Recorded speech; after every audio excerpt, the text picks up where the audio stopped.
Radiant team ban.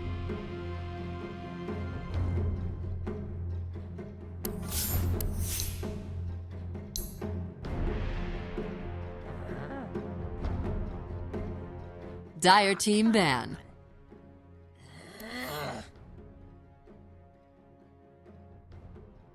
Dire team ban.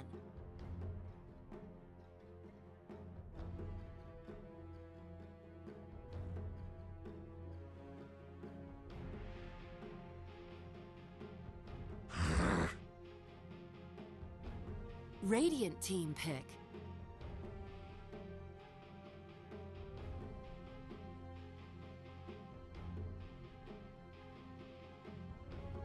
Slada. Dire team pick.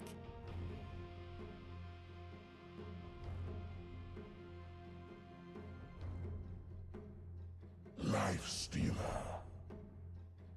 Dire team pick.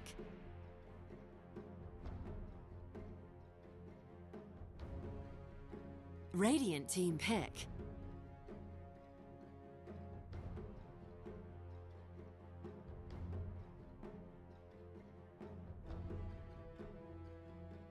Ten seconds remaining. 5 seconds remaining. Reserve time.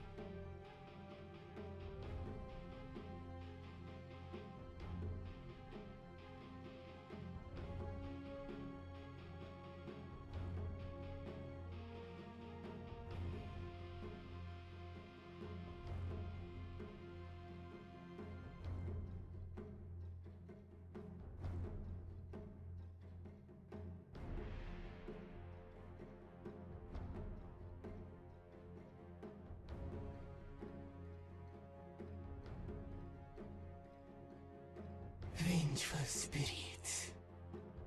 Dire team ban.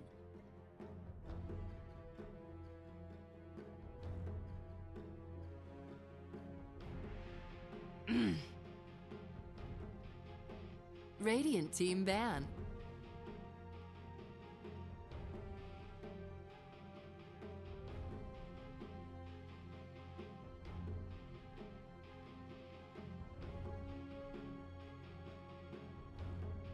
Ten seconds remaining. 5 seconds remaining.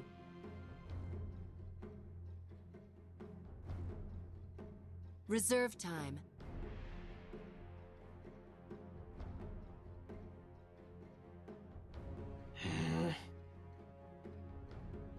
Dire team ban.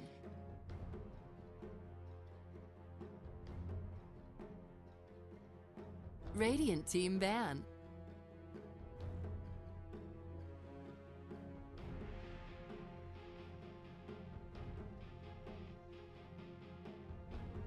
Ten seconds remaining. 5 seconds remaining.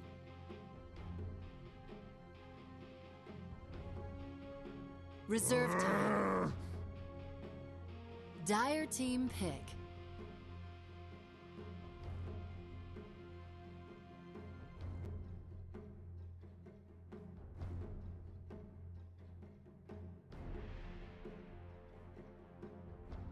Warlock. Radiant team pick.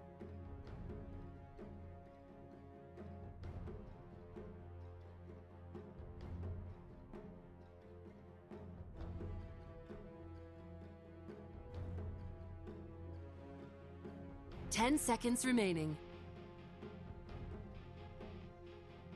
5 seconds remaining.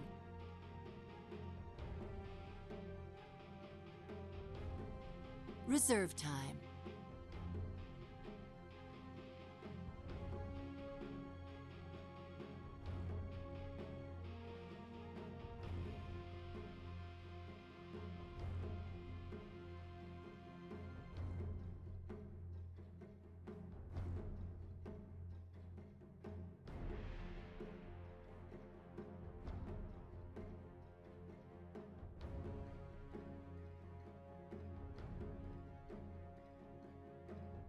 Timber saw!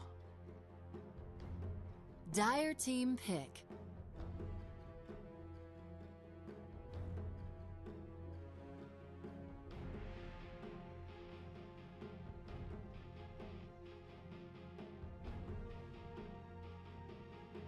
Ten seconds remaining.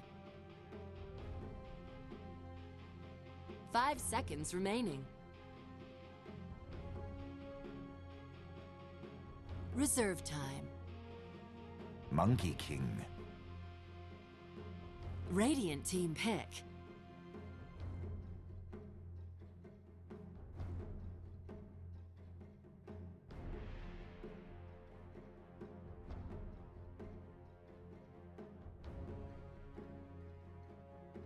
Ten seconds remaining. 5 seconds remaining.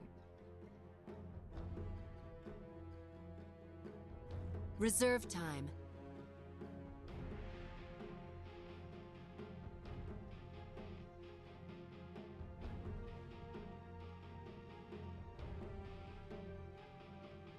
Storm Spirit. Dire team ban.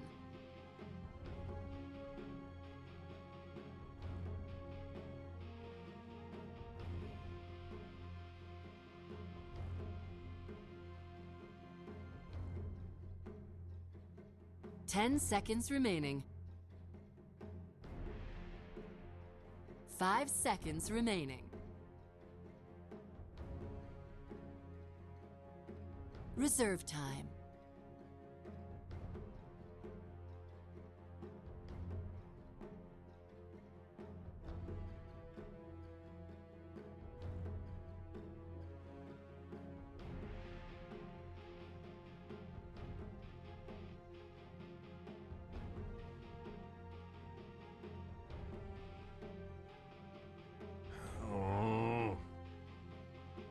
Radiant team ban.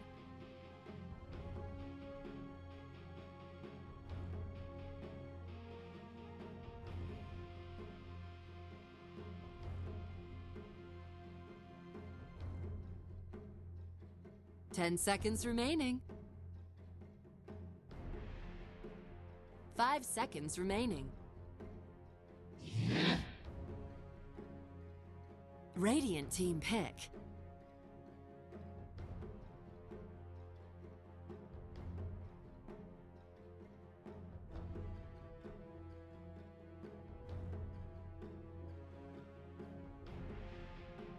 Ten seconds remaining. 5 seconds remaining.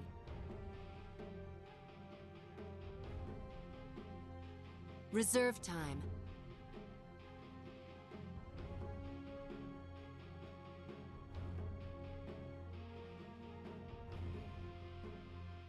Dazzle. Dire team pick.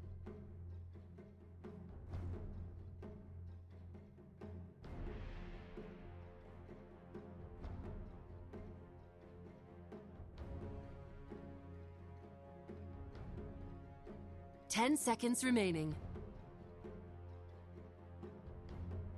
5 seconds remaining.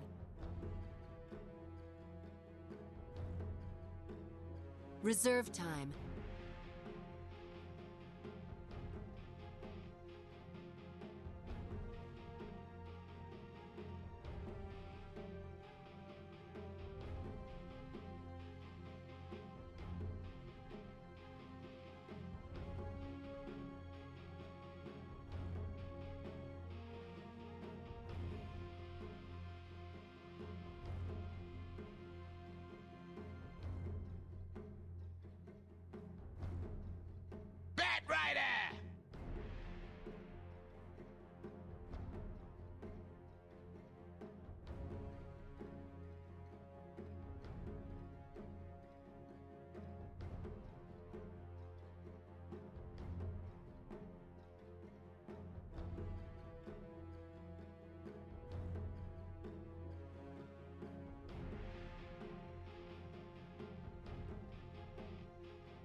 10 seconds remaining. 5 seconds remaining.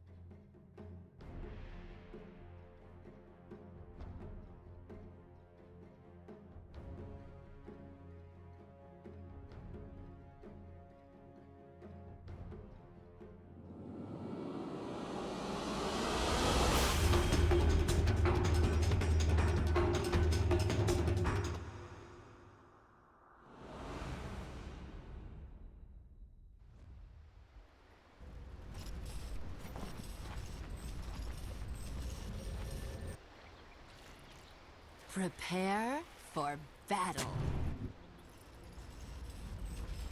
Good, we good.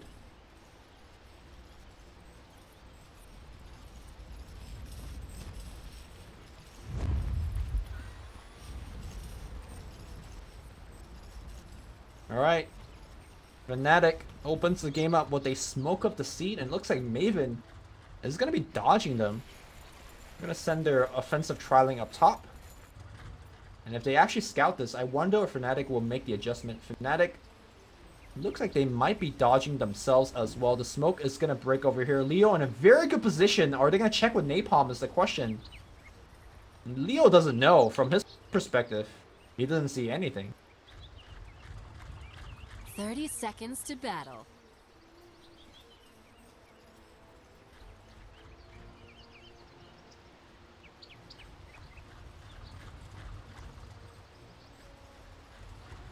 Oh, they do see Leo now.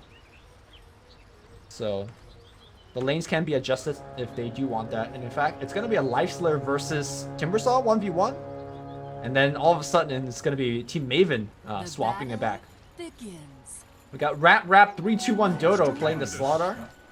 Finmel on the Dazzle. The Storm Spirit is gonna be handled by Insane. Leo on the Timbersaw as mentioned, and last but not least, we got Skill Late on the Venture Spirit. All right, let's actually check out the mid matchup here. QO should be heavily advantaged. I say that though, he actually messed up his block pretty badly, and as a result, Storm's gonna get a pretty easy level 2. And level 2 is actually pretty important in this particular matchup. Insane could actually start using his Overload as a harassing tool, and you can see because of the lane advantage, QO is actually gonna get bullied pretty hard here. Not exactly sure how he messed up the block. Maybe the support actually messed up the block as he was taking the rune. But as a result, QO is going to take a ton of damage. Pretty much a salve worth of damage because of the missed block. Alright, looks like we have some musical chair lanes here as Ohio.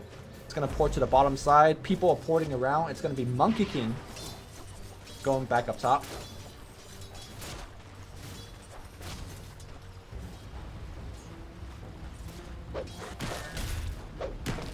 Start applying that passive. Okay, some decent harass here by D. Oh my god, look at that hit. You gotta respect the Monkey King. Can't just let him walk up like that. Give you the OS Rock strikes. Oh, Jingu Mastery. Oh, Ohio's gonna get caught here, and it's gonna give up the first blood. No poison touch, but the heal bomb from Shadow Wave just as good. Surprised to see Ohio give up the first blood here. Wanted to do some shenanigans, maybe even steal the bounty rune, but as a result, just got picked off here. Okay, nice pull here by Rap.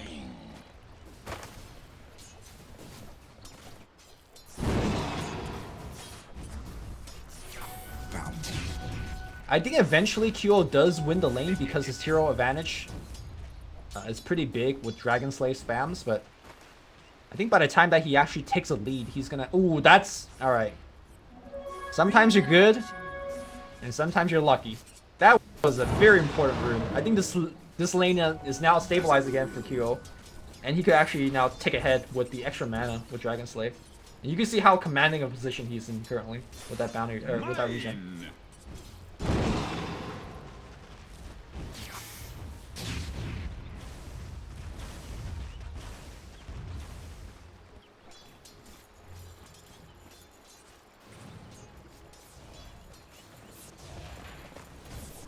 Ohio, start dropping in some napalms. Maybe he could actually eventually kill that wave with Firefly, but Doesn't even have access to Firefly just yet. Only level 1. And I think that's the downside of having Febby here, right? It gives you the added protection, but cost of grabbing that experience. Leo gonna eat a Primal Spring. The right clicks are coming through. Where's the stun? There is no stun available just yet. Only level 2 here by DJ. But still good harass and keeping Leo honest. Leo can't exactly go into the jungle or anything. Oh, sorry for missing that kill in the bottom lane. Looks like Febby got picked off by, I imagine, a chain stun of Magic Missile, Slithering Crush, and this bottom lane is really not getting anything done. I think it's actually better for Febby just go up top. Yeah, it looks like he is going to make that rotation. I don't think he actually could protect the Bat Rider, so better off for Ohio to get that solo XP, because he'll definitely need, you know, level 7, level 8 before he could do anything.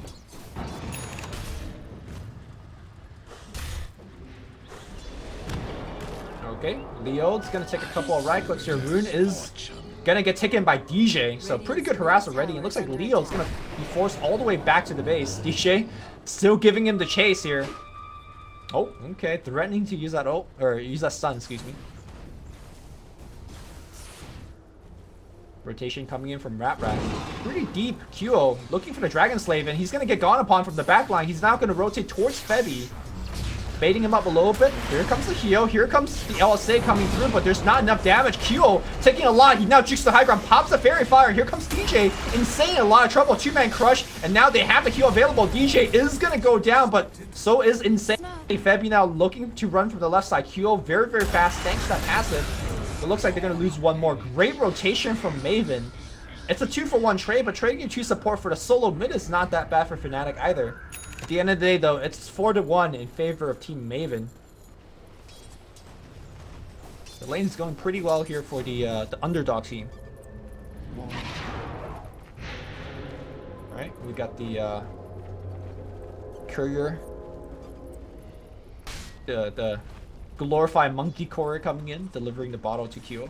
Surprised to see that Qo did not put his snow talisman on the ground or in the backpack to get that little bit of extra efficiency from the whale. The shrine did actually get nerfed, so it heals even less now. Checking from Qo's vision, does not see the Slaughter coming in from the side. Storm not close to level 6, so can't really punish the Lina. Bottom lane here, looks like Ohio in a lot of trouble trying to pour it out, and it's gonna be close. Ooh, I think one more round of physical attack and he would have been dead. DJ coming in with the harass.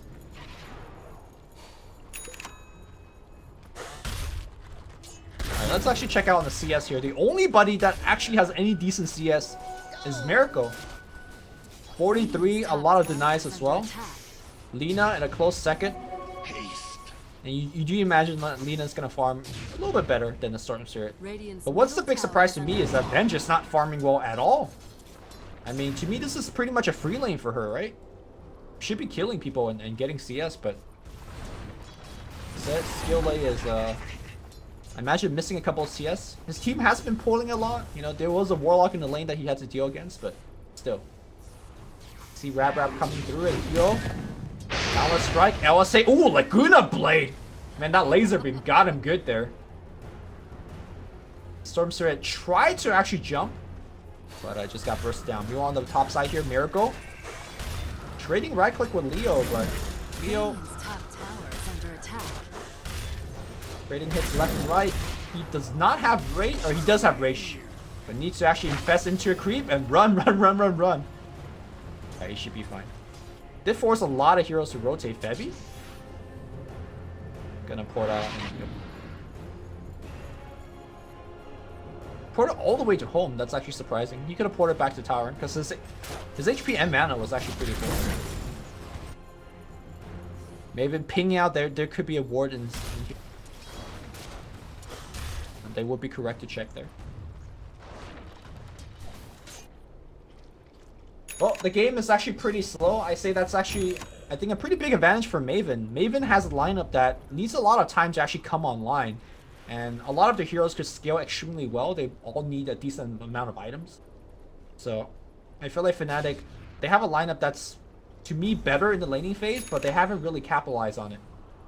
Smoke's gonna break here, but is Vengeful Spirit's gonna get caught? Looks like he will. Primal Sprint's gonna come through, and Skill Ray is gonna go down. Magic Missile hits on the Bat Rider, and that should be pretty much a guaranteed kill. Alright, 3-man stun coming through, but Rap can't really fight this. Stupendous. He'll walk it off. Radiant's middle tower is under attack. We are seeing the power of the Monkey King pretty much everywhere. Radiant's bottom And in tower fact, is he's under picked up attack. 3 assists for his team out of all 3 kills, so. This is the reason why you see this hero first phase banned in the last patch, and they're extremely good in this patch. Storm making the rotation to bottom lane. Does have Invis Rune available. Oh, Febby's gonna get caught. He will eat the crush, and that should be a very easy kill. That grimoire of his got. Surprised that Febby got caught there. There were a lot of heroes missing off the map, but maybe he expected that he was gonna get a little bit more help from his team. Miracle's still trading very aggressively up top here. Does have the the Blight Stone. Gonna cut down a tiny bit of Leo's excessive armor, but Leo's gonna just regen all back. Even though Miracle never has a real shot to actually kill the Timbersaw, I like the fact that he's being very aggressive. Bottom lane swap right into a Magic Missile. DJ, he's gonna eat it. And Maven, again, taking advantage of the weakness of Fnatic early on. Again, they have the better lineup. It's just, I feel like Maven's just playing a little bit better. Radiant's middle tower is under attack.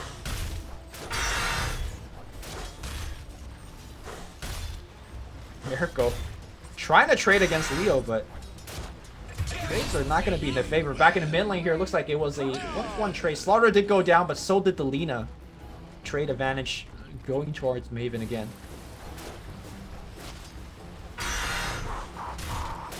Leo literally does not care as Miracle's hitting him. That reactive armor casually healing for 22 HP a second, but might have brought him low enough for Ohio to come through. Ohio? Thought about it, but really unable to kill him, especially with only 2 points to the Firefly. Insane's gonna come through, but again, really not enough burst damage by him. So Dire's bottom tower is under attack. A soldier's fortune.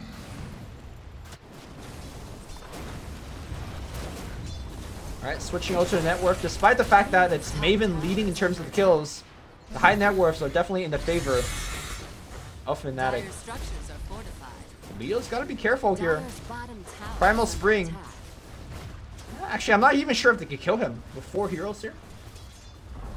Especially if he has, you know, reactive armor at max. Radiant structures are fortified. Gonna try to look to defend this tower a bit. DJ being ever so patient.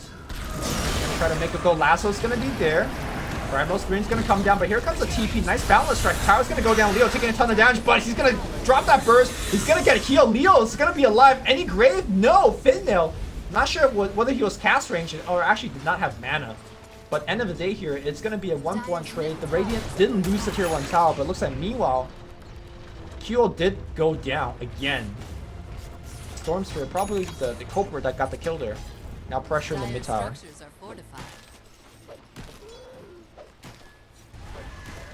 Dire's middle tower is under attack.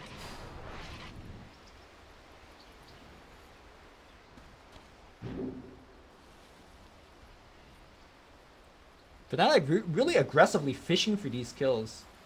Skill Ray is gonna come obliged. This should be a pretty free one, especially now that Dazzle is so far away. Oh, Skill Ray, what are you doing? You're right in front of the enemy tower. Dazzle's gonna come in. Nice boundless strike, but I don't think the Grave is gonna get prevented. Yeah, Skill Ray most likely gonna go down. And now Ohio, you can see that he's switching to the other target. No mana TP out. Febby's not gonna die here either. That's gonna be 2 dead. One by one Dota coming out from Maven. They're coming in, reinforcing their team, but now might get a little bit of caught out. Fnatic skills are coming off cooldown. Rap. Gonna try to run away. Fnatic does not have a way to actually slow them down. Febby with that big upheaval. Jumping in. DJ will get the sight here on Rap. LSA hits on the right side. Laguna Blade's gonna come through. Stormsurge's gonna jump in. They drop the rock here. Lots of damage being outputted, but it's gonna be Slaughter at first one to go down. Stormsurge using the rest of his mana pool to jump in the back line, and he just straight up feeds. Fnatic winning this chaotic engagement. Fimo gonna run away, and the rest of Fnatic, especially thanks to the help of that rock, doing a lot of work here. Now they're going to transition into a tier 2 push. The communication from Maven really taking a hit there. I'm surprised that Maven decided to fight after losing 2 of their heroes. Alright, ultimate's going to get dropped off here by DJ, and now the Batrider gets melted immediately. Do you want to focus on Venge? Venge! It's going to go down to that. Oh, nicely done here by Leo, stunning DJ. DJ though, somewhat tanky, not going to be tanky enough. As his teammates do not want to back him up under the enemy tower. Still, 1-for-1 trade in the favor of Fnatic. Well, not counting in the back, but trading a Venge for a Monkey King is definitely not what Maven signed up for. Bottom lane, Miracle gonna infest into the creeps here.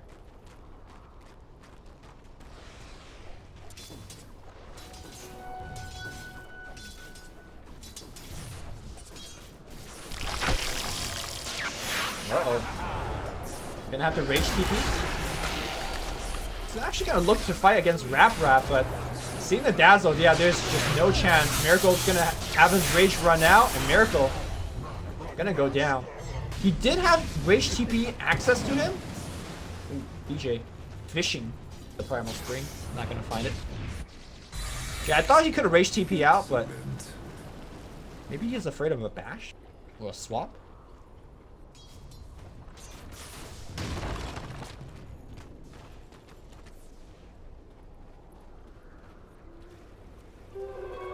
Invisibility. This'll come. Fnatic in the site lead, but I think a lot of their lead is mostly in the core of Febby as well as Miracle. Ohio's falling really far behind here. I thought the Monkey King's actually really rich.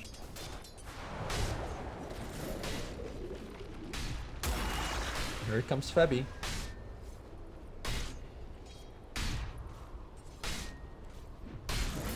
Pretty interesting board spot here. See Rap God rotate around.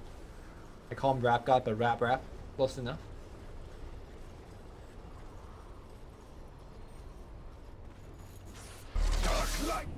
Dire's bottom tower is under attack. Fnatic all hounding around the tier 2 top, but not really actually pushing it. Looks like they do finally get the wave pushing in, and looks like they want to pick off a hero. Hiding just outside of tower vision. Miracle's gonna show himself and take down the tower pretty rapidly. Don't think Maven could actually fight this, and I don't think they should fight it either. Maven gonna try to answer back and push down on tier 1 mid. Fnatic rotating very, very quickly. Dire's middle tower is under attack. We do see both the heroes going for a Bloodstone. A little bit more common for the Stormstreak to go for it. Stormstreak jumps on the left side. Insane's gonna eat a balance strike. I don't think it'll be enough. Oh, the rock just a little bit off. Febby making a mistake there, and they will lose Miracle as a result. What should have been a Storm kill turned into a Miracle feed.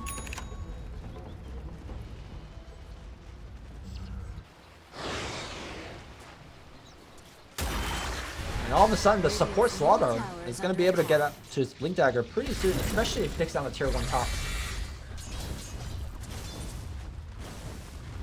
Again, coming into this particular matchup, you wouldn't expect Fnatic to have trouble against, you know, some tier 2 C team, but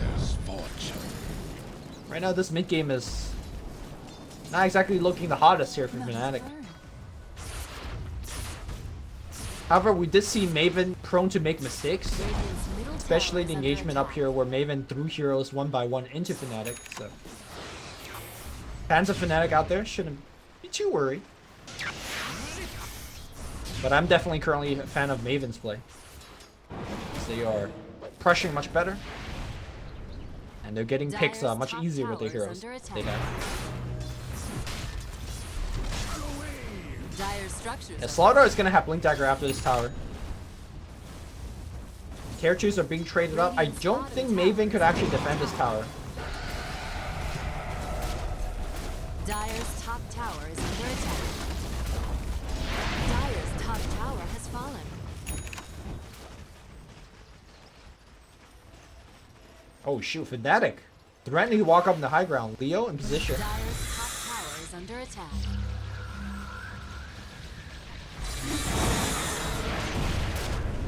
Well, I don't know about this, but Fnatic in the high ground already hitting the towers. Vengeful Spirit in position for a swap.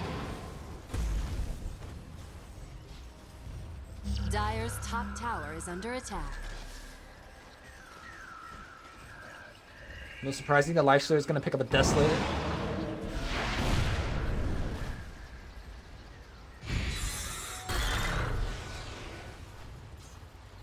I wonder if the Bloodstone choice is a bit greedy for the Storm. Because I felt like if they had Orchid, they would have been able to fight much Dire's better. middle tower is under attack. Rap's gonna find that Blink Stun against Ohio. Ohio getting caught and immediately dead. Adding a Bloodstone charge to that Storm Spirit.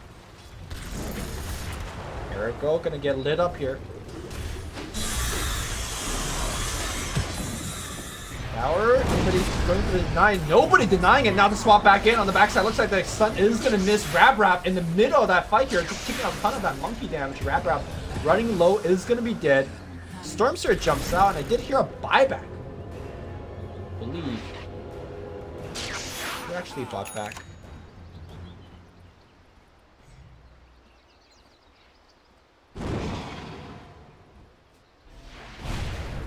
It looks like the Bat Rider did.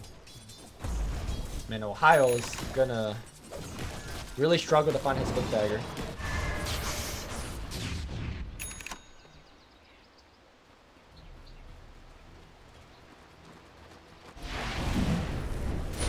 Fnatic gonna sneak the fact that they still have the rock available. Gonna go try to sneak the root to Roshan.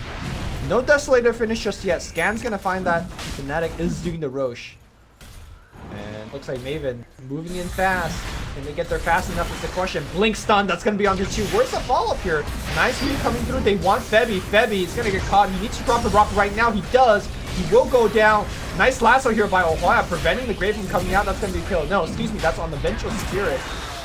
2 for 1 trade so far. Rap dropping low, but great initiation. Ohio very low as well. Storms are coming in to do work. Stormspirit getting so much done. Nicely done with a bomb, but not going to be enough. DJ looking for the right click. Region needs some HP back, but it's not going to be enough here. Okay, Ohio's now back in the fight here. LSA is going to miss Leo out of mana, but now Stormspirit back in the fight again. Jumps in with a long range pull, and now Kyo in a lot of trouble. Body block coming up from Insane. The overload hit's doing a lot of work as well. Kyo just getting hammered down. He uses Sudoku. No, he popped the shrine just in time, and that's going to be enough heal. Insane out of mana, and now he can't actually run away. Kyo. Okay, he's getting some Grave, getting some armor back, and the Urn's gonna be there as well. MM jumps to the other side. Dragon Slave giving him some extra MS. Kyo now chasing forward. Finmel not gonna get hit by the LSA, and he should be okay. Say that though. Kyo with the chase now. Okay, Spring coming in, and DJ comes in. Beats away yet another. Oh my god, this is a crazy fight. Looks like Dazzle's gonna get brought down. Will the fight end? It looks like it will. Storm Spirit though. Lived through all of that fight. Looks like he's back up to 12 Bloodstone charge. And speaking of Bloodstone charge, Chiro has 11 of his. The Roche Pit they go again. Where's that team fight recount?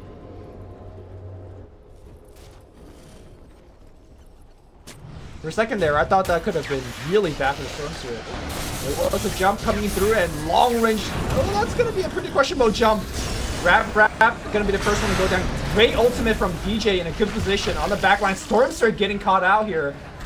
Uh-oh, and now Leo's on the run. I don't think they're gonna go for him. In fact, they're gonna go straight into the Roshan pit. Some questionable choices by Maven fighting up a hill like that into the enemy shrine. Even though the shrine heal wasn't a factor, the vision was definitely what Fnatic had the upper hand with. Okay, Insane jumping back in here for Ohio. Ohio should be tanky enough here. Pushes him away here with this nuke. Takes a lot of damage. He will go down to the Storm Spirit. DJ, very low as well. Storm Spirit jumping in again and picks up so many freebies. Kyo getting pink out. They want the Lina. Lina does have the Aegis though, so not going to be the easiest kill. If I recap.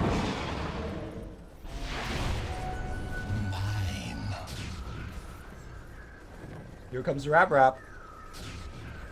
Not afraid to initiate. Blink looking for the stun here. Dire's middle tower is under attack.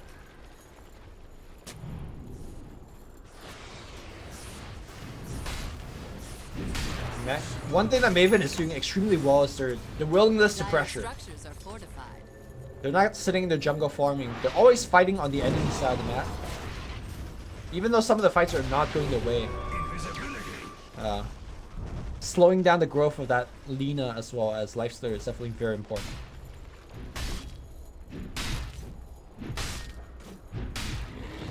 Stupendous!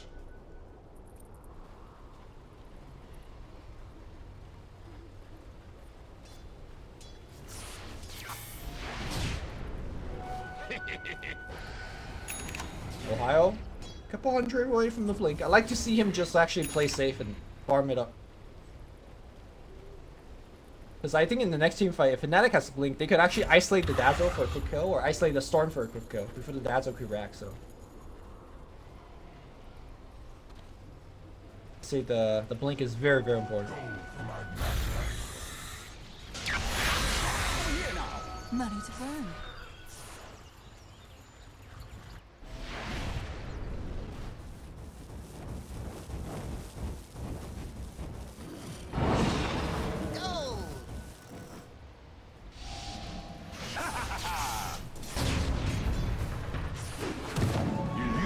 Boundless Strike, LSA Rock, they're gonna drop everything. Nice defensive swap here, and now Skillay on the run.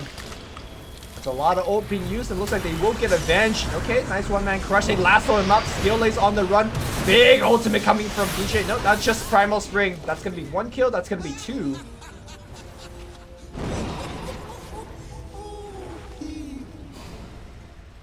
And of course, Monkey King laugh. Radiant's middle tower is under King attack. Tree. Radiant's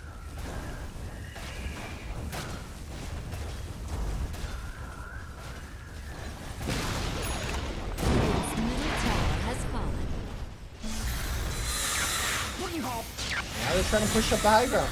They got Aegis on Lina, so Miracle sitting in front here. Doing crush gonna get him. In fact, he's gonna lose a lot of HP as a result. We'll rage and walk back out.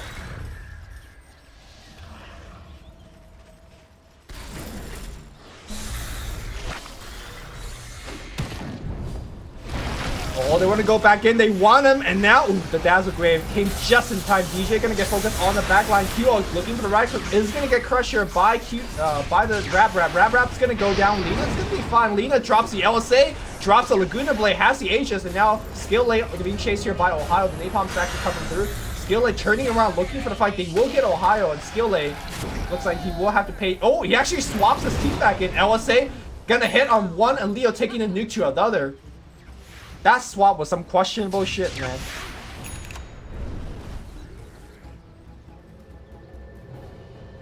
Now, all of a sudden, Q 20 Bloodstone charge. Jeez. Up until like a couple minutes back, he had like only 11. He's been losing them. But now,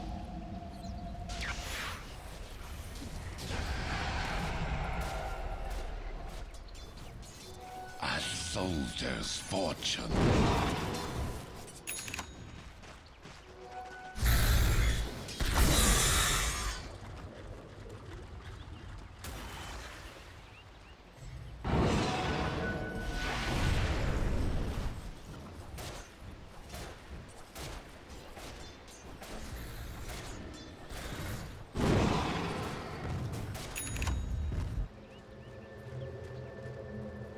we got ourselves a fairly slow farming game, but Fnatic, whether through better efficiency or just better team fights, they're able to kind of widen this lead, this gap.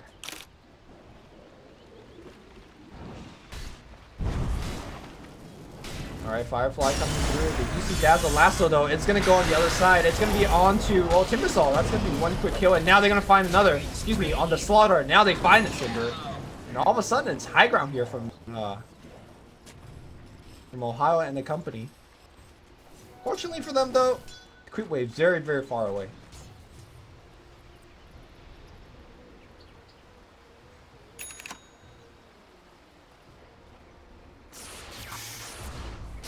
Storm has a Lincoln finish. Obviously very good against Lasso and Laguna Blade and the sorts.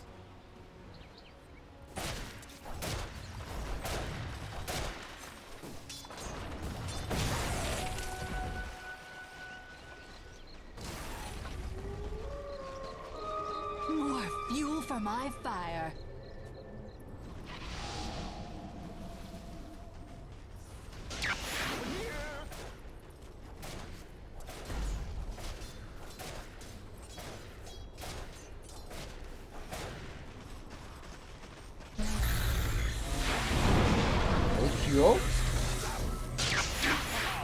Baits out Grave here. Now they're pinging out Leo.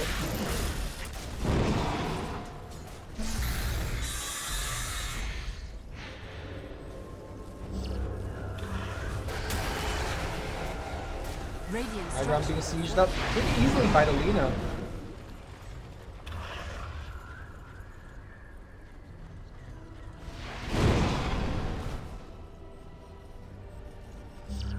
Alright, can Fnatic break it this time? Tower's down to about 20% health. Should be very easy. Here we go, Crush. Nice rage dodger by Miracle. Tower is going to go down. Will Maven chase out of the base to actually fight? They're definitely looking for it.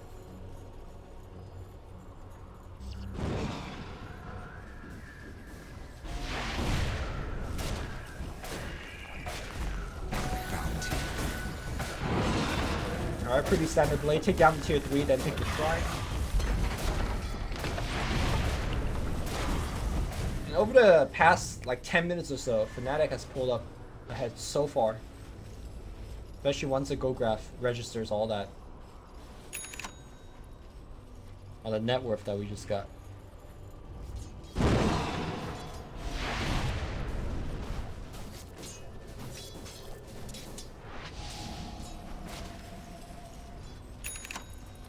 Healing QO, swinging back. Stupendous! Whoa, what'd I miss?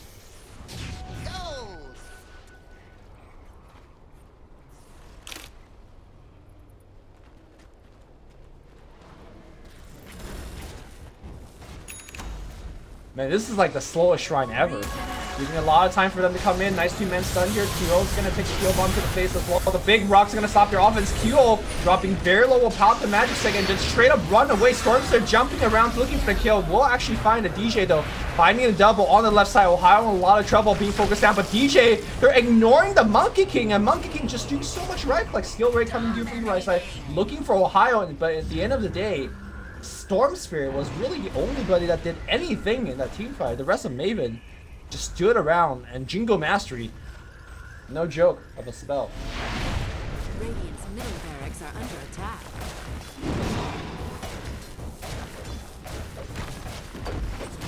Radiant's middle barracks have fallen. Radiant's middle barracks are under attack. Radiant's middle barracks have fallen.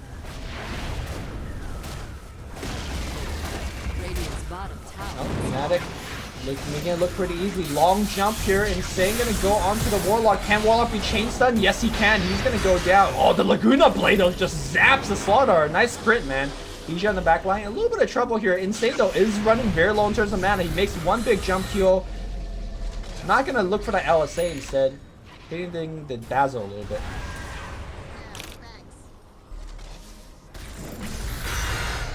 Oh god, Leo's gonna come back in and start gonna eat a ton of magic damage. It's gonna be Grave coming through. Nice balance strike, keeping it in place. And now on the right side, Batrider gonna get caught. Leo gonna be okay. Gem hits the deck here for the Stormster to pick up Dazzle.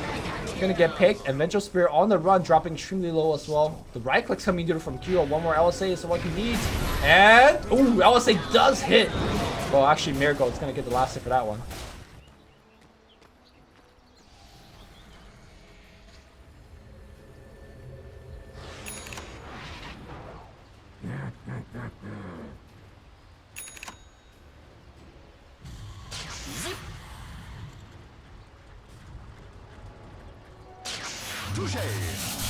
Stormster jumps on the right side, but suddenly it's gonna be Lifesteal popping out. Yeah.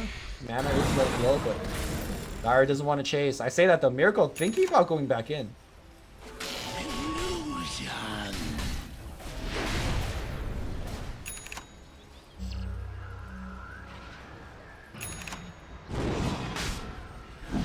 Alright, the big Rockman has respawned, and Fnatic gonna go into a pit and clean it up.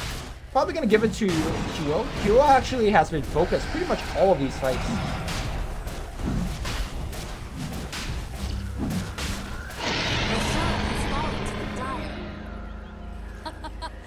Immortality.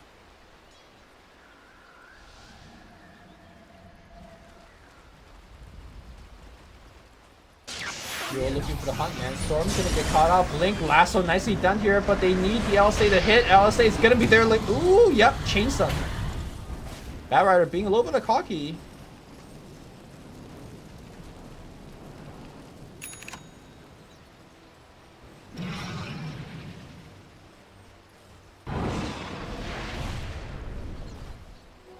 This'll come in handy.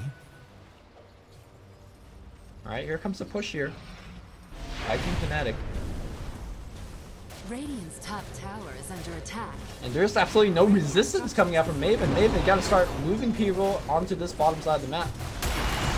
Blink rush. Oh, I was say on point here, Qo. Where's the blade? No blade. Pull down. Swap back in on Miracle. Miracle's gonna get jumped in. They do silence the Bat Rider on the back line. His mana pulled down to about half here. Febby, is he gonna actually cancel his ultimate? He's actually being fought on by the Stormspirit. Stormspirit 1v4 right now, but he's gonna get picked. In fact, that Monkey King ultimate still doing a ton of work here. Skill Lay, okay, drops off the magic missile, gets bashed by the Monkey Illusion. Skill Ray, nice pushback as well, but Qo does not care. Oh, he does care now. Slaughter are gonna get brought down as well. And this is a big cluster F in this team fight. Miracle in a lot of trouble. We'll start Armlet toggling now, getting a lot of HP back. Double kill for Qo, double kill for DJ. And now the buybacks will have to commence. Radiant's top tower has fallen.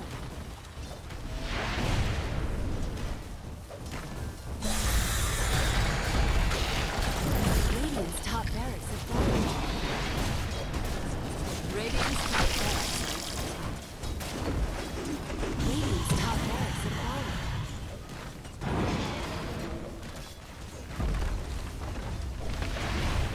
And there's a GG. Dire victory. So I think overall what we saw was a couple of things. Maven played the early game really, really well. But I think they really lack things backing it up. Like, it's not just enough getting kills versus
10 seconds remaining.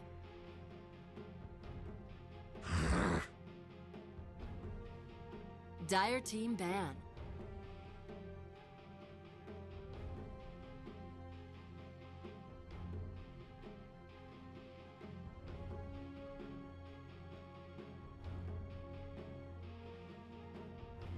Ten seconds remaining.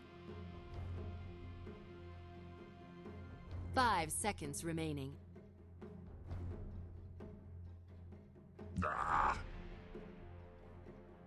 Radiant team ban.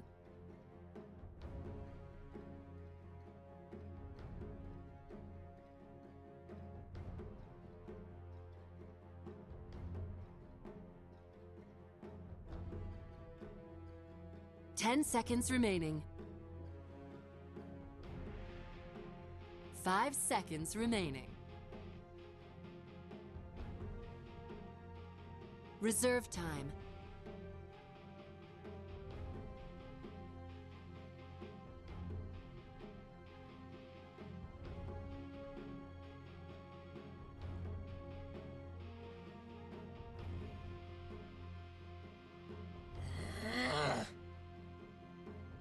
Dire team pick.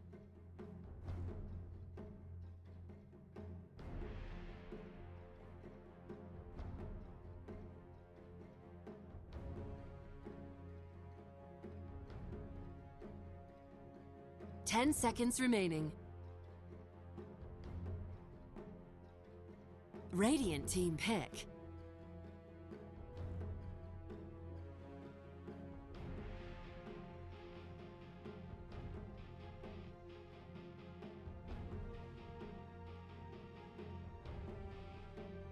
Ten seconds remaining.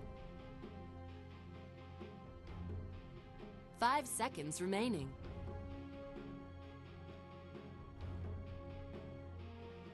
Reserve time.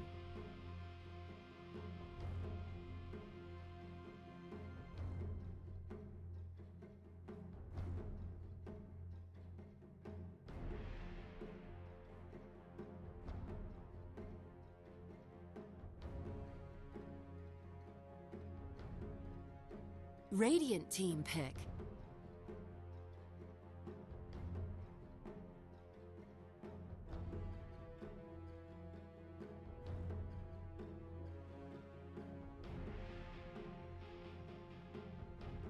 Ten seconds remaining. 5 seconds remaining.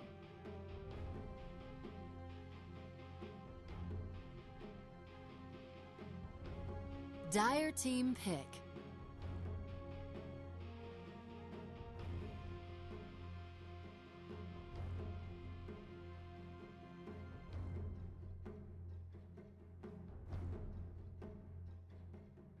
Ten seconds remaining. Juggernaut. Radiant team ban.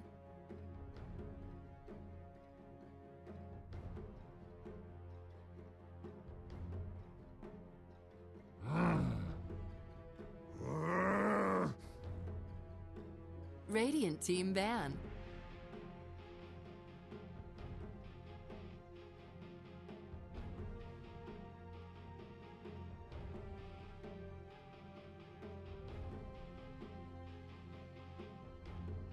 Ten seconds remaining. 5 seconds remaining.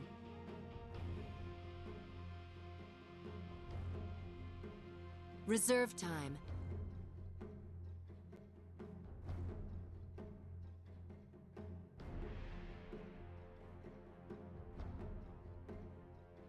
Dire team ban.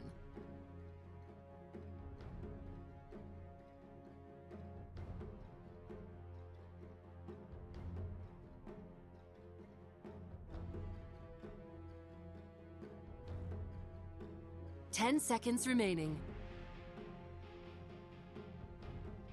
5 seconds remaining. Reserve time.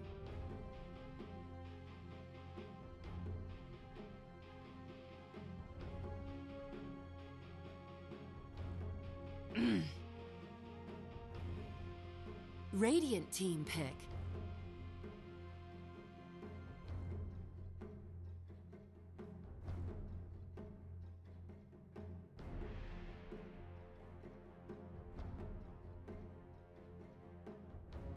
Ten seconds remaining. 5 seconds remaining.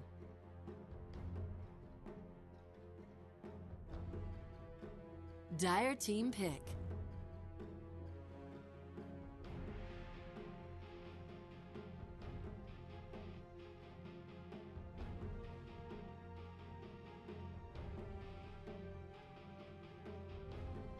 Ten seconds remaining. 5 seconds remaining. Reserve time.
Radiant team pick.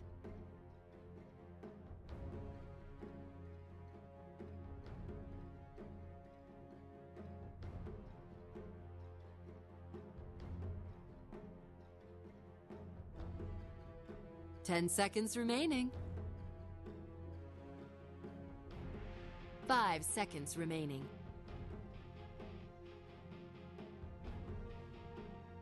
Reserve time.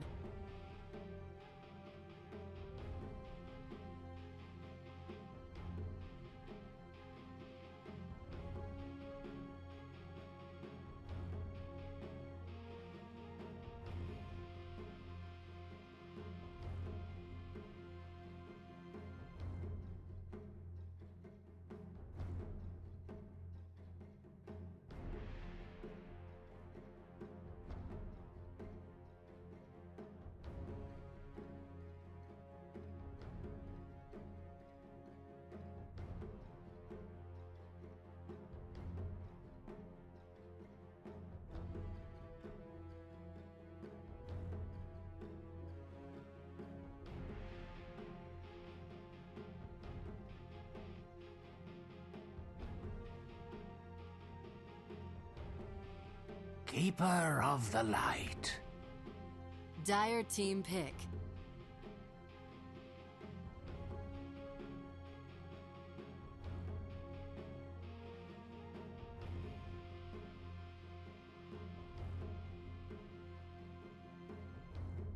Ten seconds remaining. 5 seconds remaining.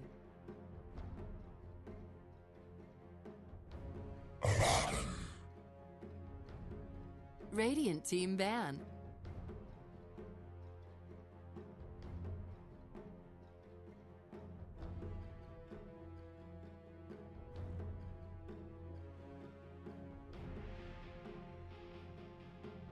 Ten seconds remaining.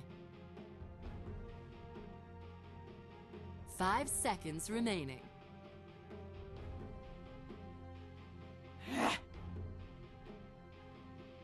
Dire team ban.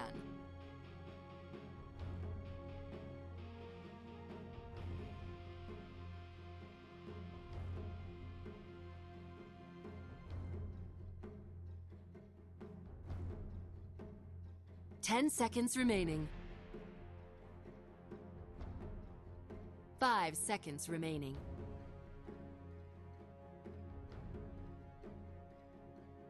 Reserve time.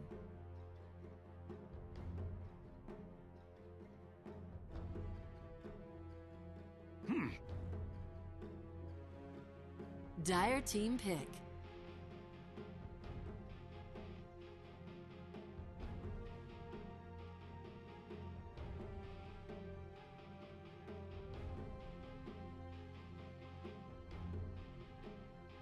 Ten seconds remaining. 5 seconds remaining.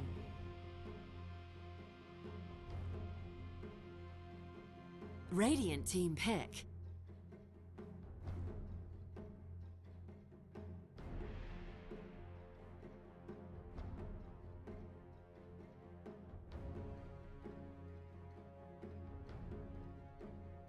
Ten seconds remaining. 5 seconds remaining.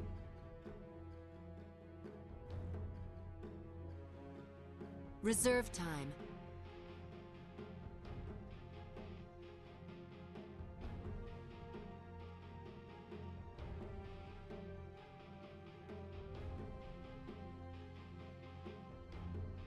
Ten seconds remaining.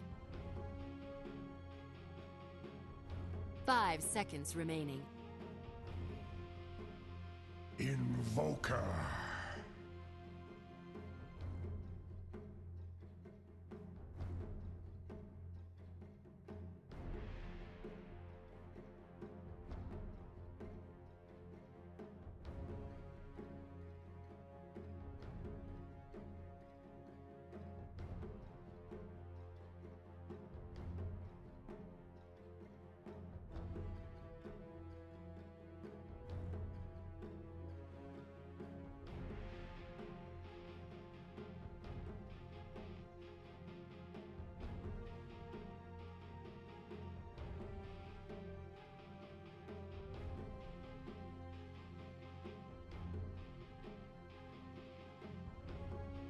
Ten seconds remaining. 5 seconds remaining.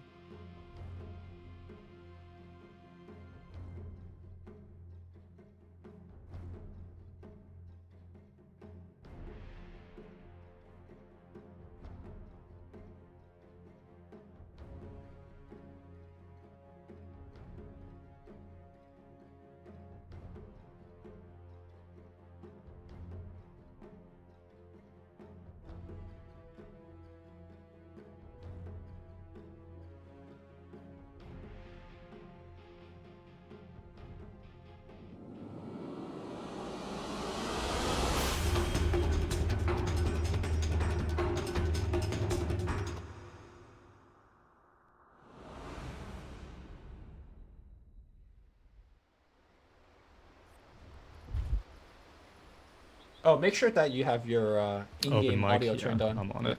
I wonder if it's a combination of the no field that Febby has access to, also the Fnatic shield. Like, that's a lot of magic damage reduction combined, and maybe that's something that they don't want to core lead to have deal against. Wait, no field and what else? The Aphotic shield? Yeah.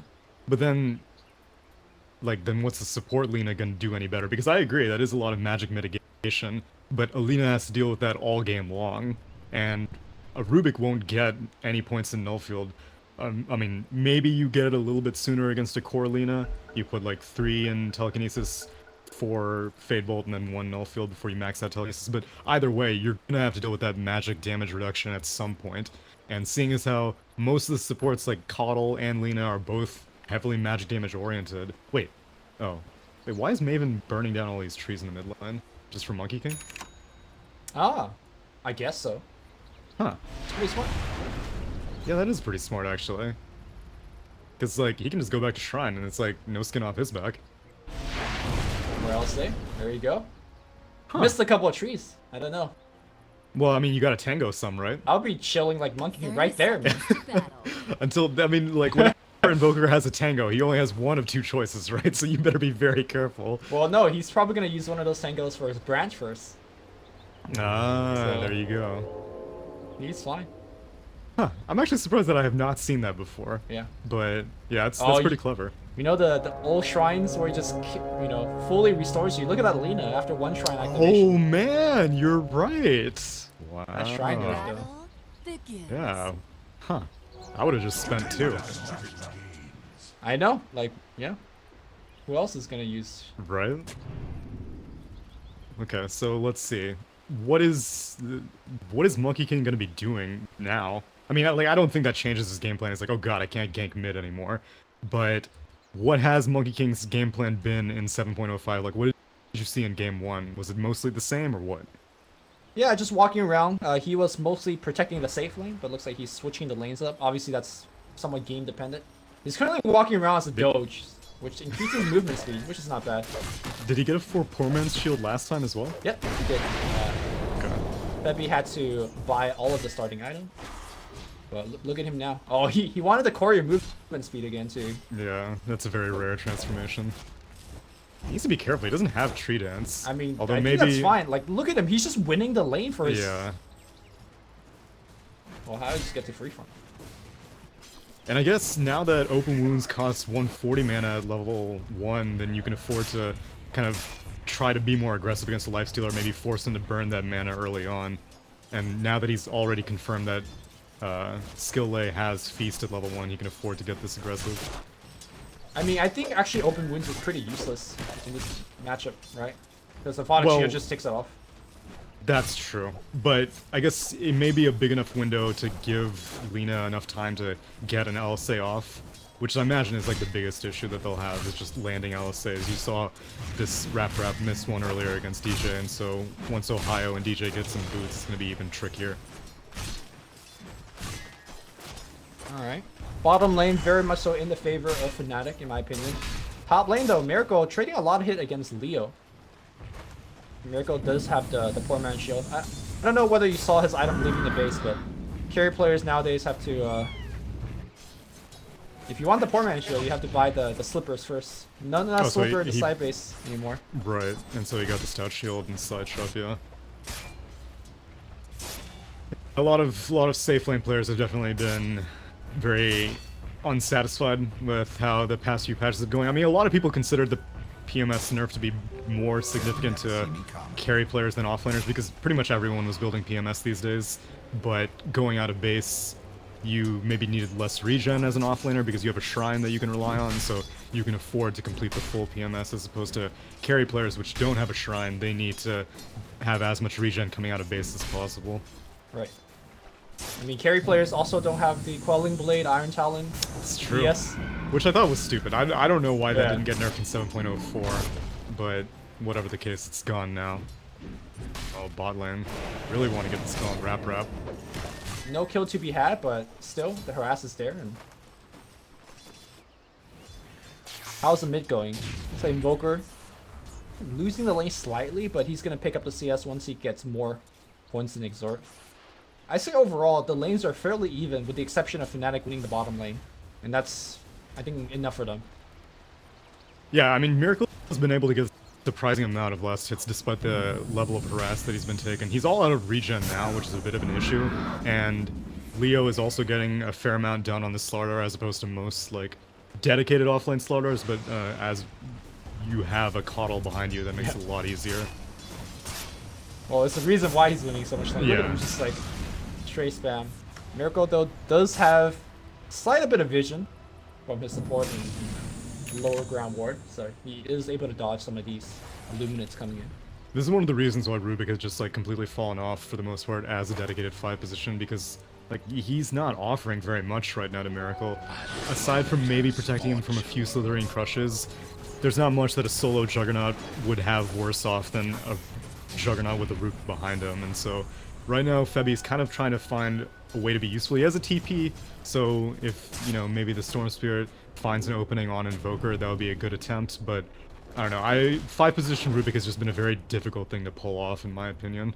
I think it's always the case, right? It's not like his laning got nerfed recently or anything. He's just always been weak. Well, he did get that attack range nerf in 7.04, but yeah, he has always been weak. He's so squishy, he can't hit for any damage.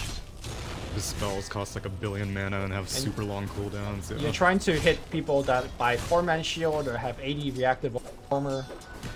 You know, it's just not a good world to be living in.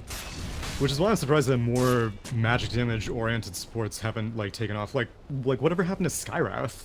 He just like Magic just sticks? never gets picked. Yeah, I guess. What's infused raindrop? That's true. Alright, we got the Monkey King forward, and I do believe the ward actually saw them. And Leo's actually gonna react, so. Did it see him? Yeah, it did. This ward right in front of the tower. Yeah, now definitely sees him. Radiant's bottom tower is under attack. I wonder, well, all the trees have regrown mid now, but part of me does wonder if he was just like, oh man, how am I gonna gank mid with this? No, he actually, I don't think he even realized the tree got destroyed until he went there a little bit later. He placed a ward in the mid lane. Well, I mean, Storm Spirit may have gone high ground during daytime. Oh, here comes a jump here against, ooh, nice stun here by Leo. They lift him back, they have spin available, but I'm not sure it's gonna be enough here. Miracle has a tower dive, and he doesn't want to have any of that. In fact, he takes one tower shot, he pops a healing ward, the crush is going to come through, nice micro, right clicks are coming through, Miracle's going to be fun because of healing ward. In fact, with the heal being coming through from the micro that he did, Sunstrike coming through, it's going to miss Miracle with a place. Going to turn a fight around. That's such a difficult call as a Slardar because like your Coddle's charging Illuminate, obviously he can't, oh wow, that Illuminate almost clips Miracle and kills him. It's difficult as a Slardar because you want to kill that healing ward obviously, but at the same time, oh, mid lane. Kyo, just gonna get cold snap, but he's gonna still jump around, nice Fairy Fire, and he jumps away with the last zip. Kyo, perfect mana calculation with the Arcane rune calculated in. That Fairy Fire almost saved Invoker, but this Storm Spirit has his 2 points and Static Remnant 4 points overload. That's so much magic damage per right click, so with an Arcane rune, you definitely need to be careful with all the procs you'll be getting. You don't see this build too frequently, but having lower points into Remnant means mana cost is actually not that bad, and if you're looking to harass or even jungle with overload, it's actually I think the stronger build. Does Remnant scale? I thought Remnant's flat. The mana cost scale. Oh, it doesn't. Oh, never mind. I think it was thought it scaled like that originally. Yeah, I think it was. I think it was changed at some point. One of the nerfs that like I think made Storm Spirit garbage was that it used to go up in mana, like you said. It used to be super cheap. Now it's like a flat 100, and so that's why he fell off. I'm very surprised every single time I see a Storm Spirit. I mean, the players who are very skilled on him can always make him work, but teams have gotten better at dealing with him, and especially whenever you have like a Coddle that you have to deal with, it's so irritating for a Storm Spirit, and so QO is not going to have like a very pleasant time, so getting that kill on Invoker early on makes a big difference. I think having a Photic Shield, again, it makes his life much easier. To take away a lot of the worries. You don't have to worry about being chased on this much. Like, Abaddon's like a super slow hero, and Storm Spirit's like the antithesis. Like, he's going to be going in and out super fast. I'm sure, like, the cast animation for Fog Shield, you'll... Oh, top lane. Another kill on Leo. You'll be so stuck in, like, cast animations while your Storm is, like, balling around. I don't know. I've never had, like, luck with that combination. Well, we'll see it in the professional level of play. We'll see if it's going to work out well. Kyo off to a very good start. I believe he's trying to pick up a point booster from the Shy Shop. Or is that his solo? Yeah, that's his solo. So, pretty standard Bloodstone build. No crazy Orchid coming out. Stupendous! DJ is dancing around the mid. I guess Storm Spirit can kind of donate the land to the Monkey King for a little bit while he's jungling. By the way, when you see this Arcana Jug on the minimap, does he look like Shrek to you? The most common thing is that he looks like PA. Where are you getting Shrek from? Shrek? Oh, Shrek. Yeah. You said Shrek. Yeah, okay. I've heard PA and I've heard Shrek, yeah. Okay. I don't know, like, and the red version doesn't change his minimap icon either. And so that's even more irritating. It does look like Shrek, you're right. Alright, I heard Infest going off somewhere. Yeah, he's inside this bear. Okay. I was looking around like heroes. About to die or something. Yeah, no. I don't know if he was about to like get low or something. I mean, Ohio's been having a grand old time this lane. More nice and last hits. He has borrowed time. He has nothing to be afraid of right now. Well, borrow time is gonna trigger. Rap taking a ton of damage. Nice body block coming from Skill Lane, and Ohio has to back off. You know, back in the mid lane, it looks like it was a big engagement. Kyo doing a lot better. Sunstrike's gonna come through. Not gonna hit. As if he's so Kyo has a haste rune as well. Nobody dies on Fnatic. I don't know if that was like nerves of steel from Kyo to not move, or he just didn't think that a Sunstrike was coming, but that was just like pixels off. Invoker was planning for Stormspirit to at least like retreat slightly, but Kyo was just standing his ground 100% in the same spot, and 3 heroes go down for Maven. Yeah.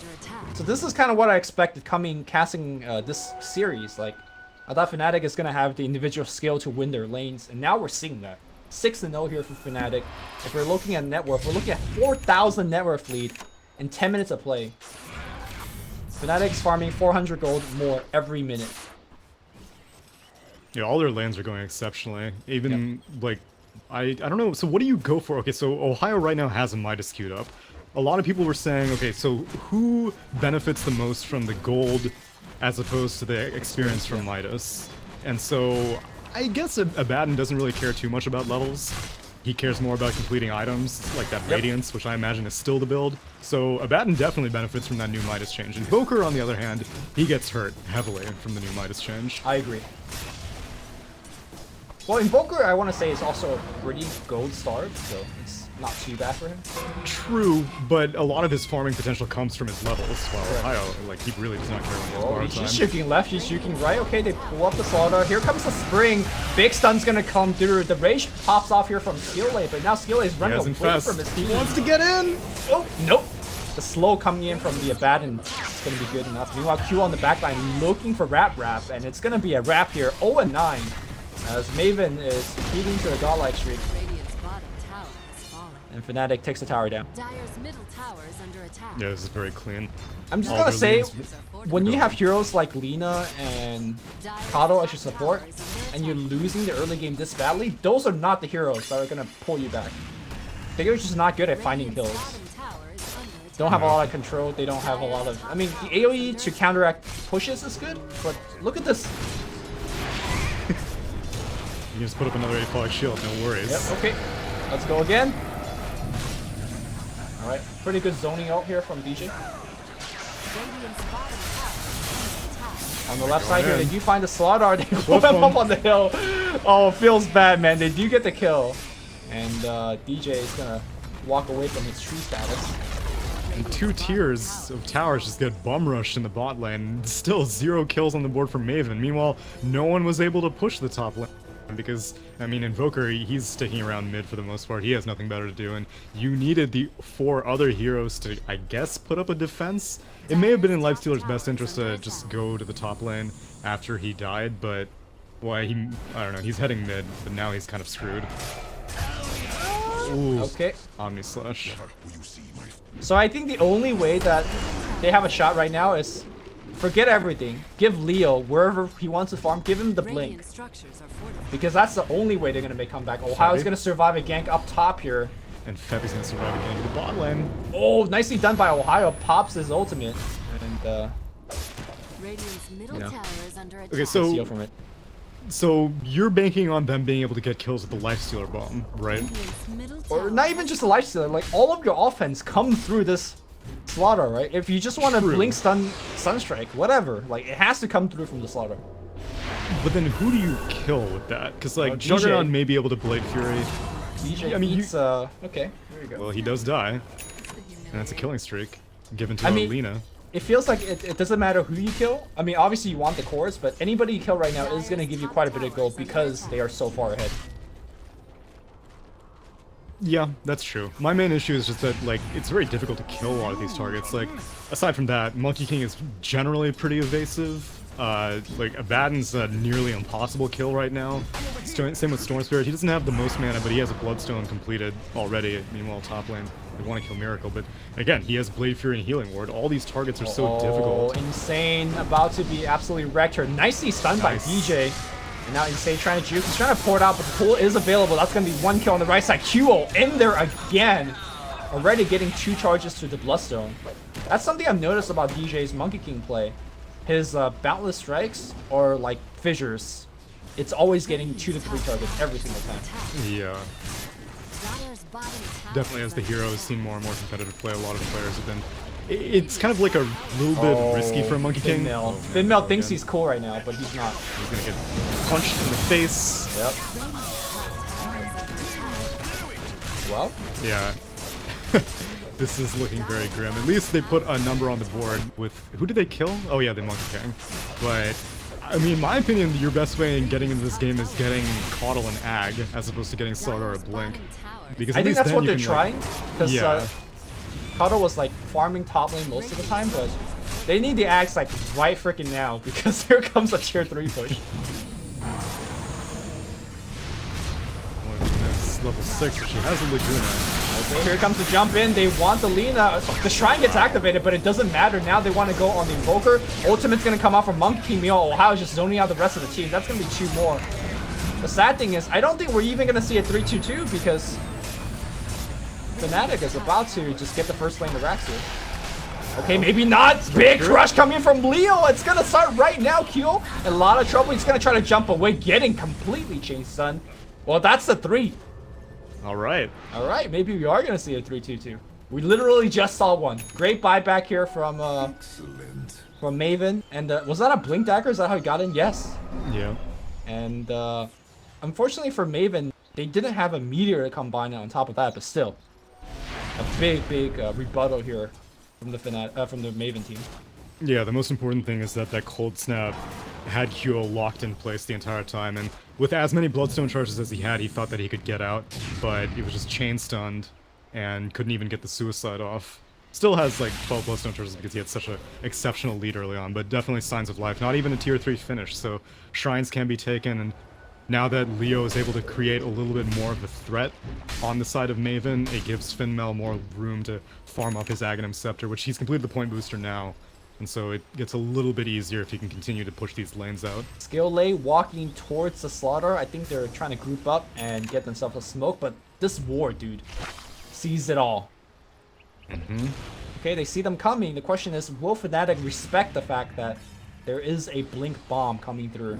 Vision check here from Maven. They don't see anything. The smoke breaks, and now it's going to be a bad time for Rap. They jump forward. They don't hit anything with the stun, and now it's going to be Slaughter getting absolutely blown up before the fight even happens. Qo jumping on the backline. Out of mana already, and looking for Insane. Insane gets the port back out. So far, not bad here for Fnatic. They will get the core as well. And, well, this is not what they expected when they smoked up, but... It could have gone a lot worse, though. At the end of the day, technically you only gave up a failed bomb with a Slaughter and Lifestealer. Invoker was able to get out, and that was very important, because that would have been his dieback death, or buyback death. And so him staying alive is pretty valuable. And he's working on his Aghanim Scepter, so like we said, one of the advantages of the 7.05 Midas is more gold. He gets 220 off of that troll creep. Which actually, I wonder if it's worth going for the smaller creeps now that their XP multiplier is less. I think so. I think so. Huh. Actually, it might be one of those scenarios where the threshold matters. If it hits you up a level, then you get the big creep, but it doesn't, then you get the small creeps. Yeah. But who's going to sit around and do that now? Either way, he's 1,500 gold away from his Aghanim Scepter, and that helps their base defense a lot, because again, it's all about buying time for this Caudle to complete Aghanim Scepter. Once you get the Ag, then Fnatic have a pretty hard time pushing up. Yeah, they do have no up at about 1 more level, but still need more than that. Pretty much every tower on the map is free here for Miracle to siege at. Going for a fairly standard build. In fact, he hasn't even really finished any major item yet. The game is still so early. He's working towards that MKB, or sorry, Mantis. Radiant's middle tower. Yeah, another way to deal with the leak, deal with corrosive hits, deal with open wounds. Still has a lot of value for this game. Tower will go down. Radiant's middle tower has fallen. I think they're gonna just go high ground. Maybe they're gonna go top instead because the tower is quite low. I'm gonna be very careful. He gets hit by QO, then instantly the split gets careful. Alright, Aghanims is up. The Lifestealer Bomb is at ready. They are clumping up right now. It's going to be the Lina getting caught up. Blink stun. Where is he? He actually does not get stun off, and he gets lifted by Febby. Omni Slash going to fly through. Slaughter has not done a single thing. Heal out of mana, but still has the Aegis. Skillay is about to be dead.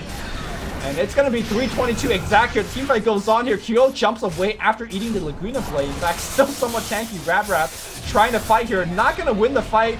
And Kyo still alive thanks to the healing ward. Still regenerating back up. And of course, the rest of the team has to get down the melee set of racks, working on the range. Fnatic didn't even lose anything. Not even the Aegis. Monkey King had his basher completed before that fight, and at 18-19 minutes, you can't fight into a Wukong's command with basher. That's just like, there's nothing you can do against that. Okay, Tornado, EFP. That's a pretty big Illuminate as well here, but Leo looks like he's gonna get off the combo again. Kyo will go down, but that's his only first life. Or will he go down at all? Looks like he's gonna convert the rest of his mana to fight. Here comes some respawn. And that storm is about to go off. No 3-man stun coming through Worthy, I would say. A little bit late. Rap missing the combination here. And now Kyo just goes off. Fighting through the Shine regen. Yep, he's going to get the kill. Kyo just going to jump away. Ohio, of course, is always going to be safe. And Miracle, Objective Gaming, is going to take a second lane of racks. I mean, as bad as I feel for Maven, it does feel good to watch people die underneath the shrine. And they're gonna call GG and instantly disconnect. Yeah, I mean, I thought this game was pretty much over when they were rolling the tier 1 and tier 2 bottom. The base defense at the top lane gave them a ray of hope, but they really needed to win pretty much every single fight after that. And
Radiant's middle tower is under attack. Radiant structures are fortified.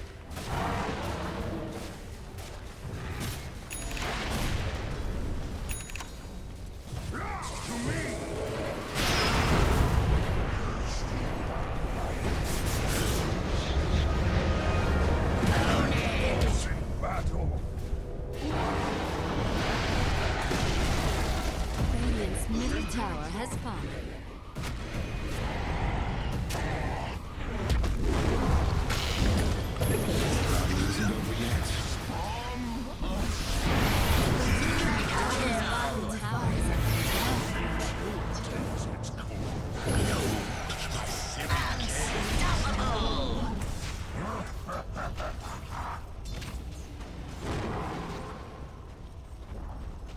Dire's bottom tower has fallen. Beastmaster, thanks you.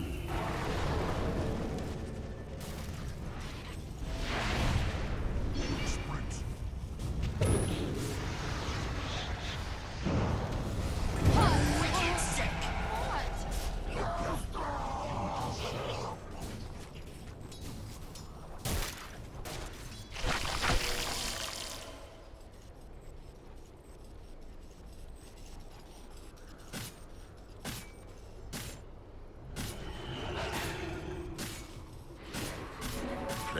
will spread thrice.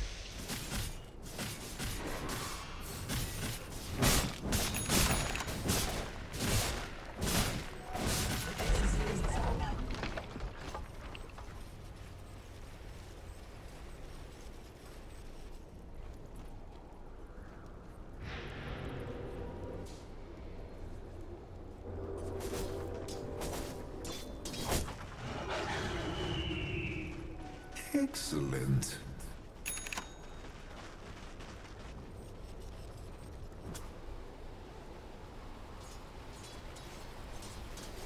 Never refuse gold.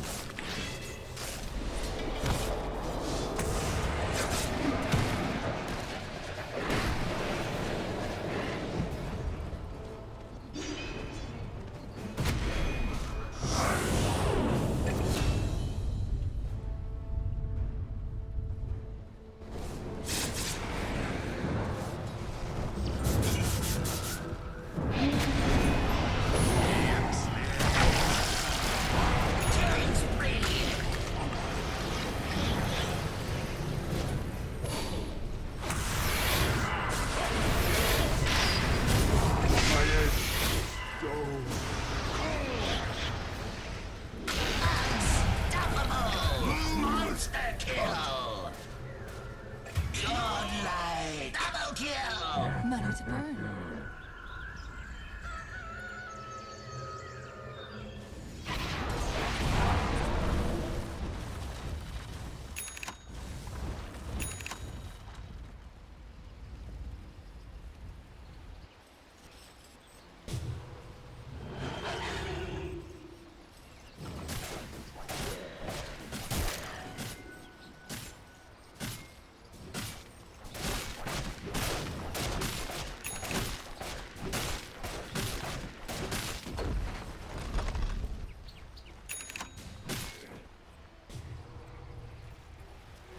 Gold for my master.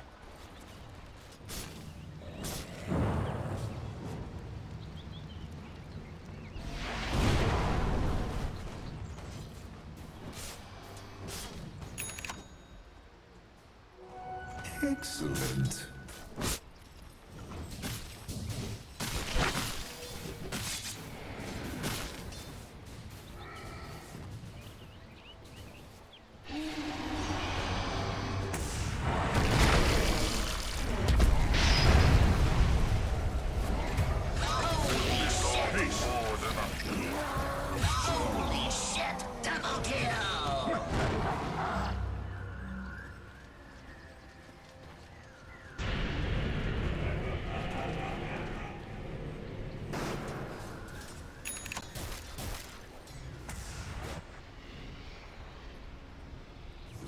Radiant's middle barracks are under attack.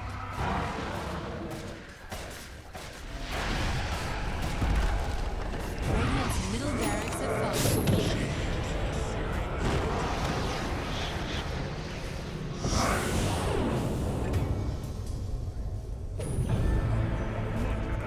He's restocking! That's all!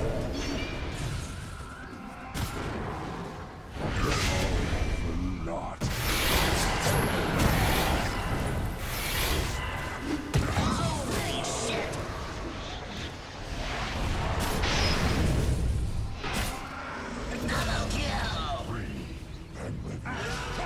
Excellent.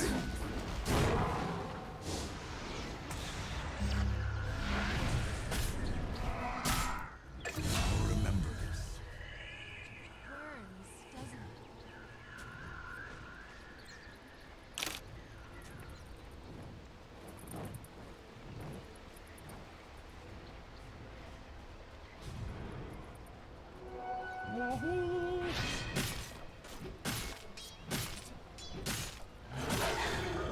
Regeneration.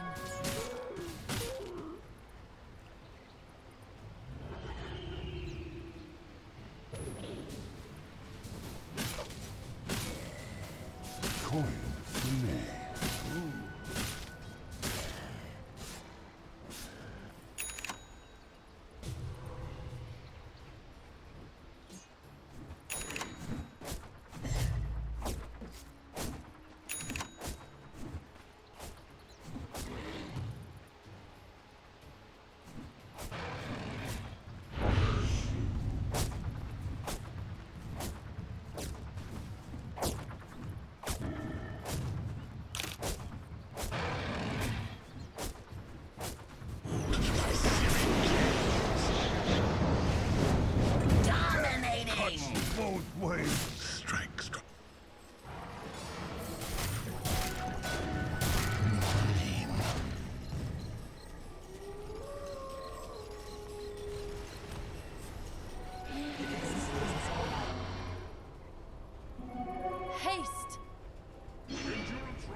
unexpected.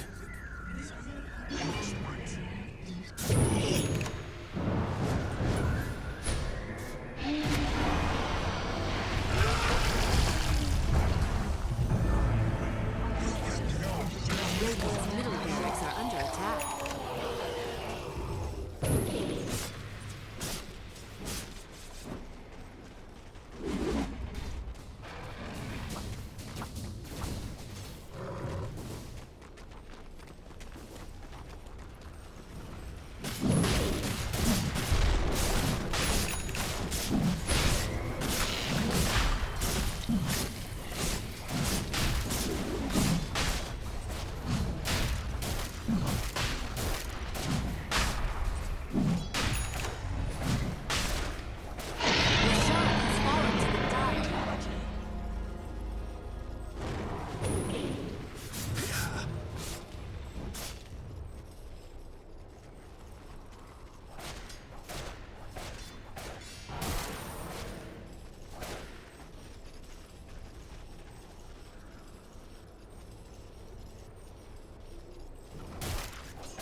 Never refuse gold given.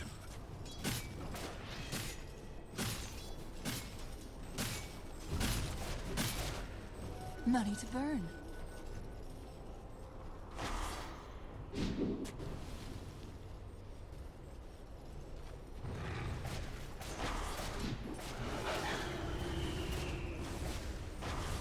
Radiant's bottom tower is under attack.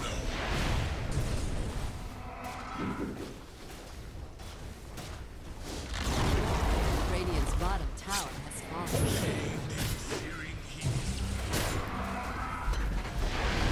Radiant's bottom barracks have fallen. Radiant's bottom barracks have fallen. Dire's top tower is under attack.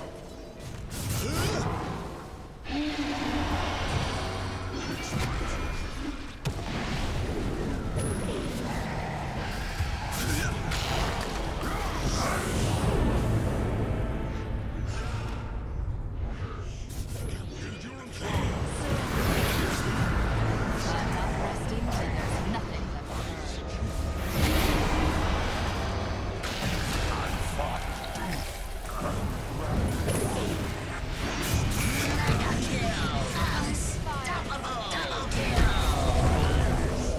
Radiant's middle barracks are under attack.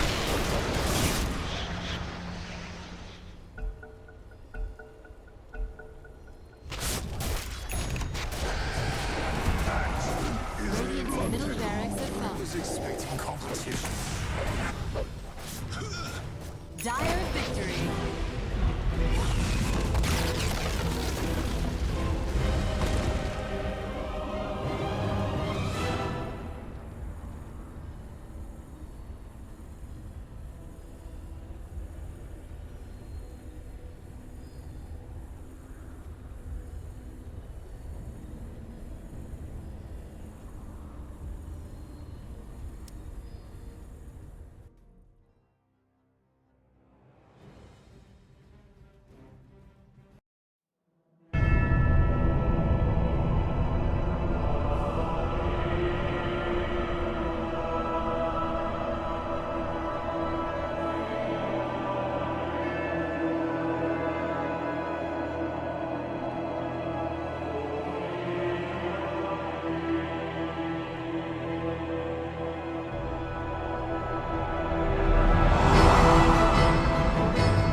Dire team ban.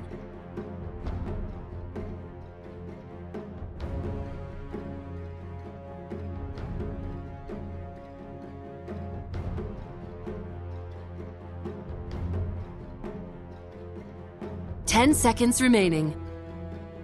Yeah. Radiant team ban.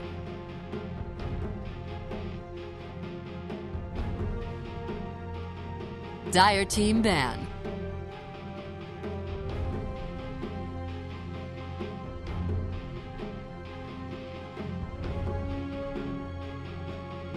Ten seconds remaining. 5 seconds remaining. Radiant team ban.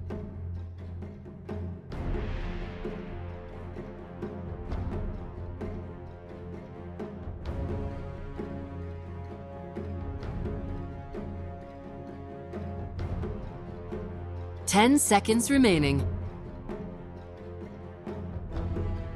5 seconds remaining. Dire team pick.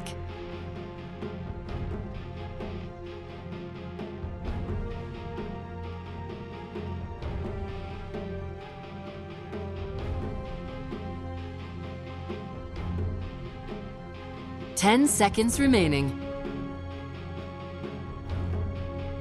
5 seconds remaining. Reserve time.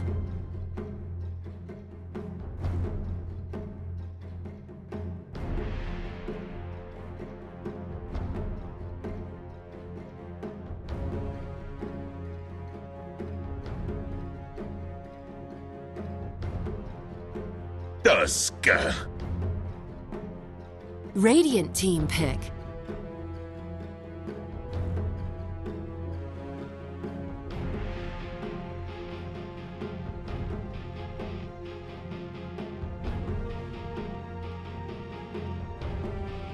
Ten seconds remaining. Radiant team pick.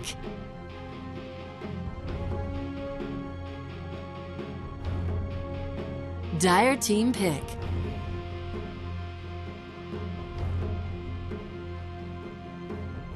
Radiant team ban.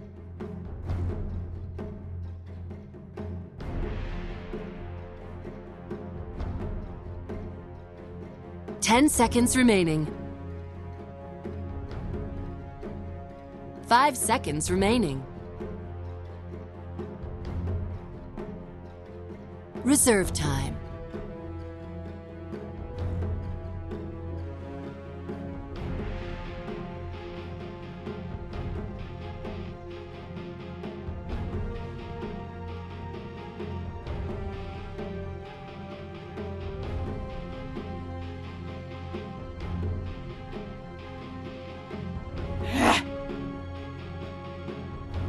Dire team ban.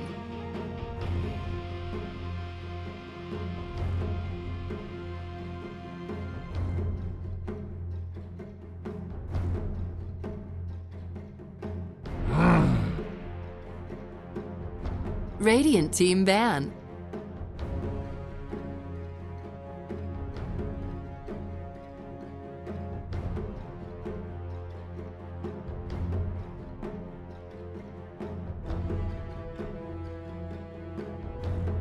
Dire team ban.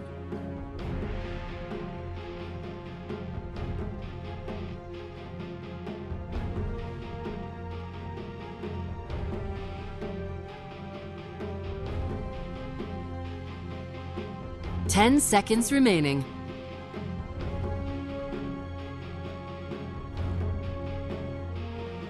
Radiant team pick.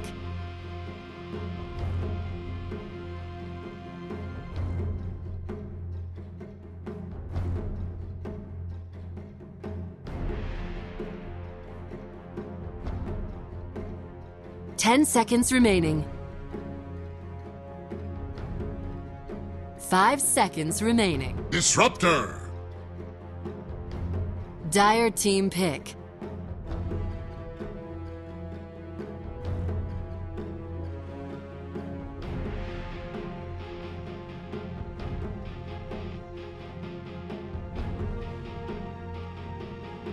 10 seconds remaining. 5 seconds remaining.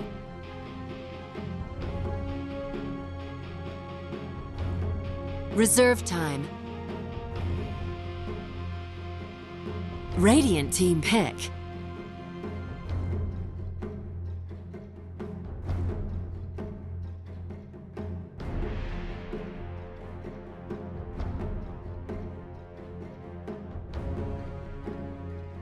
Ten seconds remaining.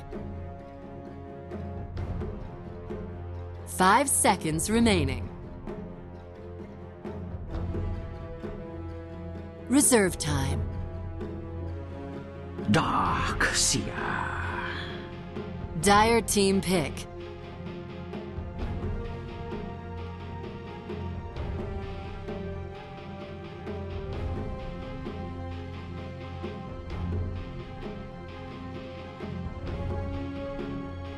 Ten seconds remaining. 5 seconds remaining. Reserve time.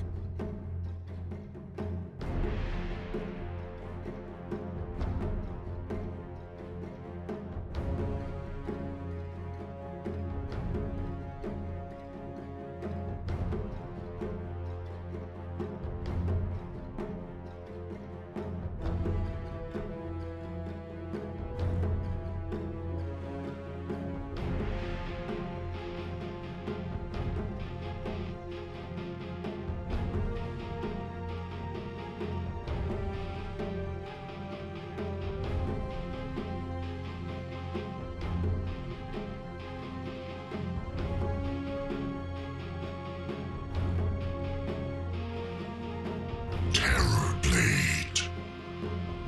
Radiant team ban.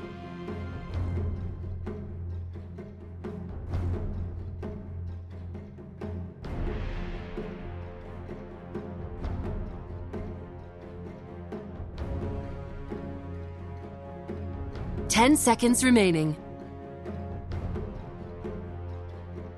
5 seconds remaining.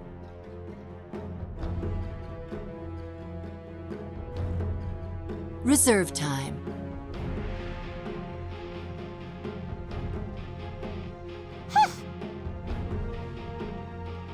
Dire team ban.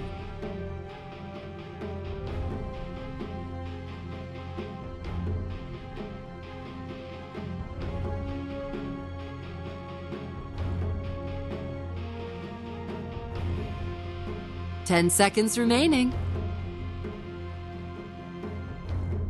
5 seconds remaining.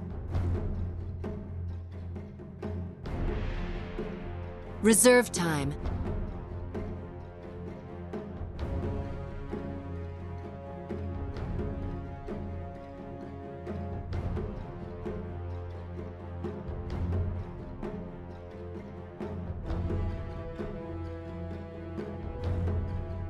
Ten seconds remaining.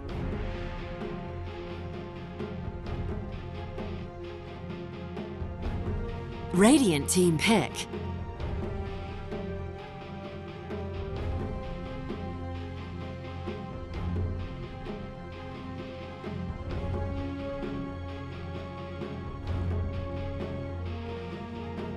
Ten seconds remaining. 5 seconds remaining.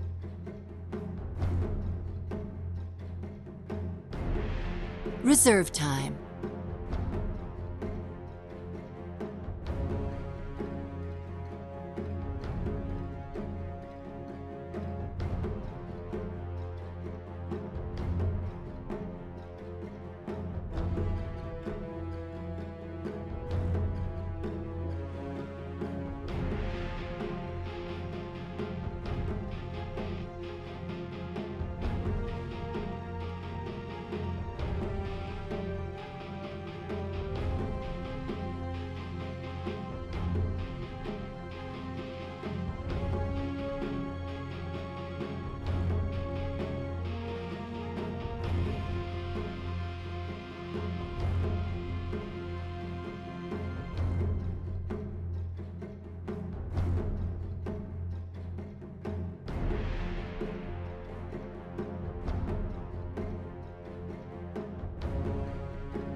Outworld Devourer.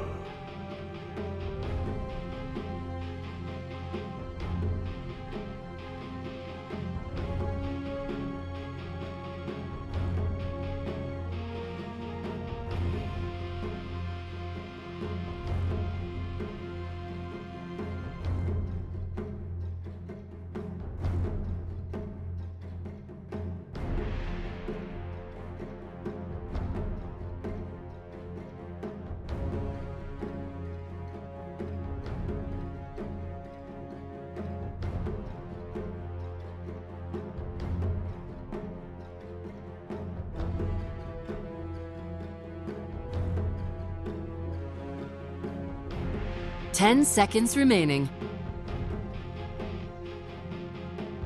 5 seconds remaining.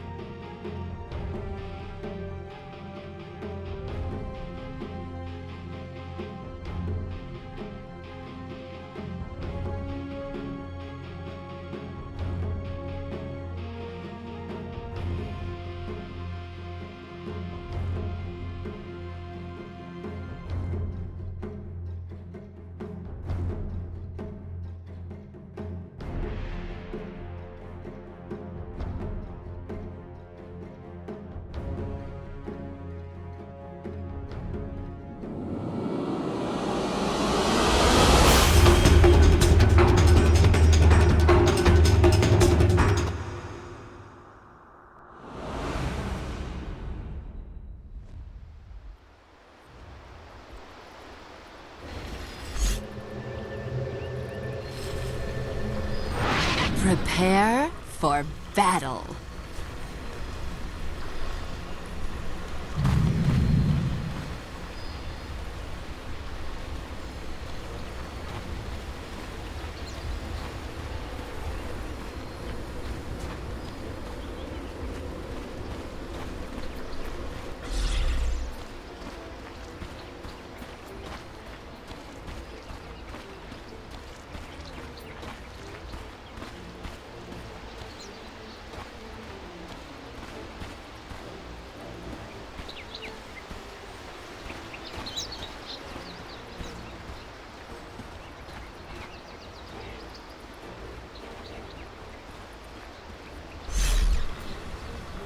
"30 seconds to battle."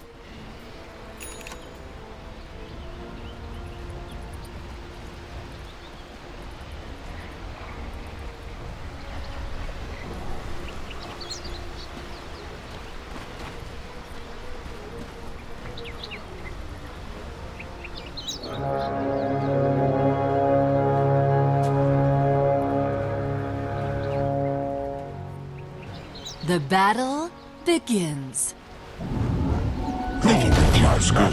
That should help.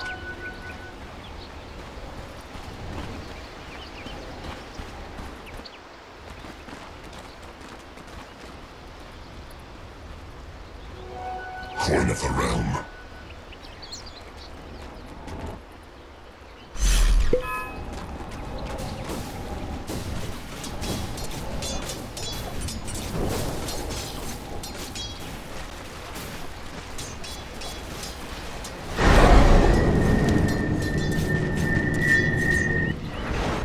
Dire's middle tower is under attack.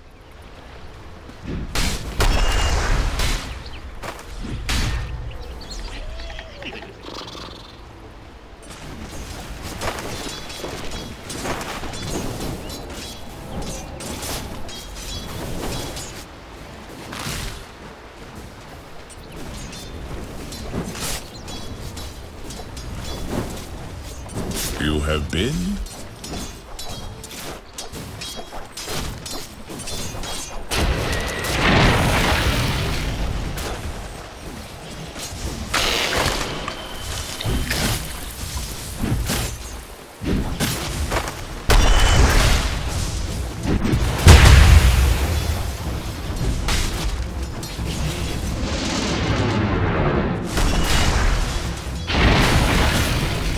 First blood!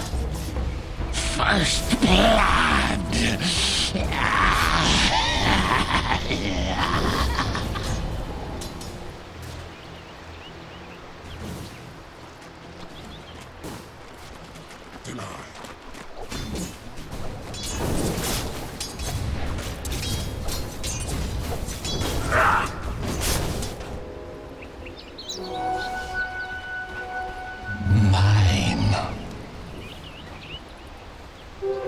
Invisibility. A soldier's fortune.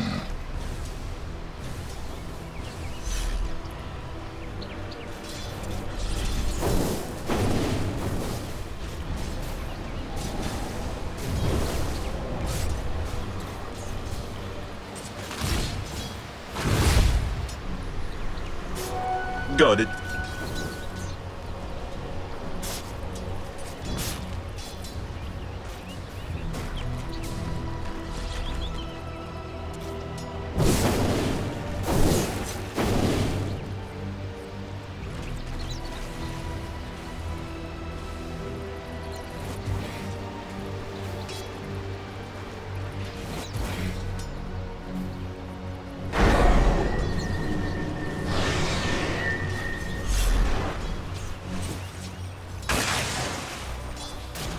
Radiant's top tower is under attack.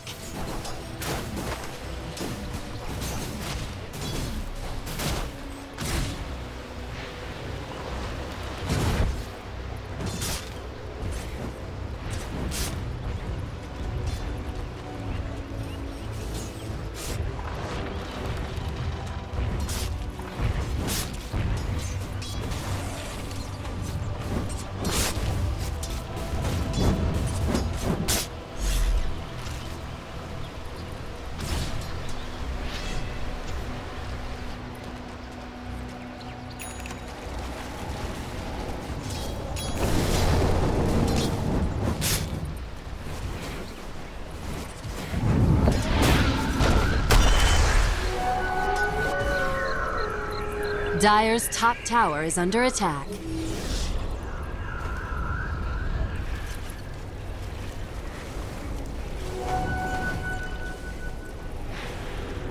A gift from the tempest of battle.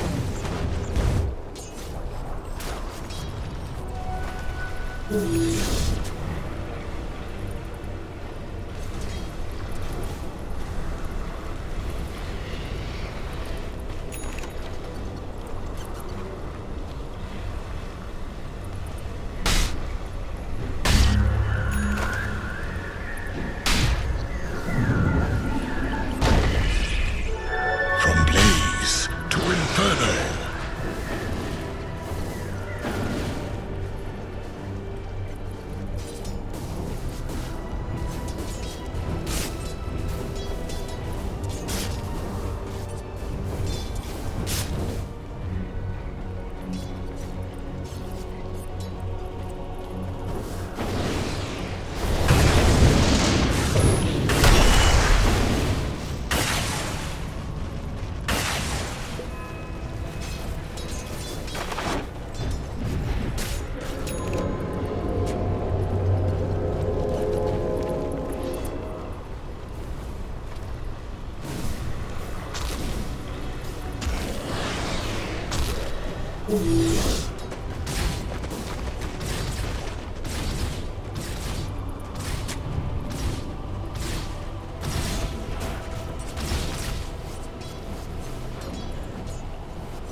Invisibility.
Feeling under the weather?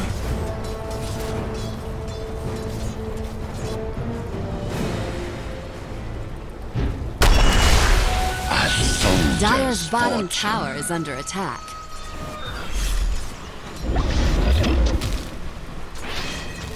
Illusion!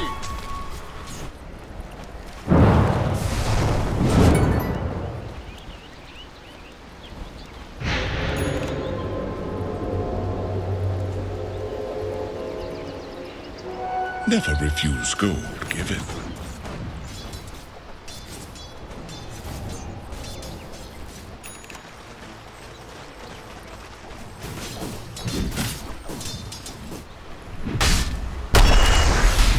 Dire's top tower is under attack. Double kill!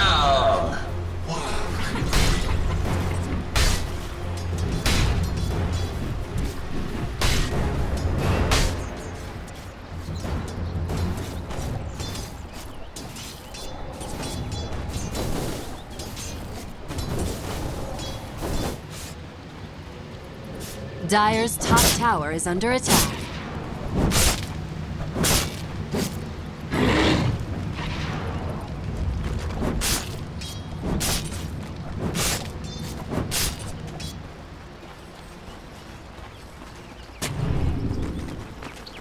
Dire's top tower is under attack.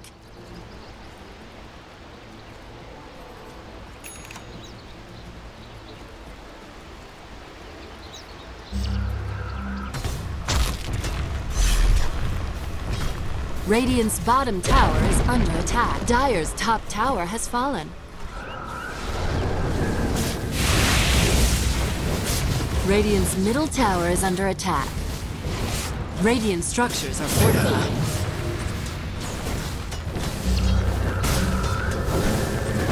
Got it. Dire's top tower is under attack.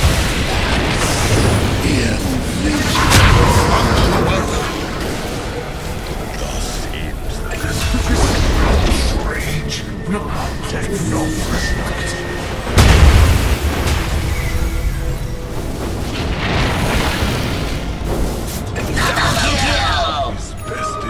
Serrated rings of wisdom cut you down.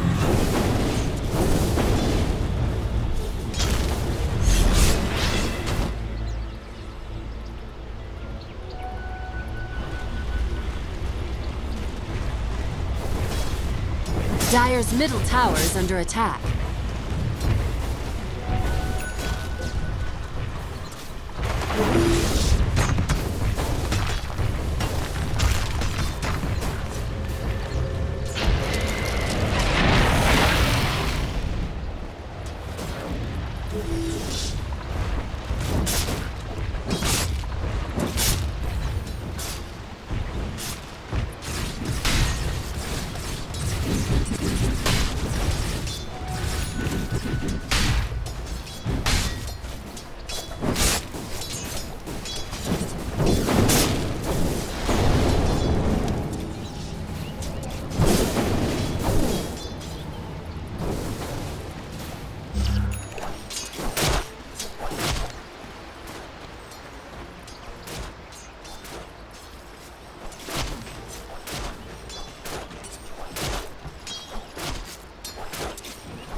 Coin of the realm.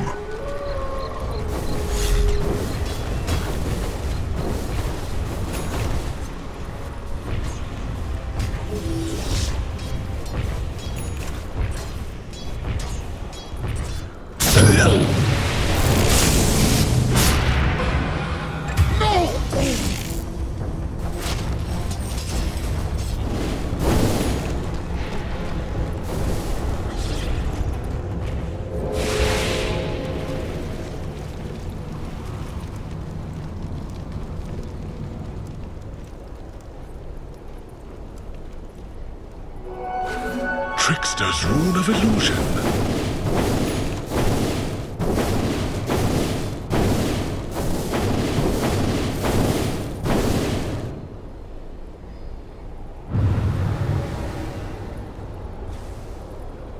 Radiant's middle tower is under attack.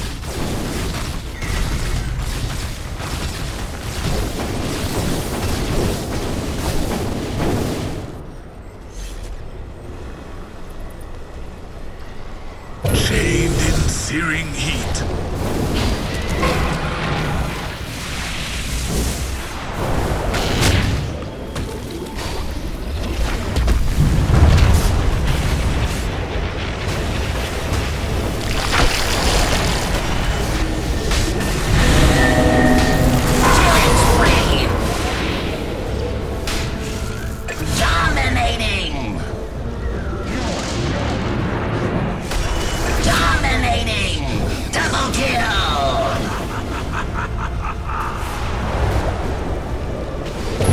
Radiant's bottom tower is under attack.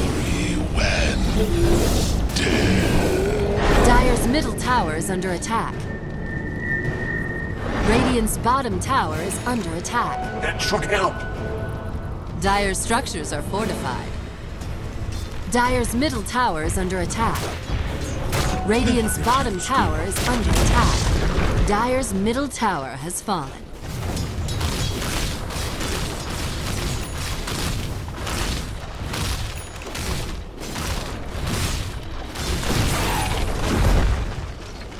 A soldier's fortune.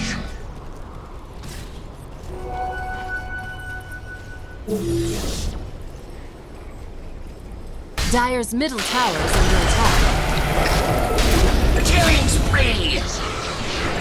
Battle is a spring. It feels shall run.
Radiant's bottom tower is under attack.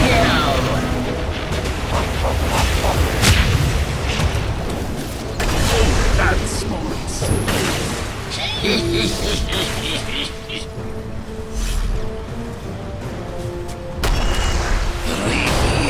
Radiant's bottom tower is under attack. Unstoppable!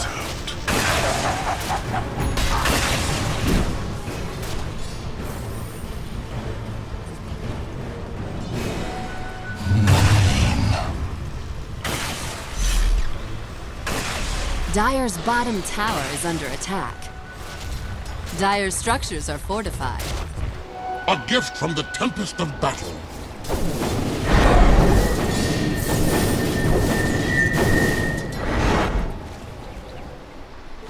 Illusion.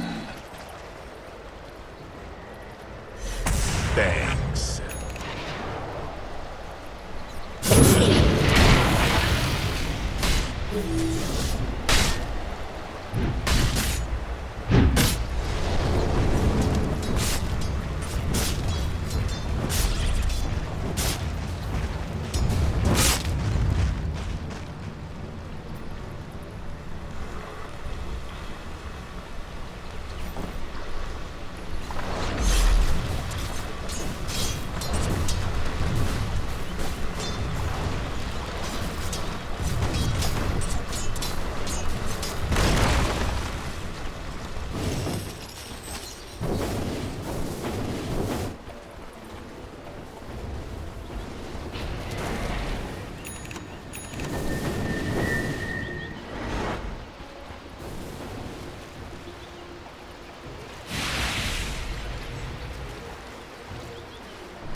Radiant's top tower is under attack.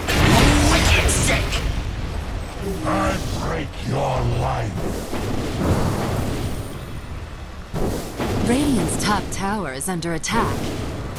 Dire's bottom tower is under attack.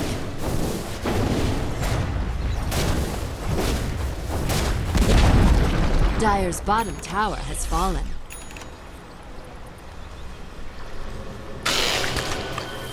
Radiant's top tower is under attack. Coin of the realm.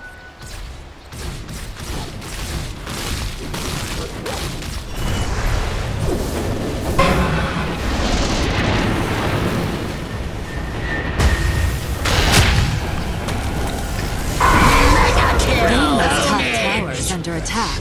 You felt was my intellect. Radiant's top tower has fallen. Radiant's middle tower is under attack.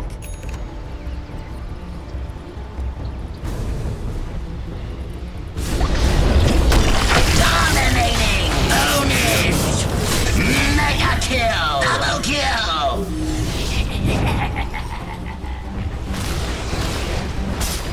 Dire's top tower is under attack.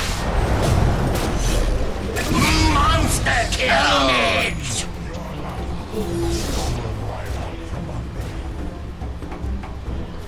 Dire's bottom tower is under attack.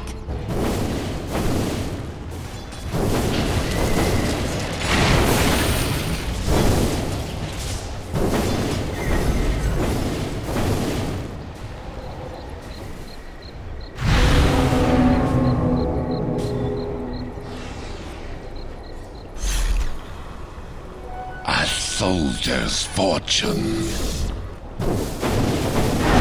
Strike or sprints.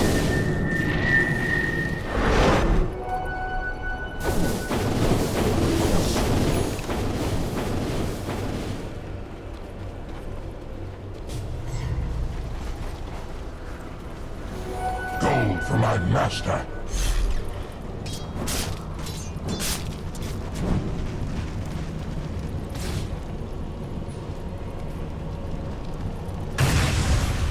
Behold my searing chains.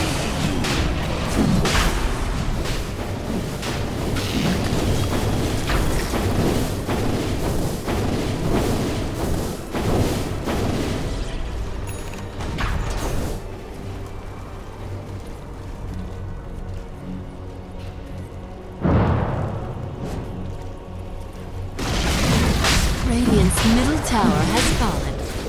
Rashad has fallen to the Radiant. Radiant's bottom tower is under attack. Radiant structures are fortified.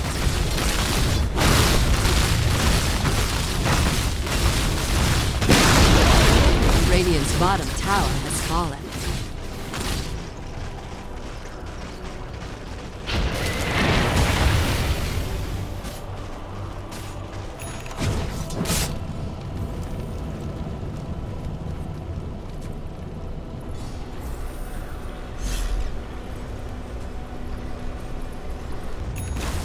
Radiant's bottom tower is under attack. Dire's top tower is under attack. Never feels good given.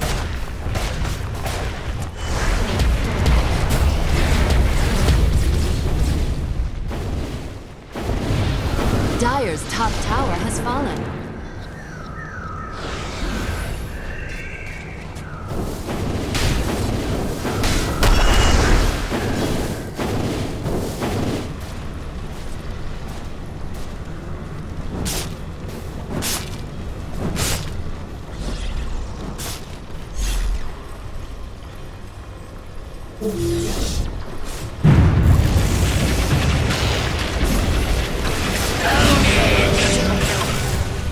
I hit the kill switch.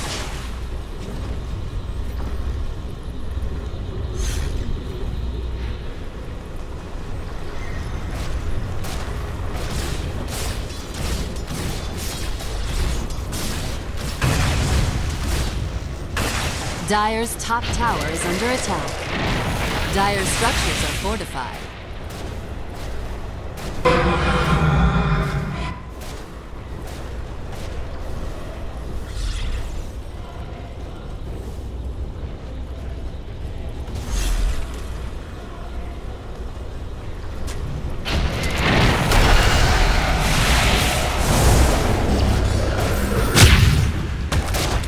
Denied! Dire's top tower has been denied.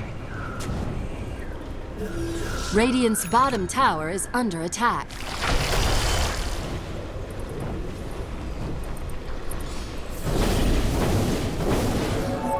Illusion. Radiant's bottom tower is under attack. Radiant structures are fortified.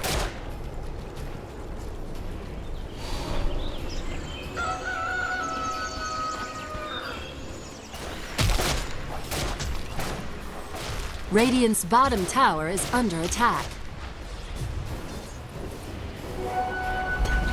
Got it.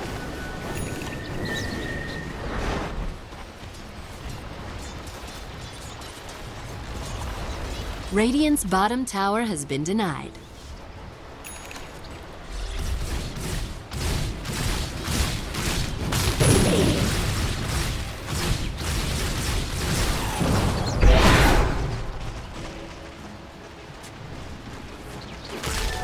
Blaze to Inferno.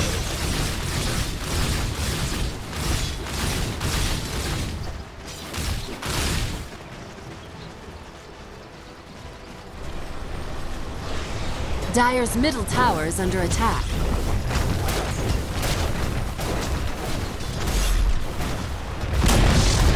Dire's middle tower has fallen.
Well, now you dwell in the deep.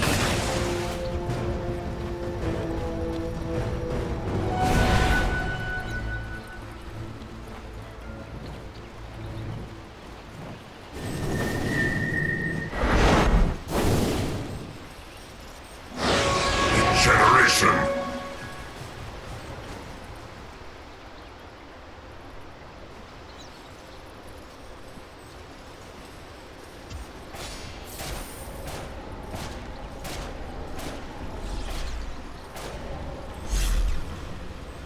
Dire's top barracks are under attack.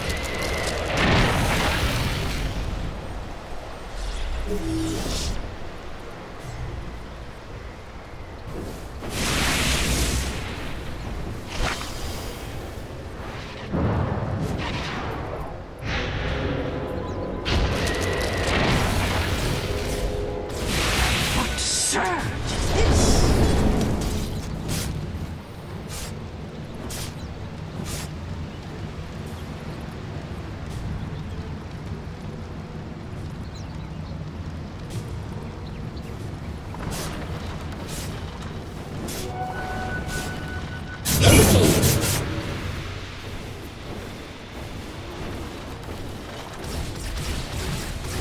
I was meant to have this.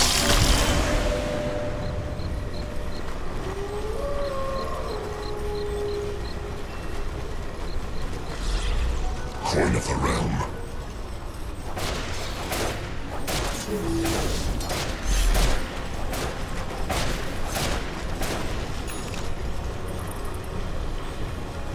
Dire's bottom tower is under attack.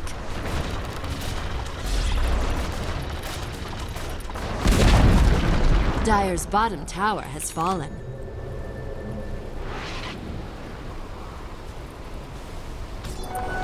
soldier's fortune. Dire's bottom tower is under attack. Radiant's top tower is under attack.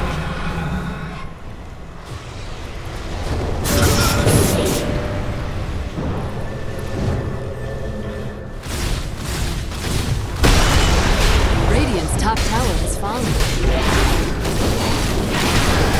Radiant's middle tower is under attack. Own it!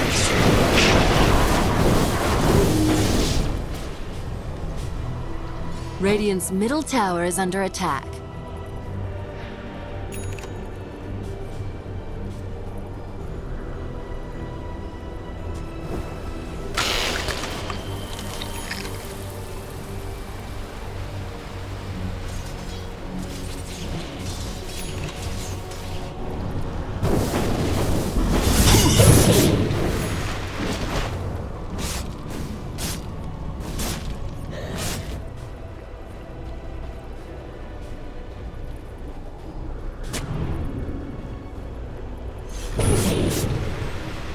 That should help.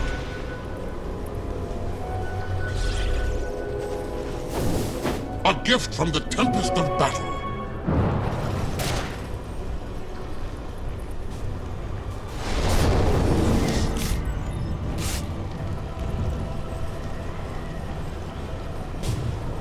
Your place is here.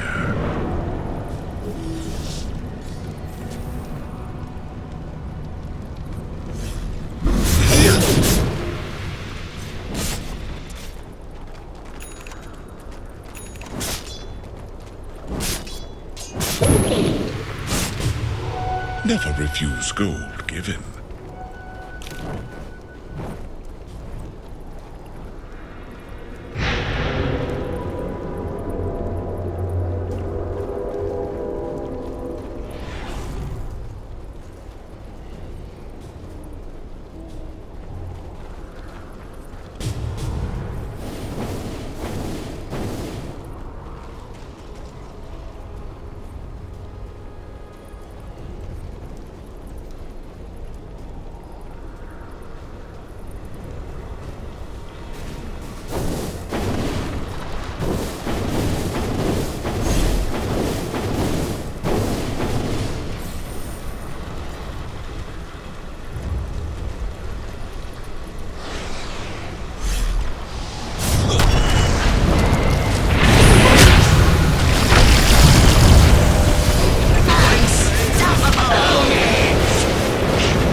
Look at that! Rashad has fallen to the Radiant.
Dire's structures are fortified.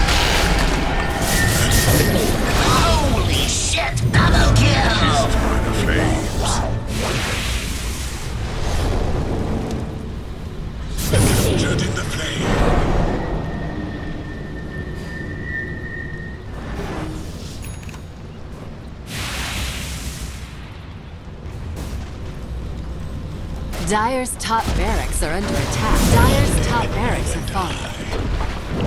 Dire's top barracks have fallen.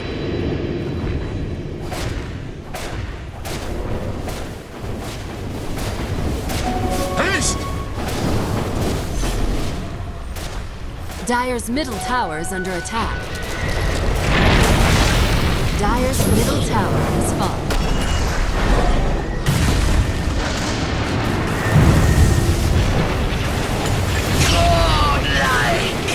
Holy shit! Double kill!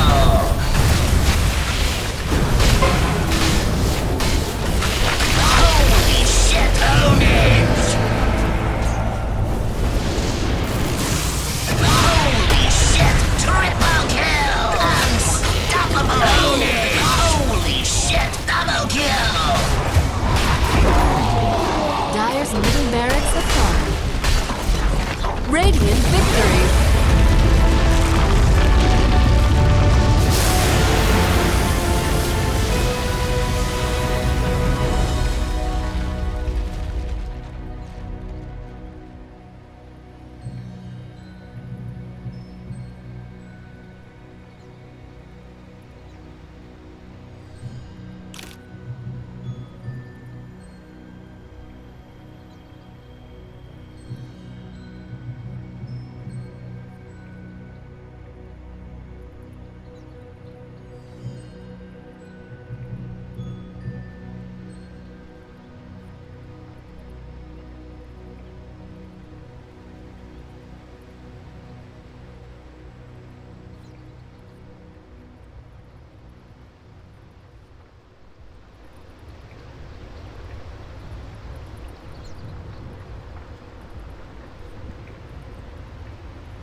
Dire team ban.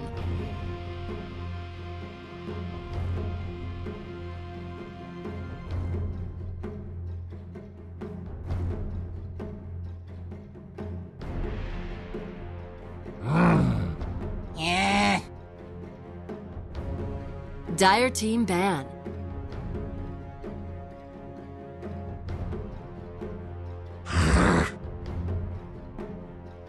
Radiant team ban.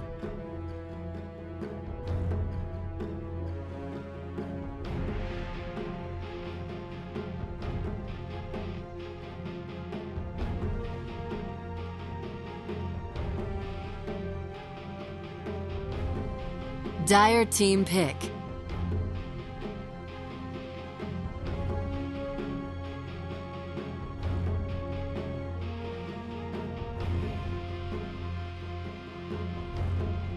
Radiant team pick.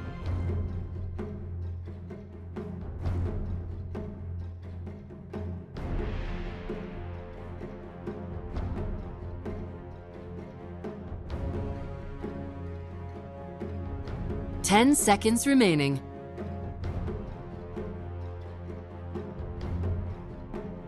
Radiant team pick.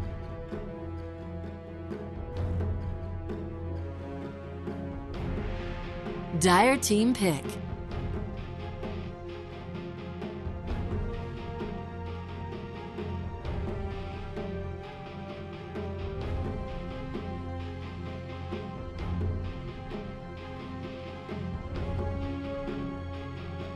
Radiant team ban.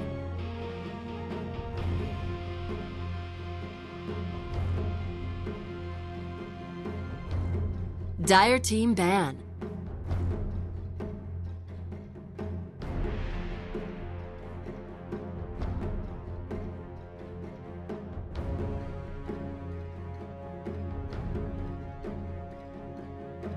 Ten seconds remaining. 5 seconds remaining. Reserve time.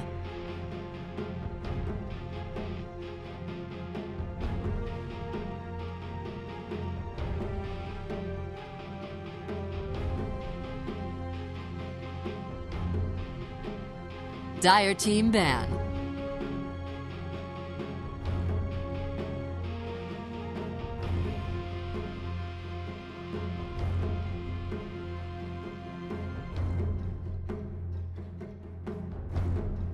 Ten seconds remaining.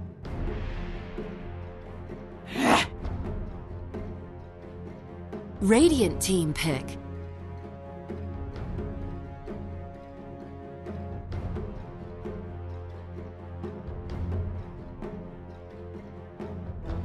Crystal Maiden. Dire team pick.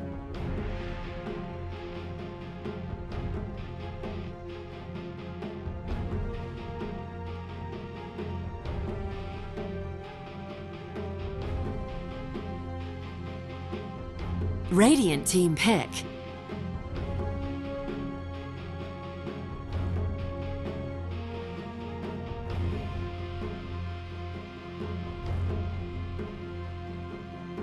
Dire team pick.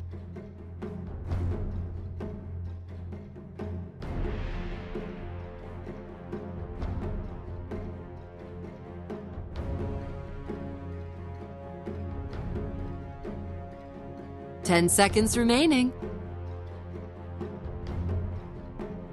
5 seconds remaining.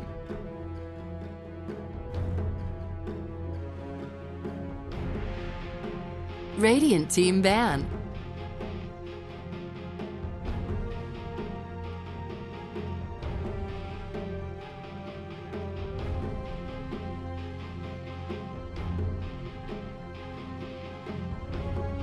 Ten seconds remaining.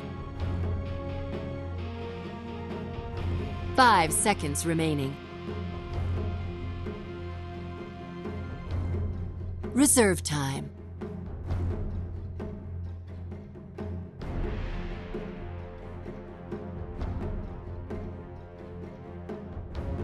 Dire team ban.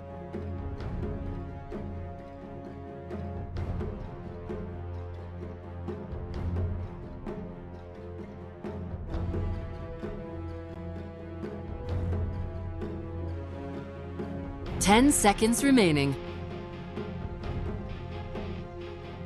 5 seconds remaining.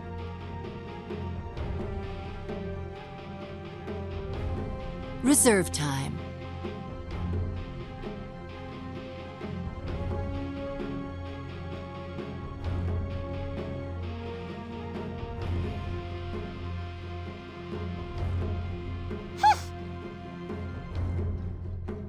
Dire team pick.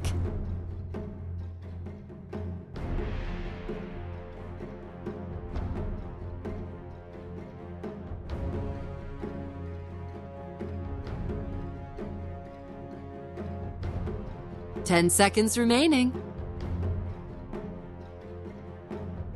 5 seconds remaining.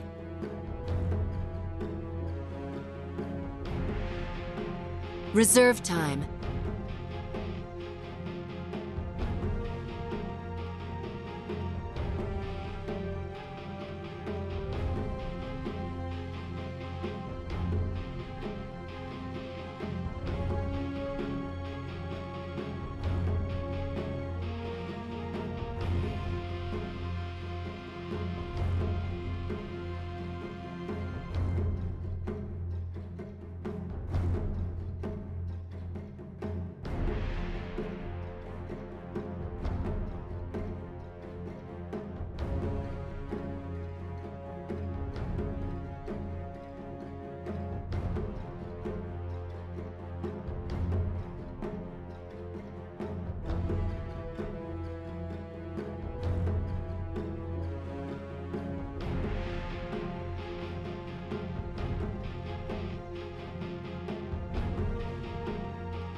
Radiant team pick. Queen of Pain.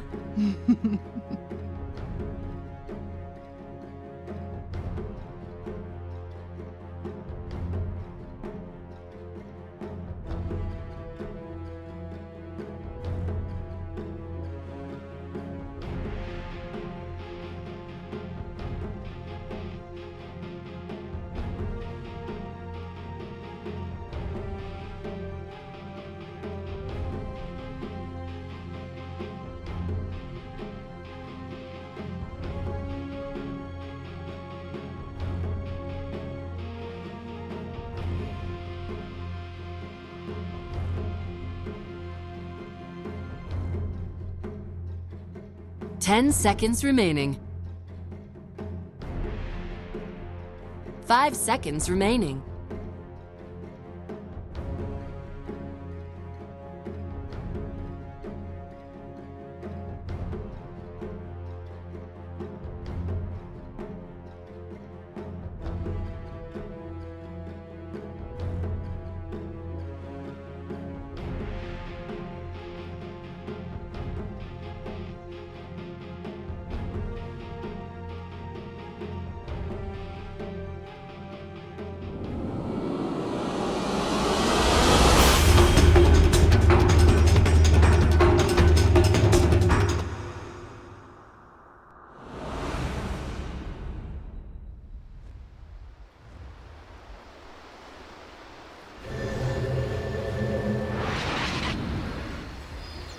Prepare for battle.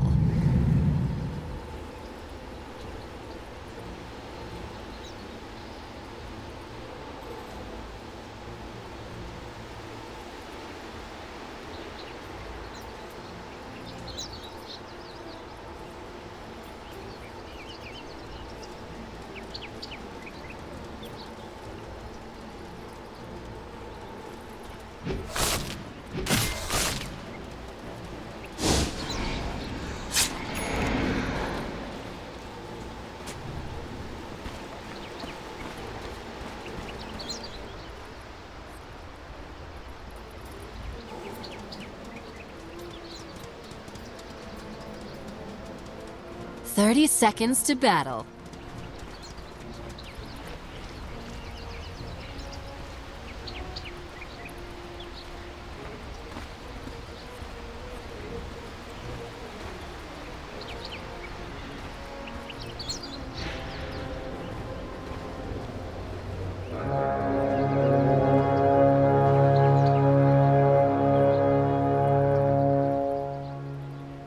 The battle begins. A soldier's fortune.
First blood!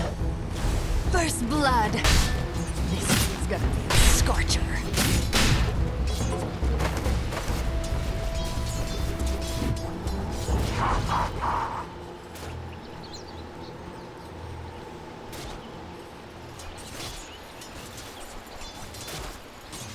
Dire's middle tower is under attack.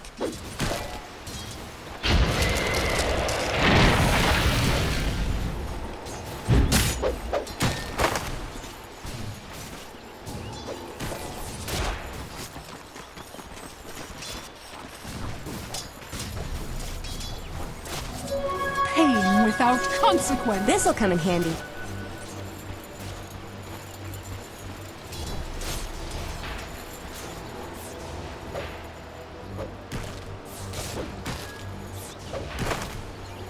Got it.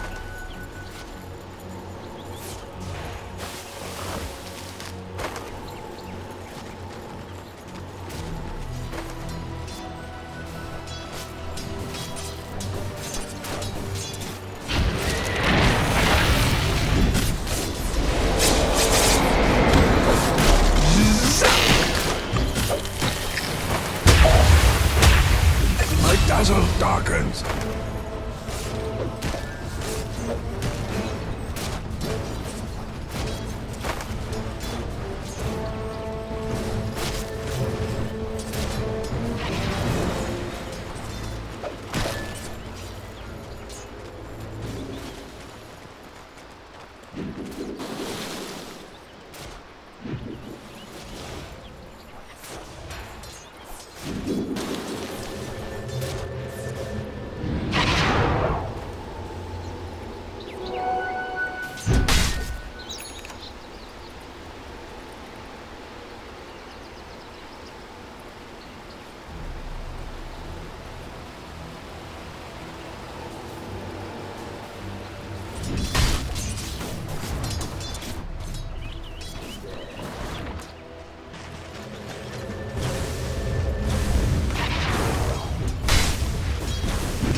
Radiant's bottom tower is under attack.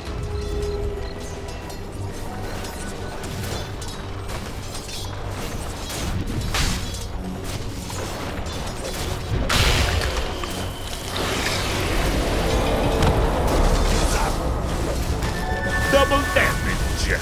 I'll remember this.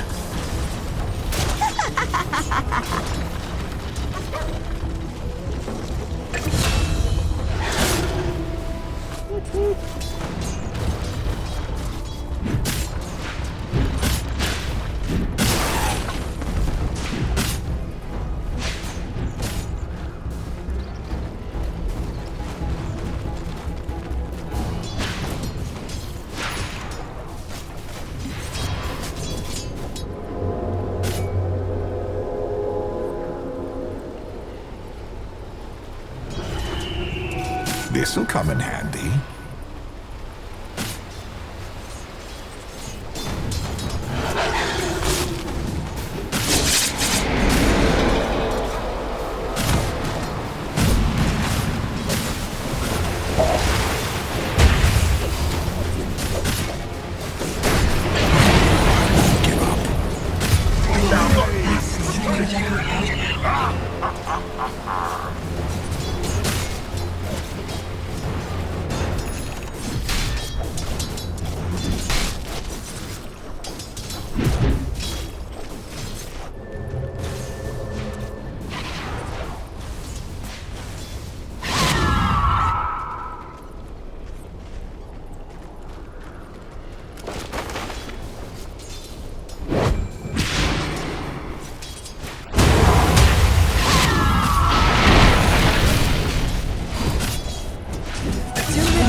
In the fire.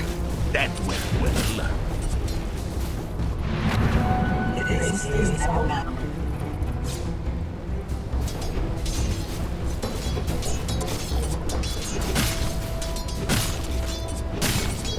Illusion.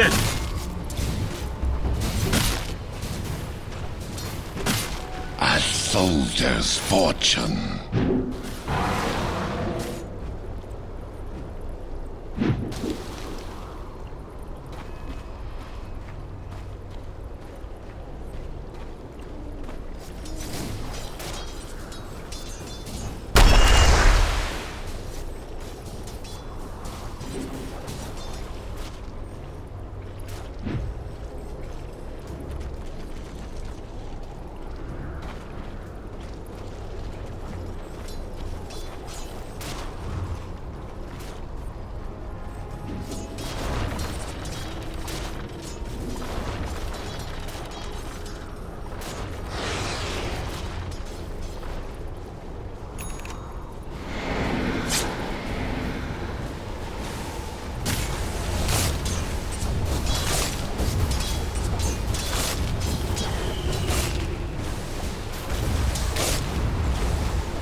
Dire's middle tower is under attack.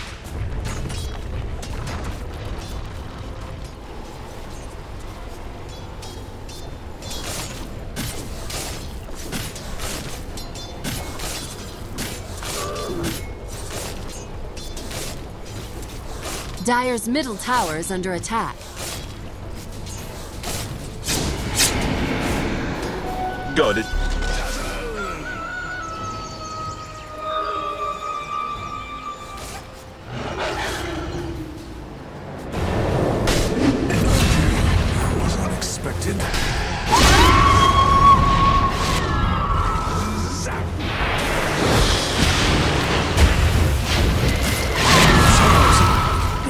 I'm sorry. Did you say stop?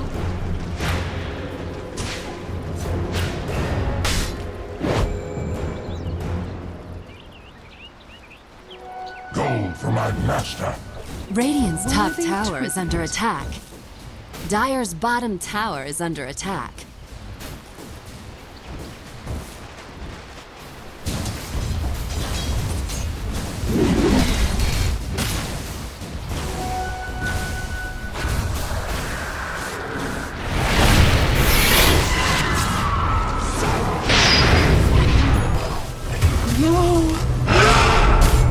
Got a light?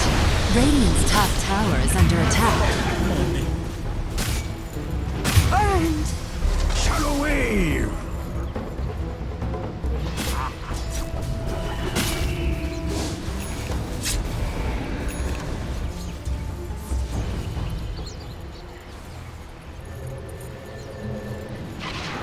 Radiant's middle tower is under attack.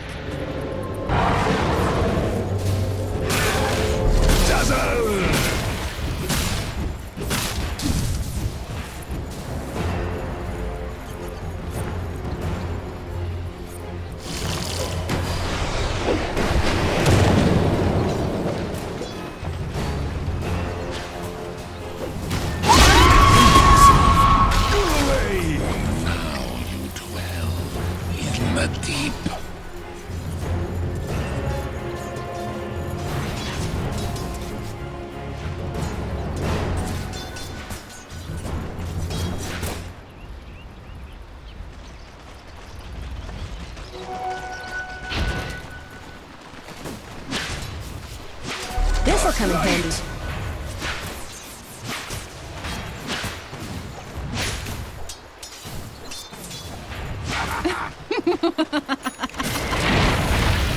Radiant's top tower is under attack.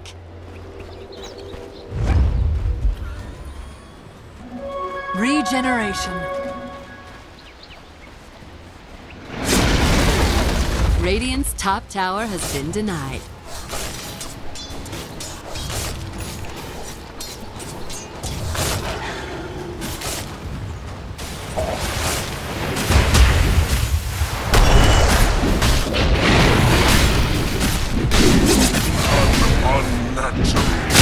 That gets my seal of approval. Dire's middle tower is under attack.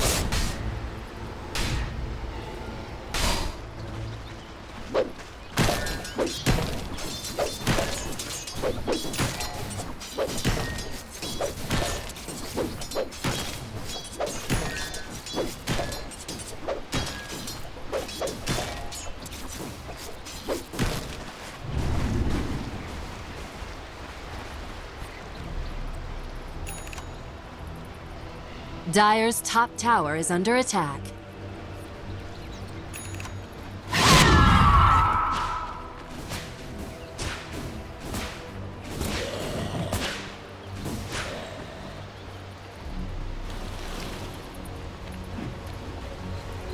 A soldier's fortune.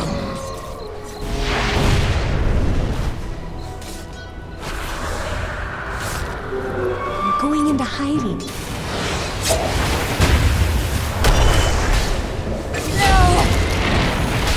Radiant's bottom tower is under attack.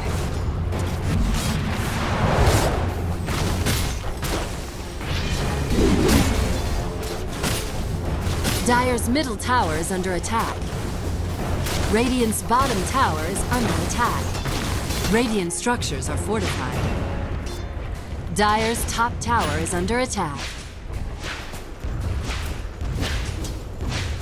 Dire's structures are fortified.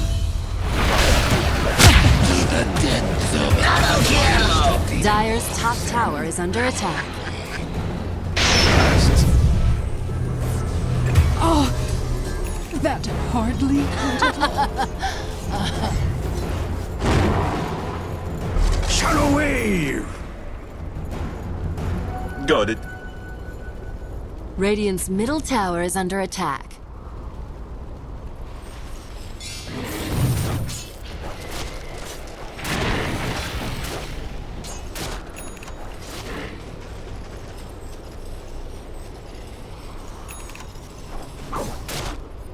Money to burn.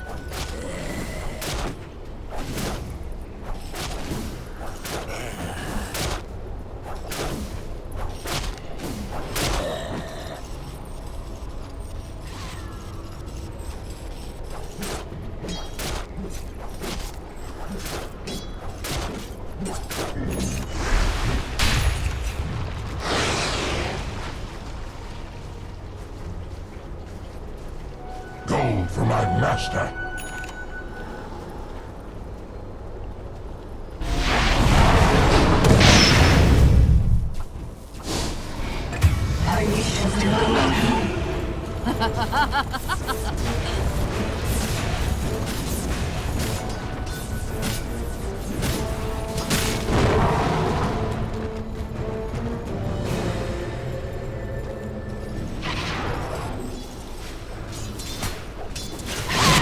Radiant's bottom tower is under attack.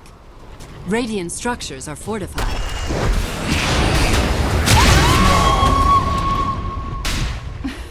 Radiant's bottom tower is under attack.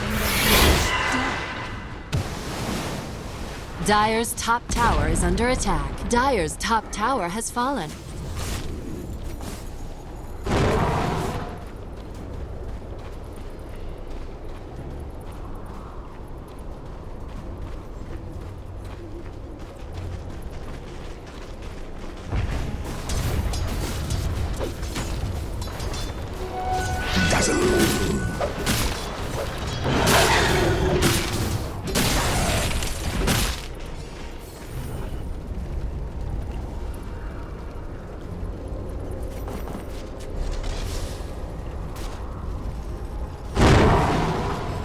Dire's top tower is under attack. Radiant's middle tower is under attack.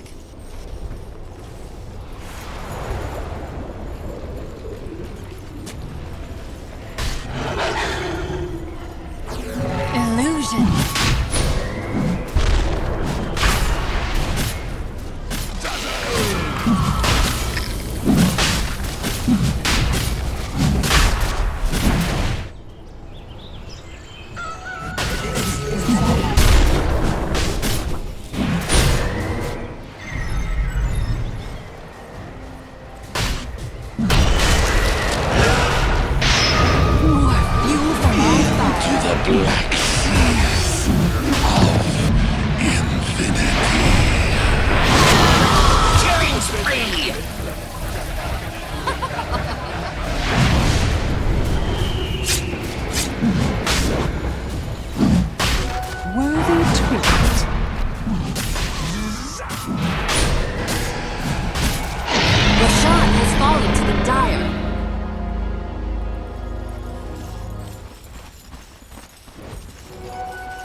Dire's top tower is under attack.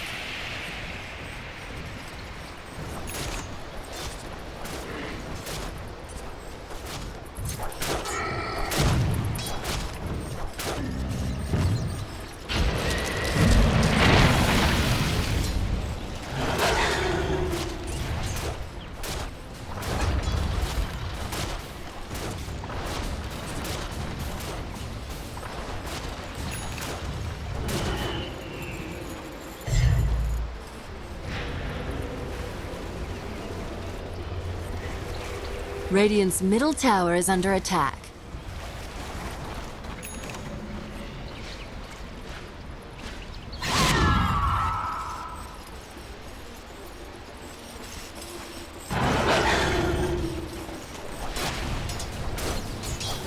A soldier's fortune. Regeneration.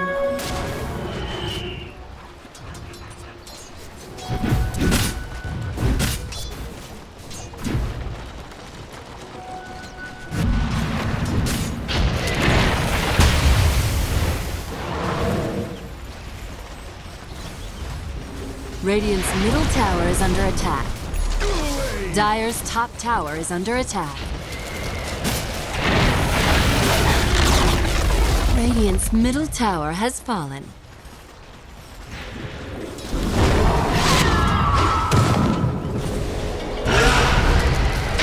Dominating! Dire's top tower is under attack. Radiant's middle tower is under attack. Dire's top tower is under attack.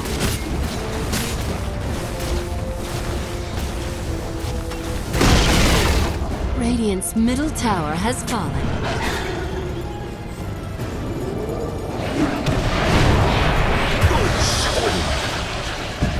What's the opposite of regicide?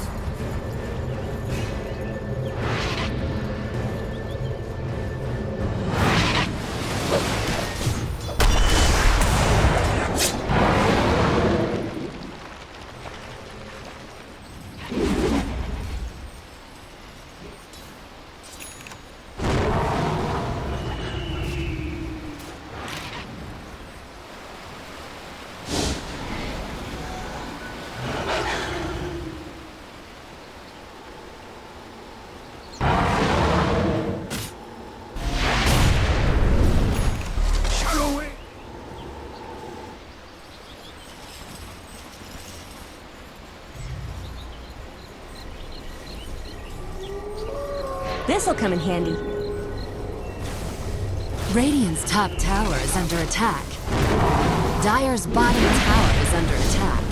Dire's bottom tower has fallen. Double damage. Radiant's top tower is under attack. Radiant's top tower has fallen. Dire's middle tower is under attack. I do suffer fools.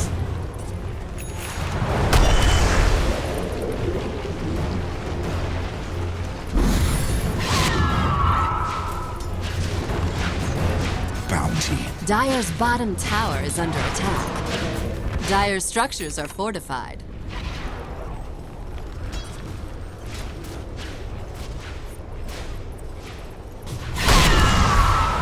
You steal my life.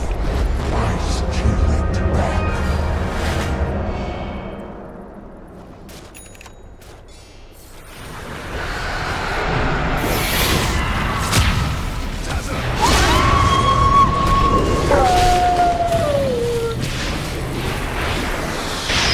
I want a rematch. Slippery when. Dire's bottom tower is under attack. Mega kill! Unstoppable! Double kill! Nature, red in tooth and talon.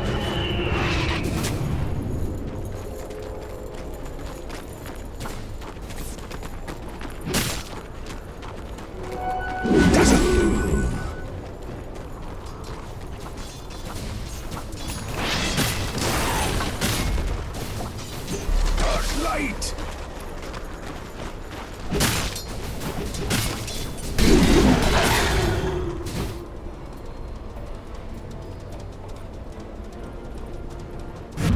Got it.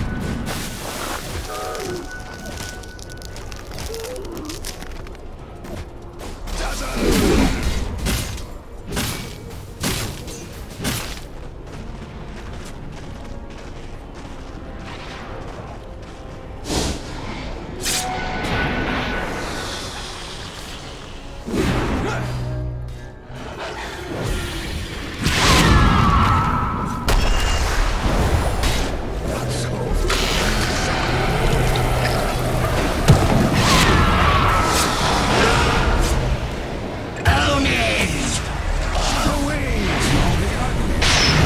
Wicked sick! Own it!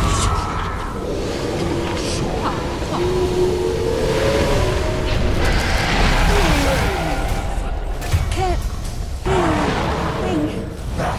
Is for the match. You're safe. Double kill! Dark light!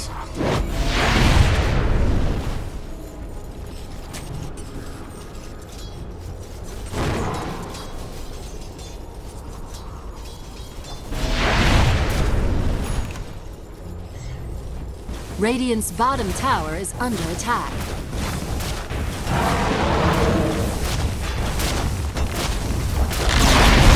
Radiant's bottom tower has fallen.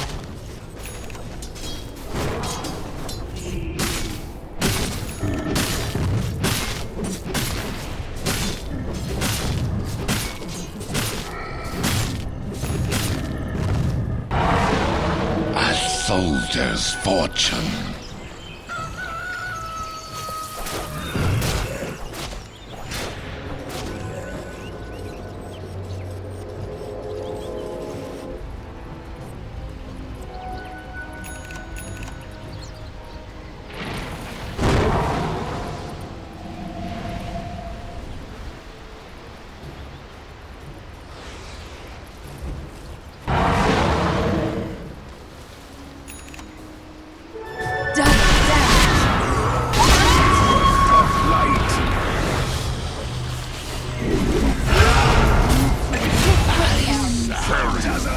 Fist bump.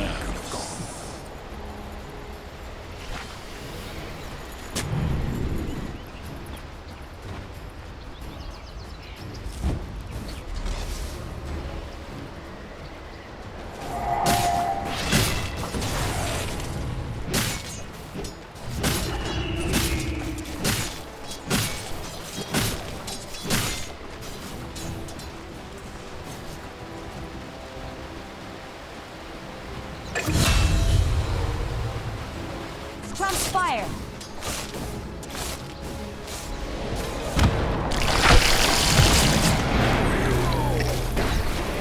Killing spree!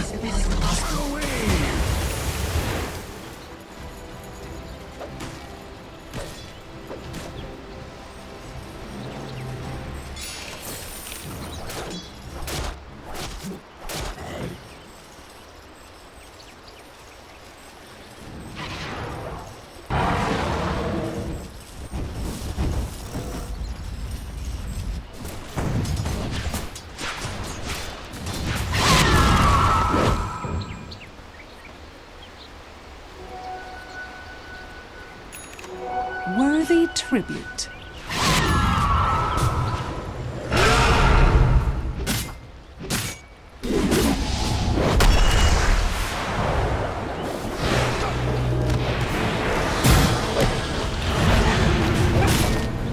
Killing spree!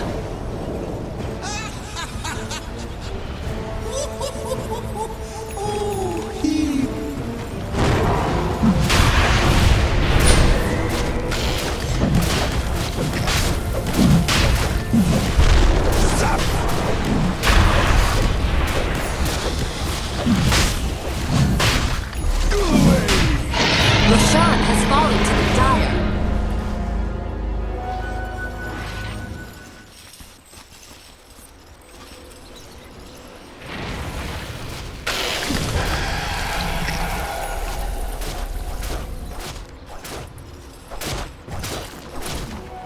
Dazzle!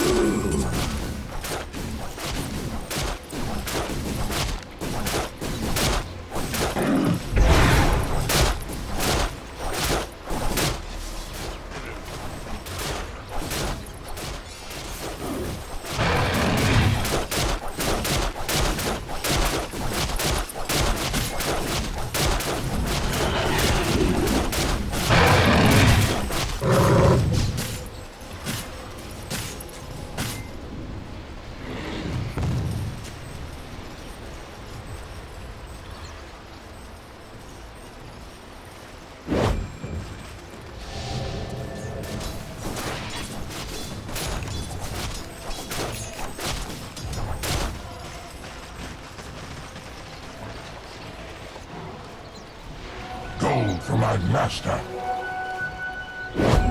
Regeneration.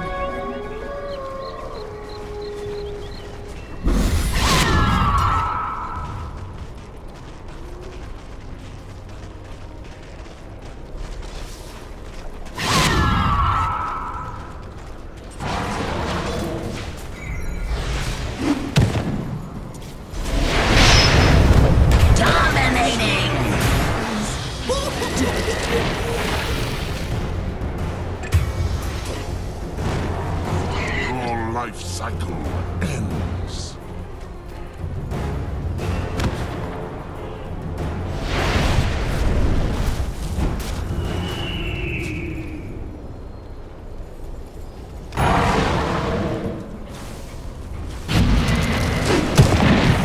Radiant's bottom tower is under attack.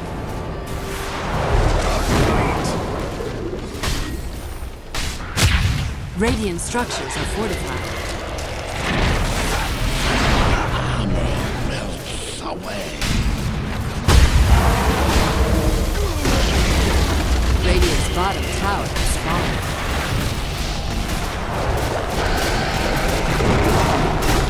Radiant's bottom barracks are under attack. Radiant's bottom barracks have fallen.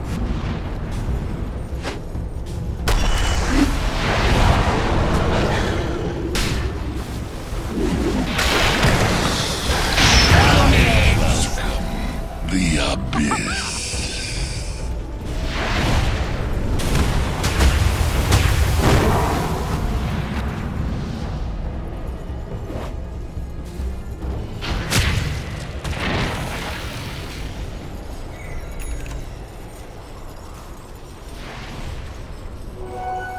Dazzle!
exquisite agony.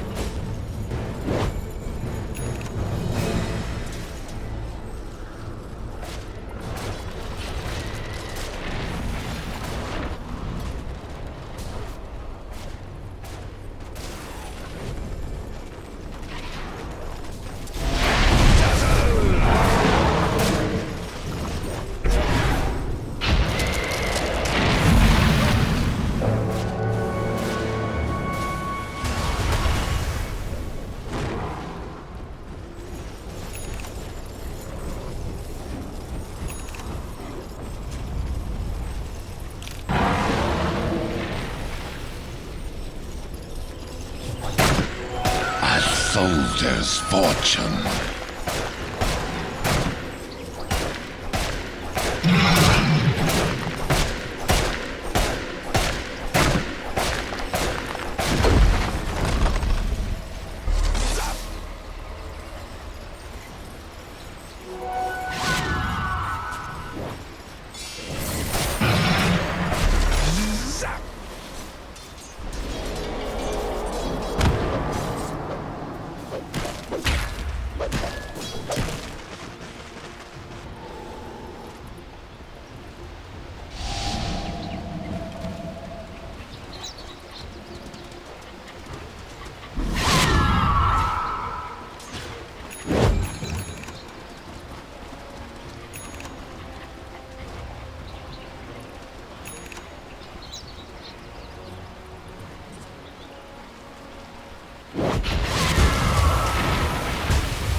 Dire's top tower is under attack.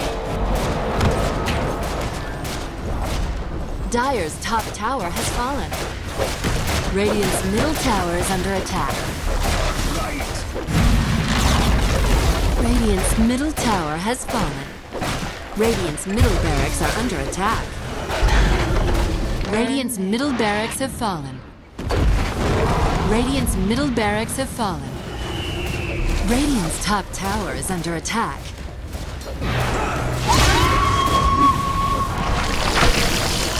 Radiant's top barracks are under attack.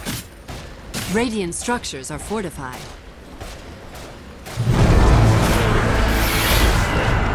Radiant's top barracks have fallen.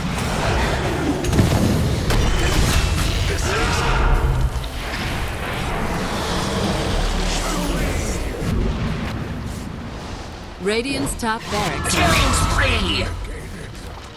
I'm a pain specialist.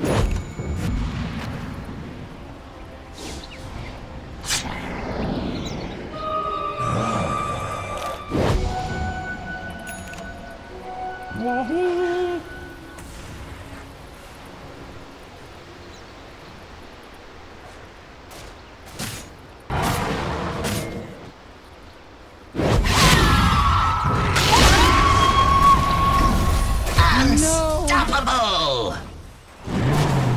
Queen of pain. So silent.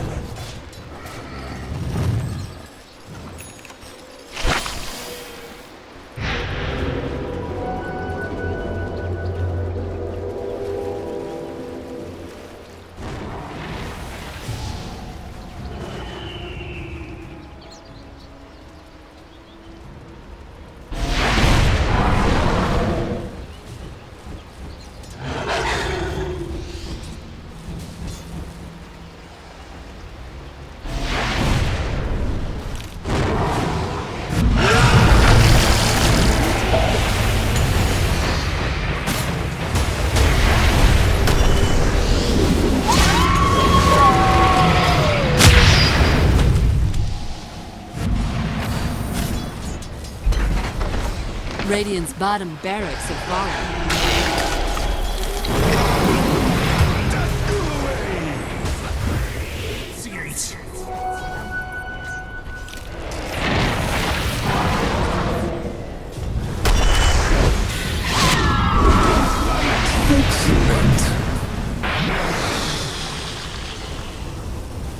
Radiant's top barracks are under attack. Radiant's top barracks have fallen.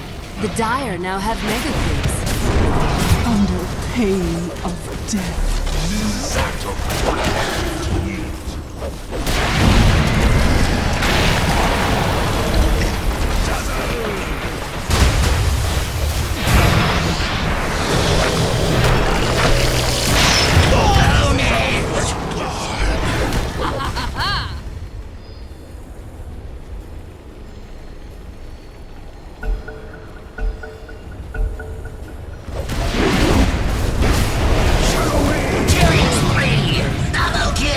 Crystal Maiden.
Dire team ban.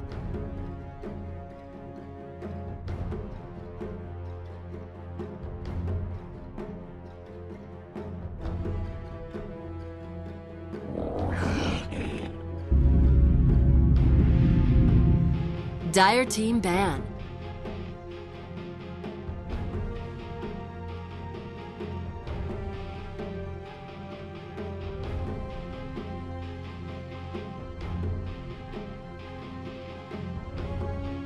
Ten seconds remaining. 5 seconds remaining. Radiant team ban.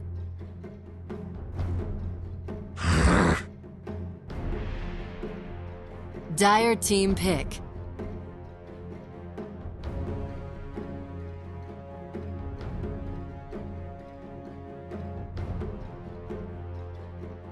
Radiant team pick.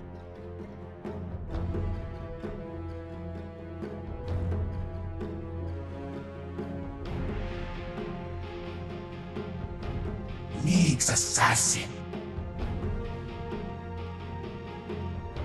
Dire team pick.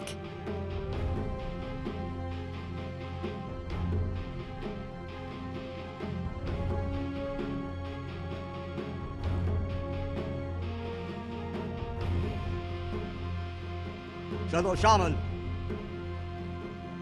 Radiant team ban.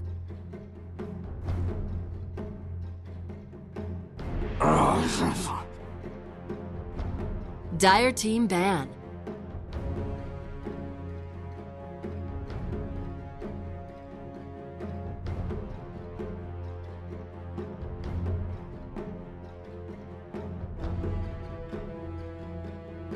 Ten seconds remaining. Radiant team ban.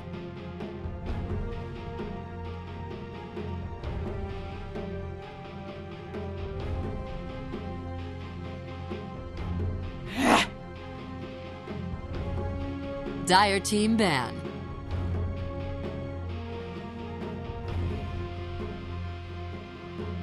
Radiant team pick.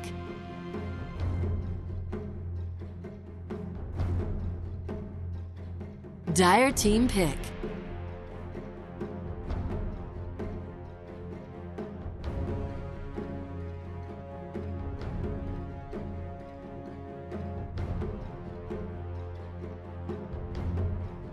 Radiant team pick.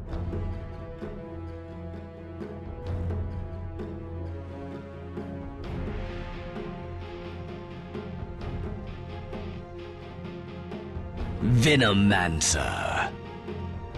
Dire team pick.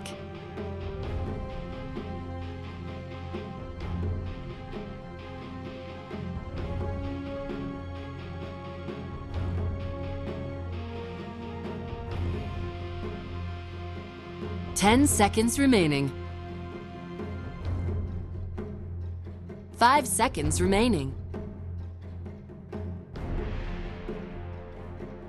Reserve time.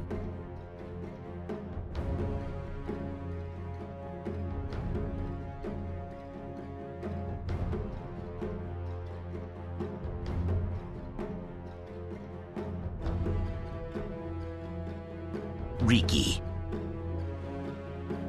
Radiant team ban.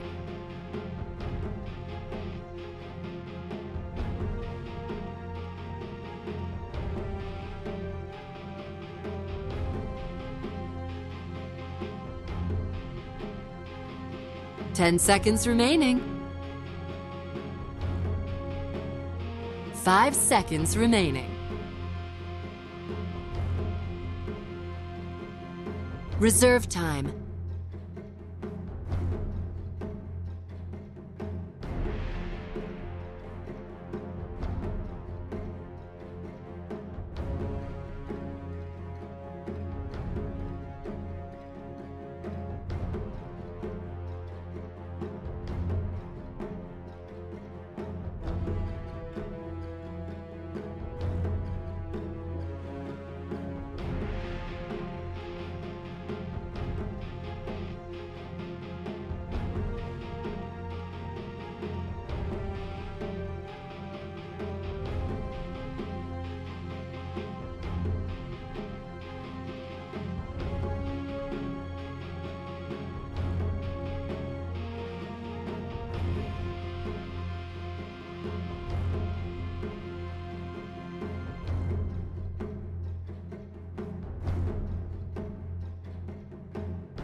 Dire team ban.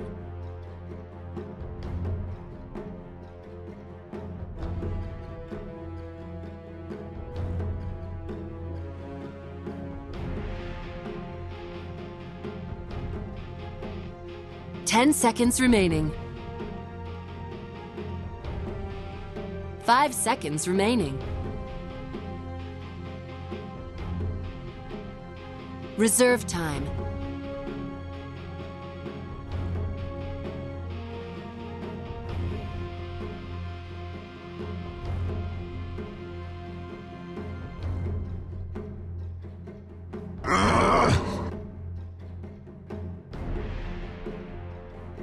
Radiant team pick.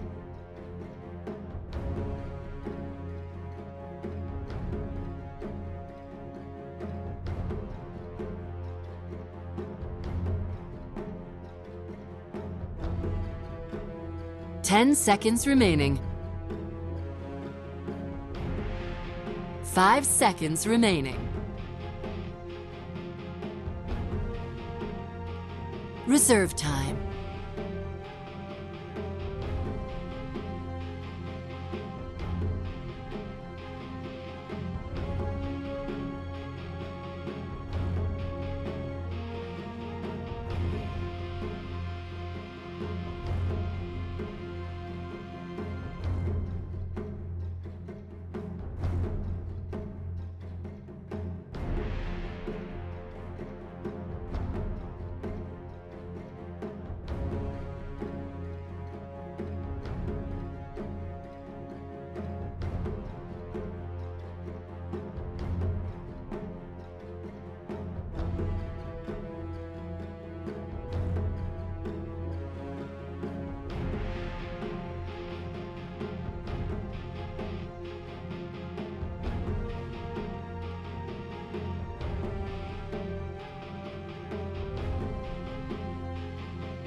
Ten seconds remaining.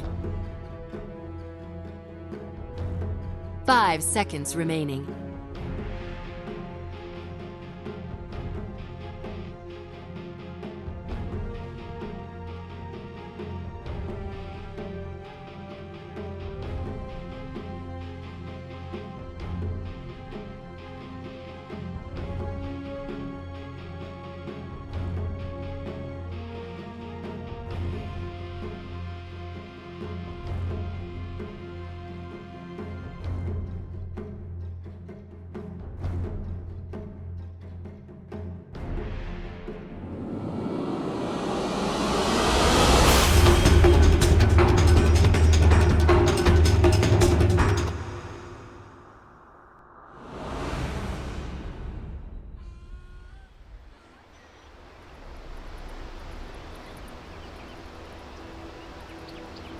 OK， 那这边的话，比赛已经开始了。你好，您现在收看到的是2017年马尼拉大师赛。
30 seconds to battle.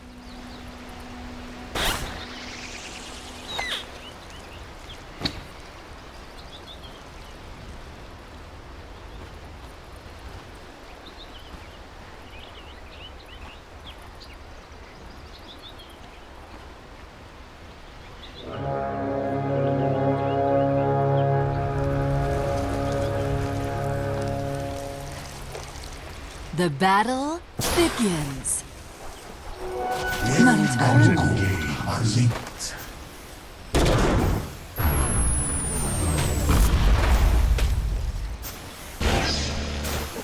First blood! First blood! Mix, mix.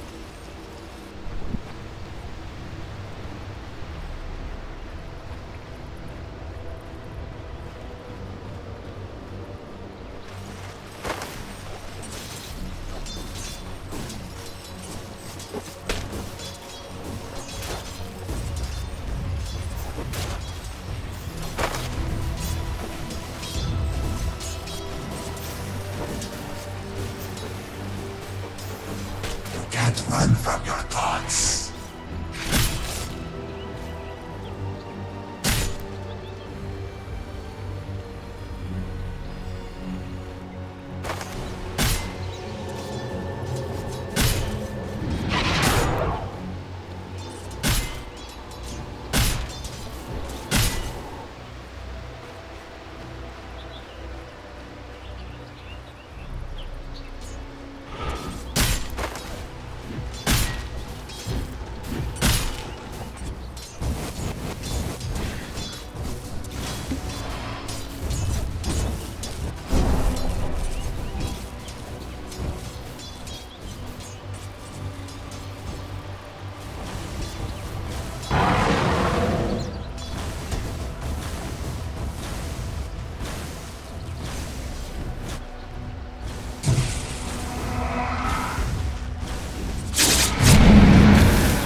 Death's bounty.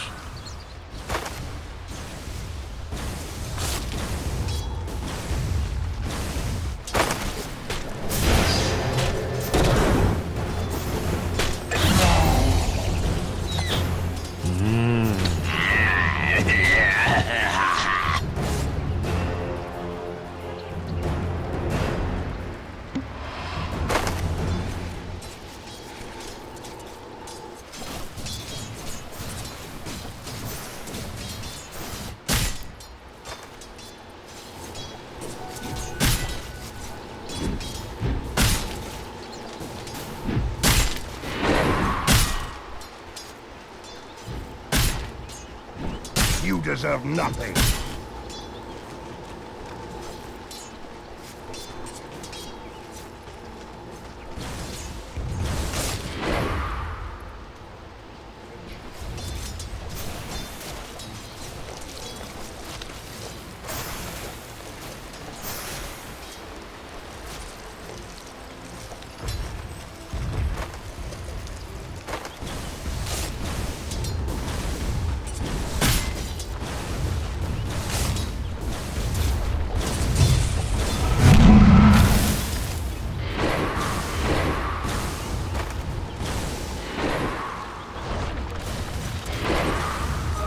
More fuel for my fire.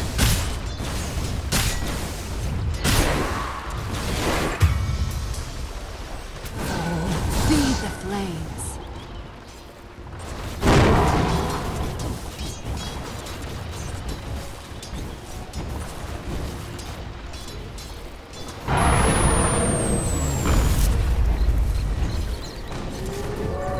This'll come in handy.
Radiant's middle tower is under attack.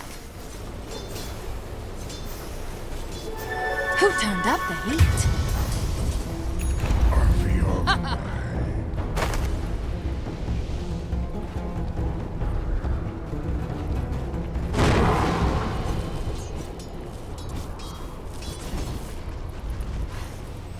Radiant's middle tower is under attack.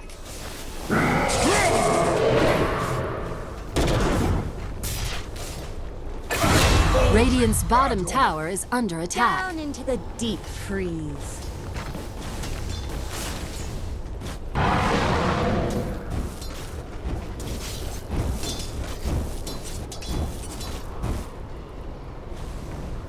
Radiant's middle tower is under attack. Radiant structures are fortified. Are linked. Fortunes change.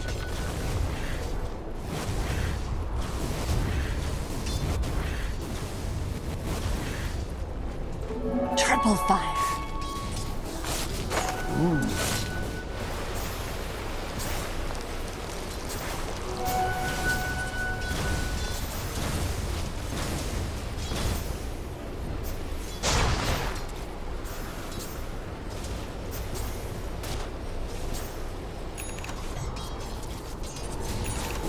Radiant's middle tower is under attack.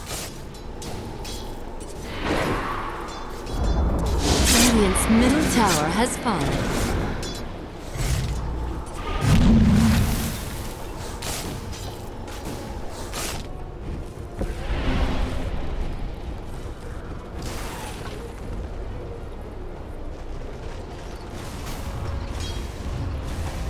Radiant's middle tower is under attack.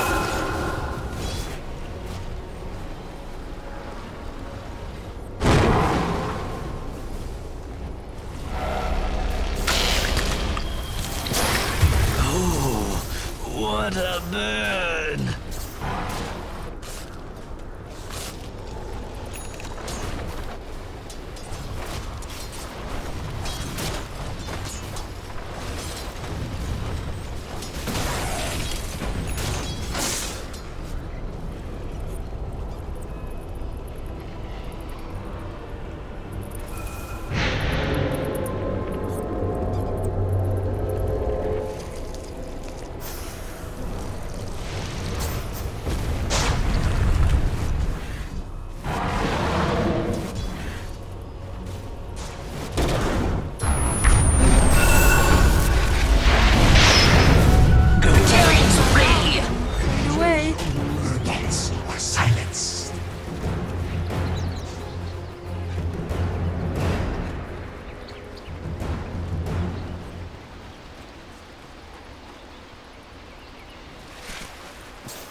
Illusion! Gold for my master. Dire's top tower is under attack.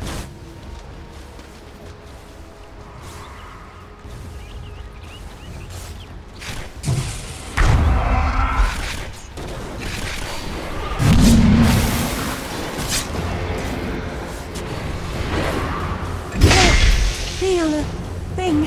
Feel the axe of axe! Radiant's bottom tower is under attack.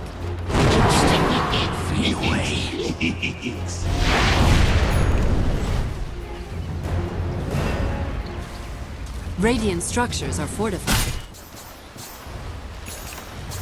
Radiant's bottom tower is under attack. Radiant's bottom tower has fallen.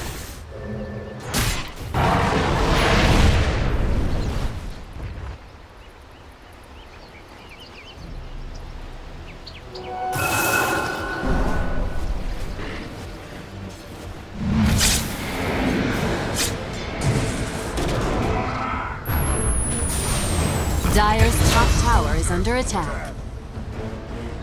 When they hired me.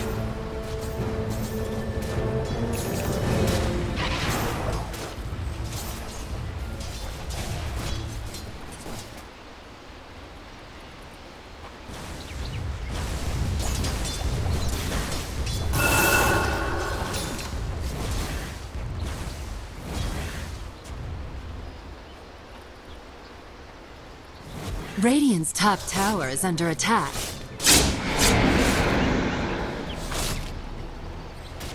Radiant structures are fortified. Radiant's top tower is under attack.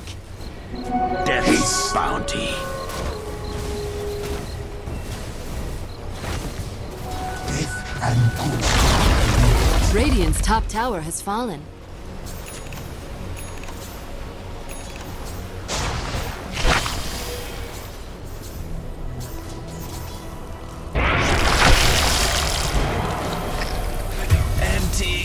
Venom. Dire's middle tower is under attack.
Dire's top tower is under attack. Dire's top tower has fallen.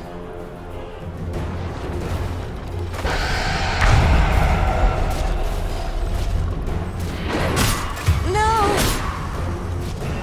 Kill.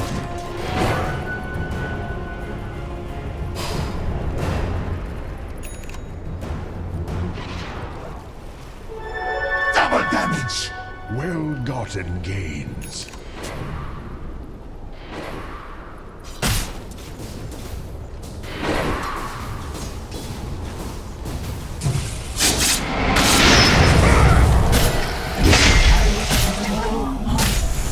Radiant structures are fortified. For such none! Radiant's bottom tower is under attack. Dire's top tower is under attack. Dire's courier has been killed. Dire's middle tower is under attack. Radiant's bottom tower is under attack. Radiant's bottom tower has fallen.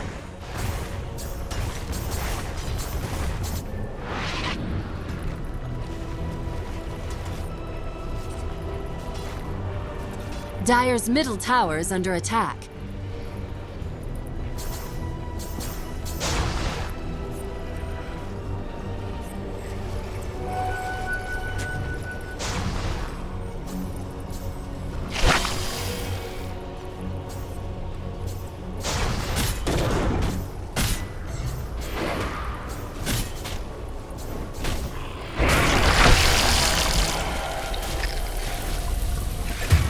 venom dissipates.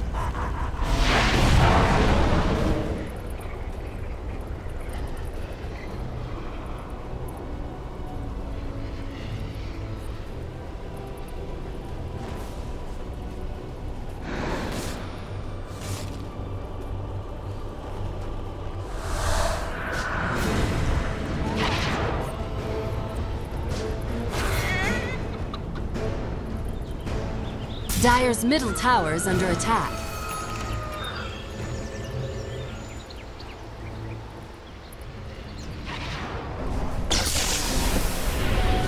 Go for my master.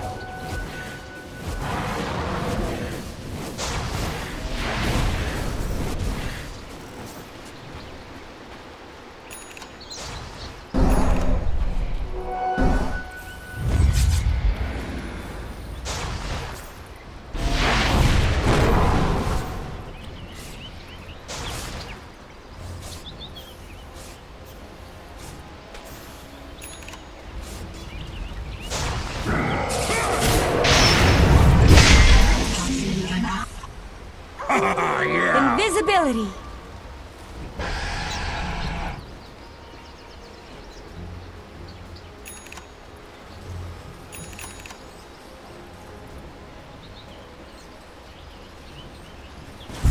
Radiant's top tower is under attack.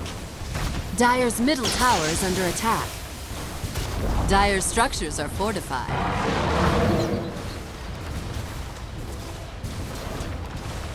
Dire's bottom tower is under attack. Radiant's top tower is under attack. Radiant's top tower has fallen. Killing spree! Gloomy.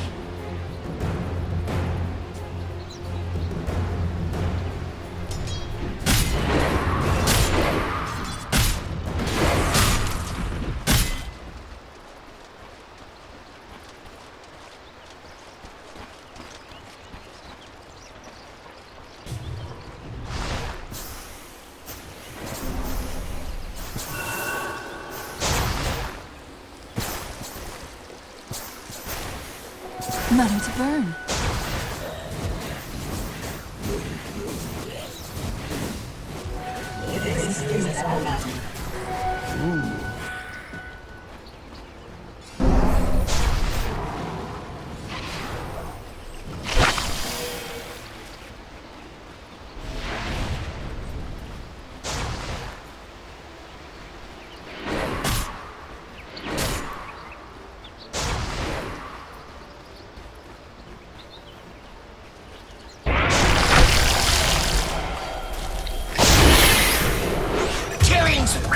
Sacks run empty.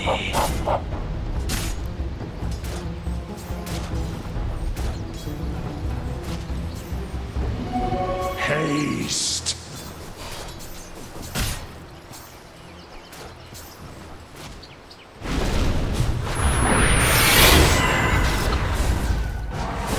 Dominating!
Roshan has fallen to the Dire. Immortality.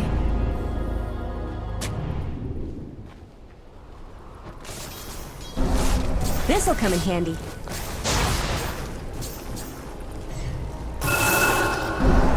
Dire's bottom tower is under attack. Radiant's middle tower is under attack. Fuel for my fire.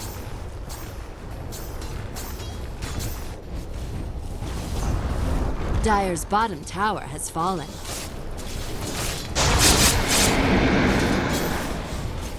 Radiant's middle tower is under attack. Radiant's middle tower has fallen. Dire's bottom tower is under attack.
Dire's top tower is under attack.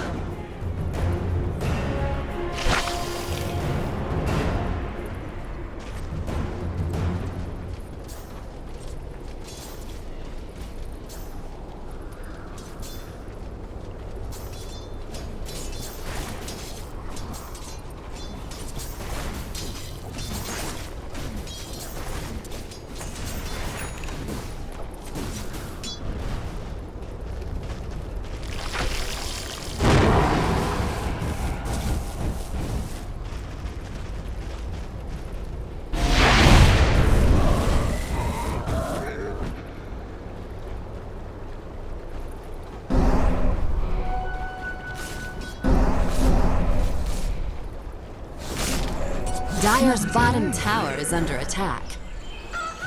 Godlike!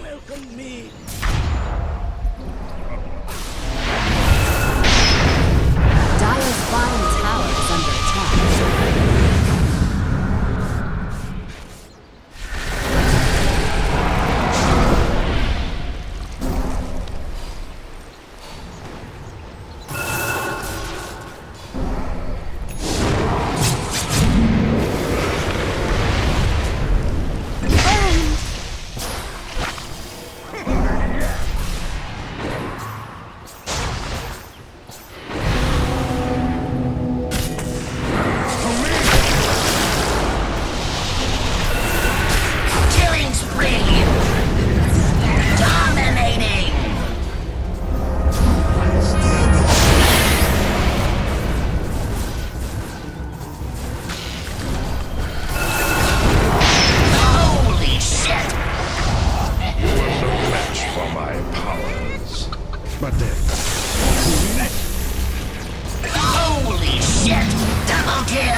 This'll come in handy. Dire's middle tower is under attack.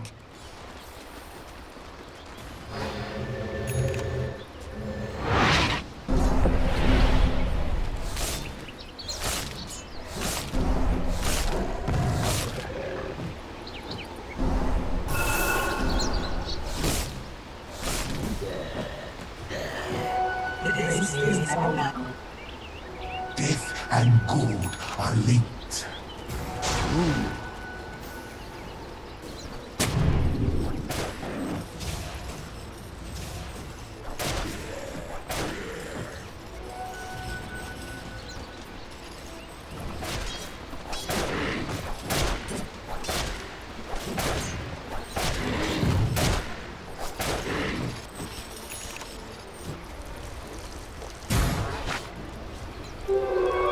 Dire's top tower is under attack.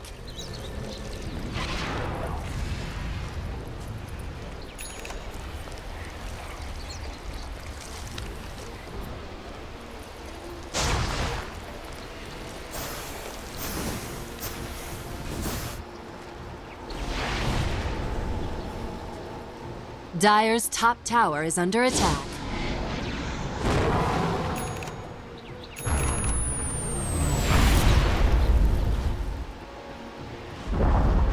Dire's top tower has fallen.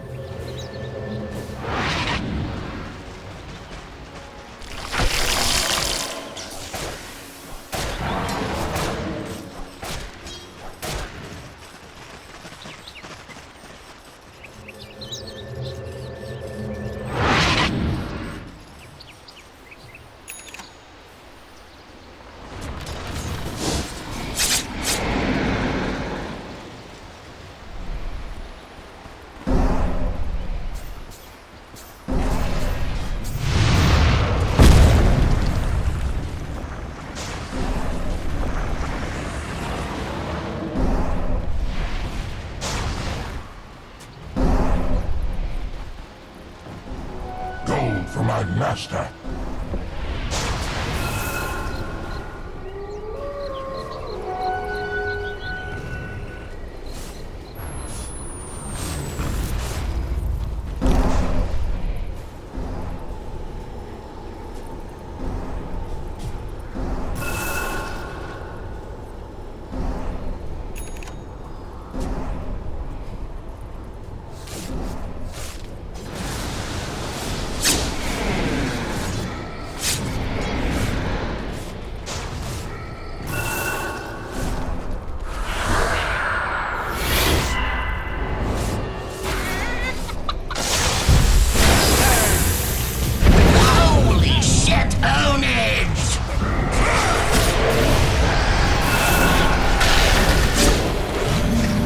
Dire's middle tower is under attack.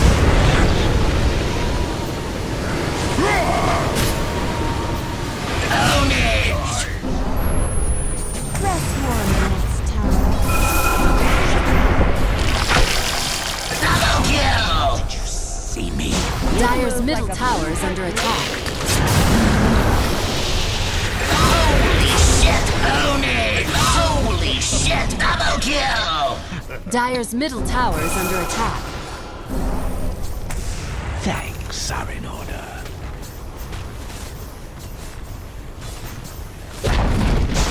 Dire's middle tower has fallen.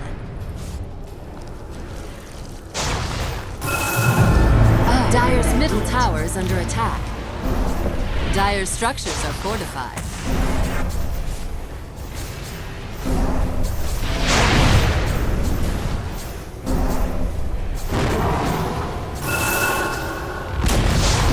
Dire's middle tower has fallen.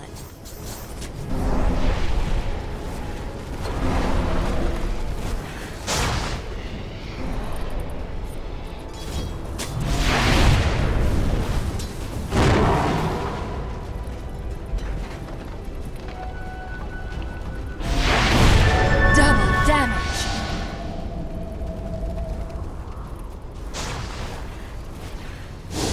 Manifold.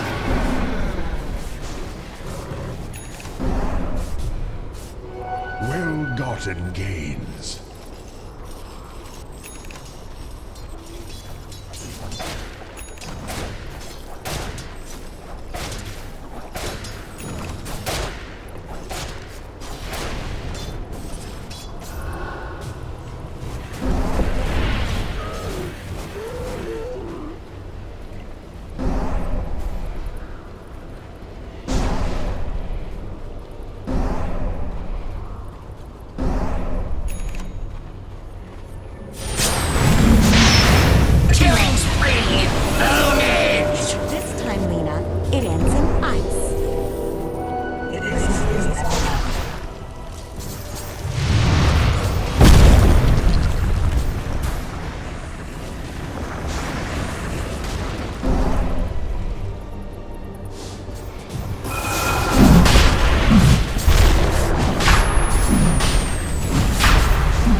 Dire's middle barracks are under attack.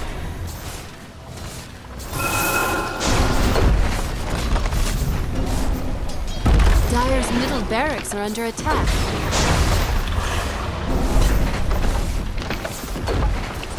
Dire's middle barracks have fallen.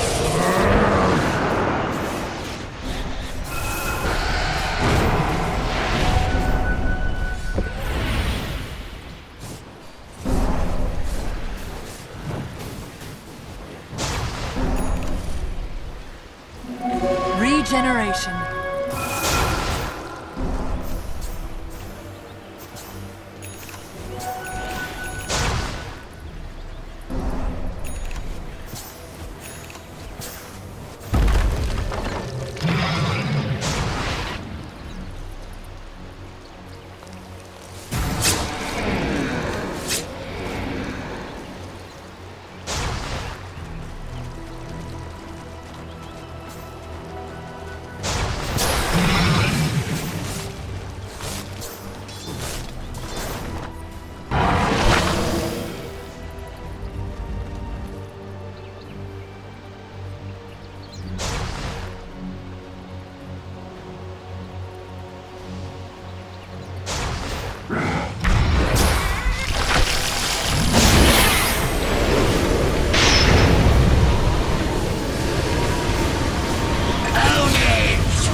Killing spree, double kill! Have I tainted discourse? Dominating! Triple Radiant kill! victory!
10 seconds remaining. 5 seconds remaining. Reserve time.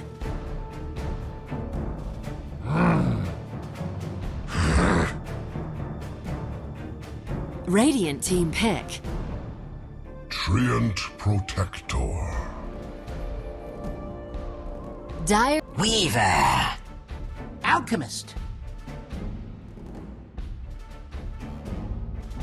Shadow Fiend.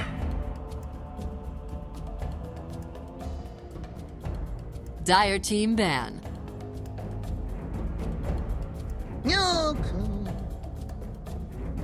Radiant team ban.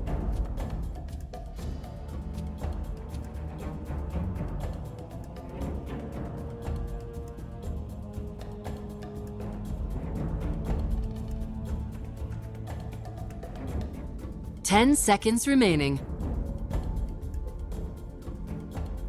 5 seconds remaining. Dire team ban.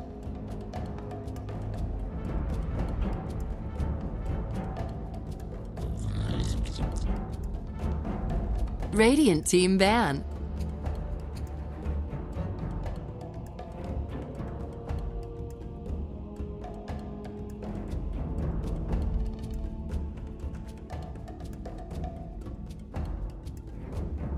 Ten seconds remaining. 5 seconds remaining. Reserve time.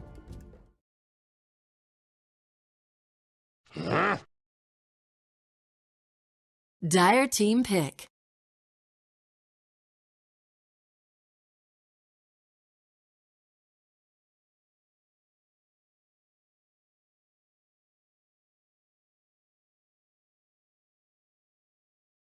Ten seconds remaining.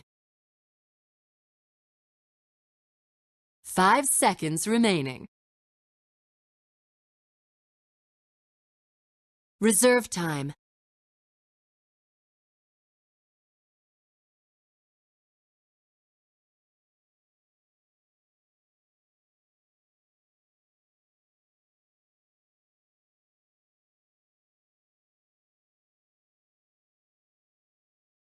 Rubik. Radiant team pick.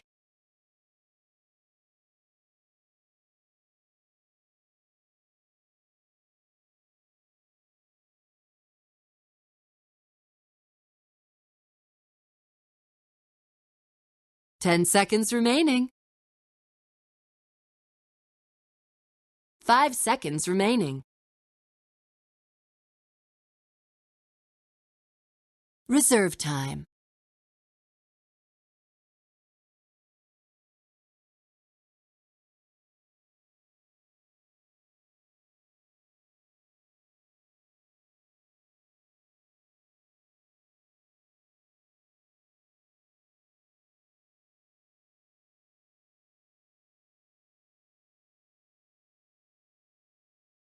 Vengeful spirits. Dire team pick.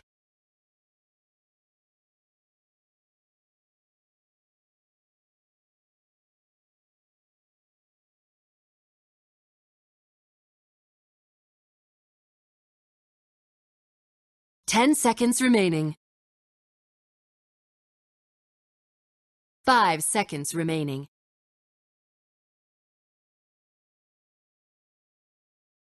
Reserve time.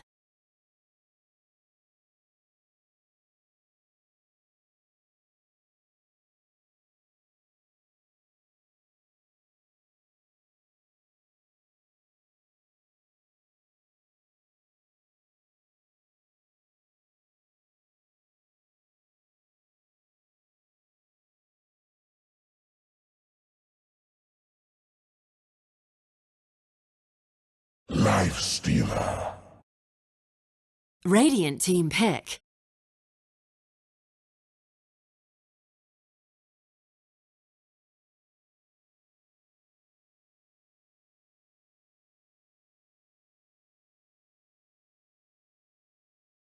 10 seconds remaining.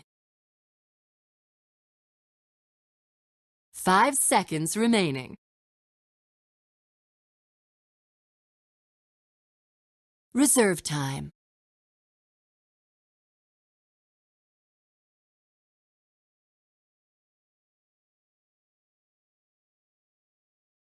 Terror Blade. Dire team ban.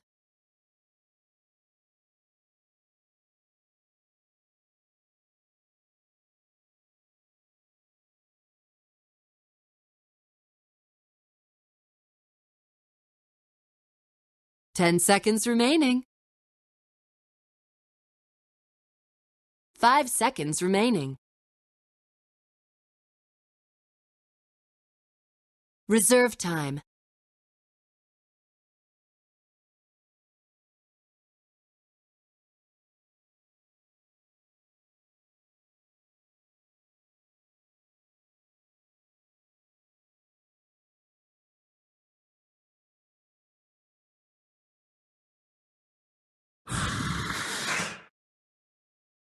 Radiant team ban.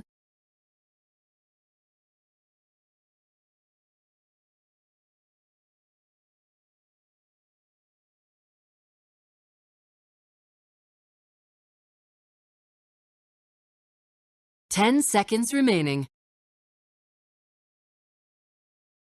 5 seconds remaining.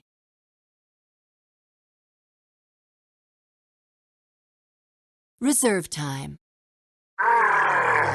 Legion Commander! Dire team pick.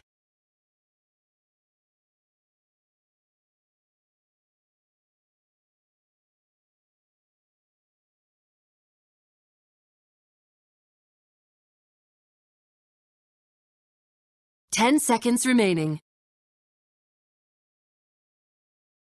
5 seconds remaining. Reserve time.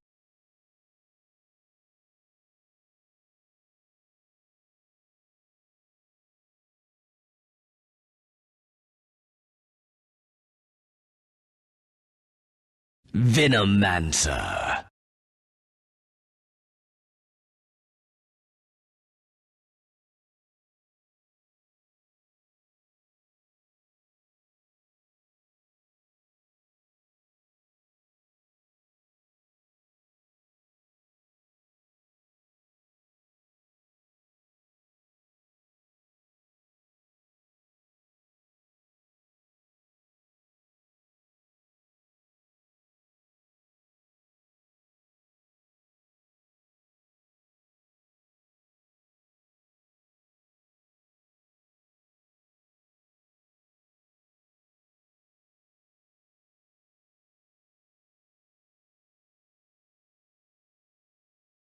Ten seconds remaining.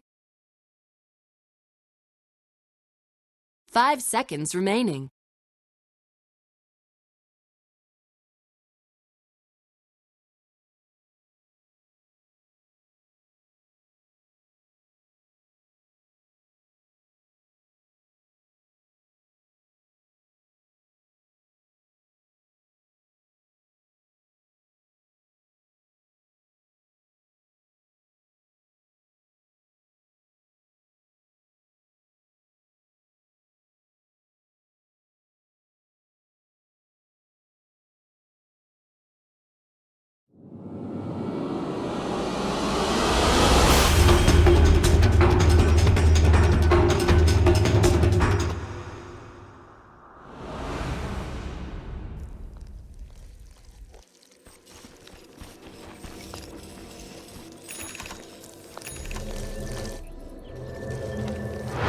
Prepare for battle.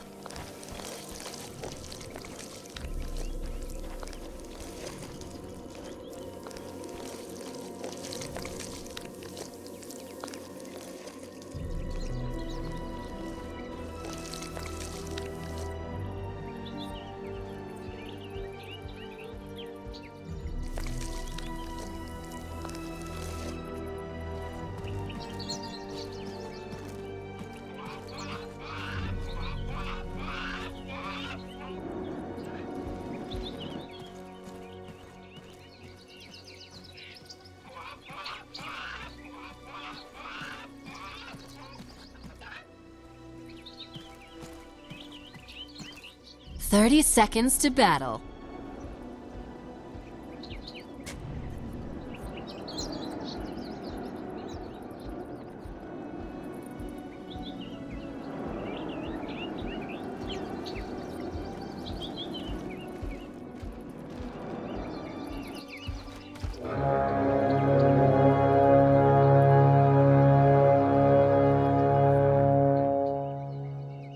The battle begins. We'll take that.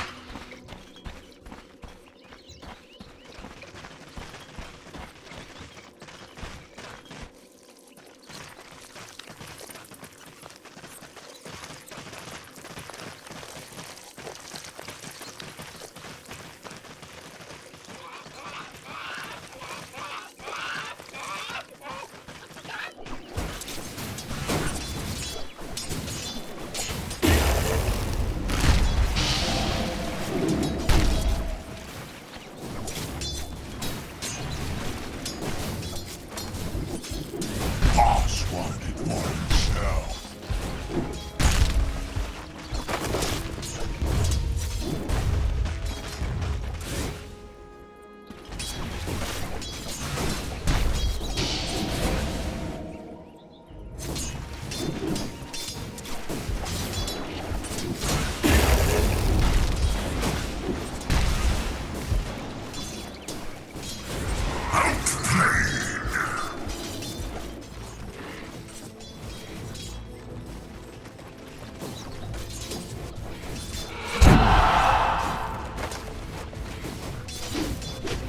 Not so fast.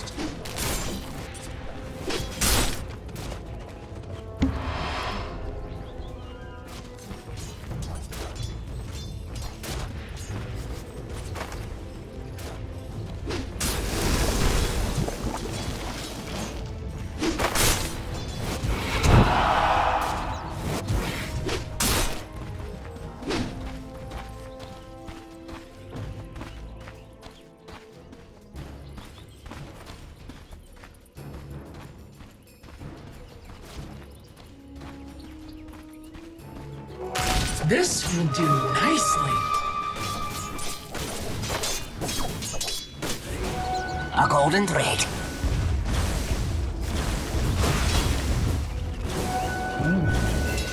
What sort of prize is this?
That should help.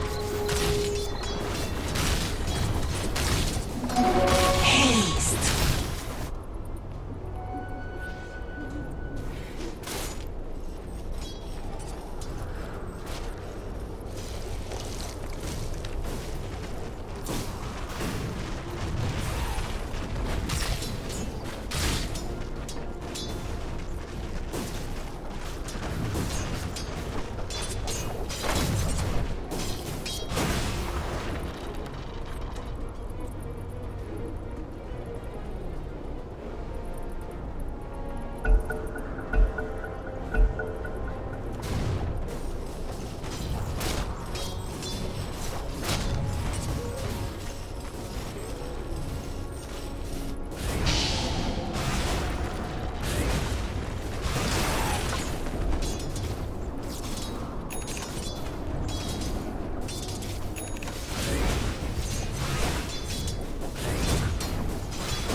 sweetest.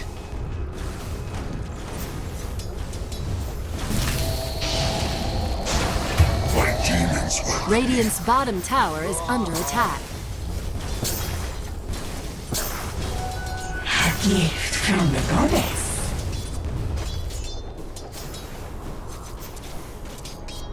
Radiant's top tower is under attack.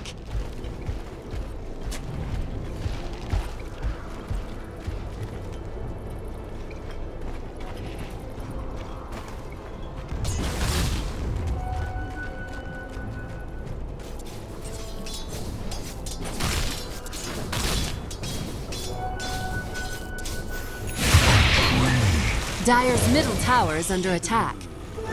Double damage.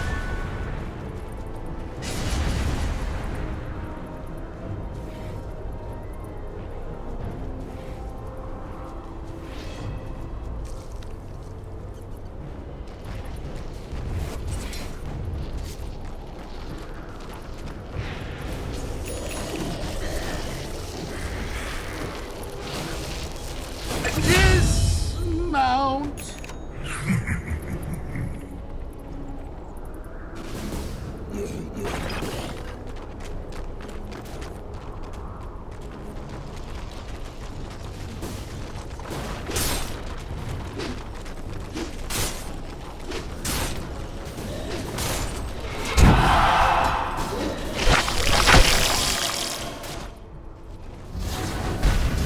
Radiant's top tower is under attack.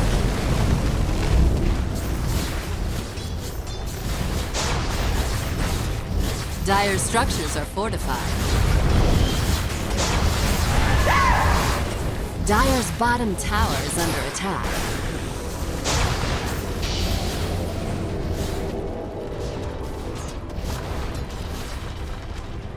Dire's middle tower is under attack.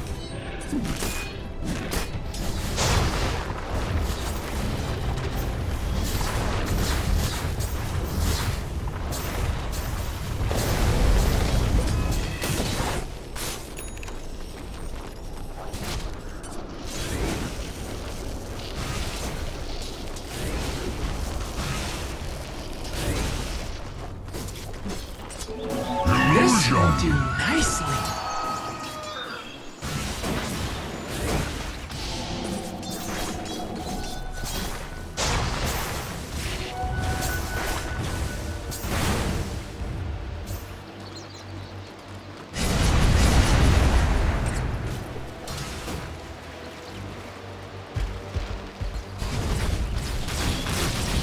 Dire's middle tower is under attack.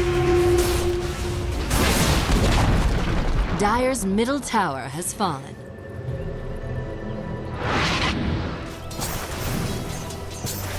Radiant's top tower is under attack.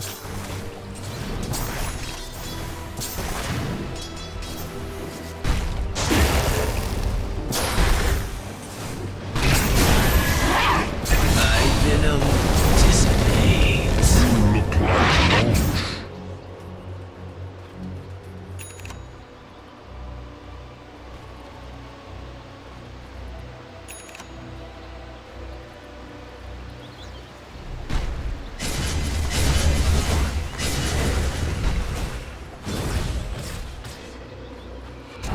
Radiant's top tower is under attack.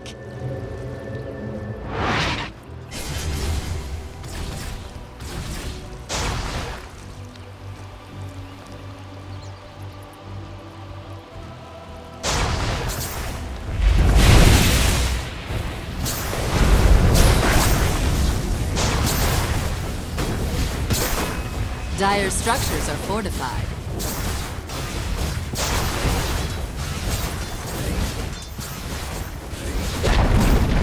Dire's bottom tower has fallen.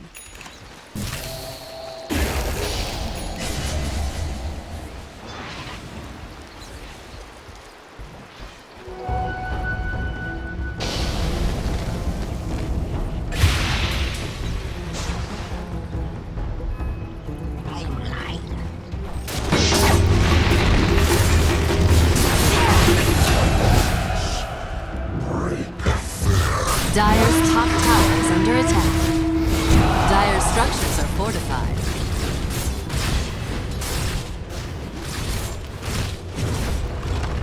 Dire's top tower is under attack.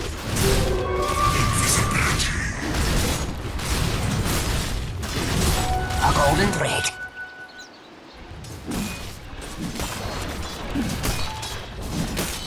Dire's top tower has fallen. Radiant's bottom tower is under attack.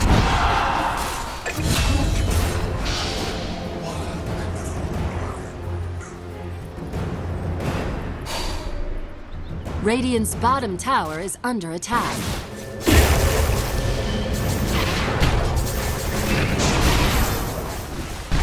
Killing spree! Double kill!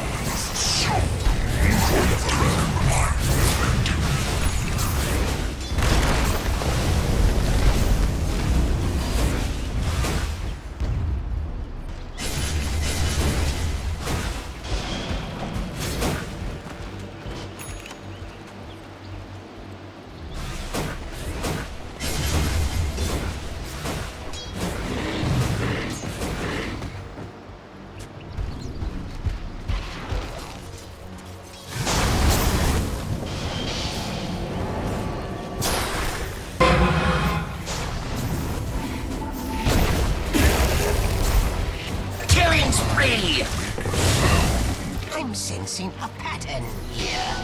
I'll take that. Double damage! We'll take that.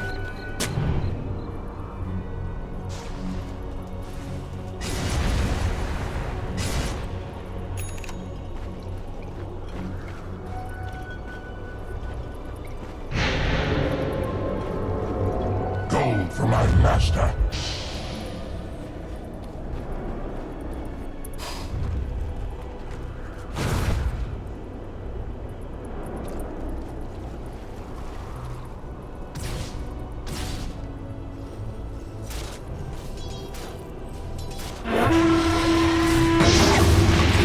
Radiant's bottom tower is under attack.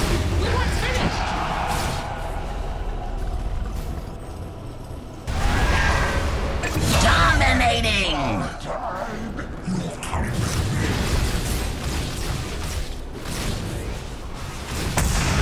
Radiant's bottom tower is under attack. Radiant structures are fortified.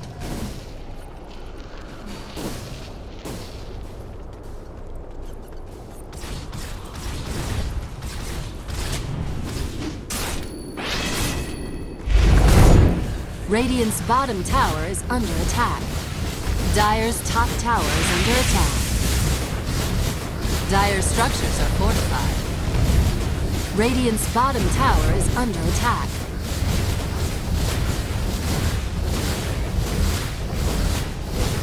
Dire's top tower is under attack. Dire's top tower has fallen. Radiant's middle tower is under attack.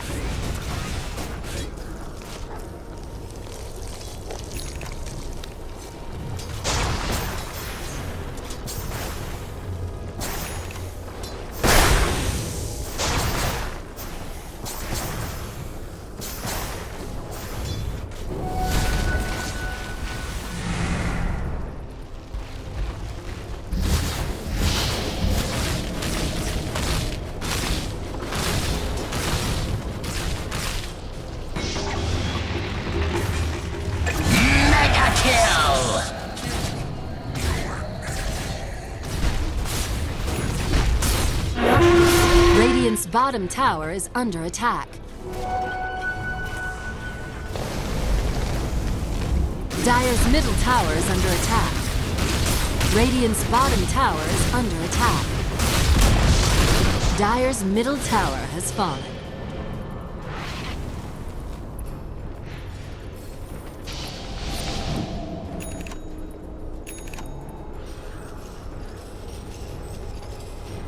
Radiant's bottom tower is under attack.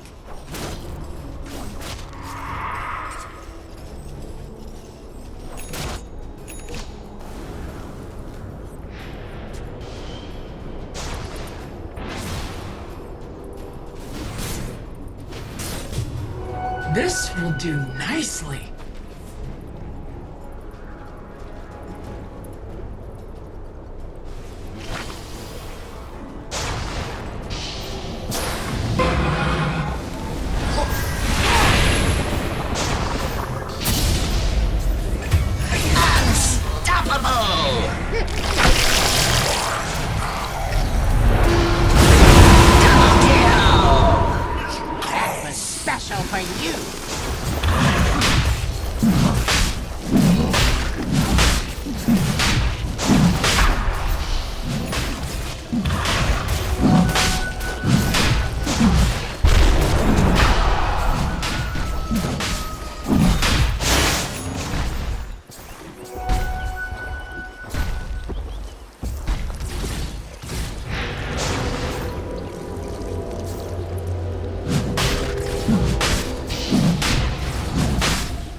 illusion.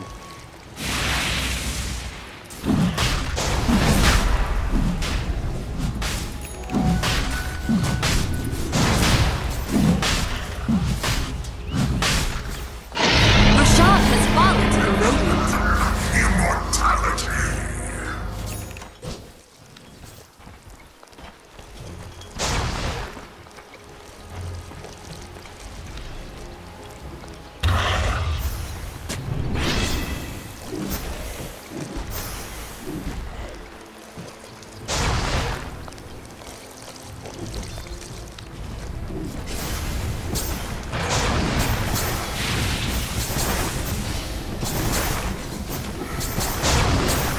A golden thread.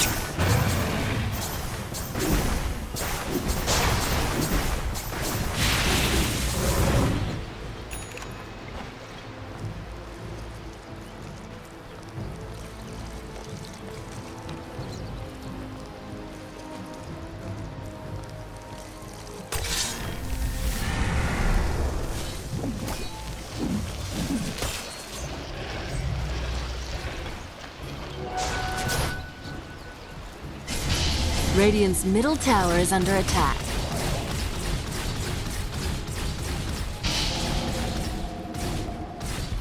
We'll take that. Radiant structures are fortified.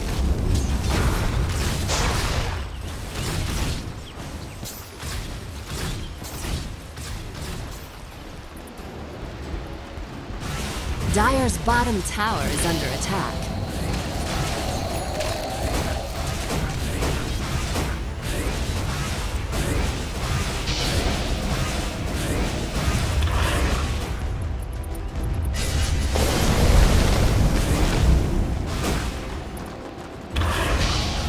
Radiant's top tower is under attack.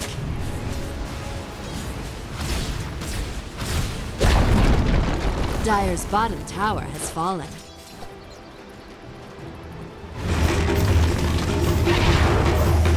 Hey!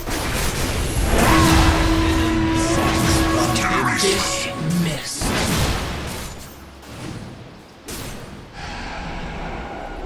Coin of the realm.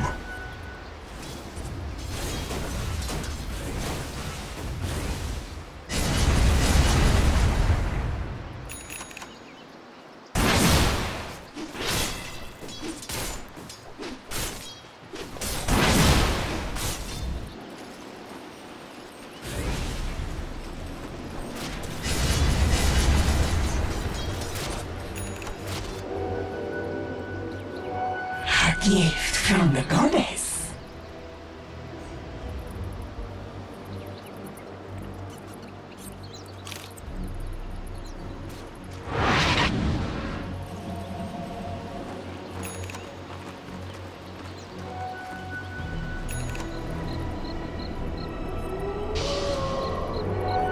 I'll take that.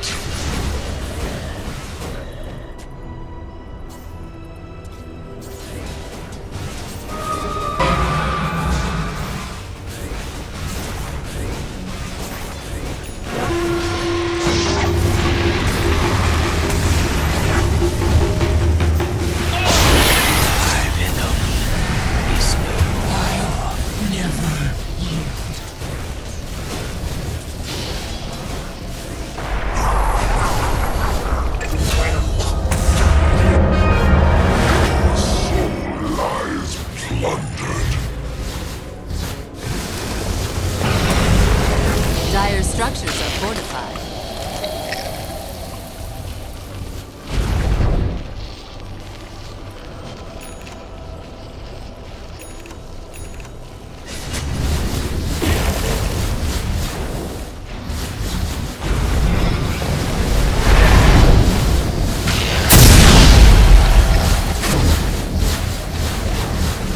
Dire's middle tower has fallen. Shayaka.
Dire's top tower is under attack.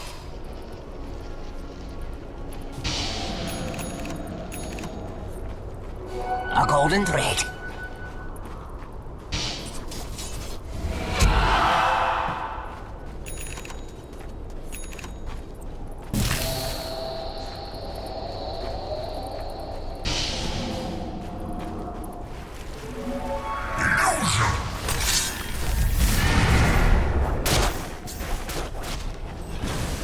Radiant's middle tower is under attack. Radiant structures are fortified.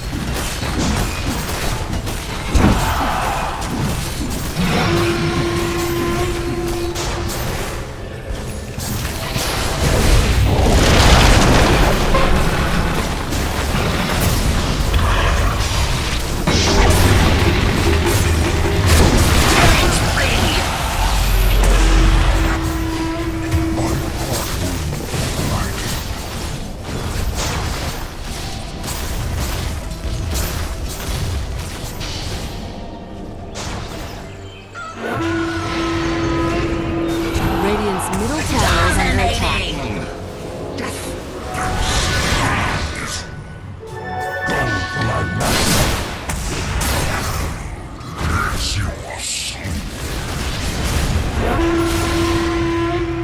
Gold for me.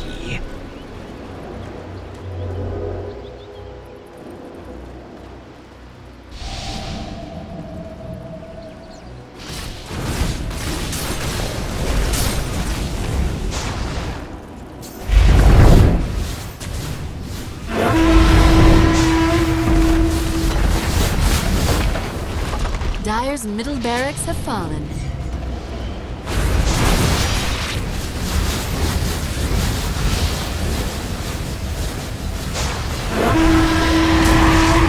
Dire's top tower has fallen. Dire's top barracks have fallen.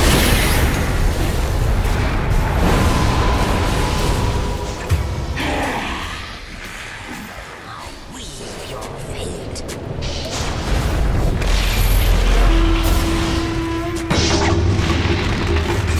Double kill!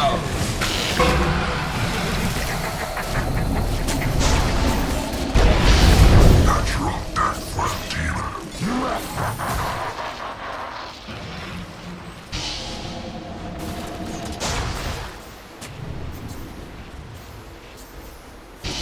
Radiant's top tower is under attack.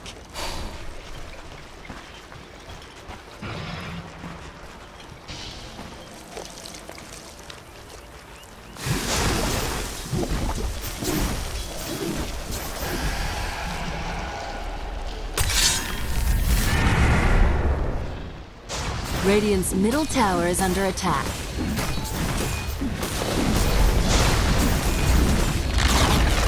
Radiant's middle tower has fallen.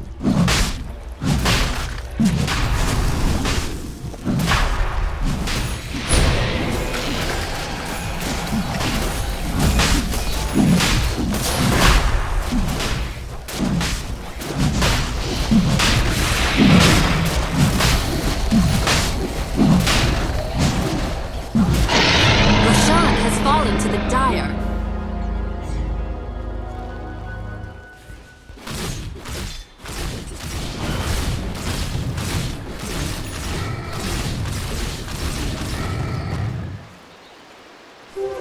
Invisibility!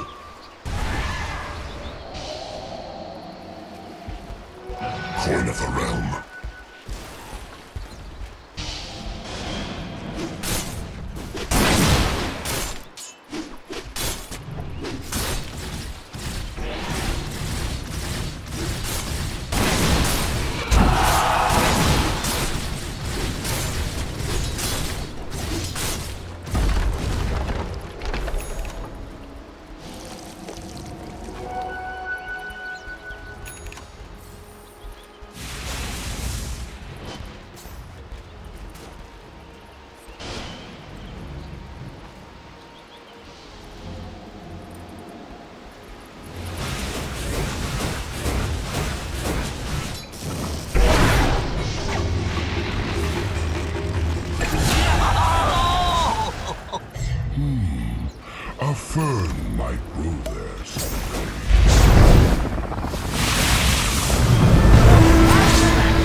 barracks are under attack. Dire's top barracks have fallen.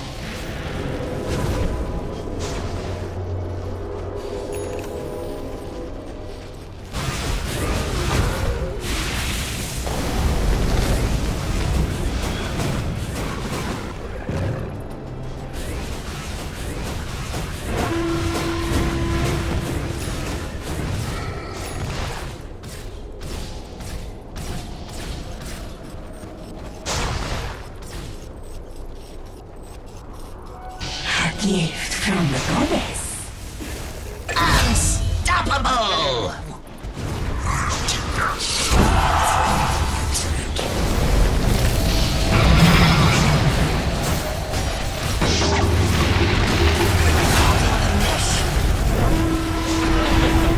Dire's bottom tower is under attack.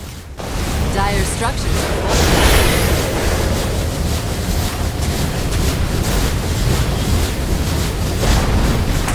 Dire's bottom tower is falling.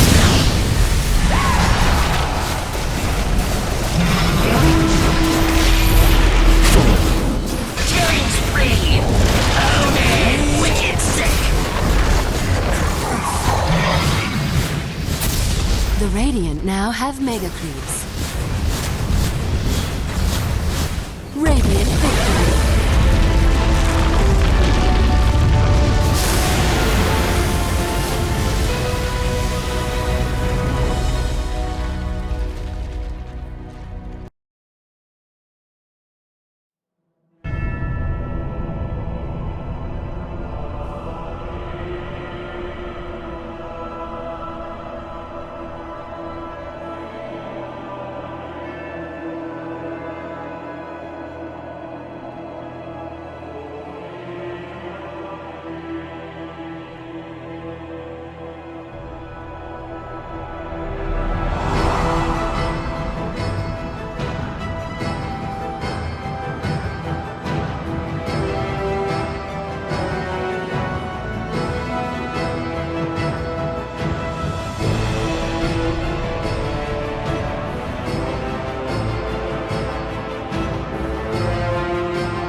Radiant team ban.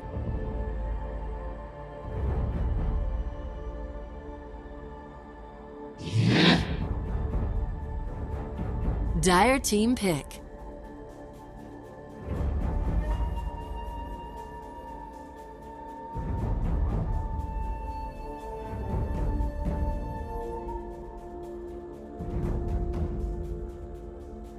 Ten seconds remaining. 5 seconds remaining. Treant Protector. Radiant team pick.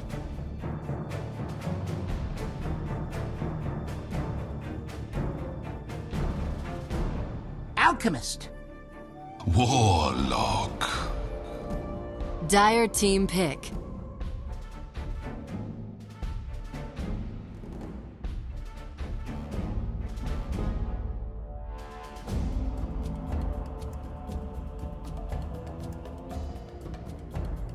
Ten seconds remaining. 5 seconds remaining.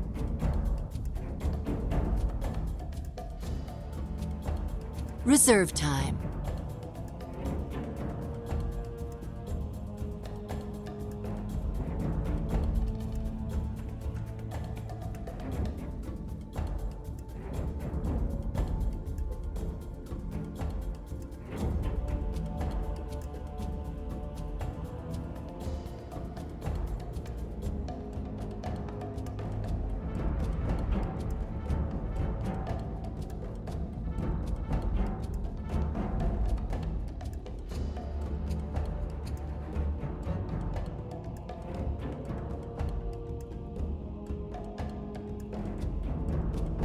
dinosaur!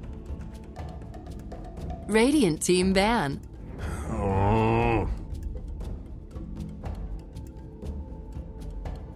Dire team ban.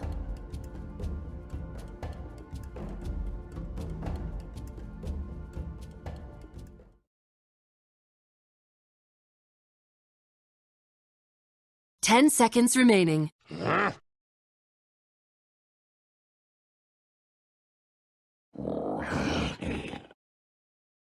Radiant team pick.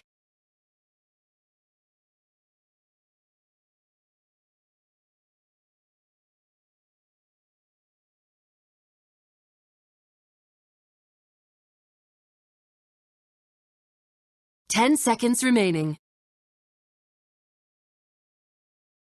5 seconds remaining. Reserve time.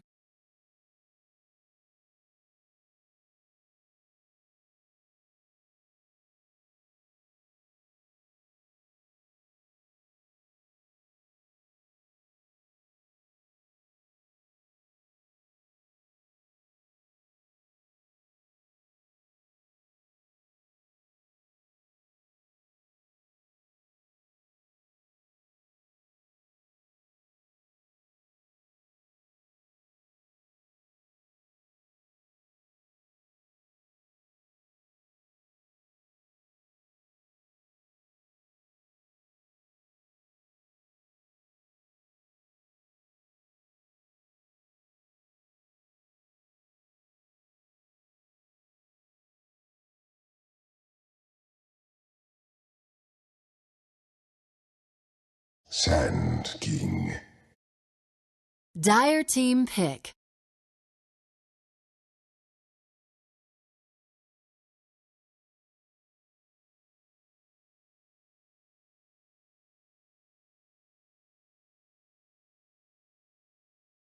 Ten seconds remaining. 5 seconds remaining. Reserve time.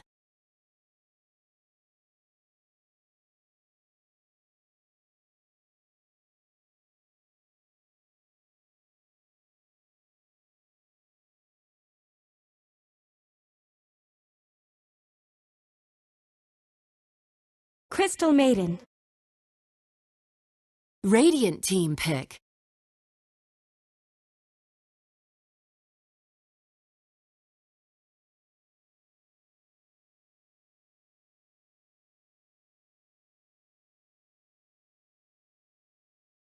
Ten seconds remaining.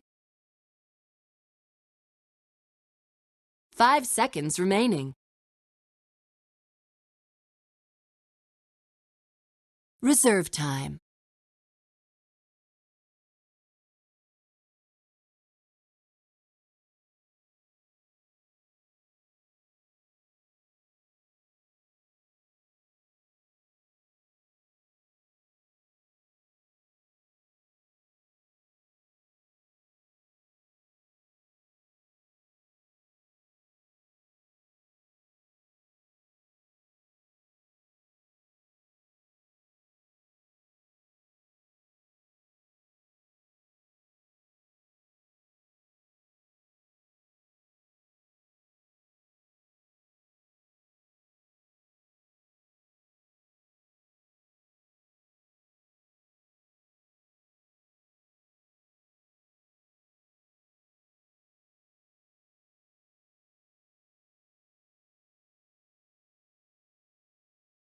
Keeper of the light. Dire team pick.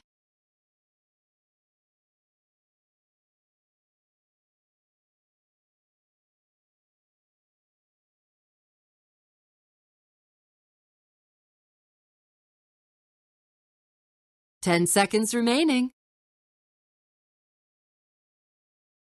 5 seconds remaining. Reserve time.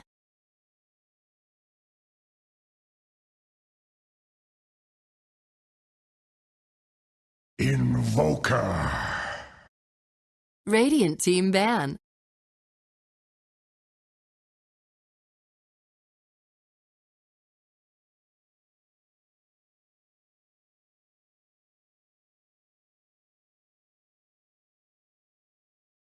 10 seconds remaining. 5 seconds remaining.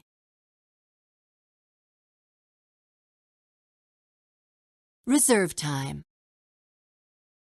10 seconds remaining.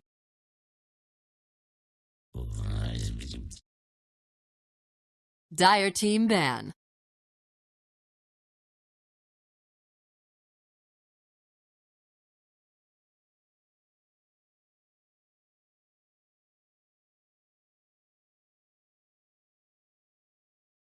Ten seconds remaining.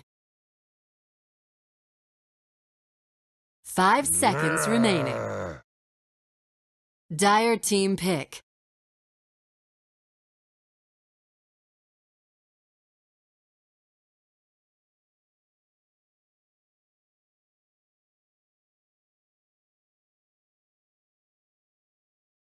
Ten seconds remaining.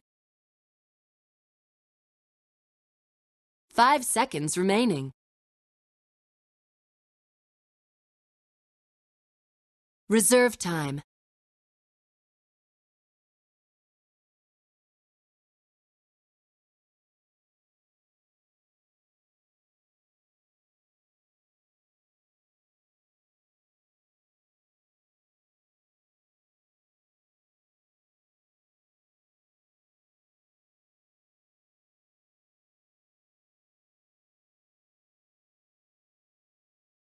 Legion Commander! Radiant team pick.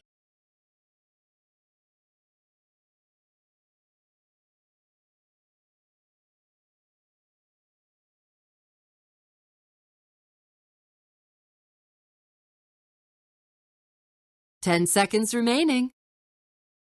Outworld Devourer.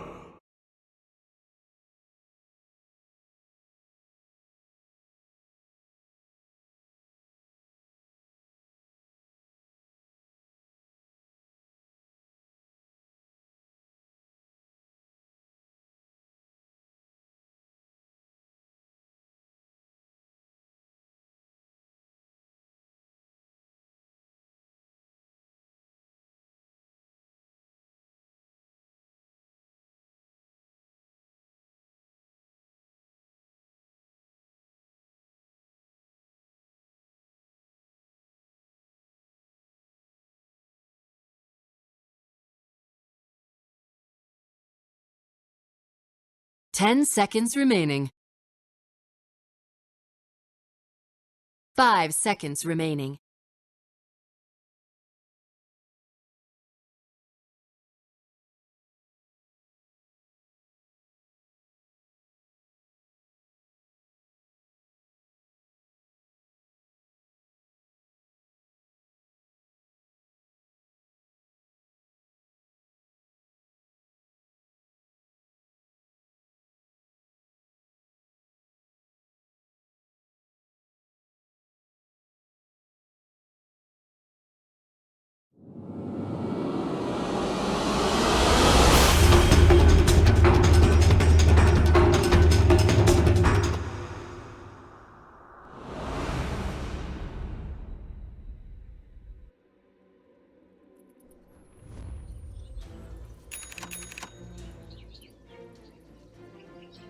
Prepare for battle.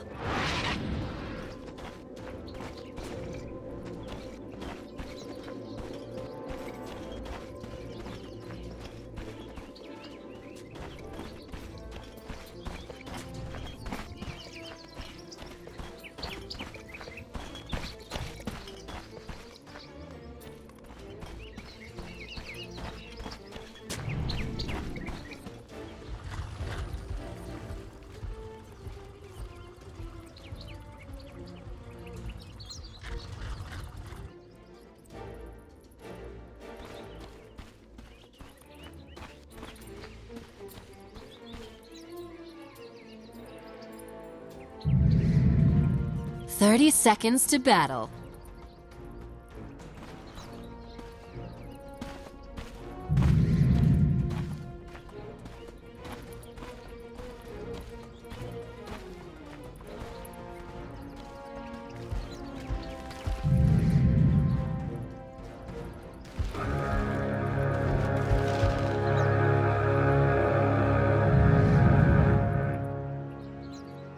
The battle begins. I was meant to have this.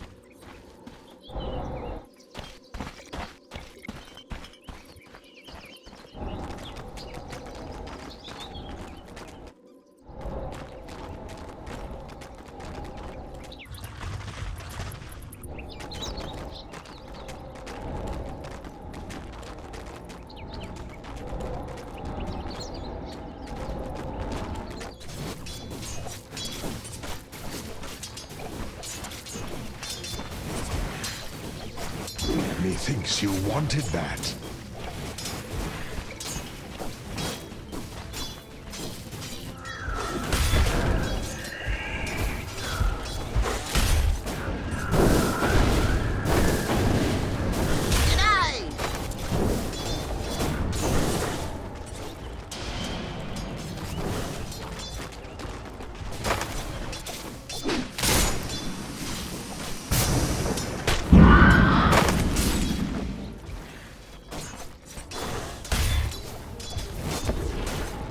It was not your fate.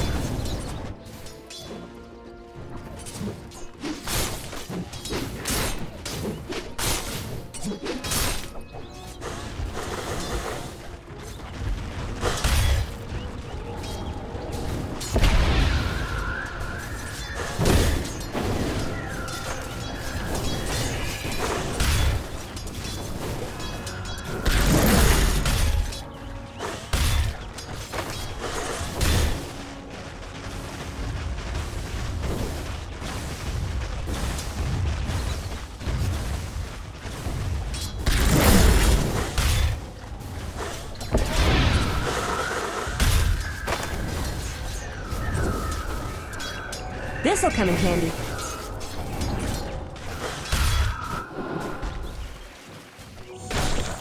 Mine.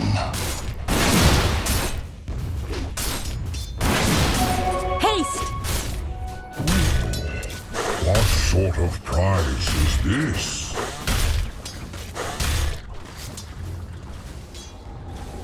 Finders, keepers.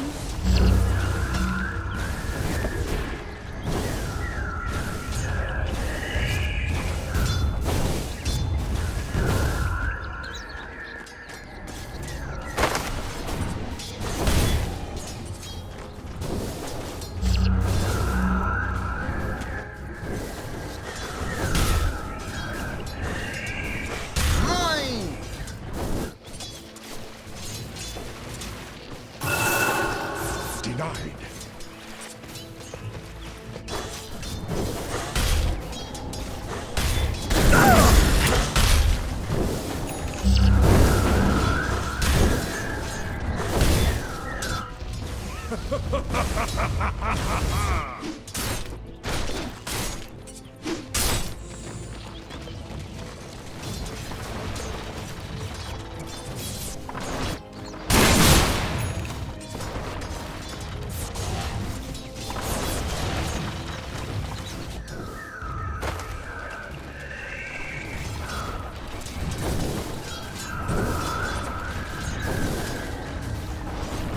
Saw that one coming.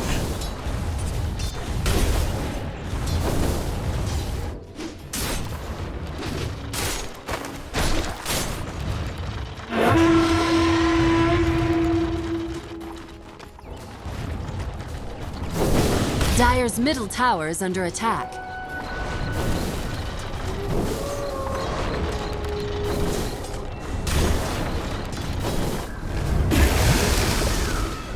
This will do nicely.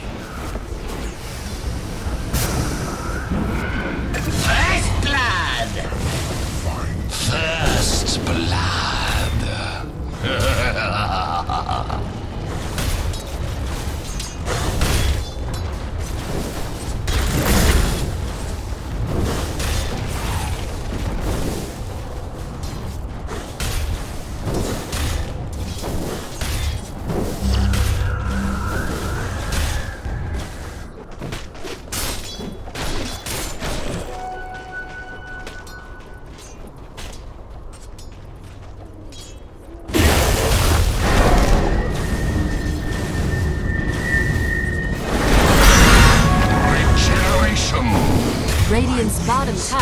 under attack.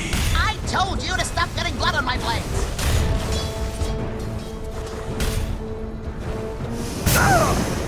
Radiant's bottom tower is under attack.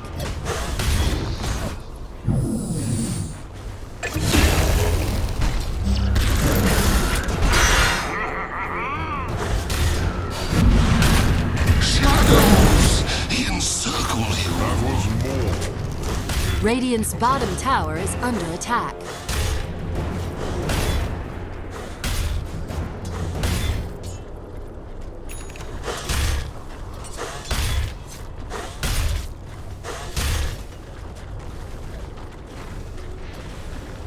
Radiant's bottom tower is under attack.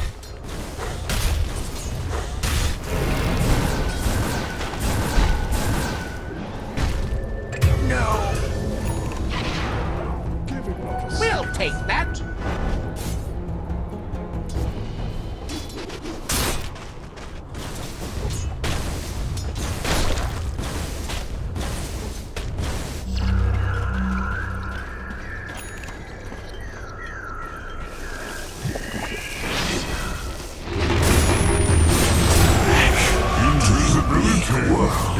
Of my way.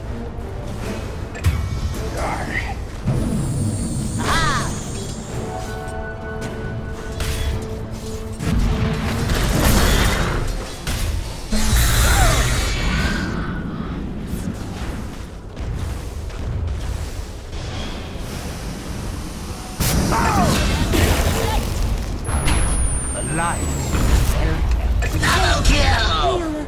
Thing. Radiant's middle tower is under attack.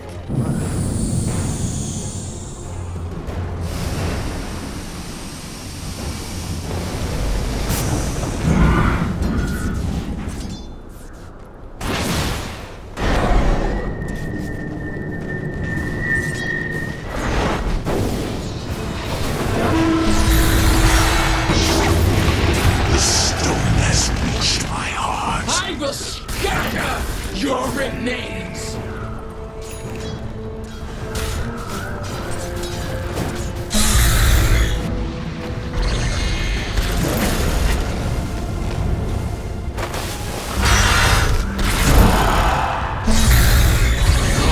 Killing spree!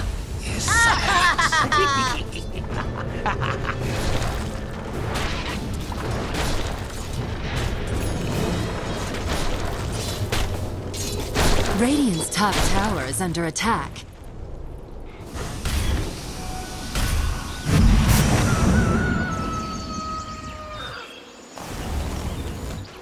This'll come in handy.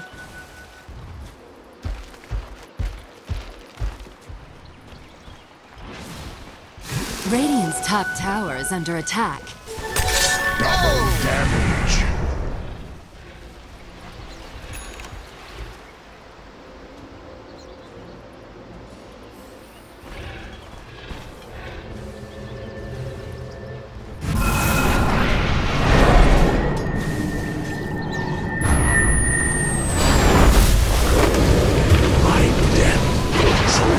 Ice is not always nice. I'm burning up! You're but a blot in the fight. My fiends will bring you back more.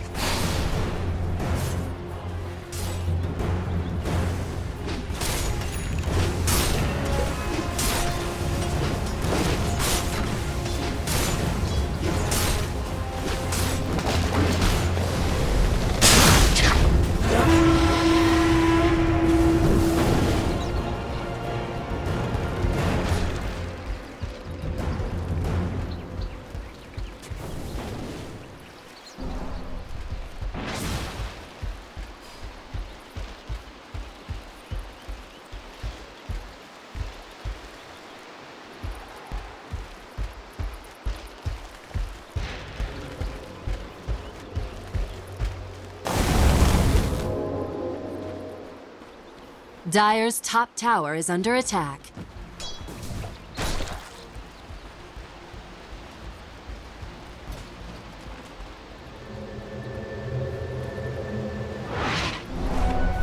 Mine. No. Radiant structures are fortified.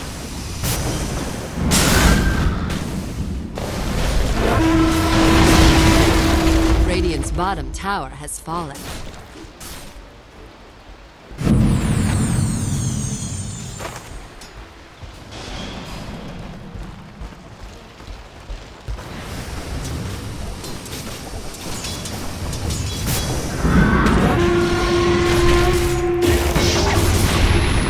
Radiant's top tower is under attack. Killing spree! Will avenge me!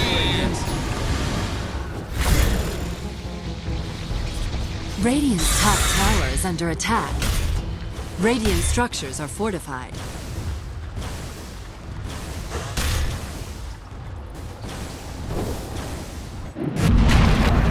Radiant's top tower has been denied.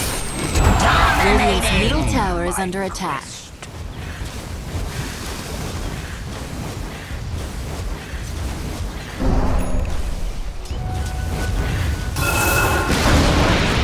Radiant's middle tower has fallen. Killing spree! Ownage!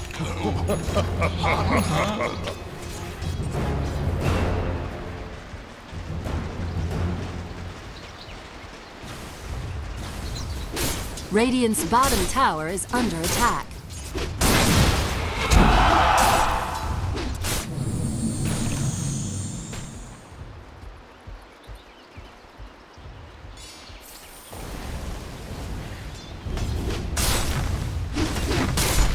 Radiant's bottom tower is under attack. We'll take that. Radiant structures are fortified.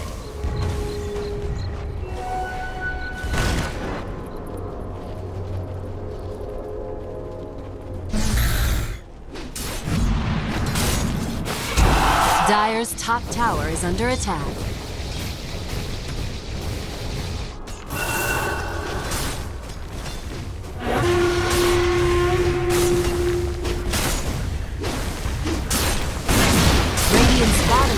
Radiant's bottom tower has fallen. Dire's top tower is under attack.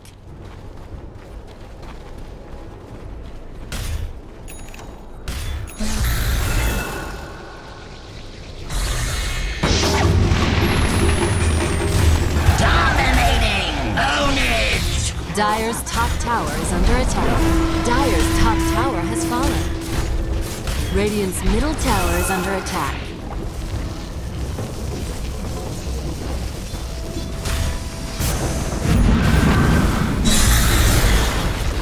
Radiant's middle tower has fallen.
Radiant's middle tower is under attack.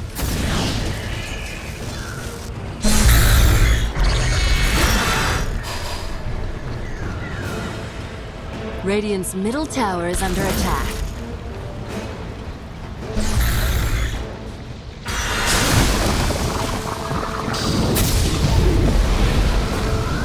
Dominating! Ownage! Talk about overreacting.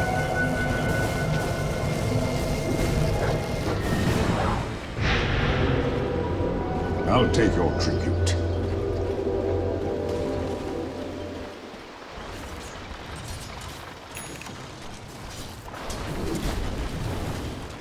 This'll come in handy.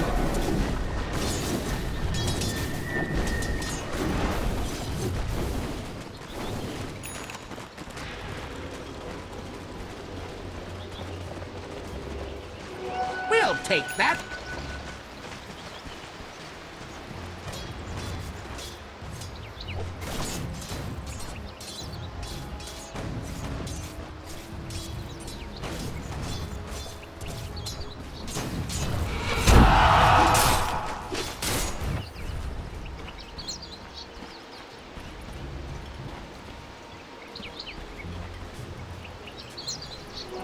Gold!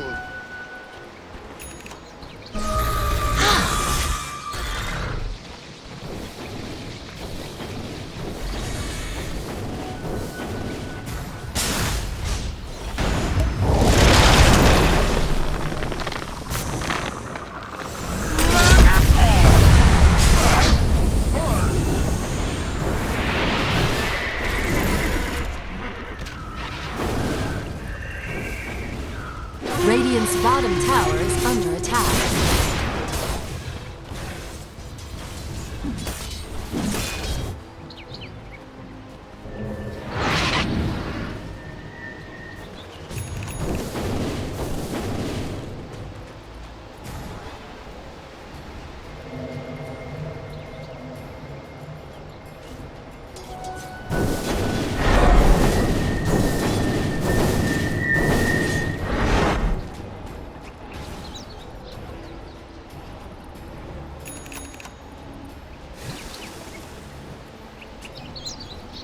Dire's middle tower is under attack.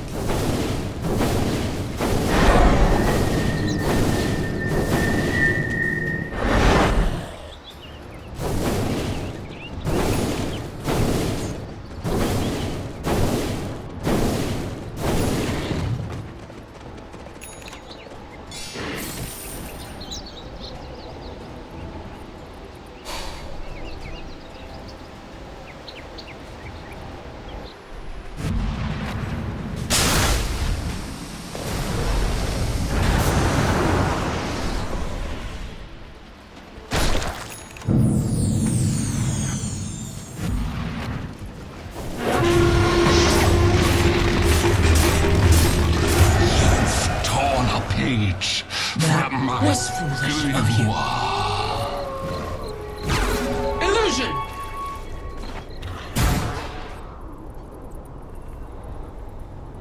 I was meant to have this.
ill-gotten gains.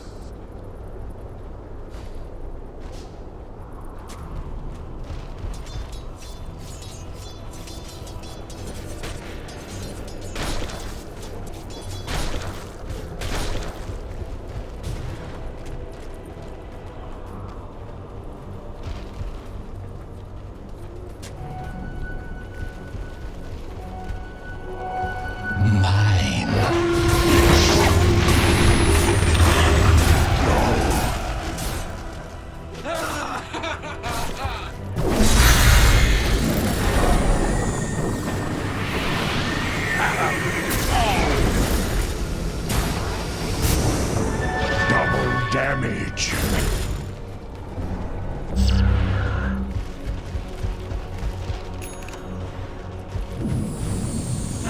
Radiant's top tower is under attack.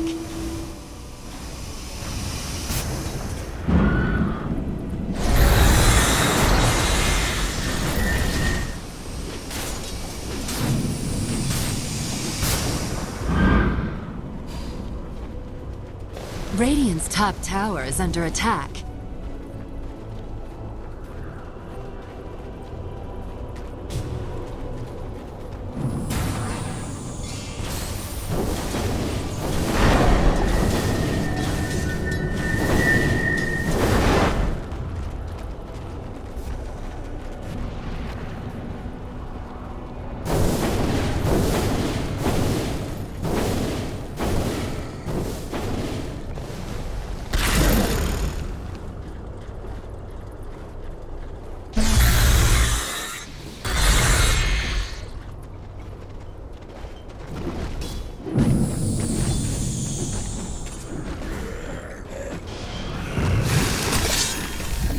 Dire's middle tower is under attack.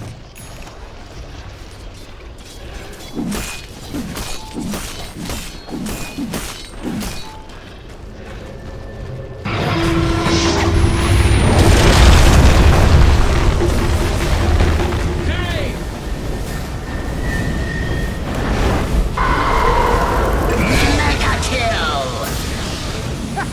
Unstoppable! Double kill!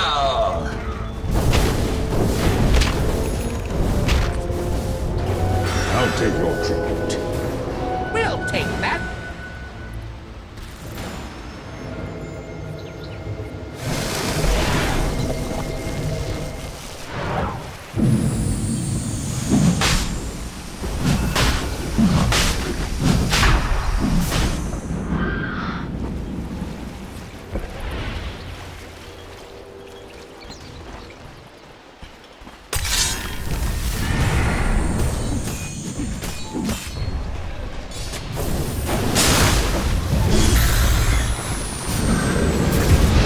Dire's middle tower is under attack. My wings. Your heart does not. Dire's top tower is under attack.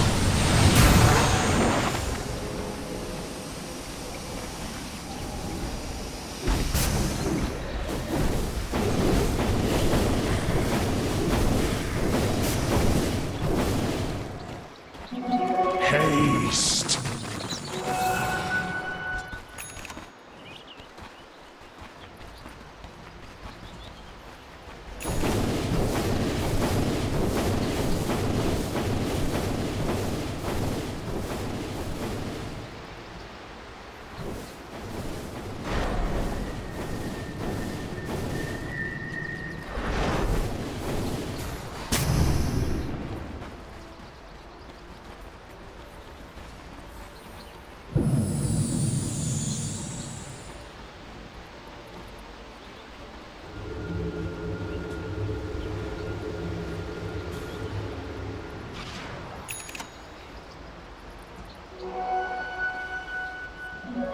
Regeneration!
Dire's bottom tower is under attack.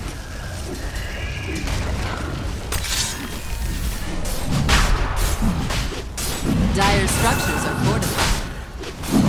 Dire's bottom tower. Roshan has fallen to the Dire. Double damage!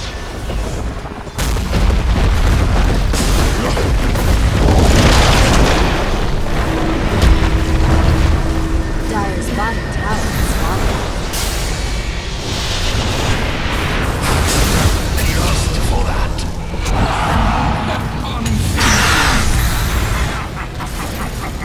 Down we go.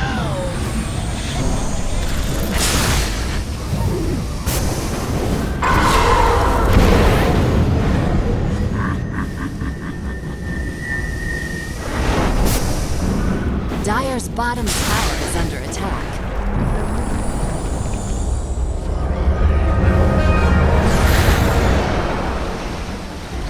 Dire's bottom tower is under attack. Well-gotten gains. Radiant's top tower is under attack.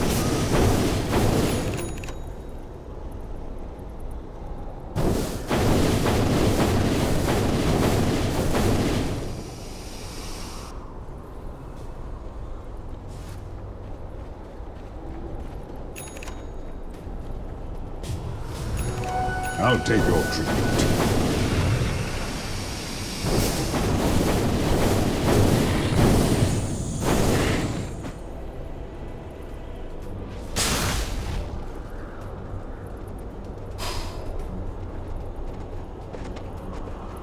This will do nicely. Radiant's bottom tower is under attack.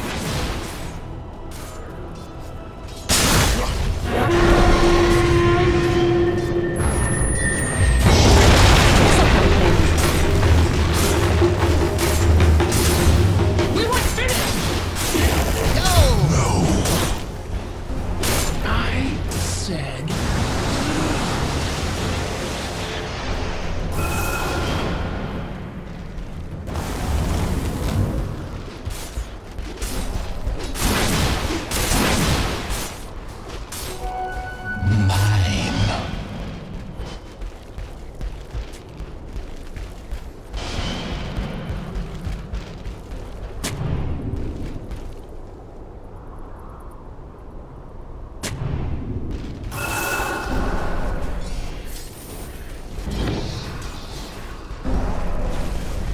Radiant's top tower is under attack. Radiant's top tower has fallen.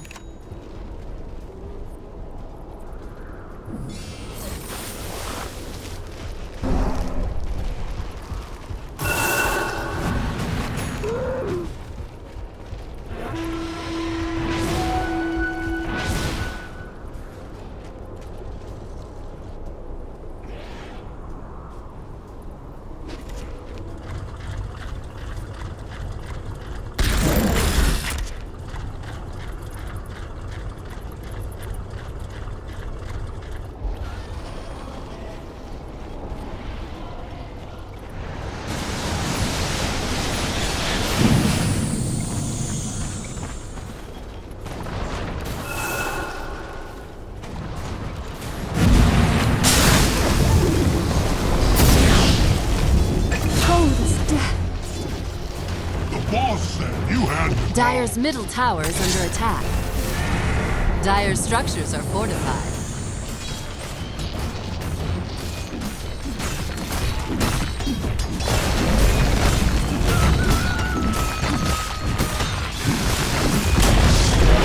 Dire's middle tower has fallen.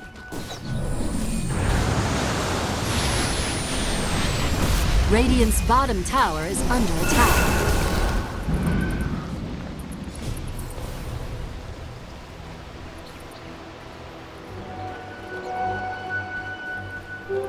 Invisibility.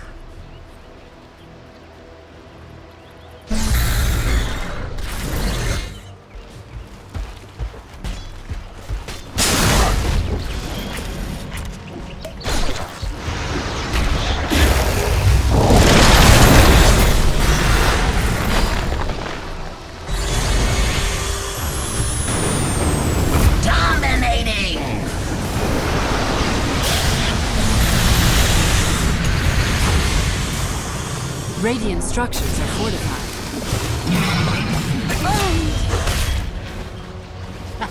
Radiant's top tower is under attack. Radiant's top tower has fallen.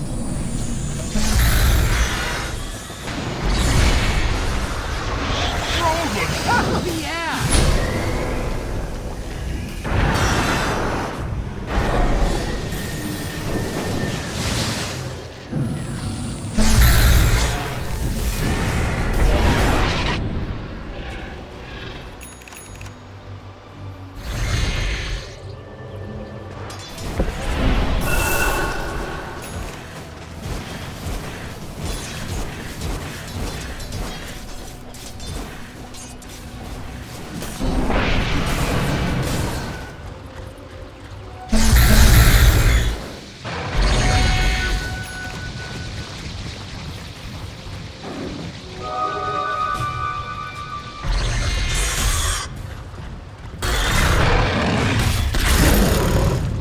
Well-gotten gains.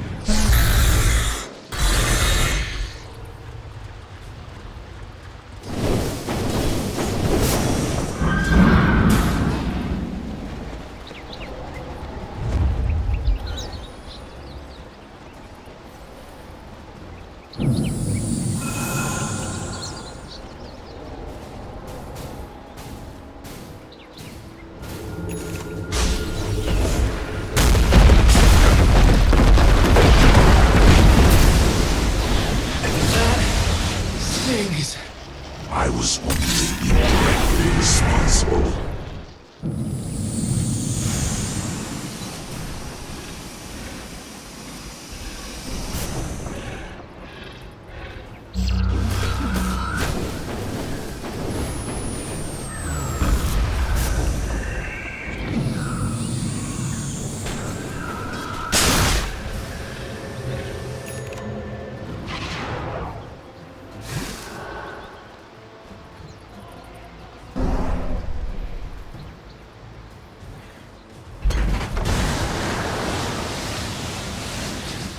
Dire's middle tower is under attack.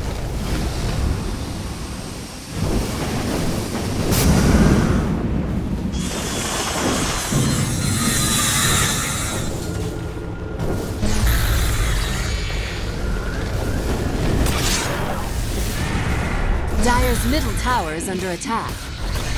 Dire's structures are fortified.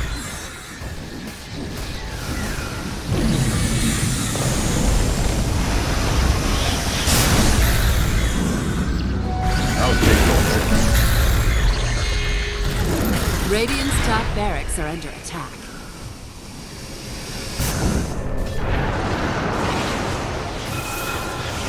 Radiant's top barracks are under attack. Radiant's top barracks have fallen. Radiant's top barracks are under attack.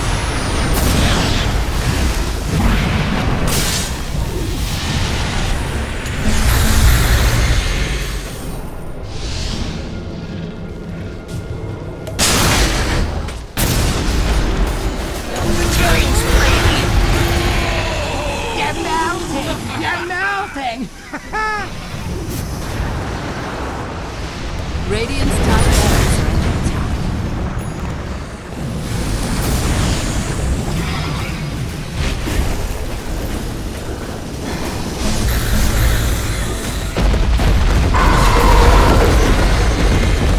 I'll snuff out your sanity.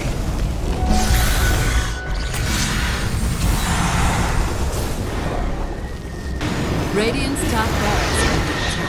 barracks are falling. Killing spree!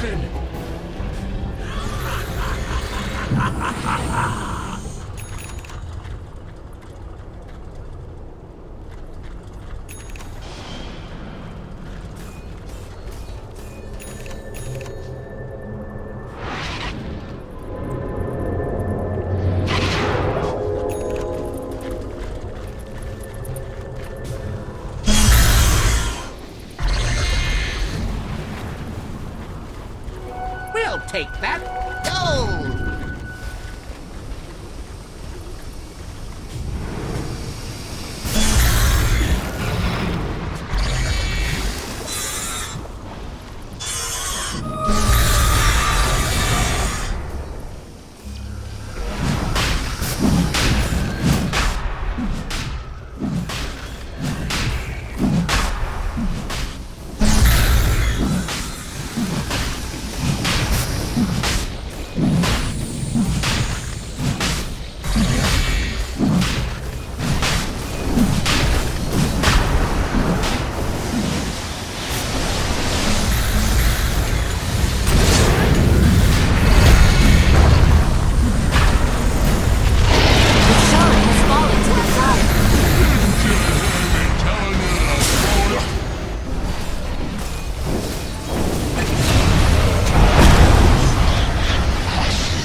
Dire's middle tower is under attack.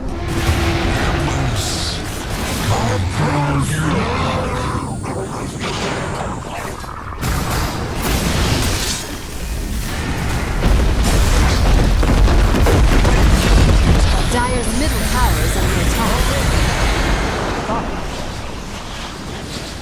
Stout heart was not enough.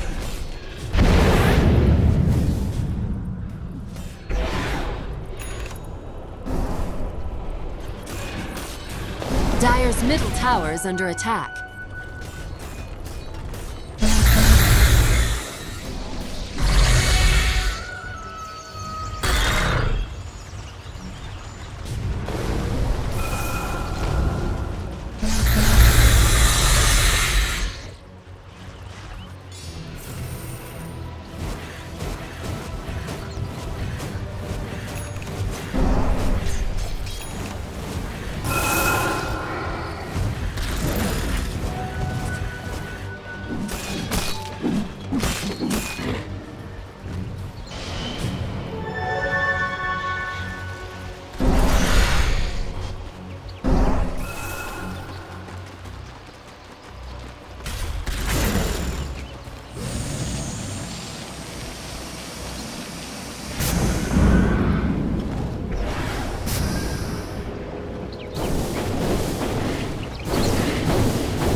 Radiant's bottom tower is under attack. This'll come in handy.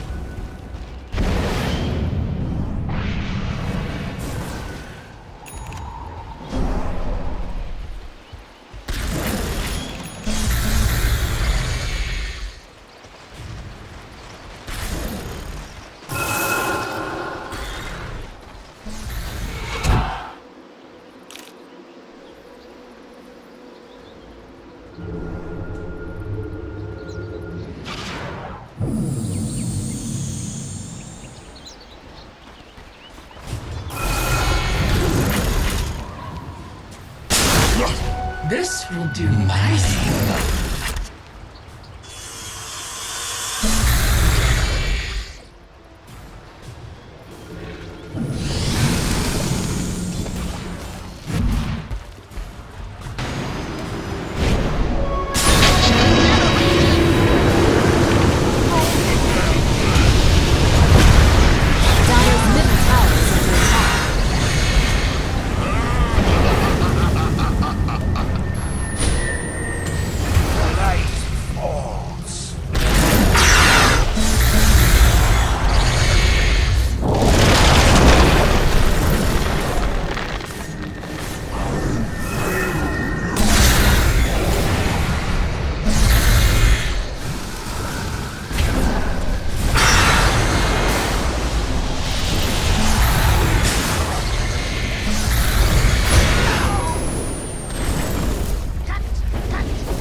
Another kind of success. The wrong kind.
Radiant's bottom tower has fallen. Radiant's middle tower has fallen.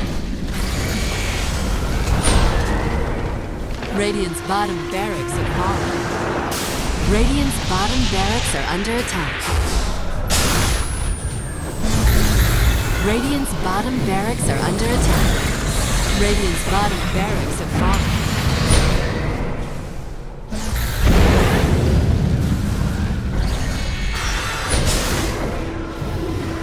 Radiant's middle barracks are under attack. Radiant's middle barracks have fallen. Radiant's middle barracks have fallen. The Dire now have mega creeps. Dominating! Own it!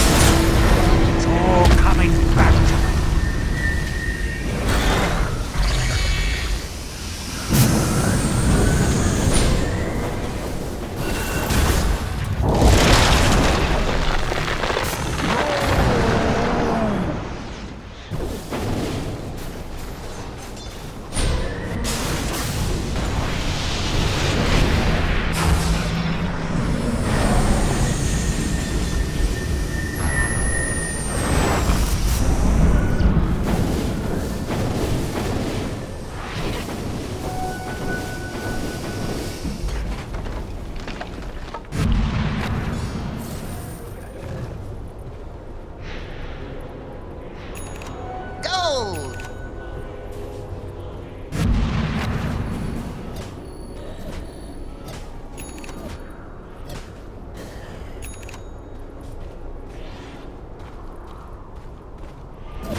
Double damage!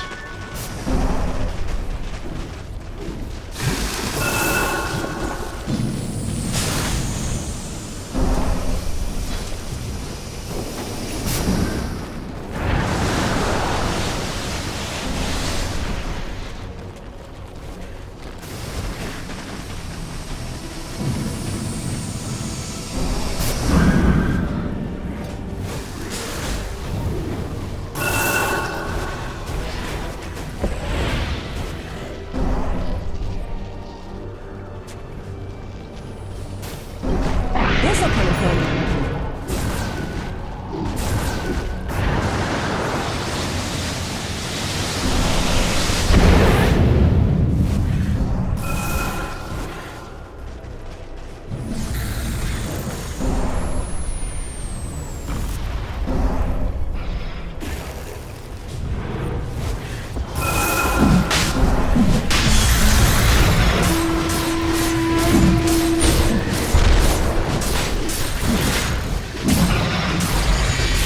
Roshan has fallen to the Dire.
Radiant team ban.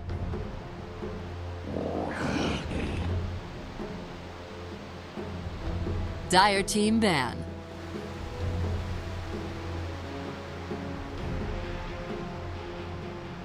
Oh. Radiant team ban.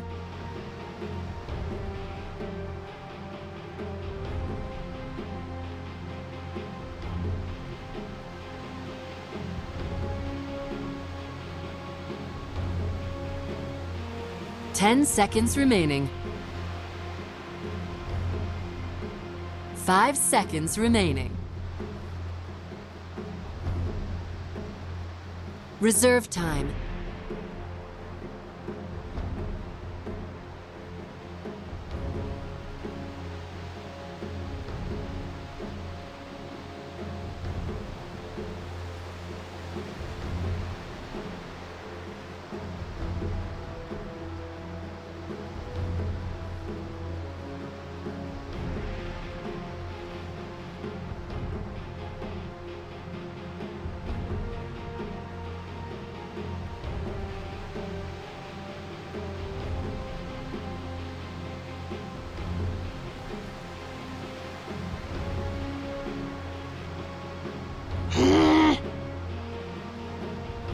Dire team pick.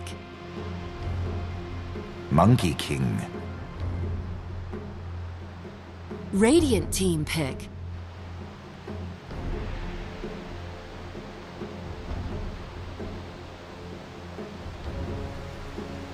Weaver. Slaughter. Dire team pick.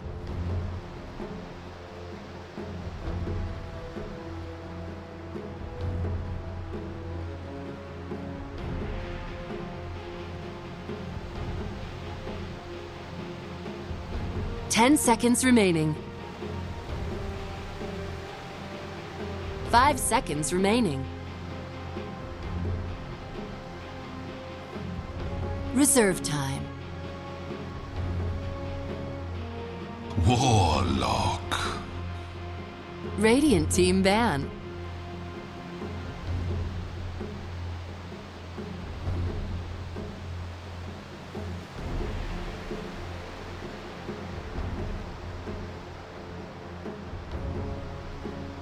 Ten seconds remaining. 5 seconds remaining. Radiant team ban.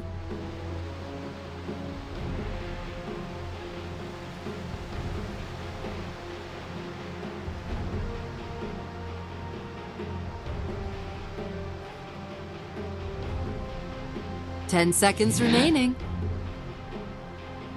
Dire team ban.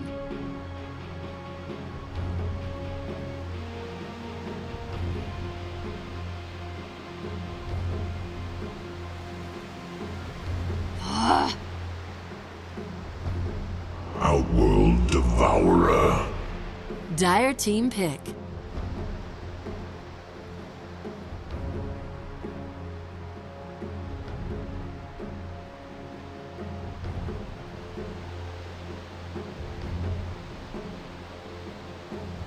Ten seconds remaining. 5 seconds remaining.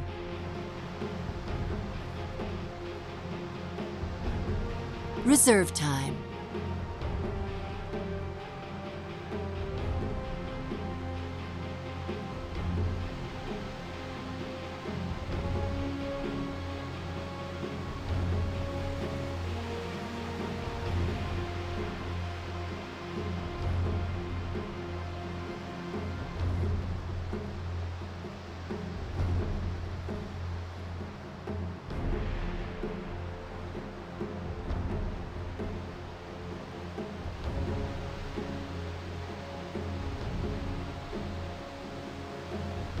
As needed, which to be fair, those two teams that they did go up against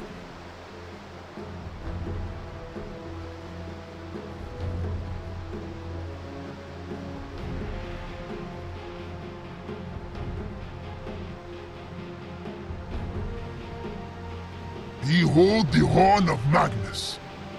Radiant team pick.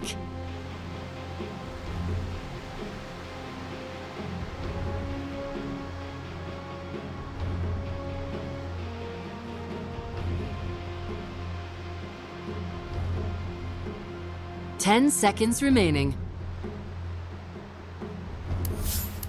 5 seconds remaining. Region is capable of. Reserve time.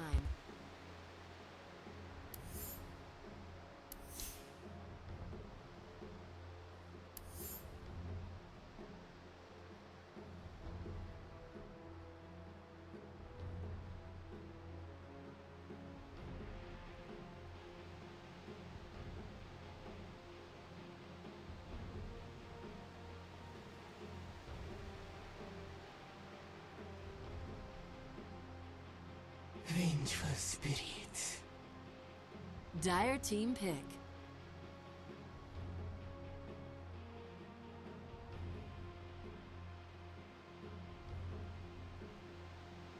Phantom assassin. Radiant team ban.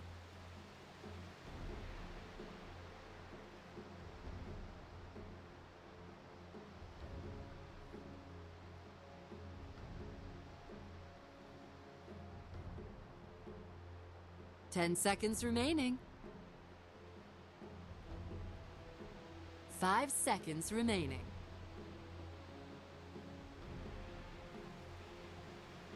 Reserve time.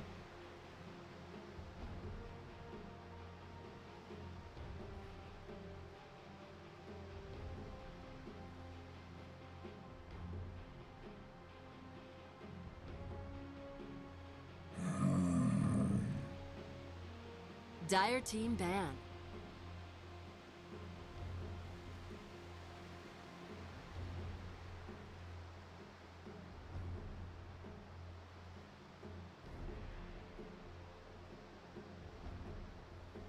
Ten seconds remaining. 5 seconds remaining. Reserve time. Life stealer. I mean, if it was a Brave New World, then I would have said, like, yo, Pugna got some buffs. He's, I think, competitively viable to an extent, but it's a very... Pros are stubborn, and pros themselves will admit that they're stubborn, but if really, in these opening few days of the patch, it's difficult to start, like, changing the entire paradigm of drafting just off of a few buffs and nerfs. So, you know, again, it does not surprise me that Lifestealer's picked up. It is, I guess, somewhat impressive that he's managed to make it all the way to 5th pick and was not banned throughout 3 phases of bans. So I guess maybe some things are shifting, but, you know, he has spell immunity. He can deal with OD just fine. I think at most it's just going to be probably a little bit irritating for PA to have to deal with OD as the game progresses, because PA has, I believe, the 2nd worst int game. She used to be tied for the worst int game with Troll Warlord, but she is a pretty stupid hero, and so Sanity's Eclipse is going to really mess her day up, both in terms of the mana burn and just how much damage it's going to do against a very low int hero like PA.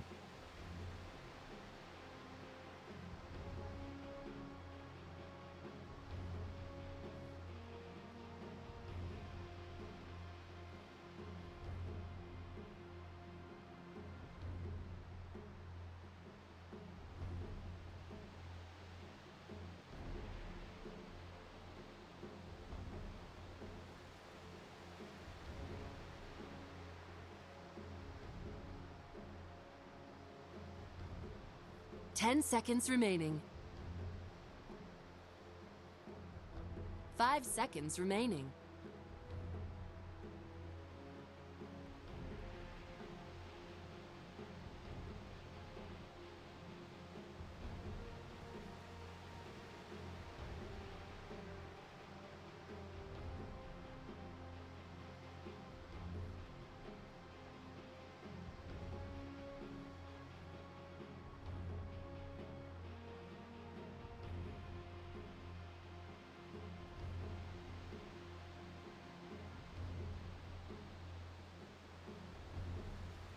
Spring, but against any melee hero, Jingu at level 1 has always been incredibly effective. At best, Febby will have Shadow Word, and Shadow Word does deal a fair amount of magic damage, but Timbersaw has never really had issues with DOTs. It's more magic burst that causes irritations for Timbersaw, because with reactive armor, you can basically offset most DOTs by just tanking some creep aggro. So yeah, Velo on this Timbersaw is definitely going to have a much more pleasant time than like a first pick Timbersaw would have had.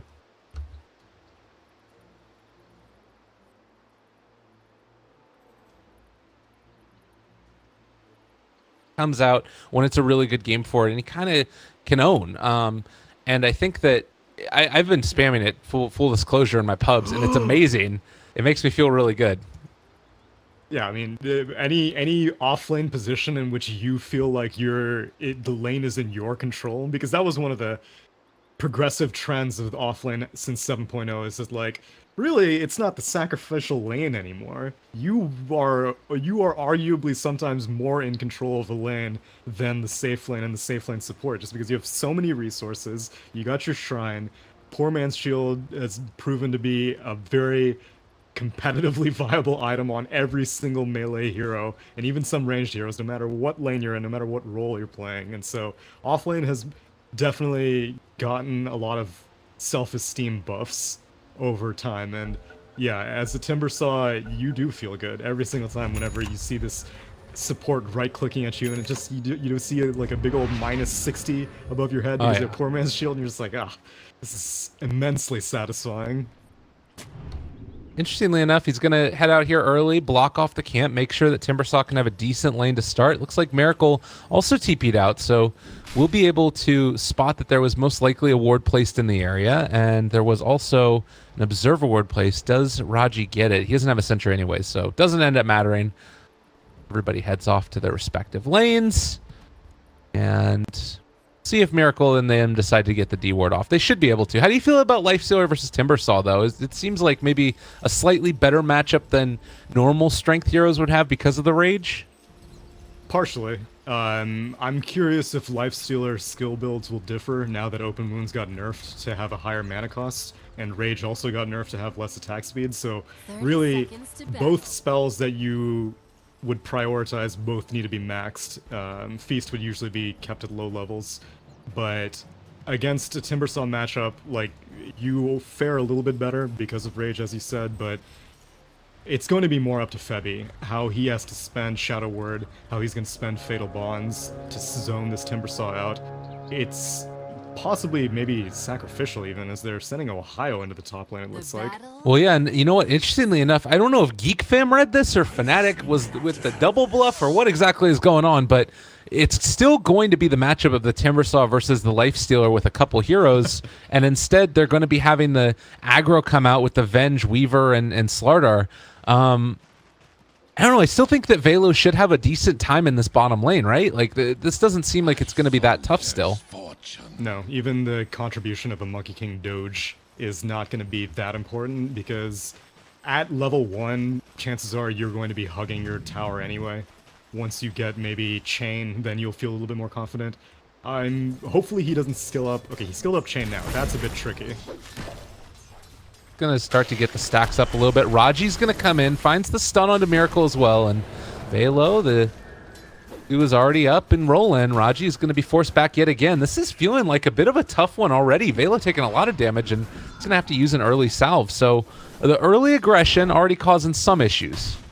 Yeah, I don't think they were expecting DJ to show up, and they definitely were not expecting Jingu Mastery this early on. Having to burn through salve, not the biggest issue, I suppose, for Timbersaw, because he has reactive armor, and he's not going to get zoned out of this experience, so he will hit level 2.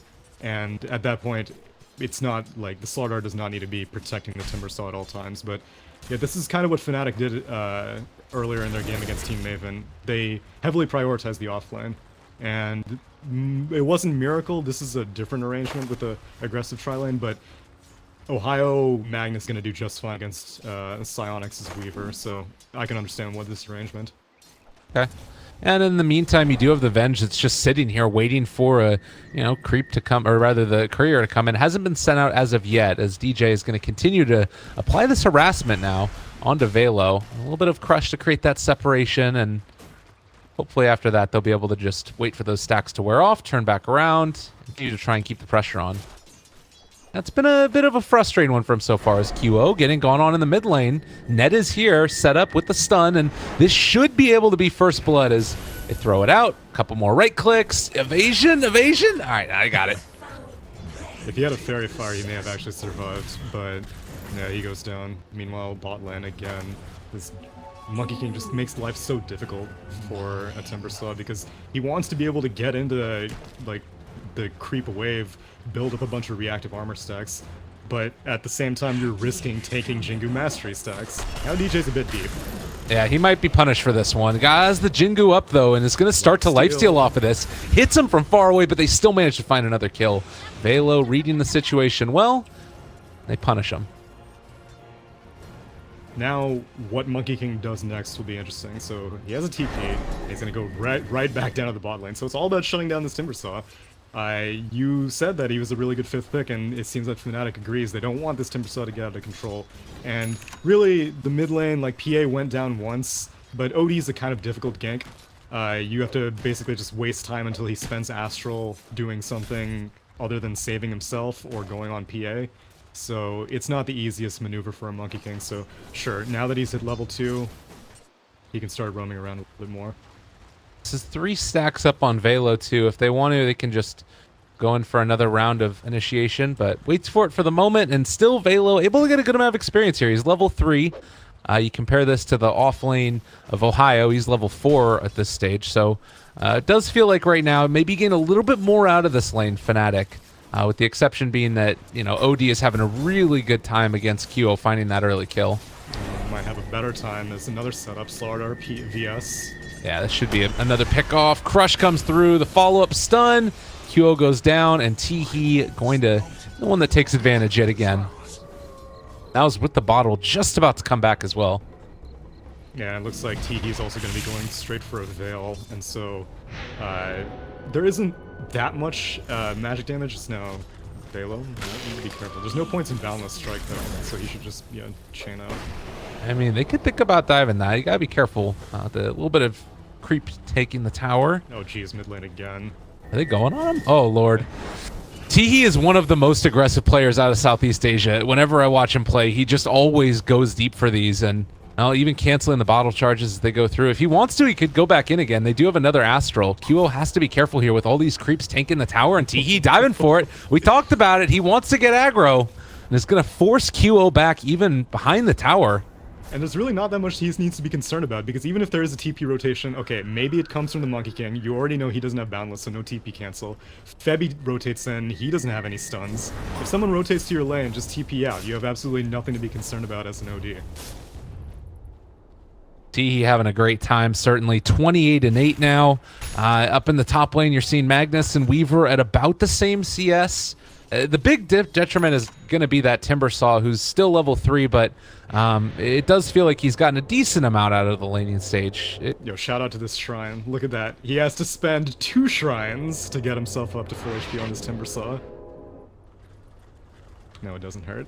This is the... I can't wait for people to be able to fight under shrines. Nothing will bring me more satisfaction than to see a team die after a smoked gank underneath their shrine. Okay.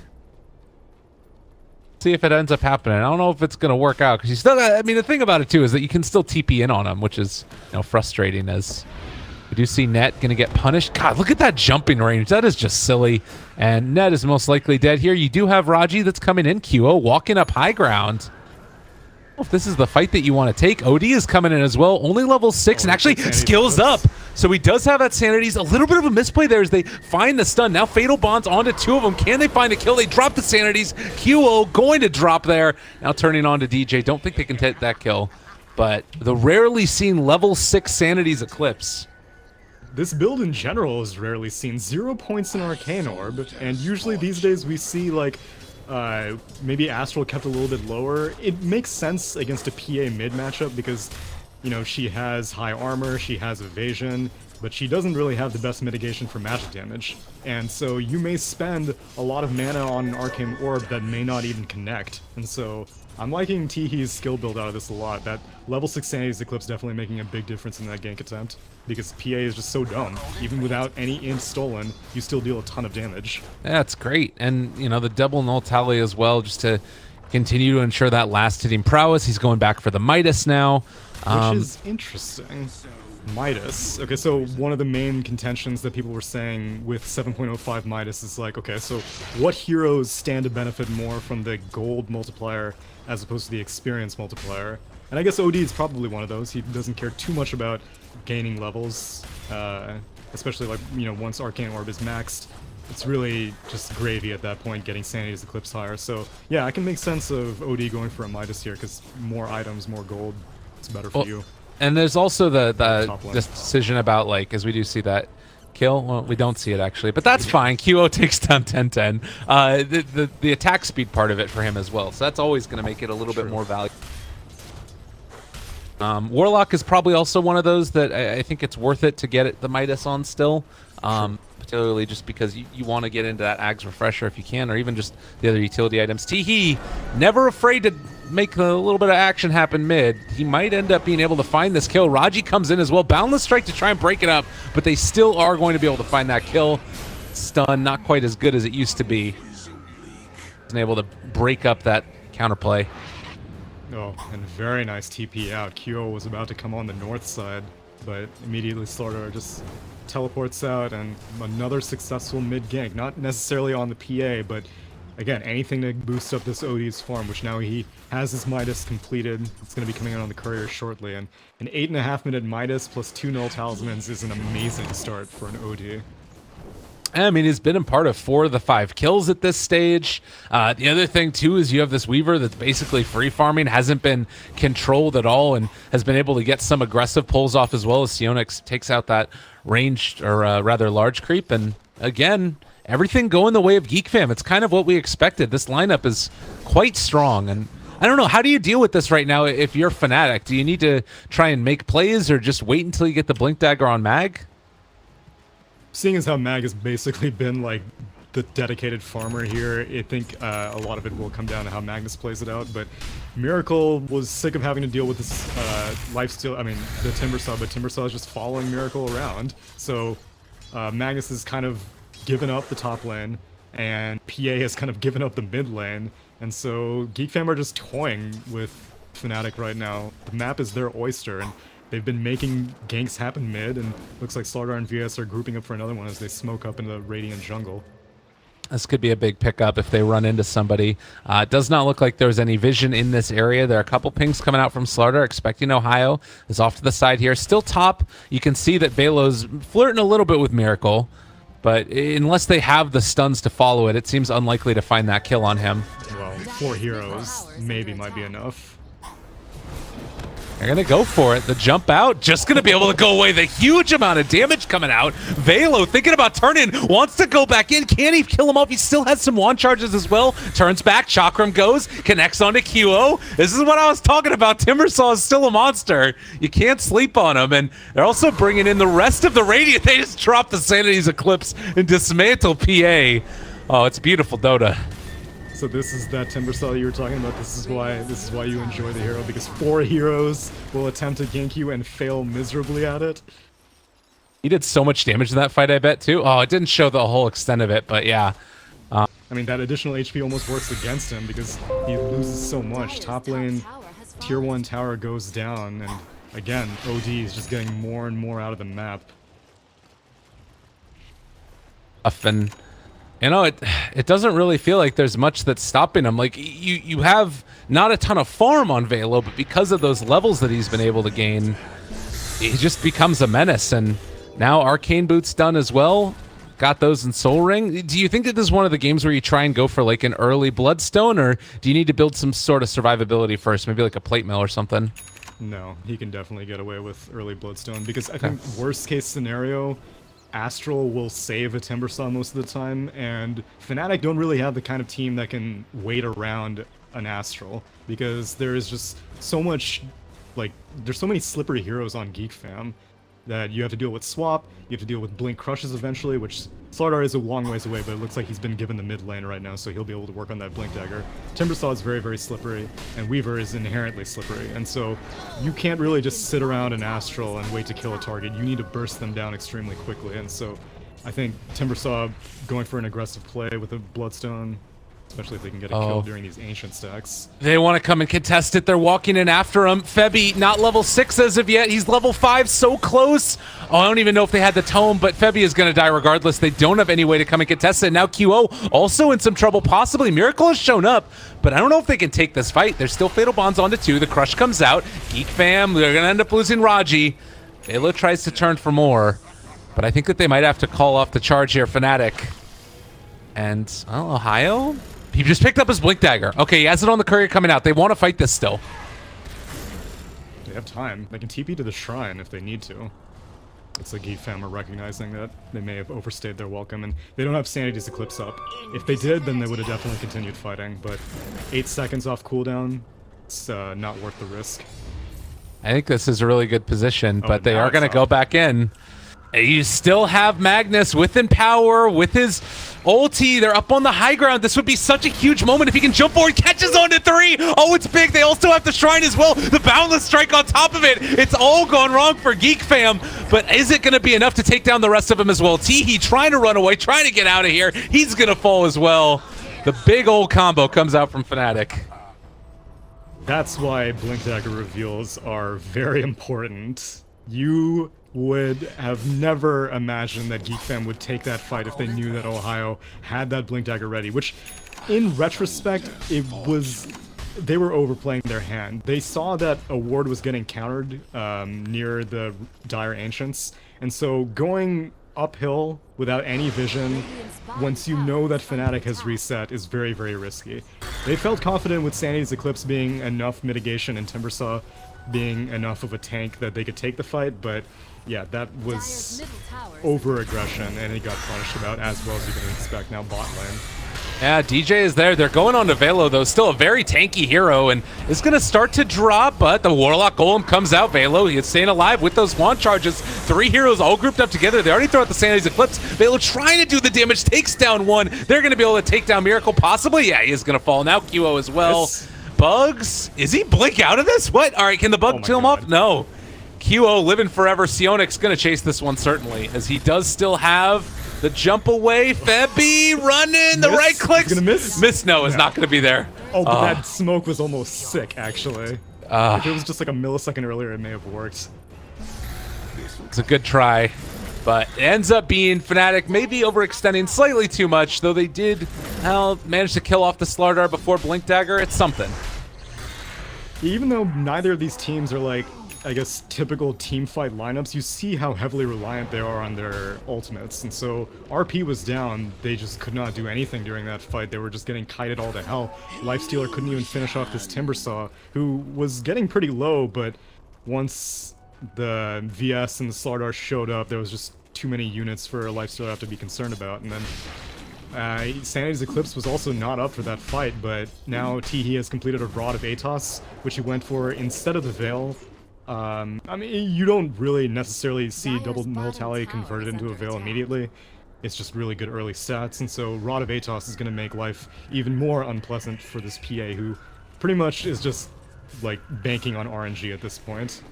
Yeah. And it's feeling like, again, you have this moment where Fnatic take good fights, but it's off the back of a Blink reveal, and now the status quo has sort of been reset, and it's Geek fam building a lead again. And I think that there's still definitely possibilities for Fnatic to take these fights. It just has to be a really good initiation off the back of a Magnus RP, or I don't know, even just blowing somebody up with a crit. Yeah, or Warlock Golem. Something definitely needs to come in with initiation, and wisely Geek fam are not going to defend this tier 1 bot. Might start moving in on this tier 1 mid for Dire, which is pretty low, and that's a pretty good trade if you're Geek fam. Actually, that's a great trade if you're Geek fam. And you can see Velo just doing the deforestation. It's his time to shine right now. I guess that's something else that we can talk about, is that the only way that Fnatic have, the only stuns that they have, with the exception of Boundless Strike, is ultimates, which is kind of troubling. You know, like Skewer is kind of one, but not really. What's your read on that? Is that going to be a problem as this game goes on?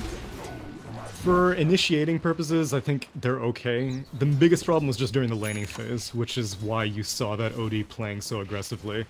Most of the time, you don't really have, like, reliable enough stuns that you can discourage a Timbersaw. Like, even if you have a team, unless if you have like a Lion and a Shadow Shaman on your team or something, Timbersaw will play aggressively. He's not going to really change his playstyle dependent on how many stuns they're going to be, because he's tanky enough with reactive armor. His team is going to be following up behind him, so if you have to spend a bunch of your crowd control on one hero, then the other heroes are going to be a problem. So I think their team is fine moving forward as long as Fnatic are going to be 5-manning, which, given their team, there's really no reason not to 5-man. I think that that's definitely going to be the play, and you can see here it's still scary because if Velo is the one that's walking out front and center, you don't want to initiate on this big bulky Timbersaw, and even though they see him here, it's still like a hard ask to commit everybody to try and kill him off. But Raji, in the meantime, just need to back out. He has his Blink Dagger available. It's going to be able to jump out of there. They saw the Monkey King hopping over. But even though Fnatic are 5-manning, it goes to their advantage in terms of teamfight, but in terms of farming, this is not working at all. Lifestealer actually had to emerge out of the Magnus, and so Infest is up again, and it looks like he can want to defend this. Velo, he doesn't have a ton of... Alright, he has the reactive armor stacks up now, and it looks like they can't really do anything yet again. With Slardar there for the counter initiation, it's quite hard to take this fight. And no one can easily frontline, because Lifestealer doesn't want to have to frontline. He wants to be hiding in Magnus, ready to immediately follow up. QO is way too squishy to be able to frontline. You can't just rely on one point and Blur to tank a bunch of tower aggro, especially when Timbersaw... Oh man. Timbersaw is just like tossing out chains and chakrams all over the place, so... Oh my crush. Oh! Oh, my crush. Not quite there, unfortunately. It was close. I think Fnatic realized, all right, it's time to bail. We need to get the hell out of here. And maybe the play is just, you know, you put your Empower on your cores, you let them farm, you don't necessarily try and take fights, and wait for that next timing, which is, you know, maybe the Basher up on PA after the BKB or something like that. It's really hard to take fights otherwise. Well, they would wish they could take this fight. Such an early Desolator, while the rest of Fnatic was... you know, trying to get kills up top. Weaver was just quietly farming. Finishes up Desolator, and between that, Wave, Wave of Terror and Corrosive Haze, that's so much minus armor that you can easily take Roche at 20 minutes like that.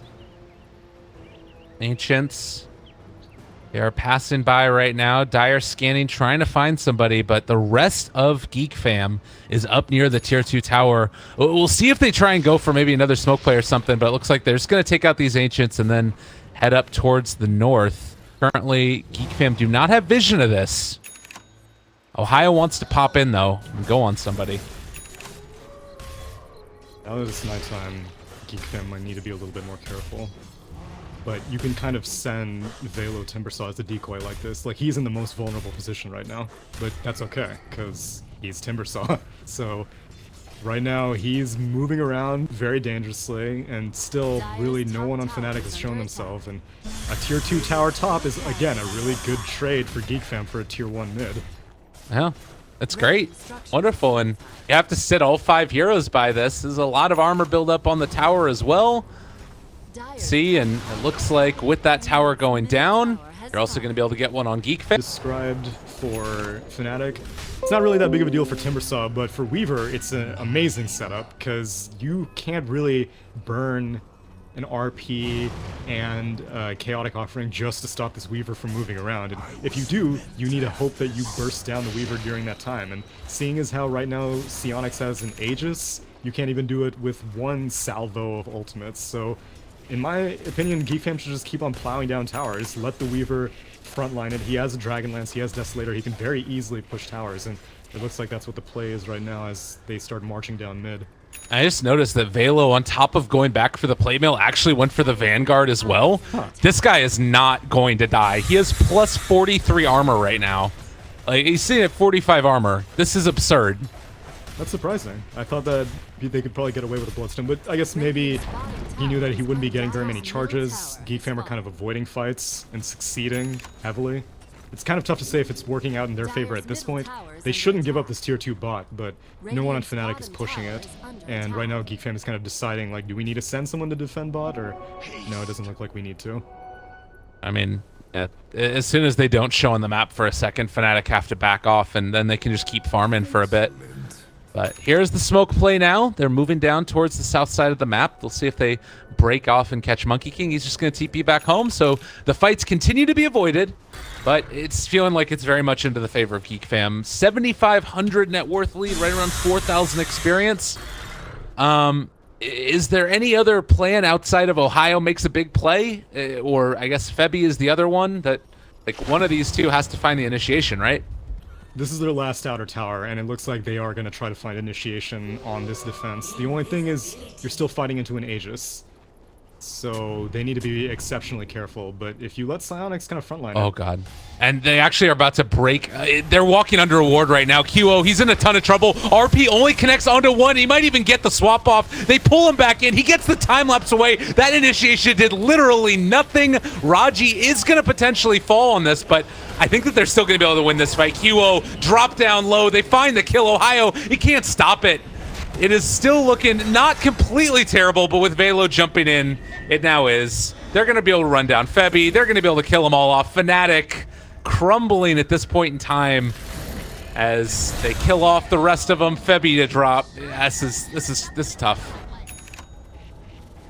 It was the initiation that Geek Fam was basically hoping for. The fact that Weaver was actually able to get the time lapse off was, I mean, it was almost irrelevant because he didn't even spend his Aegis, and Aegis is going to time out in about like 30 seconds, and so you can see that they spend so many resources on just one hero, and PA popped that brand new BKB, OD was barely into the fight, Timbersaw was barely into the fight, and yet they still couldn't kill a Weaver and a VS. Well, I mean, they killed the VS, but they couldn't kill off the Weaver with just those two heroes in the fight, and now they're going up high ground. Sonic still has this Aegis for about like 20 more seconds, so we'll see if it gets spent, but really it doesn't matter if they get this tier 3 anyway. And they just have to avoid Velo here too. Like, they can't attack him. He's got so much armor, and if you try and jump on this guy, you're not going to kill him off. He has Crimson Guard. Velo does not give a damn. That's the message for today. Maybe if you put Fatal Bonds on him, there's a possibility there, but now throwing the upheaval down. They're slowing up a little bit more. They just back out after taking the tier 3 tower. It's Shrine time. It's Shrine time, alright. RP is down for another 20 seconds. Chaotic Offering is down for another minute. If Aegis didn't go down, they would have probably continued pursuing maybe a ranged Rex, but there's no reason to go really aggressive. Like, OD still has like an immense amount of room to grow. They are 10k net worth up right now in Geek Fam, and OD has a Blink Dagger and a Rod of Atos. He still has a lot more he can offer in team fights, especially since PA has been basically railroaded into building like a first, maybe I guess technically second item BKB. That BKB is going to be whittling down, and Geek Fam are okay just toying with that BKB duration as the game progresses. And the other thing too is that you still don't really have an answer for this Weaver. Like, sure, RP is a good response, but you get towards the later levels, and eventually you're going to be able to hit level 25 on this guy too. It seems so difficult to find those initiations. Granted, you still have a lot of heroes that scale well, and if they do find that one initiation, it will look beautiful. But it's starting to feel more and more like this game is going to be going the way of Geek Fam unless something changes quickly. Yeah, the Fnatic lineup is very all or nothing right now, and it's difficult to say if they've been forced into this or if the draft was just like this from the beginning, because their laning phase didn't go that well, and ideally you had this Lifestealer and this Magnus kind of roaming around Slardar Magnus style, I mean Slardar Lifestealer style or Centaur Lifestealer style, where they're getting picks on valuable targets like the OD, like the Timbersaw, and the PA is just farming in the meantime, getting bigger and bigger, not having to build first item BKB. But Geek Fam have just been 5-manning so soon that Fnatic has no choice but to also 5-man, and as a result, none of their heroes are really accelerating and farm very much.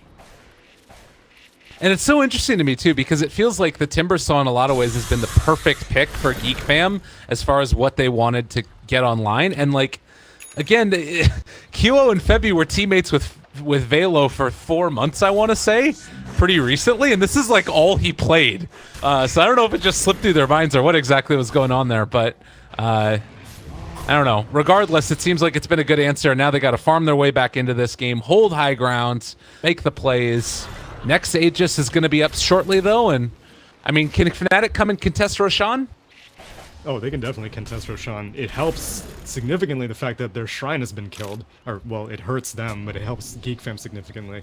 It's going to be a very late Rosh, though, so that also helps Fnatic out, so they'll have time to burn. The only problem is they don't really know that it's going to be a late Rosh, and so they have to farm in this region, because they don't know when it's going to respawn, but they need to take a fight whenever it does respawn. And Geek Fam, I mean, they can do whatever they want right now. The map is entirely under their control. If they can find Slardar, that would be nice. If they can find VS, that would... Whoa. Oh my god, that's a DDQO. Now, that'll happen. If only Rosh was up now, but it's not.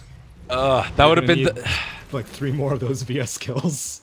That was like the perfect timing too, if they could have gotten it, but no. I guess it actually was not the perfect timing. Regardless, Raji also has a Force Staff, so a couple defensive items to help out when these things do come around. Also, we did have the Lotus Orb picked up for the Timber Saw, so that on top of Crimson Guards means that he is now sitting at 51 armor when he has full reactive. Still no Bloodstone. Just wants to get tanky. Yeah. I mean, I guess with Essence Aura, you don't really need to be too concerned with mana. And seeing as how Velo isn't really, like, spending time away from the OD, most of the time between, like, spamming Chakra and spamming Timber Chain, you're bound to get some procs on Essence Aura here and there, and so I can understand it. Going for the Lotus Orb this early is interesting to me. There isn't really that much that he's concerned about purging, like, there are no silences or anything. And usually those are the contexts in which you'll see a very early Lotus Orb. But yeah, it gives the armor, as you said, helps for high ground pushes if they ever get to start sieging again, which it seems like both teams are just concerned with the next Aegis respawn, which makes sense. The dream is the Blink Strike, and then QO Blink Strikes himself, and you, Max attack speed Timber Saw, dear god. No one man should have all that power. Especially if he has the Chakra mount, oh my gosh, can you imagine? It would be amazing. I mean, you know, it's a second form of initiation, and he can use that other one. It's great, I love it. He also has the Blade Mail now done, so that actually is also another armor item that's going to make him harder to take down. You just don't hit this guy, just leave him alone. Don't touch Timbersaw.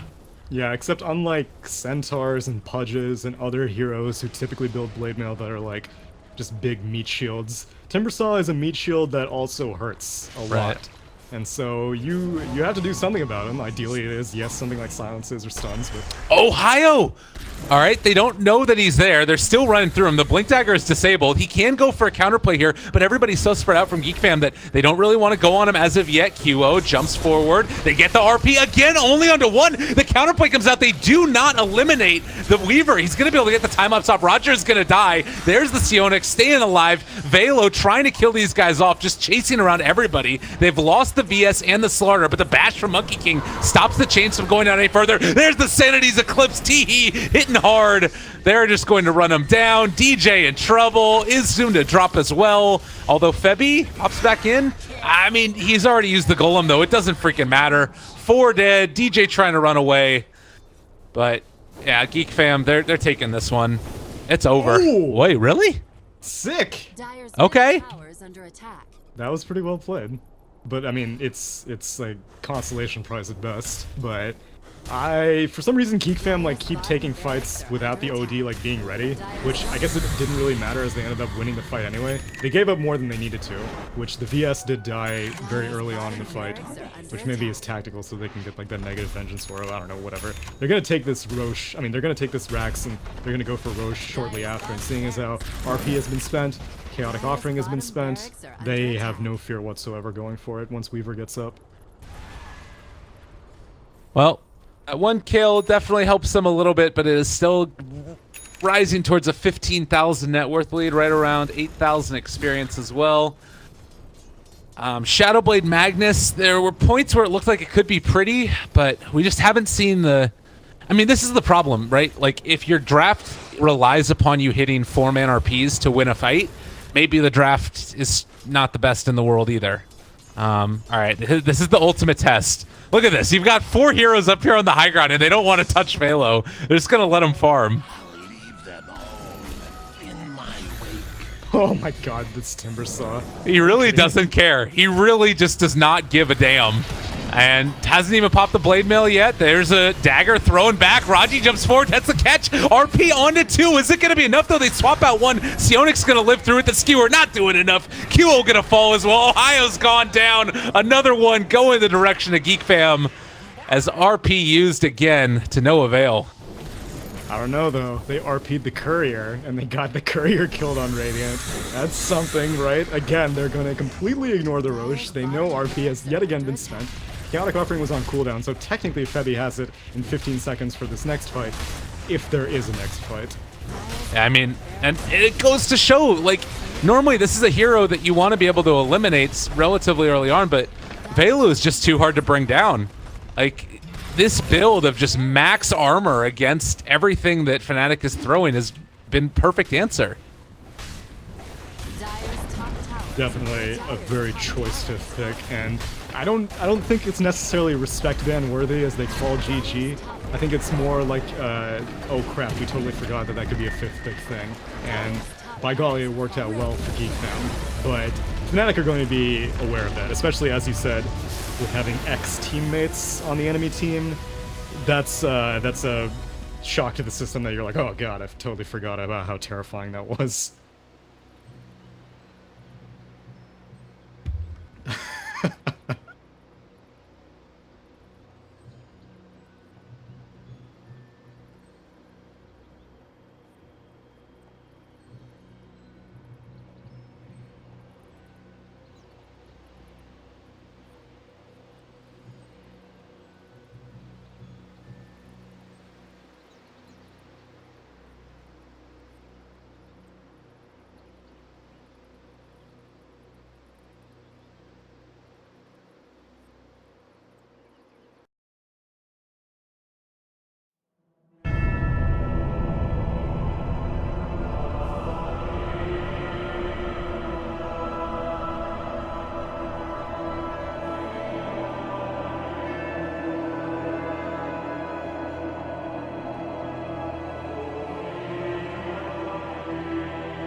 Radiant team ban.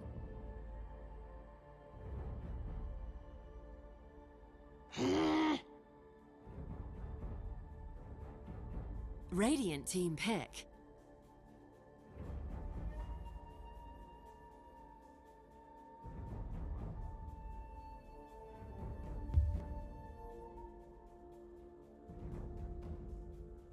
Earth Spirit.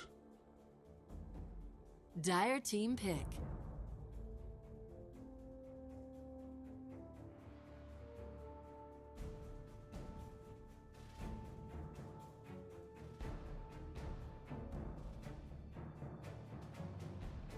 Ten seconds remaining. 5 seconds remaining. Juggernaut. Monkey King. Radiant team pick.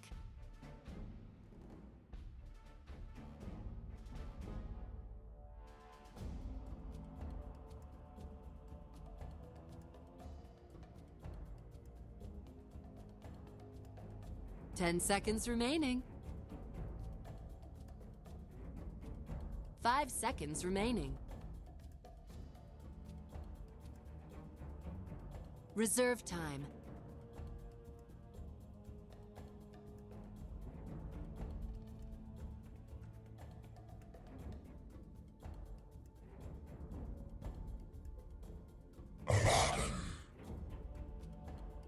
Dire team ban.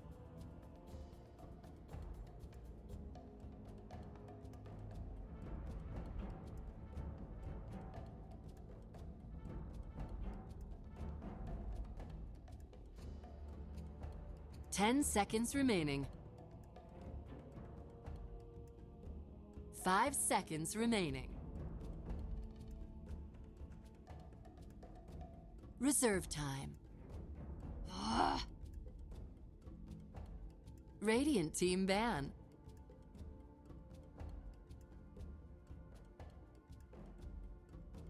Dire team ban.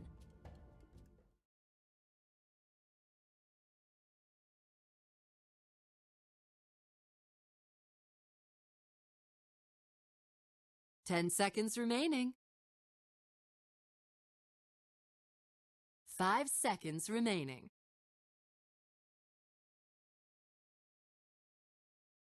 Reserve time.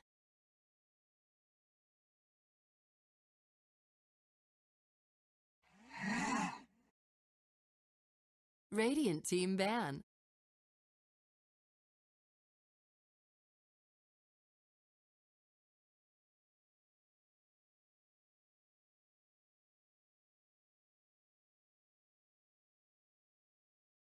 Ten seconds remaining.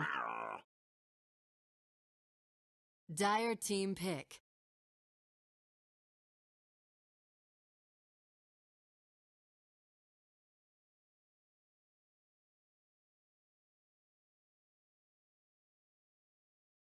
Outworld Devourer. Radiant team pick.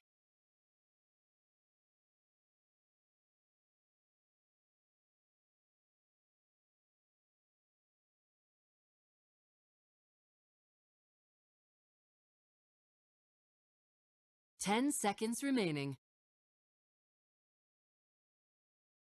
5 seconds remaining.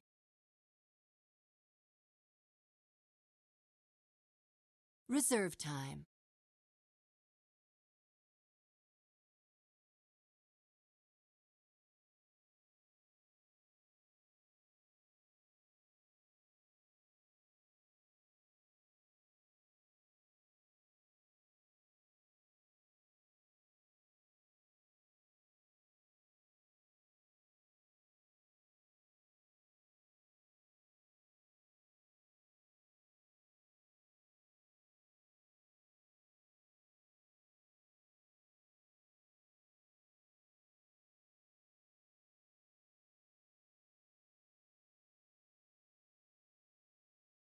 Crystal Maiden. Dire team pick.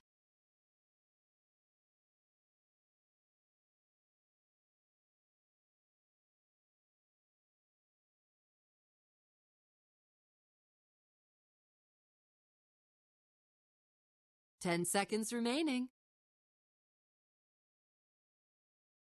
5 seconds remaining. Reserve time.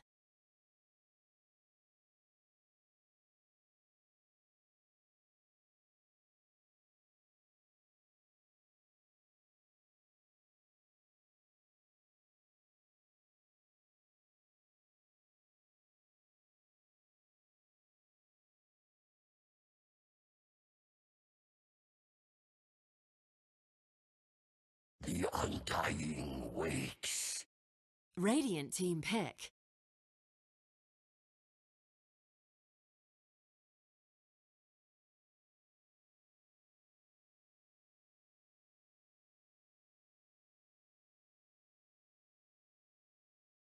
10 seconds remaining. 5 seconds remaining.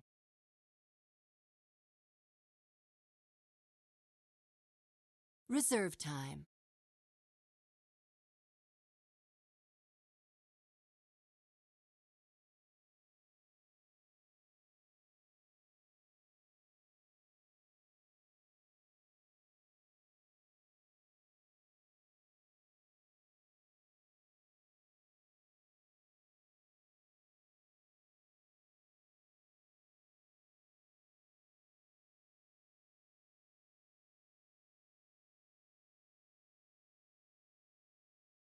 Terror Blade. Dire team ban.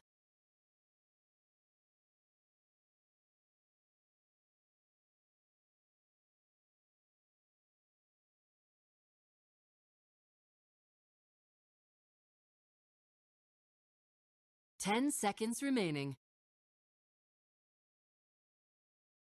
5 seconds remaining.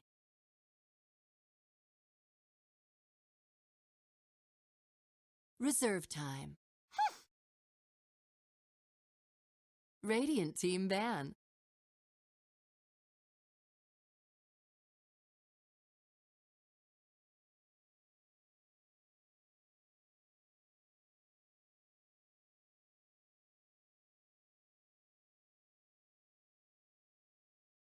Radiant team pick.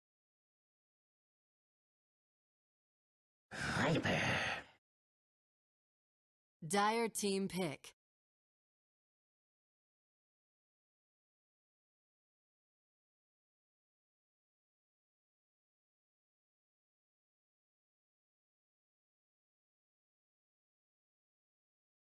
Ten seconds remaining.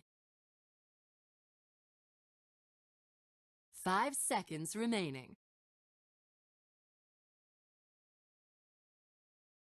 Reserve time. Legion Commander.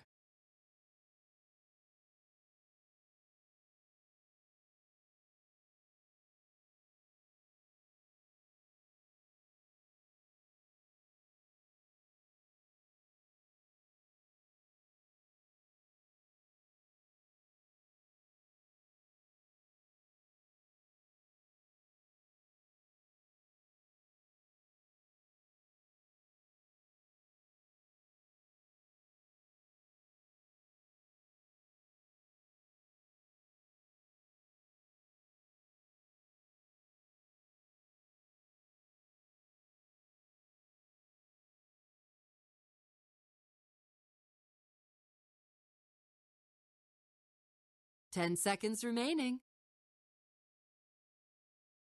I'm looking at this too, like, Seconds remaining. to me, this feels like it's such a good game for like a Crimson Guard or something. Like, the last game was a great game for it as well, but if you pair all this together, suddenly Wukong's command is going to end up doing less damage. All the Undying zombies are going to do less. I think that they did change it now.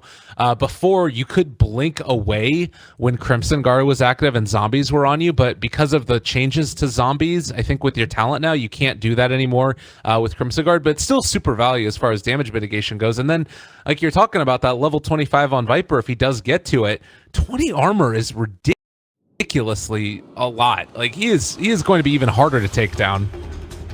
Which I'm curious, actually, how much focus... Because, like, yet again, Fnatic has exceptional team fight.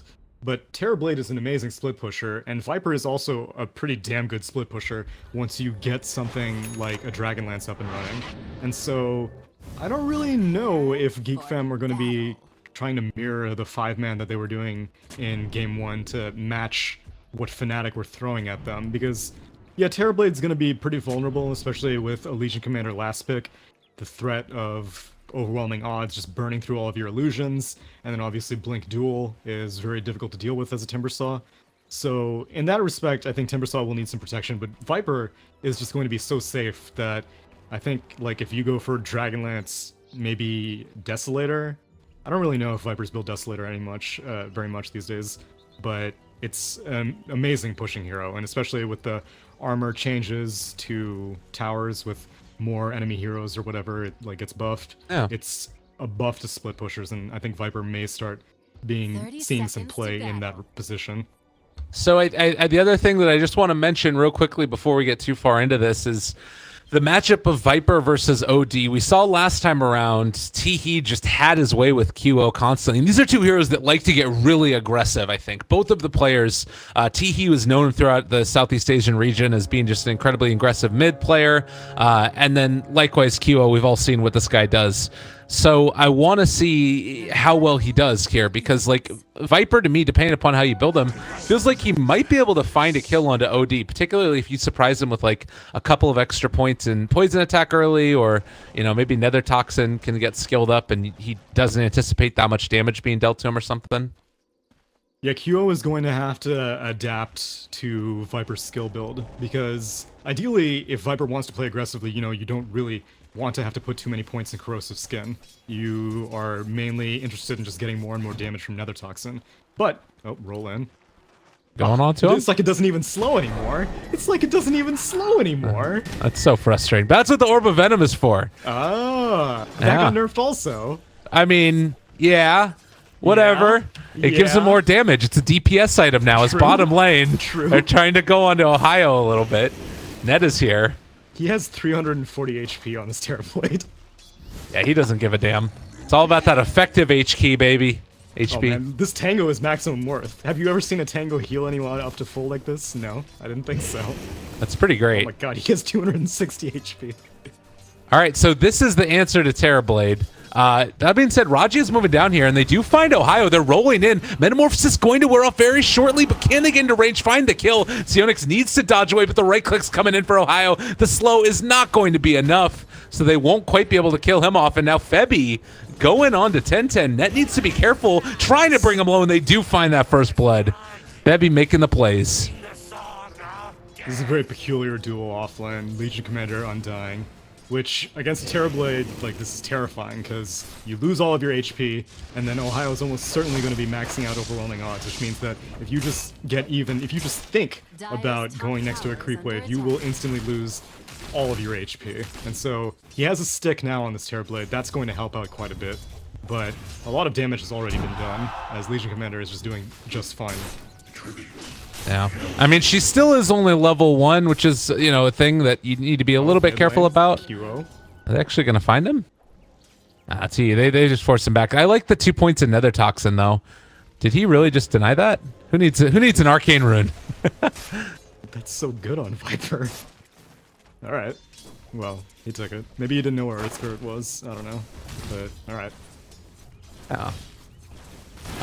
So again, they're gonna run into some issues here. I guess the one downside that you do have for Fnatic in this bottom lane is the mana regen is severely lacking. So they need to make the most out of these spells when they get the chance. You liking this Monkey King up top, underneath the enemy tower? No fear whatsoever. Yeah, that needs to be. Even aggro him. That needs to be changed. That definitely needs to be changed. Like, he got the best transformation. I like to see it be used like this. Maven's just like, dude, what do I do? Yeah. Bela's going to take some damage here. Trading hits with Monkey King, not always the best in the world. But if there's a hero that could do it, it's certainly Abaddon. He'll pull back some creep waves, try and pull the lane further into his favor, and likewise, Miracle gonna see if he can stop that from happening. The spin, the chase, Velo in trouble. Does have that shield, but it's not gonna be enough. Not even having the ability to deny, obviously, and he just drops. Yeah, Abaddon's only level 2. Aphotic Shield's only level 1, which means that only 110 damage absorbed. So you will get killed by a walking Tango, no problem. In the meantime, Net has left the bottom lane, wants to farm at least a little bit. This has been okay because, like we said, there's not a ton of mana on the heroes down here, so you can't just spam out waves. They're going to kill him off? All right, baby. He's hungry. This should be a death for them. Finds the kill. Miracle going to die for it, though, so Vayla will pay the price. Not playing Timbersaw this time. It's a kill out of principle, though. Like, you can't let someone just turn into a Tango like that in front of you and not kill them. Yeah. Absolutely. Well, in the meantime, you can see that the CS war severely being won by Teehee, who's just been able to outlane QO each time so far. 23 and 12 to the 10 and 3 of the OD. And this is with 0 points in corrosive skin, so it's a max aggression build. Uh-oh.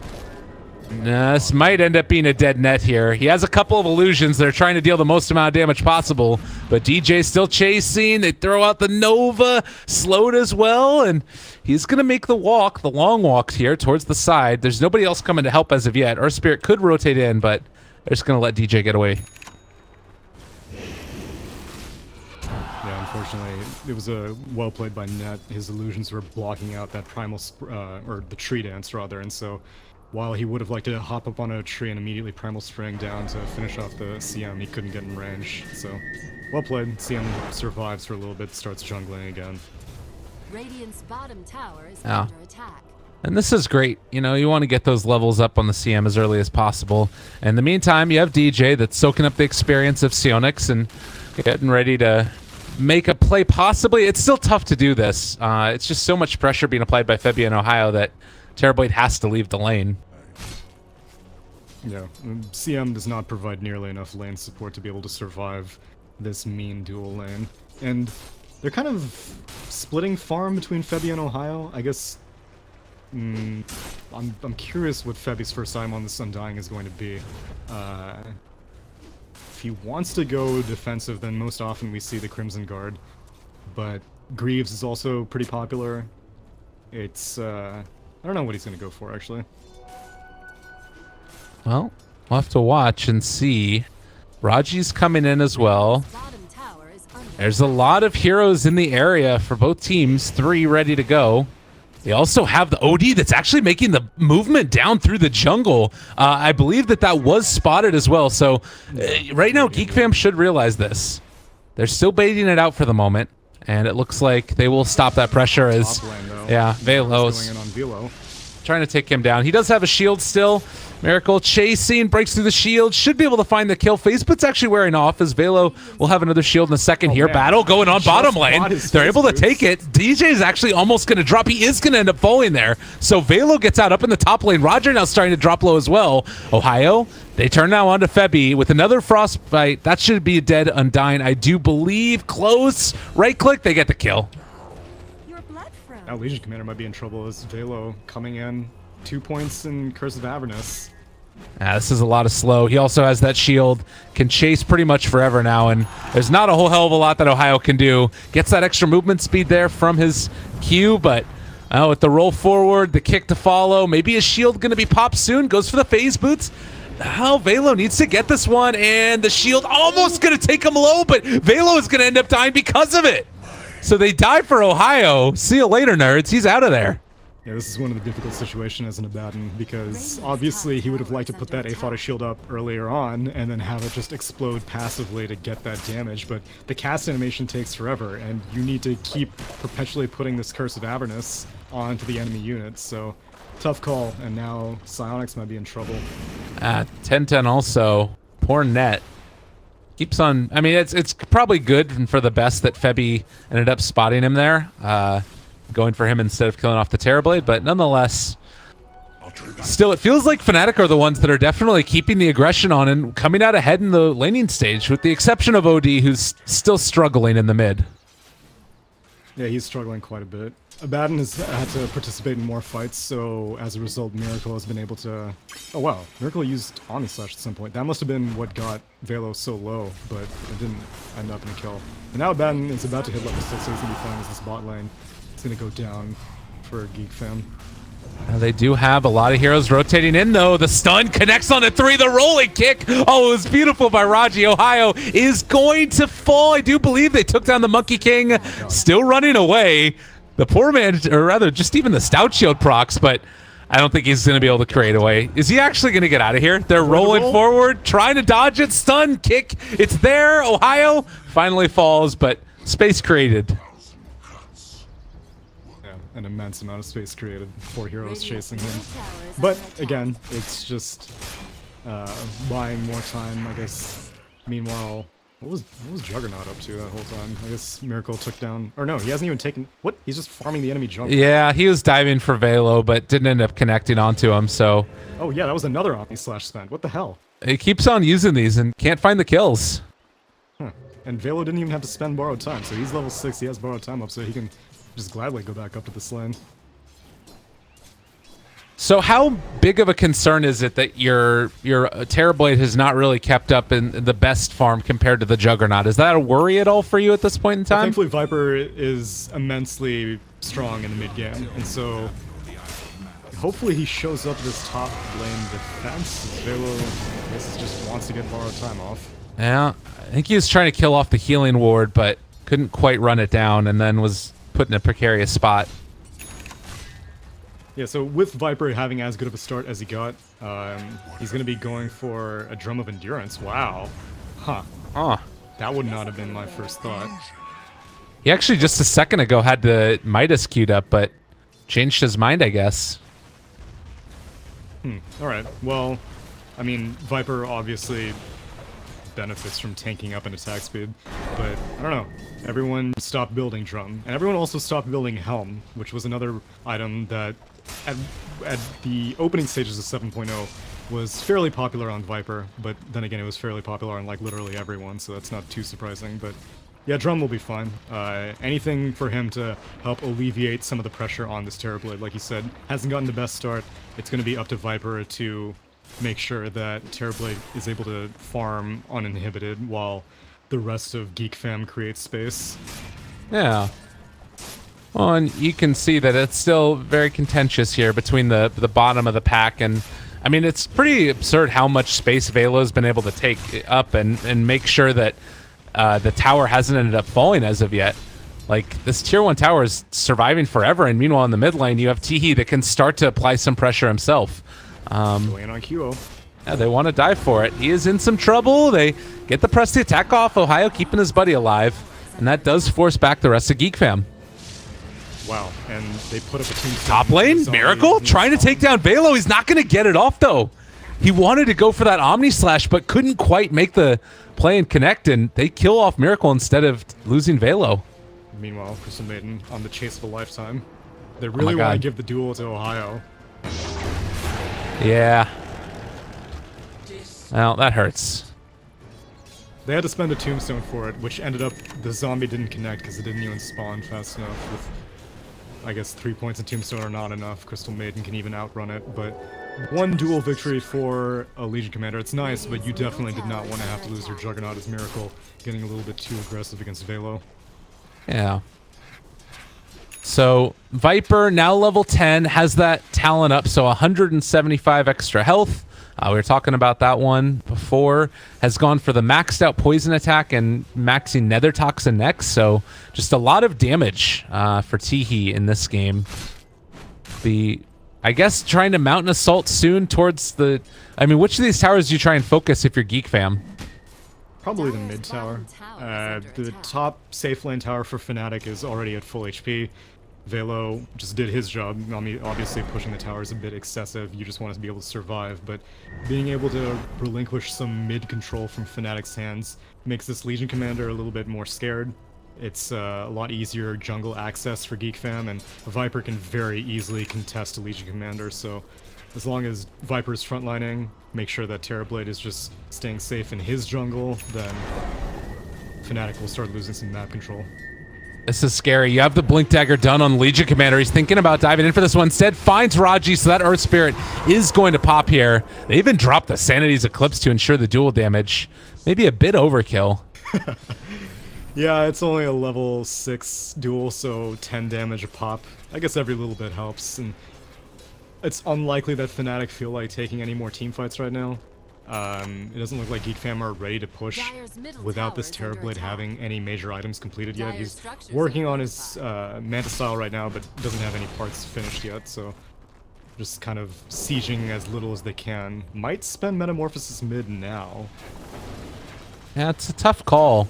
They do have a lot of heroes here. Velo's still pushing along the top lane and trying to cut the creep wave to finish off that Vlad's, but the call is coming, going for QO.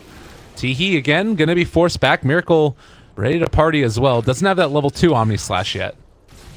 But they're going to start moving up towards Velo here.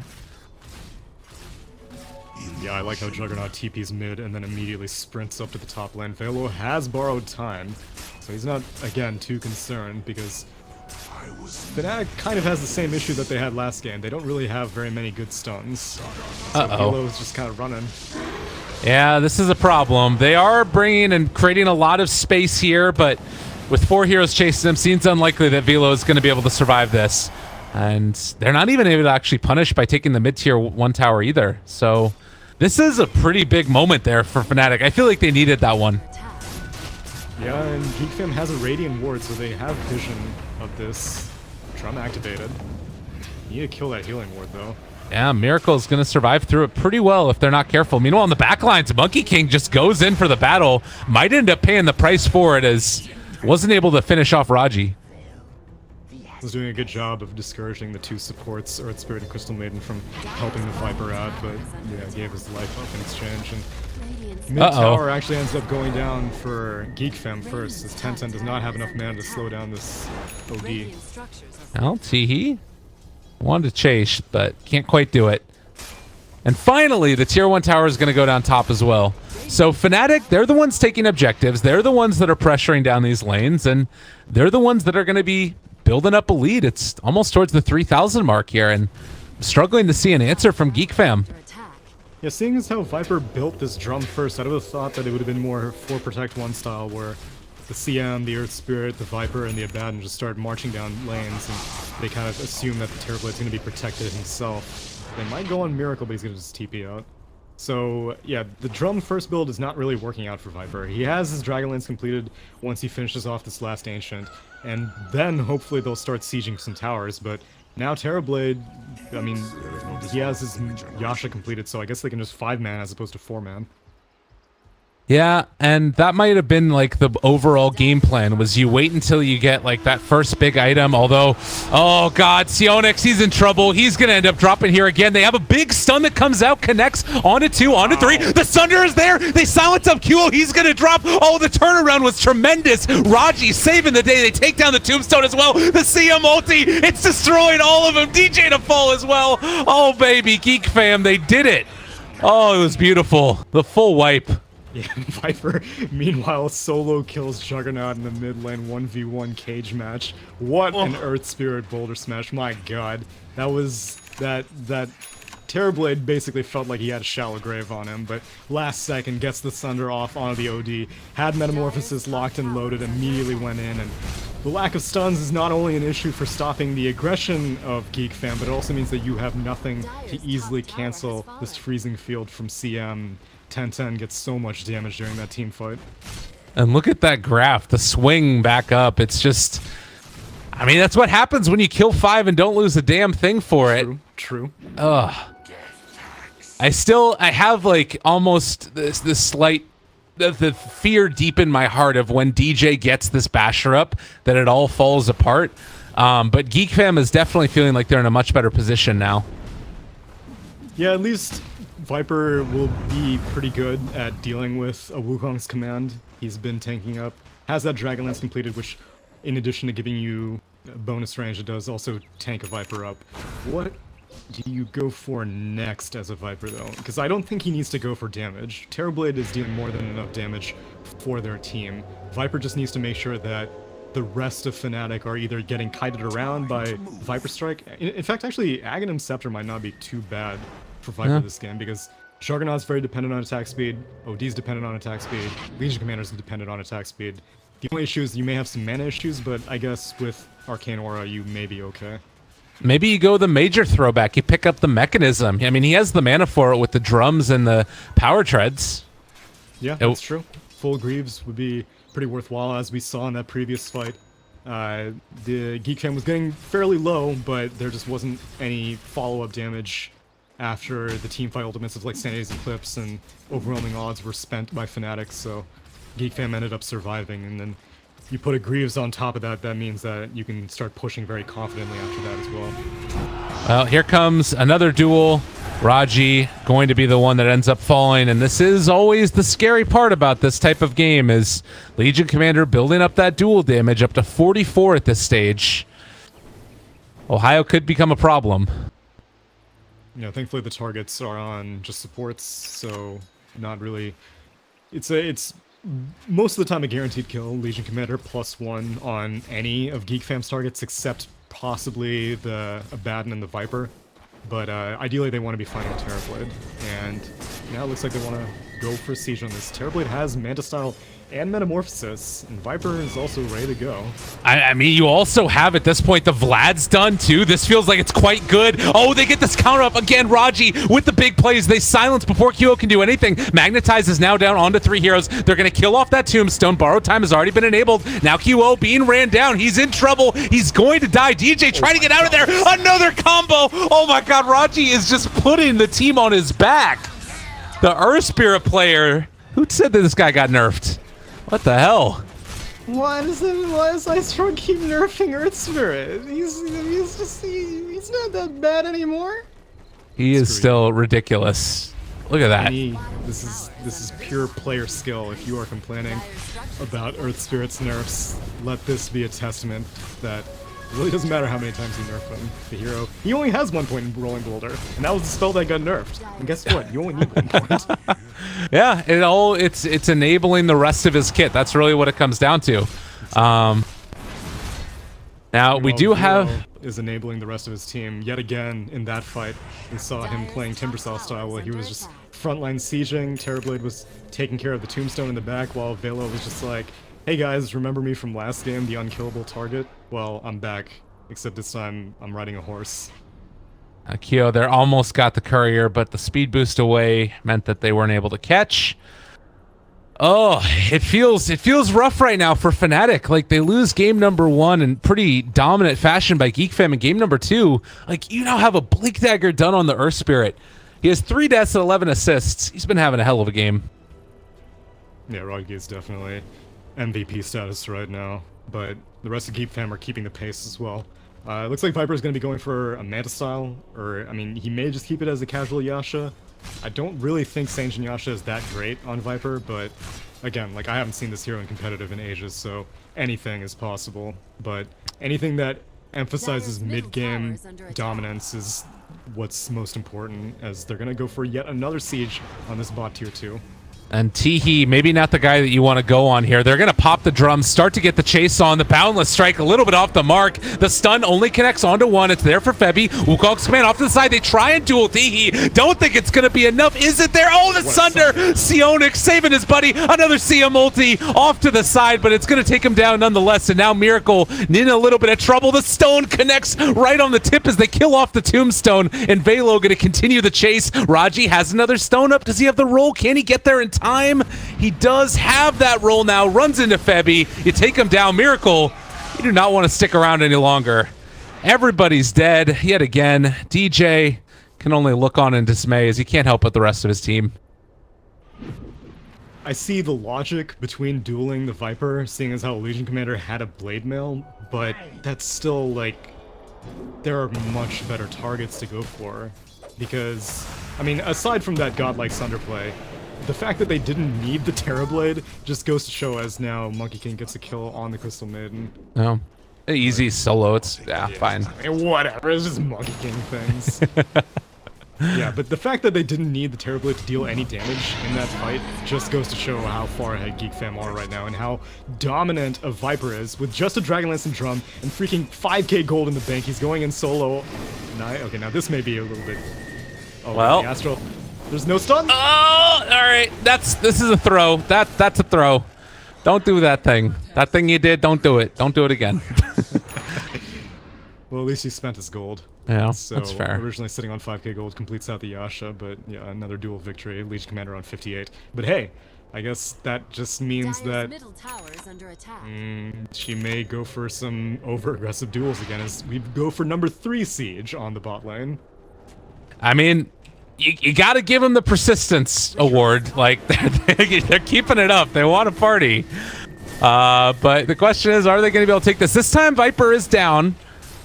Yeah, Viper dying means that they can take it. Otherwise, I am almost certain Geek Fam would have not hesitated twice to go back in, because Sanity's Eclipse is still down from the previous fight. Wukong's command only just now came up, so they could have gone for another defense, but yeah, Viper needs to be careful. I mean, the other thing though too is that it's so good for Fnatic because you're taking an objective during the timeline when Geek Fam have Roshan or have Aegis. So the fact that they're able to get that super value, they just need to make sure that they can defend this next round of pushes, and it's going to be tough because you have that Solar Crest now completed on Velo as well. On top of the Vlads, they're all about pushing and finding it hard to figure out what Fnatic's game plan is going to be here. Yeah, they'll basically need to continue getting picks. Viper kind of picked himself there, but Fnatic has a really good lineup at getting snipes on targets that are isolated. They don't have the best vision right now. In fact, they don't really have very much. They just have one ward in the Radiant jungle for Fnatic.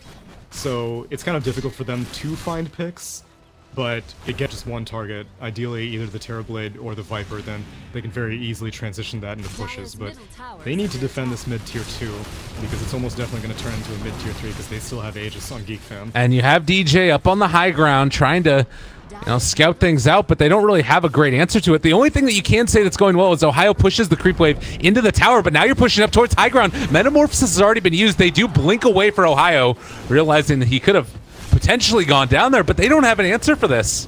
Like the roll away, they're trying to chase, taking down Febby. He's in trouble. They kill him with right clicks from the low ground. Is going to drop as well. It's going from bad to worse. The only plus side is you do have this Hurricane Pike now, which does tremendous amount of work against Velo. A couple of misses. In fact, he missed 2 of the 4 attacks, but now Teehee just does not. He's oh god, QO gone on again, taken down. The Earth Spirit setting it all up. Ohio just has to run away here as Miracle getting chased down. Velo's borrow time has already been popped, but they're going to focus their energy back towards this tier 3 tower. They don't have a creep wave that's going to be coming in very shortly. But this is feeling from bad to even worse as the first lane of barracks is going to be going down. Metamorphosis is timed out, and Legion Commander's been sitting on duel for quite a while. And Juggernaut has Omnislash, so they can go. You just finished Scotty on Terrorblade as well. He still has the Aegis. They have to find a different target besides Sionix here. And yeah, and that's why he's the one showing himself most prominently. Puts out the reflection. Doesn't catch the Legion Commander, but she just can't go in and duel by herself. So Geek Fam get out. They're going to take a shrine uncontested, and even though Aegis was not claimed, the Aegis did its job. It's just discouraging Fnatic from going in on Terrorblade. Very well played. And now, if you're Fnatic, we've talked about the need to try and go for split pushing around the map and then afterwards finding pickoffs. Do you need to like think about investing into Shadow Blades at this stage? Or I guess Ohio went back for the Deso, so they just want to go for taking down towers and pushing out lanes across the map. Yeah, the problem is that no one hero Fnatic can get a kill on any one hero of Geek Fam. I mean, I guess like, you know, in like a grand scheme of things, yes, technically Legion Commander can solo out the Earth Spirit and the Crystal Maiden, but there's no real situation in which CM and Earth Spirit are going to be solo by themselves anymore. And so your initiation chances are going to be dependent on your whole team following up on a blink duel. And so they're going to smoke up. Again, it's the tankiest and hardest to kill targets that are showing themselves. Oh, nope, there's Net. You don't want to be there, buddy. And Teehee is actually going to get jumped on right at the start. Do we have another Sunder at the last second? No, they're just going to let him die here. But the CM ulti from the low ground doing a lot of damage. They couldn't bring him down. QO staying barely alive in this one as Velo chases the barely able to keep the QO OD alive. And it looks like with that Aegis expiring, you got to be a little bit careful for Geek Fam. They ended up trading 2 for 1, but they took down the Viper. You don't need to be too careful. This okay, Terrorblade is immensely large. He survived an overwhelming odds. He survived a Sanity's Eclipse. Aegis has been reclaimed. I don't think they can fully take this tier 3, seeing as how Juggernaut, the 2 cores of Fnatic are still up, but they should be able to get some good damage, hopefully. Reflection, they turn to fight Velo. They pop the Blade Mail as well, and QO just going to eliminate himself, honestly, on that one. The silence on a Miracle, chasing for more. Raji wants to find this Velo, gonna chase him down, almost gonna find that kill. They've already killed off QO, has to buy back now into this one. And Velo finds the kill on Miracle with the Aphotic Shield. Great play from him. DJ now and Febby in some trouble. QO is there, but they're just going to get Glimmer Caped as well as the Blade Mail. He just walks away from him. Doesn't give a damn. Viper ever so slowly coming back to the fight right now. Metamorphosis is down though, so most likely Geek Fam, you have to be content with that. Like, I mean, I guess they got a buyback out of the OD. Wow, they really want it. Oh my god. That was a big press the attack. They turn now onto Sionix. Don't know if they're going to be able to kill him off. He's so low. They have Sunder afterwards, but no, they are going to kill off that Terrorblade. Now diving for more. Febby is going to get ran at now by Velo. Borrow time was back up. They kill off QO though. That's going to be 4 dead. Fnatic do not have the answers here as DJ, the 5th to fall. And they were going to come back for more, but I don't know if they can really stop it at this point. There isn't an opening here. Viper is so difficult to kill now. I need to be a little bit careful. Juggernaut's coming back. He doesn't have Omni Slash. He'll have it in 5 seconds, though. Hell, chasing. Oh, come on. Gotta be careful. They have a Blink stun with Earth Spirit. Oh, he doesn't have Remnants. He needs 3 more seconds. He's going to jump in a second here, maybe. Thinking about it. Velo, borrow time is there. There's the blink. There's the drop of the stone. No, they get the Omni Slash turnaround. Okay. Silence. They get the stun follow-up. Ohio turns to battle. Is going to be able to get DK down.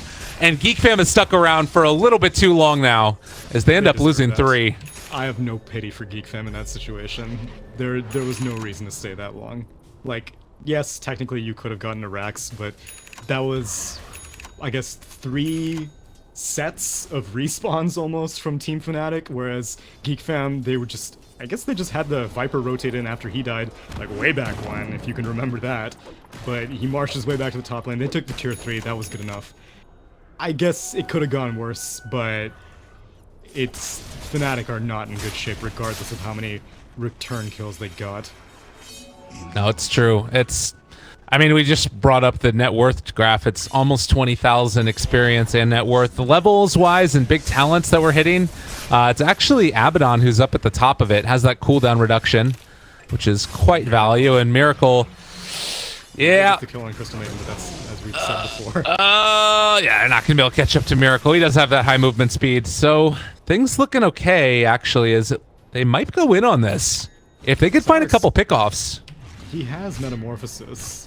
And Viper's kind of deciding where to go. He's going to TP to the top shrine, so unfortunately it's a late Roche for Fnatic. They just have not been getting good luck with these Roche respawns, and now Velo's going to find everyone.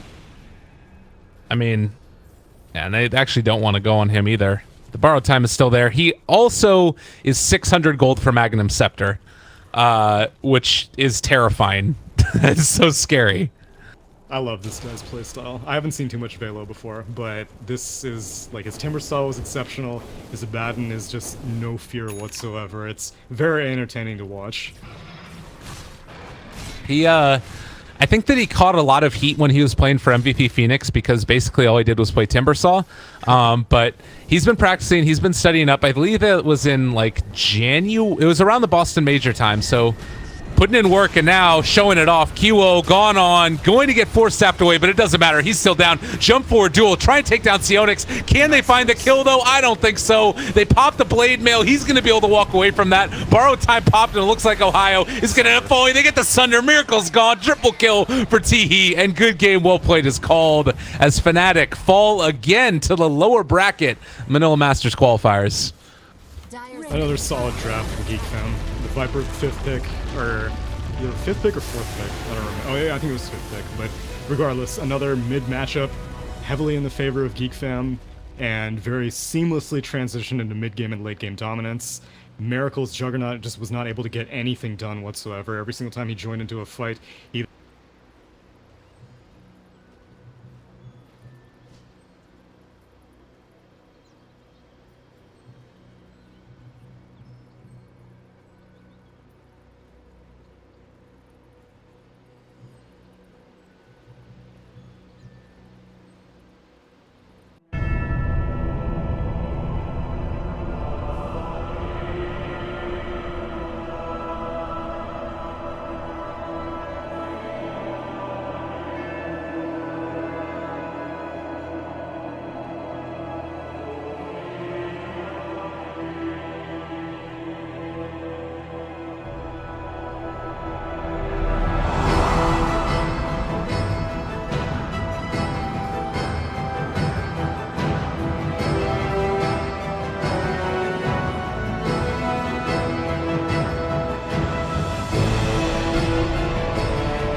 10 seconds remaining.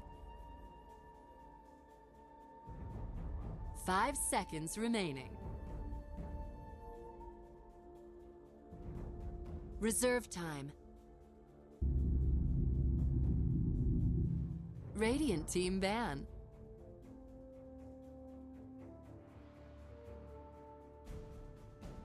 Dire team ban.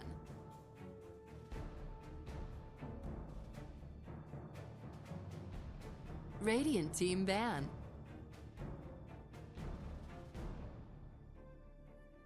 Slaughter.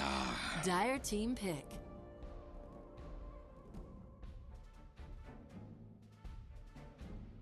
Radiant team pick.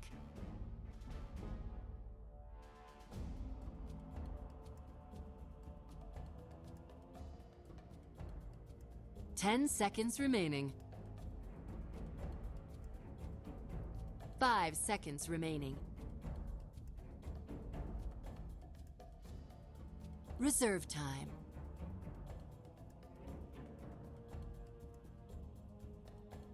Dusk. Life stealer.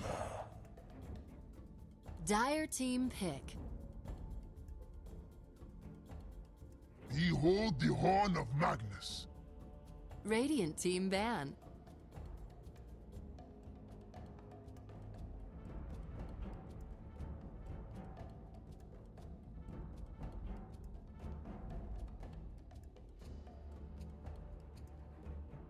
Ten seconds remaining. 5 seconds remaining. Dire team ban.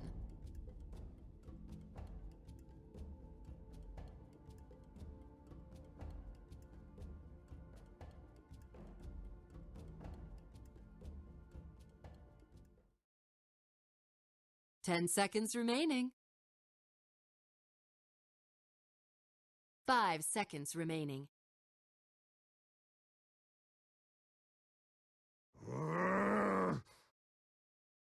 Radiant team ban.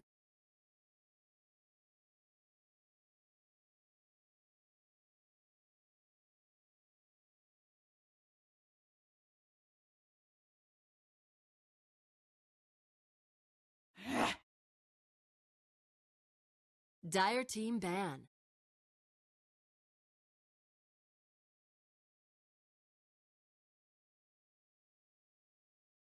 Radiant team pick.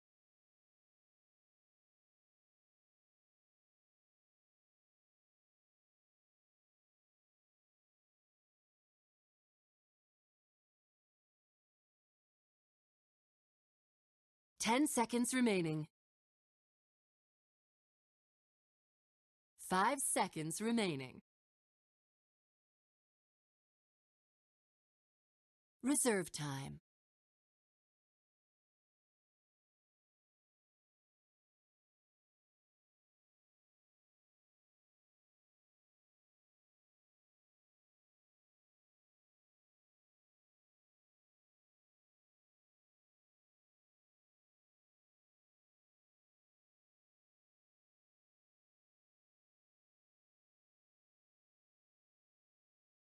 Warlock. Dire team pick.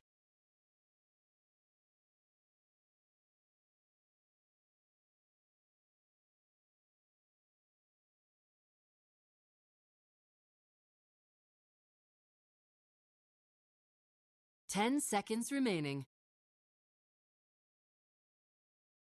5 seconds remaining.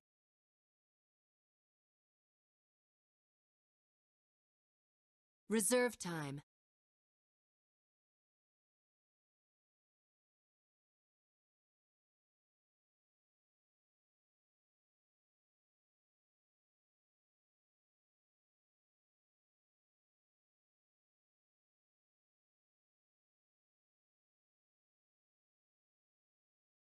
Crystal Maiden.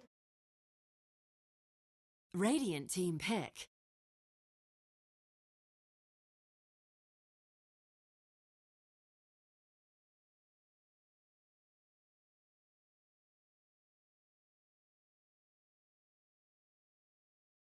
10 seconds remaining.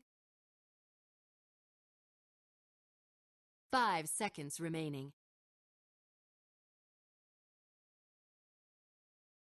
Reserve time.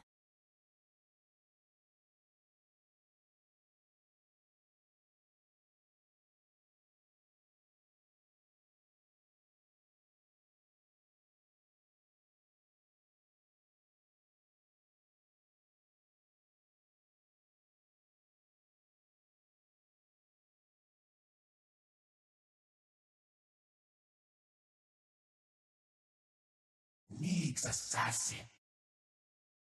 Dire team pick.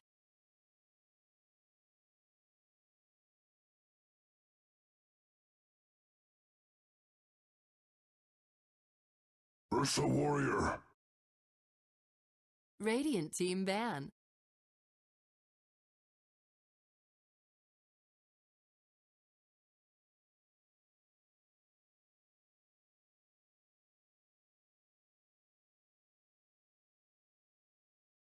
Ten seconds remaining. 5 seconds remaining.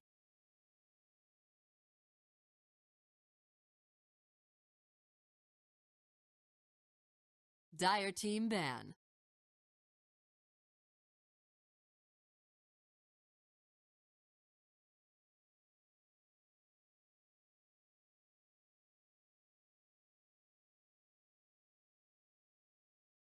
Ten seconds remaining. 5 seconds remaining.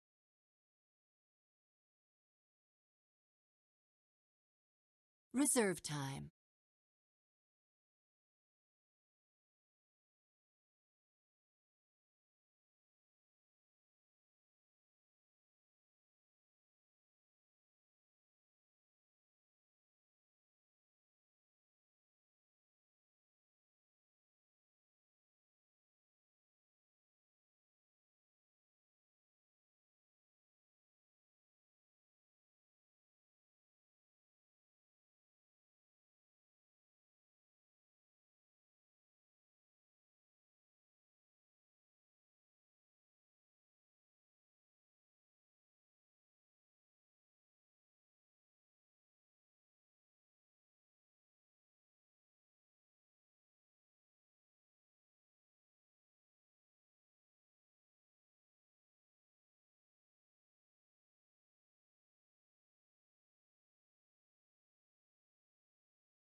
Dire team pick. Phantom Assassin. Radiant team pick.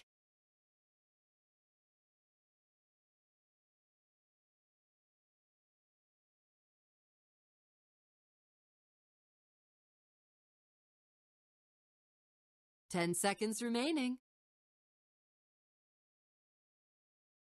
5 seconds remaining.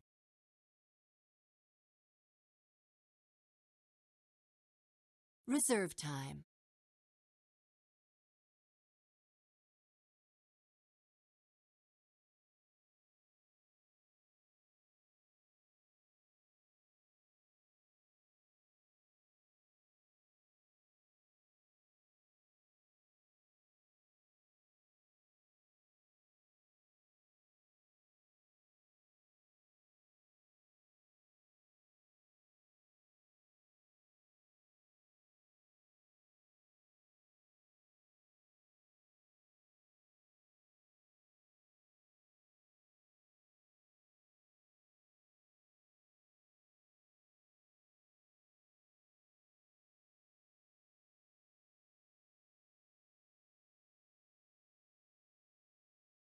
Lena.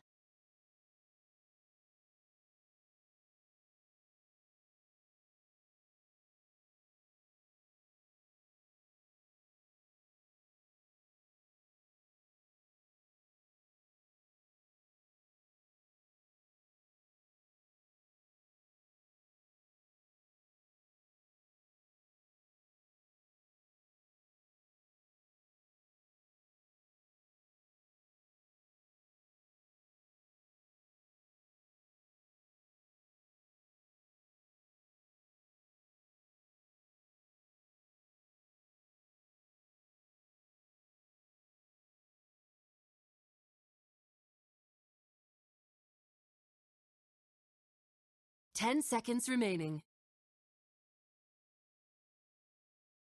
5 seconds remaining.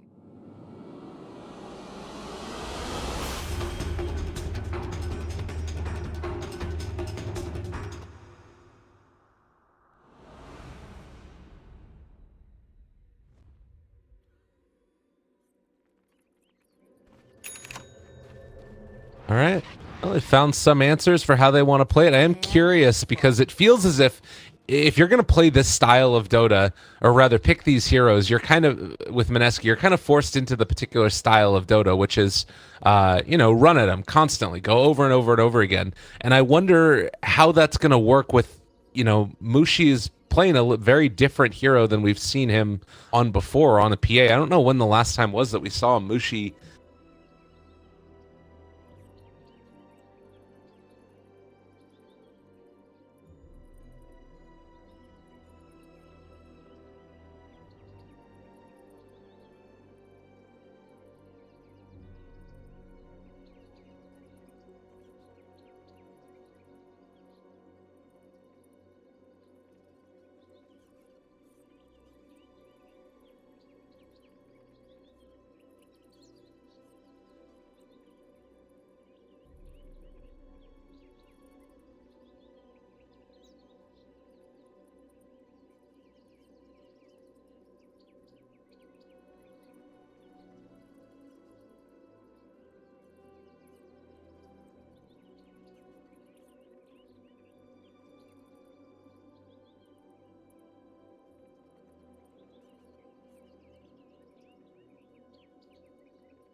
Okay.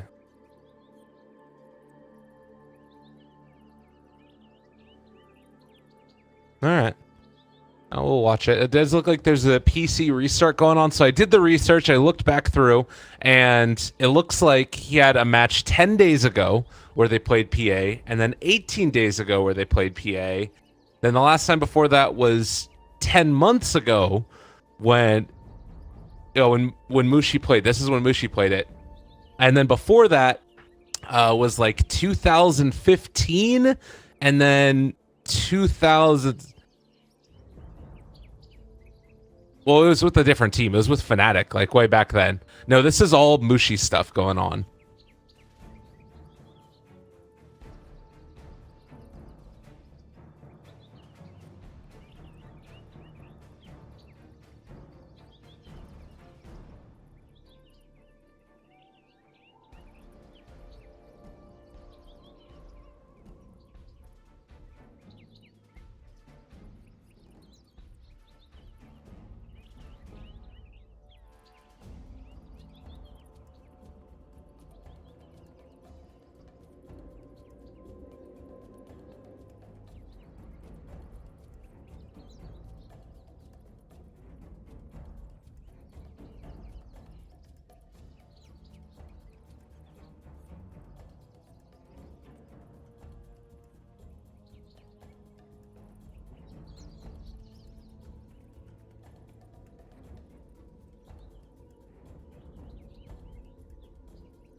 I guess that is the thing to be a little bit concerned about, though, is that if you do get that big combo off, it's always going to be a threat, no matter where you are in the game, because of the damage that PA just deals out so effectively. Empower did get nerfed a little bit. You have a higher mana cost at the maximum levels, as well as less empowered damage and cleave at the level 20 talent for KYXY on his Magnus. But nonetheless, it does still feel like it's quite a potent combination. Particularly, the big thing is just allowing Ursa to scale and continue to get items, which is, we've seen it still be a problem in the late game.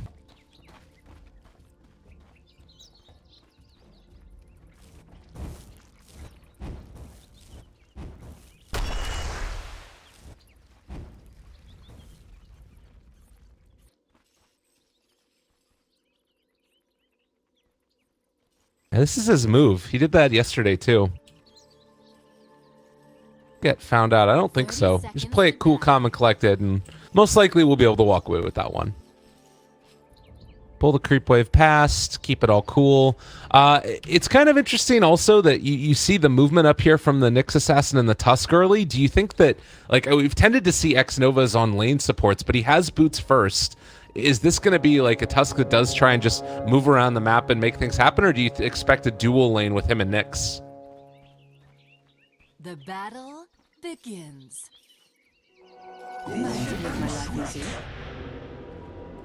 Oh.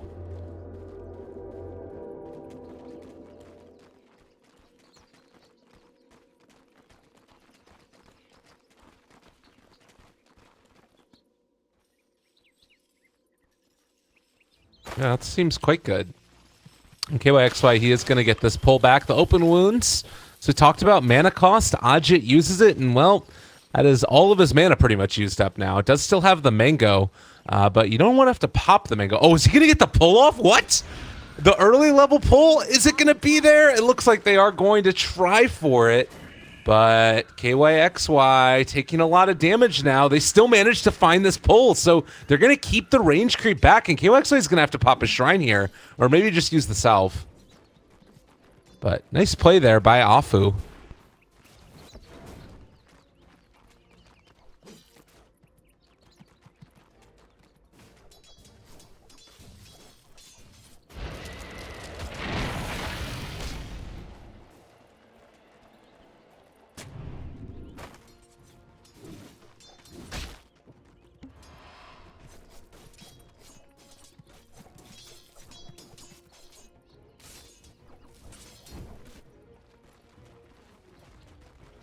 Dire's top tower is under attack.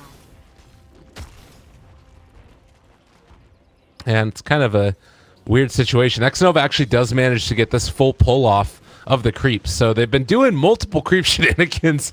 Valve has been trying to, and Ice Frog's been trying to nerf the interaction with getting pulls that aren't supposed to be there. But I guess the answer is you just run in and you pull the creep wave yourself.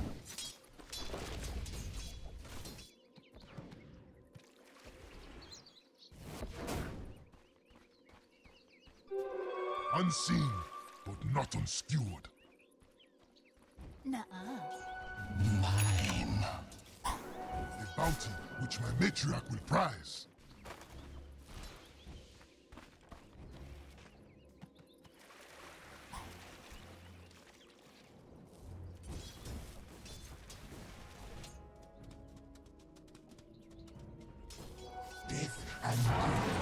Yeah.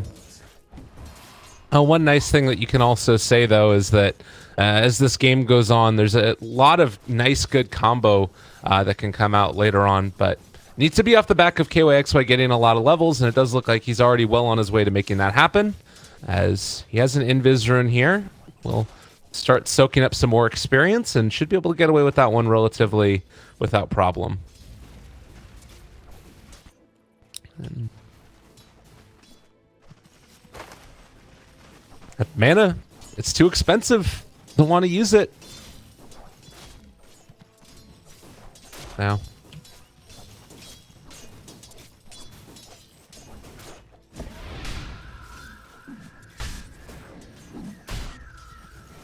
That's kind of tough. Because then, are they going to actually go on him? Rotation in. There's the slow up there. Caught him. Light Strike Array is going to connect, but with the crush and a couple more right clicks, they do draw first blood. So Mushi winning out in the lane. You can see that he's been doing okay there. 14-1 versus the 18-4, but also finding that kill with a little bit of help from supports. Certainly going to push him over the edge as we do see another KYXY pull. He just keeps on grabbing these creeps. I mean, it's a pretty cool play to play it.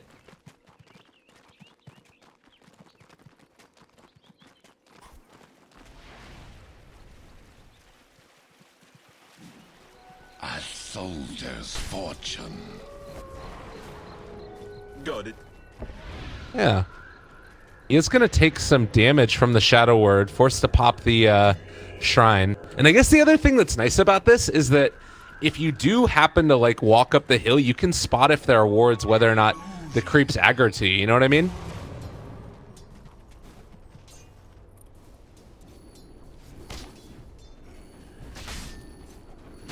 Oh my god. Thank you for the praise. Lordy, lordy. X-Nova again gonna try and push them back. AU farming as well.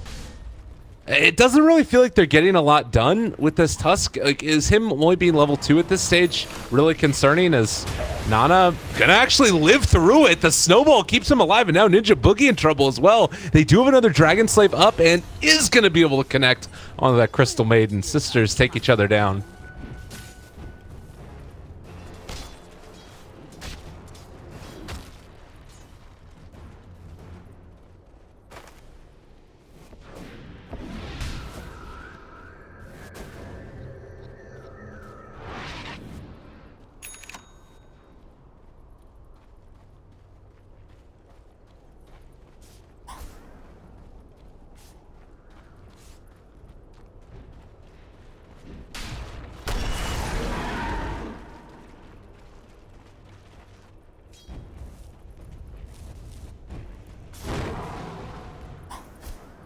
Radiant's top tower is under attack. It's a scary sit. Interesting too that you see Crystal Maiden go for the 1-1-1 build. Sometimes you end up seeing more into Arcane just to help out the other lanes, but to me this is signaling trying to get a bit more aggressive maybe. I don't know. Do you think that they can go in and kill off Nana here, or do they need to bring that extra hero?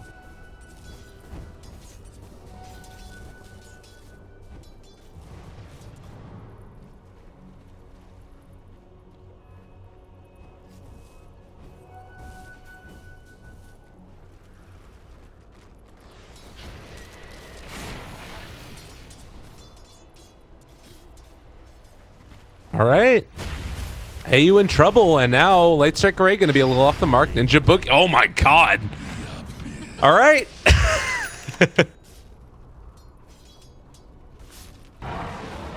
Oh.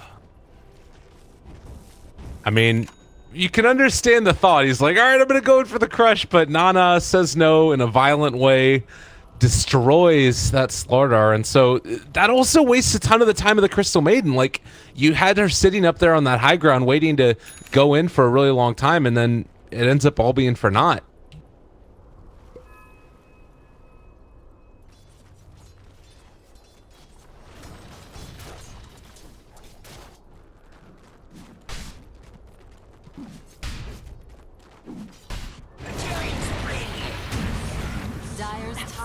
Okay. AU still getting chased down. Nana is here. Ninja Boogie and Mushi, they're showing up. A crush on it too. Nana in trouble. They dodge the Light Strike Array and managed to bring her down. Much needed kill, that one. AU should have Crush back off cooldown now. Is going to be able to connect on to X-Nova. Mushi picks up another one, and it's actually AU that gets the kill. And suddenly, they bring it back a little bit. It does suck that you lose the Ursa there, though.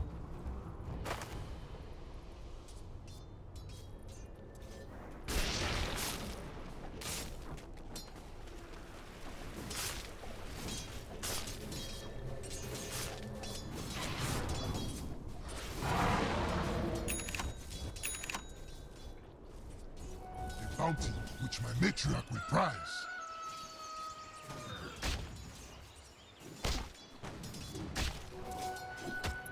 I'm grateful. Always love to see that.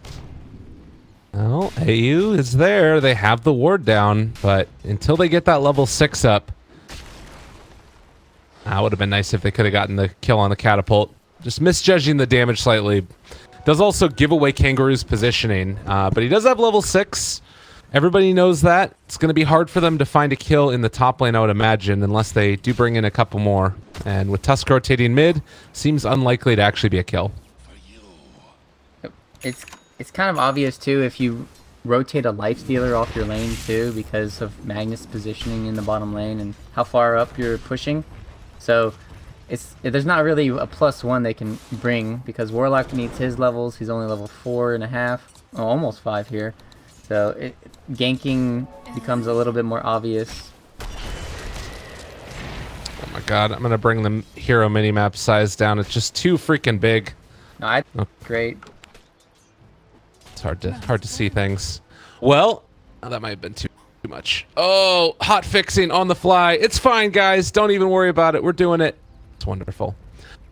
So, yeah, early movement early rotations. It feels like both teams should be pretty happy with the way that the game is going. How do you see the next couple minutes working out here? Like, with obviously Blink Daggers still in the distance for the Slardar, as well as for like the Tusk and the Nyx Assassin. Is there anything that you really expect as far as kills early on here?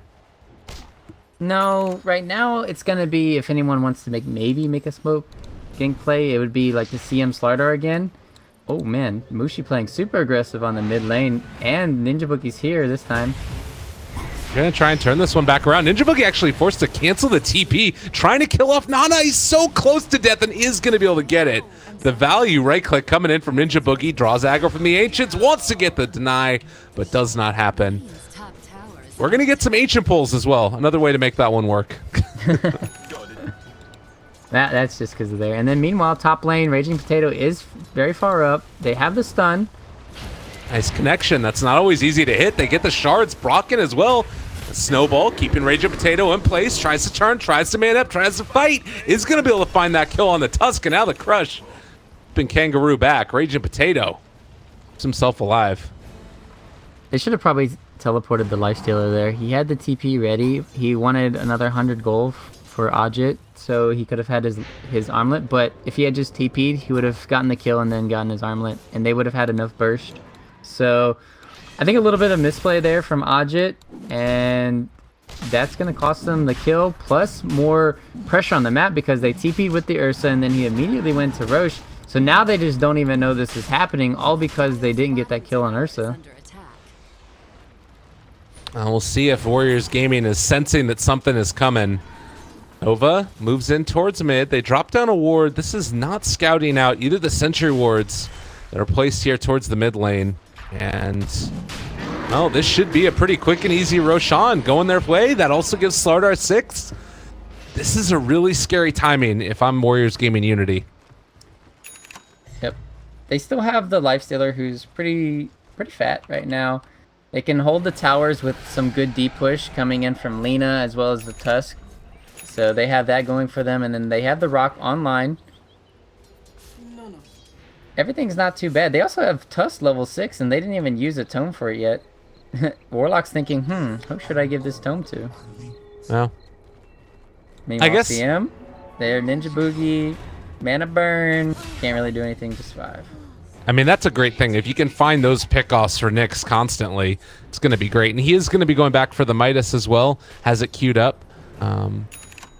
As there is another rotation. They want to try and kill off this Slardar. If they could get him here, it would be such a big pickup for him. AU, no clue that he's surrounded by 4 heroes of the Radiant. And, well, AU, not long for this world, but it does tank the gank. There's 5 heroes up there. You're kind of okay with that, I think.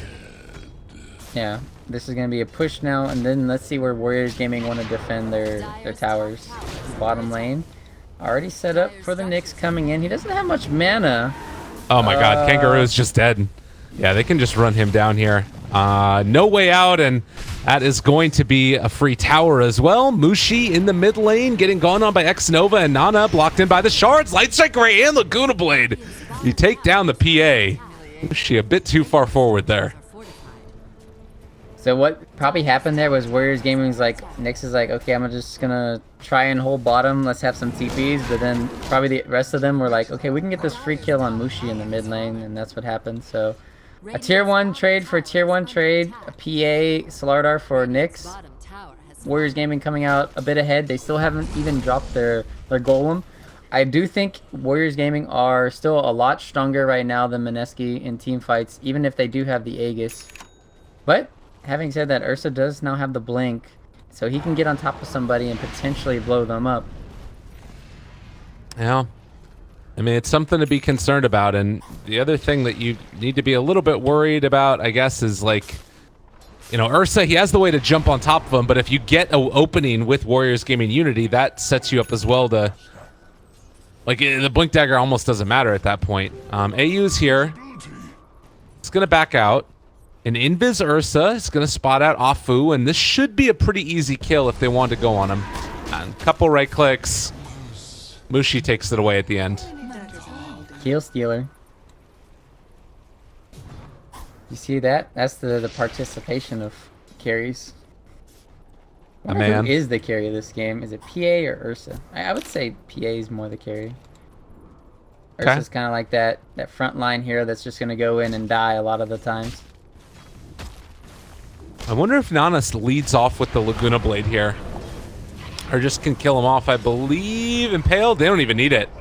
Oh my god, they're going to have it for the second round now. Everybody's TPing in for this. If they can kill Ursa, they don't quite time that Light Strike Ray perfectly. Raging Potato gets out. Well, a little unfortunate there. Yeah, maybe should have Dragon Slaved because it'd be a lot easier because of the animation. It's going through, and then so you have a lot more opportunity for error. Like say if you're throwing an arrow out at somebody, it's kind of like the same principle as a Dragon Slave, where you have like a bigger hitbox. Magnus has Blink now. You got Blink on 2 heroes as well as Blink Strike. Ajit's there. They drop down the Golem, waiting, but there's going to be Magnus coming in. It's going to be a big RP. Connects onto 3 with a snowball save. Oh, KYXY, excuse me. Afu was there for it. X-Nova Mushi starting to drop low. AU is gone. They shards him up as well. It was looking pretty for a moment, but my God, Mineski get team wiped. Lordy. That was all X-Nova and then Kangaroo too. Like Kangaroo, he immediately spiked Carapace, stunning like 2 or 3 people afterwards, and they just couldn't do anything. So the combination of the mass stuns coming out with the saves, and that's just the power of Tusk, and you can see why it's being picked up more in the SEA region. And that was before Blink Dagger. He just had that brought out to him right now. Oh, wow. And it looks so amazing there, but if you don't catch that Tusk in the snowball, he just walks up and, saves his entire freaking team. Maybe if, like, there was a quicker skewer or something for Mag, but didn't quite end up happening in time. He has 11 assists right now. I want just everybody to know that. As a Tusk who's been roaming, he's been a part of 13 of the 14 kills right now. He's putting in all the work. You shouldn't even have a Blink Dagger right now on Tusk. You should have only Arcane Boots. So he has about an extra 2,000 gold in his inventory that he shouldn't. That is how well this Tusk is playing right now and getting a lot done.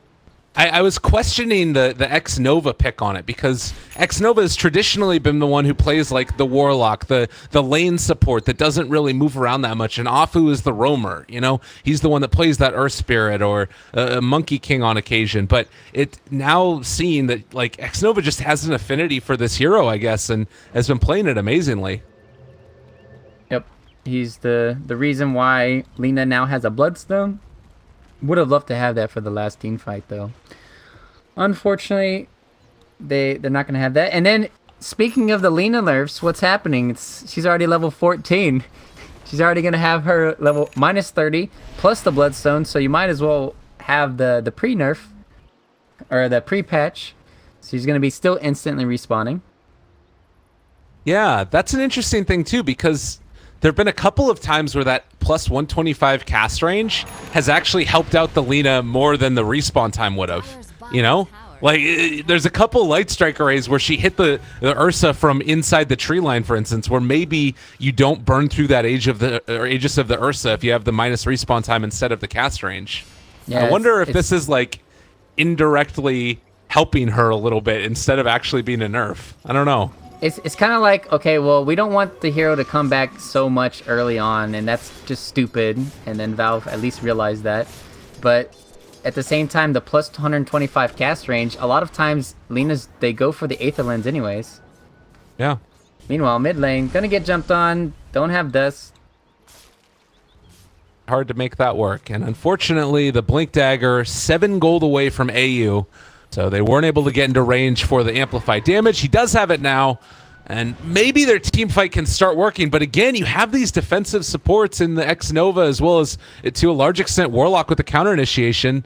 Feels like Warriors Gaming Unity have the answers. It's just their team fight is just way superior. It's what we talked about earlier. You need the BKBs on top of Mineski, and you also need like that Hail Mary RP, which happened. It happened on 2 or 3 heroes, but you have the Tusk.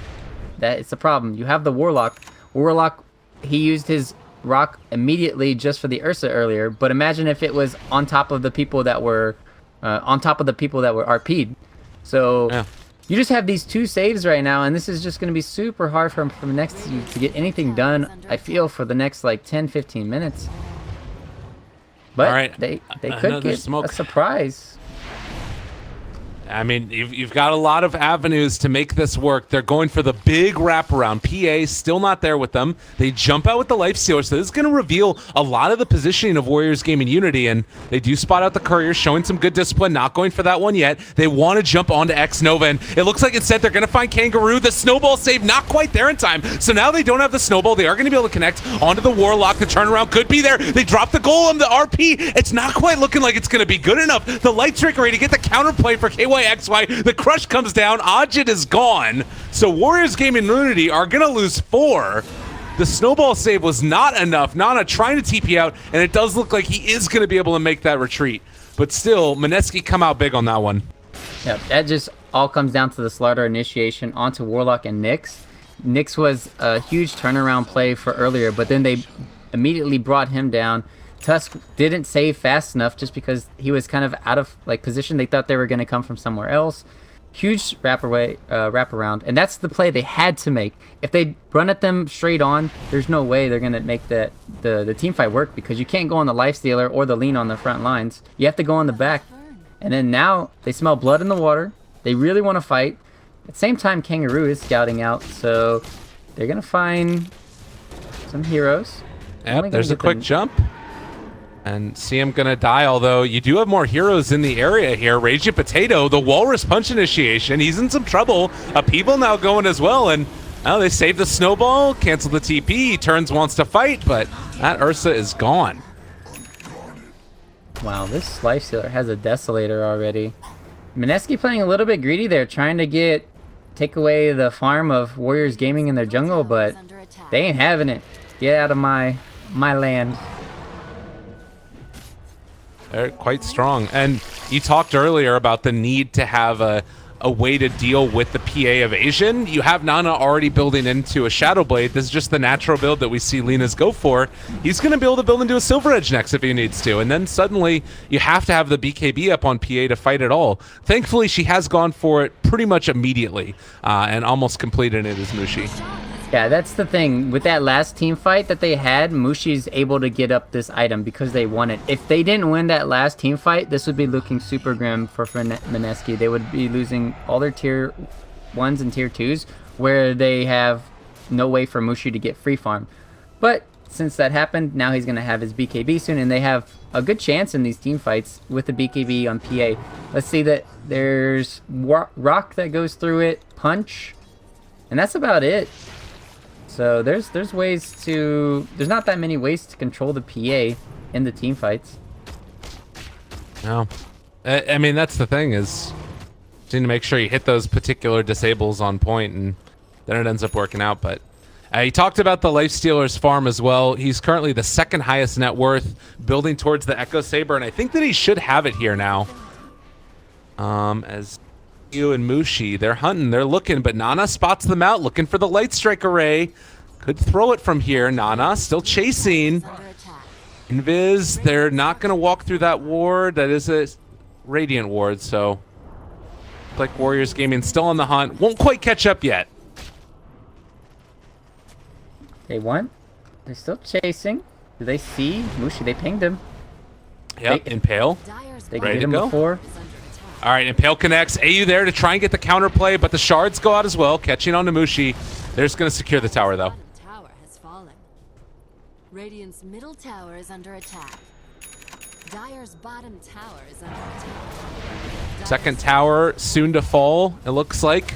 Mineski in a position to try and, I guess, defend. Maybe that you could have said that they could have gone for like split pushing a little bit, but possibly too worried about how quickly Warriors Gaming could start taking down objectives. So the play that needs to happen now for Mineski is kind of like the RP turnaround blink skewer back on like maybe a core or something, but if you do that on Ajit, he still has the Aegis to work with. Else they would probably do it. So that's another play for them. Now they're going to try a second time. They're baiting the this. same thing. Oh, Nana has the Shadow Blade, though. Oh, no, reveal itself. No, God, Nana. Got the deny off though, actually. Okay, that's pretty good. Ajit's going to be able to find the kill on the CM. Gets a counterplay there. Rage of Potato. They dropped the RP. Immediately going to be turned around upon. The snowball save comes out from X-Nova. KYXY, mad as can be, but is the empower damage going to be enough? They take down 2, take down 3. 5 are dead for Warriors Gaming Unity.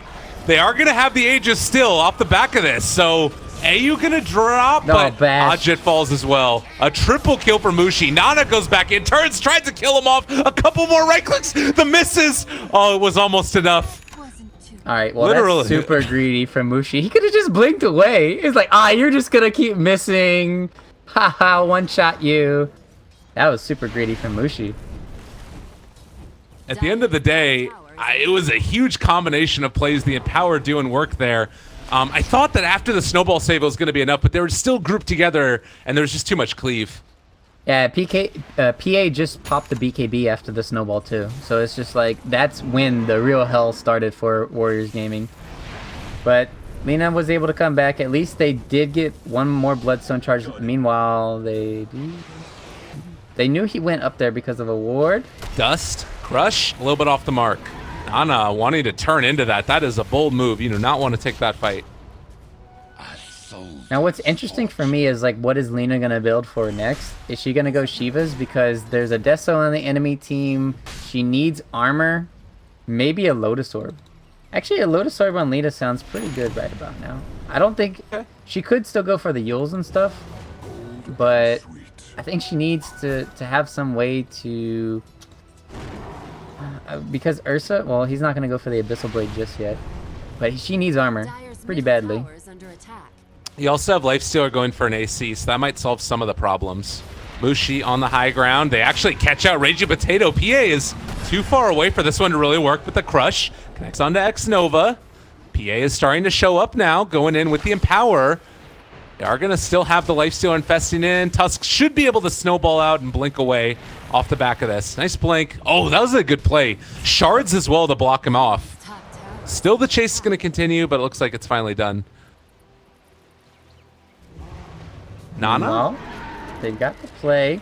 Oh, no, wait. Still jumps out. That's a pretty good one. Light Strike, Rage of Potato. He didn't get the enrage off. He literally came out of nowhere, and they're like, oh, we can kill him. And then all of a sudden, Nana's like, I was Shadow Bladed, suckers. What are you guys doing? So that was really funny to watch. Another little interesting thing here, Ninja Boogie has Tranquil Boots as well as the Ring of Protection. Now, do you think that he bought the Ring of Protection forgetting about the change to Tranquils? Yes, I would. Funny little things. Without a doubt. Nah, he's just going to go for the Force Staff. Mushi, meanwhile, caught again. So the Force Staff BKB. Kangaroo is still here. They have the BKB Piercing Disable with the Walrus Punch, but no way to snowball away from that one. And X-Nova is going to die. So the initiation does not go the way they want. Now they've caught Nana. They have the amp damage as well, so can't Shadow Blade away. In some trouble. There's another Crush available. KYXY, they turn. Still thinking about fighting. Mushi with the chase. They still have the amp damage on him. A ton of damage coming out of Lina. Wanting to fight against this. Man's up. Mushi is going to drop. Bit off more than he can chew again, and now Nana is still going to fall, but they find a big consolation kill there. Yeah, Mushi, I don't know if he knew that he had a silver edge, but that was definitely not the play. And these are just these little kills that could be averted from Mineski, and eventually they could hurt them. And with the BKBs, they do have the BKB soon on the Ursa. That's going to help out a lot. But PA already down to 8 seconds. That's going to help out Warriors Gaming a lot when it comes to this late game. You can see that the Nyx Assassin's completely getting owned right now because of the PA and her BKB. Right. I'm not sure about the Nyx going for a Yules here. I really do love Ags. I think if you have Ags, you can tank through a lot of the damage coming in from the PA, but at the same time, maybe he just wants to Yules up and try to blink away because the PA has Kangaroo's number right now. I mean, there needs to be some kind of answer. Certainly, once the BKB is out there, it becomes a huge issue. So, bottom lane is where the next focus is going to be placed. It looks like right now Warriors Gaming Unity is still feeling like they can be somewhat aggressive here, although there's no more towers to pressure. God, look at all the sentries and wards across the map for Mineski as well. They've just got them all over the damn place. Yep, they've scouted out the Lina too, always coming in. Like when they were at both shrines, basically, they scouted where the Lina was, and they were able to chase her in both situations in the last 5 minutes. One time, the Lina did get away here at the shrine, but at the other shrine at the bottom right one for Dire, she got caught because of the Slardar with dust and stuff. So that's all kind of like set up because of those entry wards. So it's not just a small little thing that allows a lot of vision, and just placing a sentry ward isn't enough. You have to place a ward too, because then you have the vision there. Oh no. And looks like Lina might walk right into it yet again. They're heading over into this direction generally.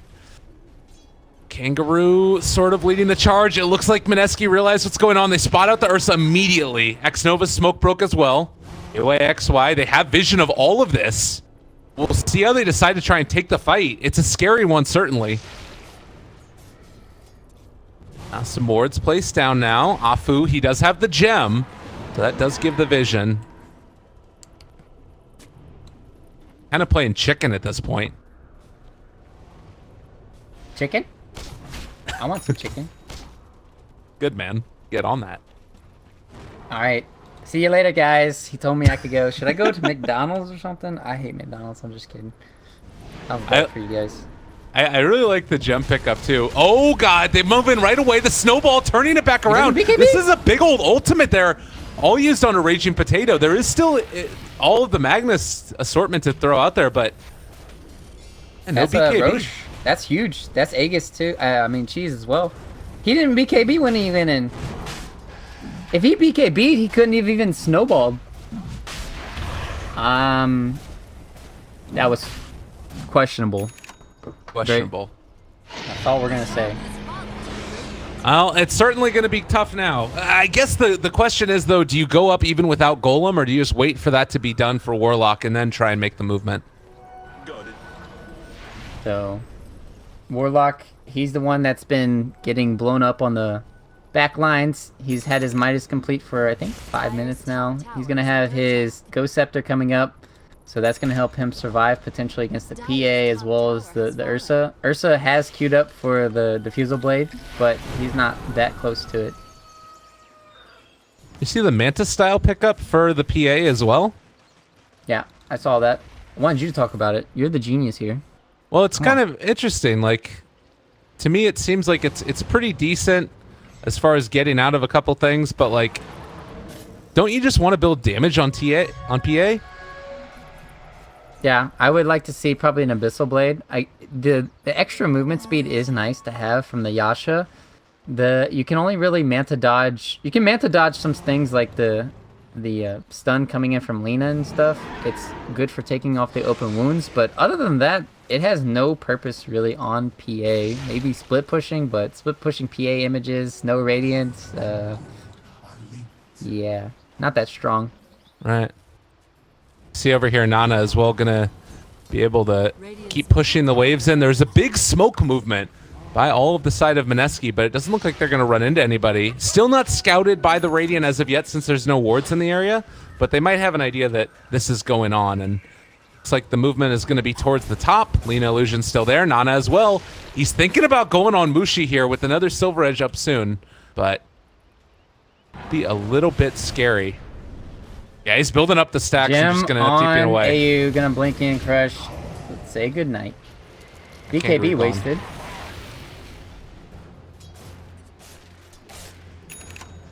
Good. And Nana's just gonna instead go up top again, farm some more. I actually think Warriors Gaming just came out ahead on that kill. I'm not even joking. And the reason why is because they just found out that Slardar has a gem, and they wasted 1 BKB charge on the Ursa. Although that does help the Ursa get a faster Diffusal Blade, so at the same time, you get kind of information for a kill. Right. Yeah.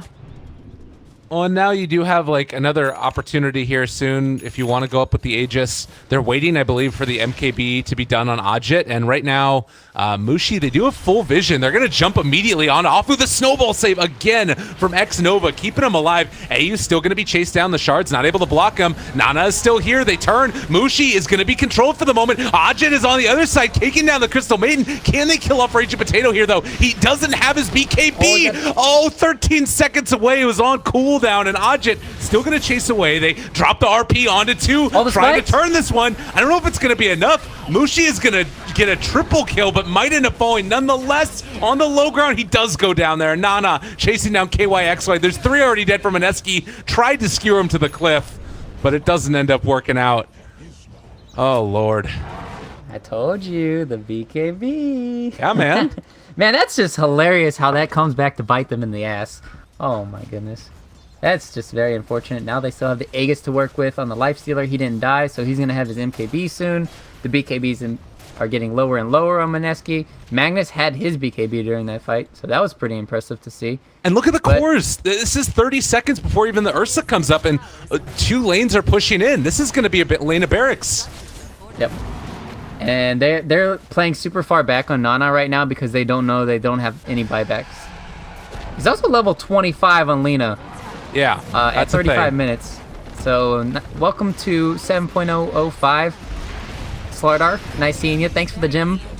Oh man, yeah, and that actually, this is gonna be more 2 lanes of barracks most likely. I don't know if they can actually take this fight because you still like Warlock. He doesn't gonna have the ulti, but I don't know. Fatal Bonds is still scary as hell.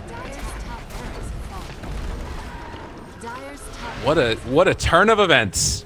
Warriors Gaming Unity looking to take game number 1 off of Mineski, and they just can't do anything against it. Like, Ajit's staying up on the high ground. He still has Rage, still has Aegis. Just keep the push going. Yep. Also has the MKB flying out. They have to make the teamfight happen now. Yeah, they jump in. Raging Potato, BKB down. He's not hitting anybody. Aegis does expire, so that might signal Warriors Gaming Unity to back out.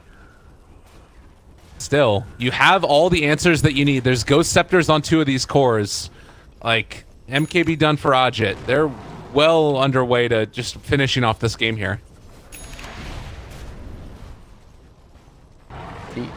They need to be careful, though. Ajit doesn't have buyback. He needs 300 gold. This could be... He should get it after the tower, though.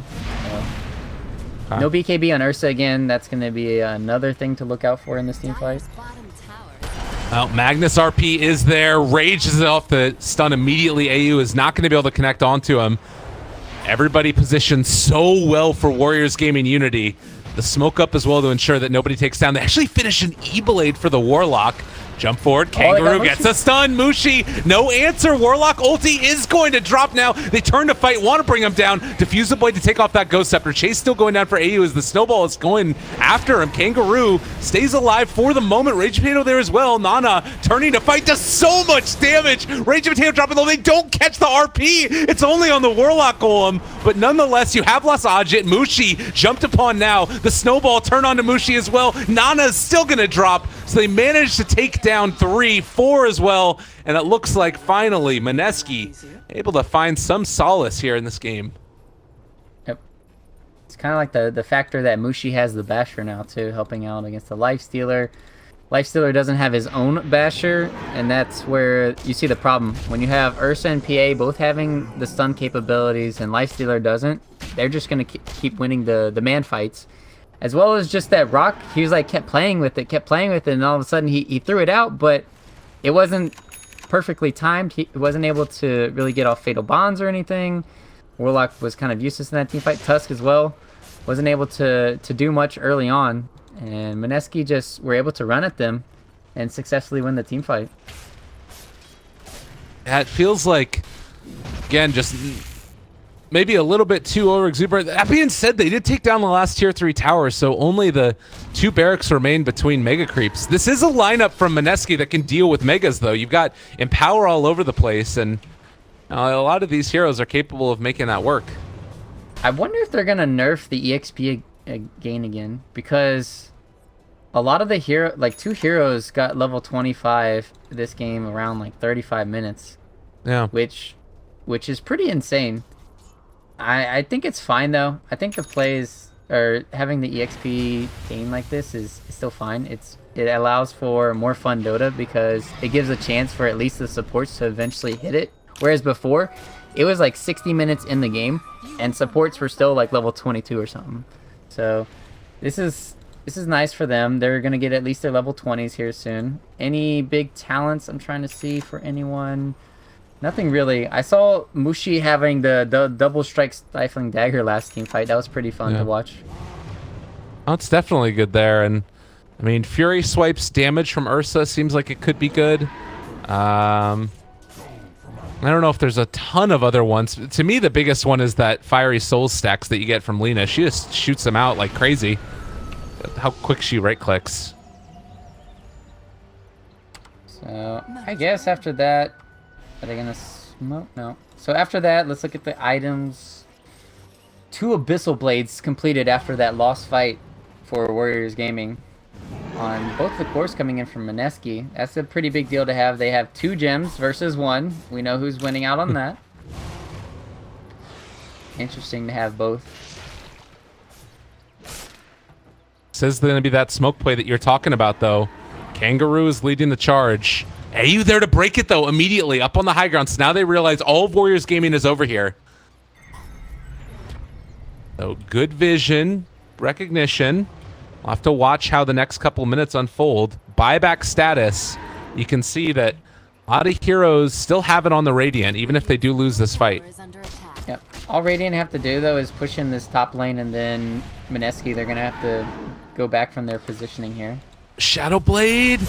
All the Shadow Blades that use the solo RP on Nana, but a counterplay. Oh, it's beautiful. They drop down the Warlock ulti as well. Mushi is going to drop KYXY skewering out of there. They have the CM ulti doing so much damage. Ninja Boogie is taking down all of these freaking heroes. Ajit also is going to start to be turned around upon. Kangaroo trying to make the plays. Raging Potato is going to fall. Mushi back in now, trying to take down Ajit, but the Armwood toggles. It's too much. He's healing up through all of it. The MKB is there. Mushi just needs to run away. They do get the crit though in a timely fashion, and finally with Mushi now dead for 2 minutes, it might just be enough. Nana killing off his sister, the Crystal Maiden. A double kill for Kangaroo as well, and I think that Warriors Gaming might have finally done it. Oh baby, that CM did so much damage. Yeah, CM kind of wreaking havoc, but this fight, yeah, just have to think about Mushi and what was he doing. Like, he didn't pop his Abyssal Blade on the Lifestealer. That was a free kill. I don't know what happened with Mushi there, but I'm gonna have to call him out. He diebacked, right? Yeah. And he didn't even use his Abyssal once during the team fight. Twice. You have 2 chances. And then the Lifestealer was just healing up. I don't know what happened. I don't know why he didn't use it. There's just no excuse not to use it though, and that's why they lost that last team fight. But still, it was looking dire from the start there because they had already lost so many cores.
10 seconds remaining. 5 seconds remaining. Dire team ban.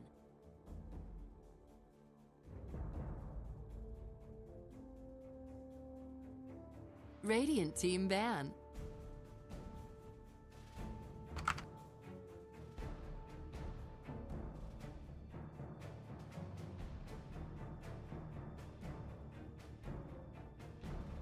Dire team ban. Slaughter. Dire team pick.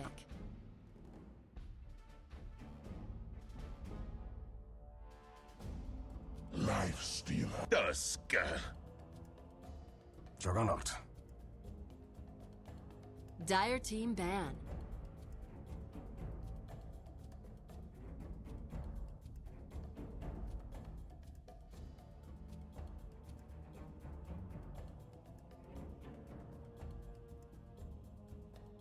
Ten seconds remaining. 5 seconds remaining. Reserve time.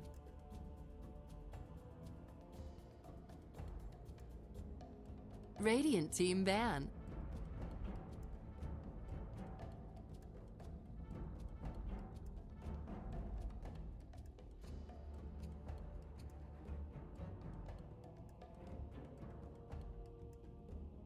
Ten seconds remaining. 5 seconds remaining. It's an interesting one. So Slarter was decent last time. He went in a lot of the times and he got off some good crushes and good setups, but the problem was Tusk was always that saving hero right afterwards where he always saves somebody. So Slarter is nice and all when you get these 2-3 man crushes, but not when Tusk just completely turns it around. So having all said all that, it doesn't make me feel like Slarter is stronger than Tusk. And then they also, before this series even started, we talked about how Lifestealer Warriors Gaming picked this hero 3 times last time these two teams met. They won 2 out of those 3. Now they're getting it again here for Warriors Gaming, so it's still problematic, and they're trying to counter Lifestealer with Jug. Jug is like a decent counter to Lifestealer at best. It's not as strong as other ones, like Terrorblade or something along those lines.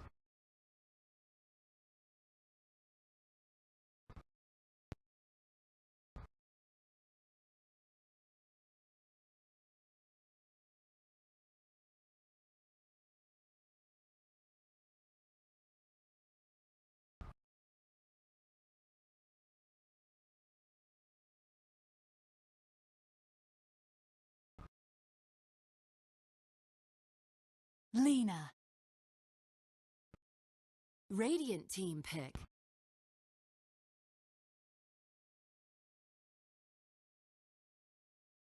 The problem too is when Juggernaut, he kind of needs to have a Scotty to man fight Lifestealer, and as well as like a Basher or Abyssal, else the Lifestealer is going to have one himself. So you need all these big items on Juggernaut to even contest this other core that's just superior. Like you said, the Echo Saber's problem, the Desolator Lifestealer always gets is a problem because Jugs don't go Desolators. They don't go ACs to counter the negative armor. So it's only really another stable laning hero, Juggernaut, that kind of provides you. Centaur being picked up here. 3 melee core lineup. Incoming Enigma from Warriors Gaming.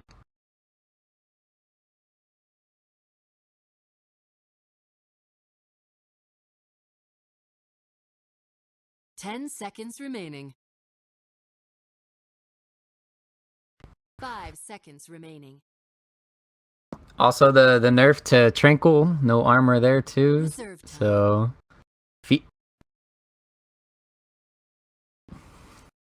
yeah, and eventually you're gonna get a Basher or Abyssal, so you can lock down Centaur. You also have Tusk, who can lock him down. Lena, Centaur is not that good of a pick here, but they feel like they can maybe work around it, and they can just have the superior initiation maybe from Mineski.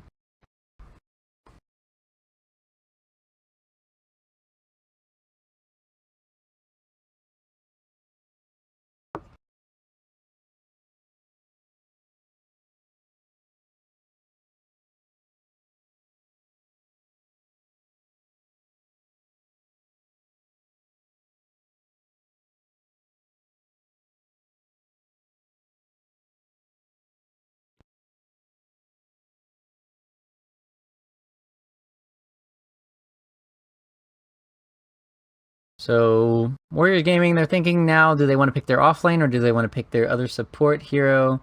What's really good against these Jug, Centaur, Slardar? Rubik's not bad, but I don't think it's kind of like Warriors Gaming playstyle. Witch Doctor is a good hero. It can punish the people who blink. So they're going to pick up, it seems like they're offlane here with their Sand King. Interesting.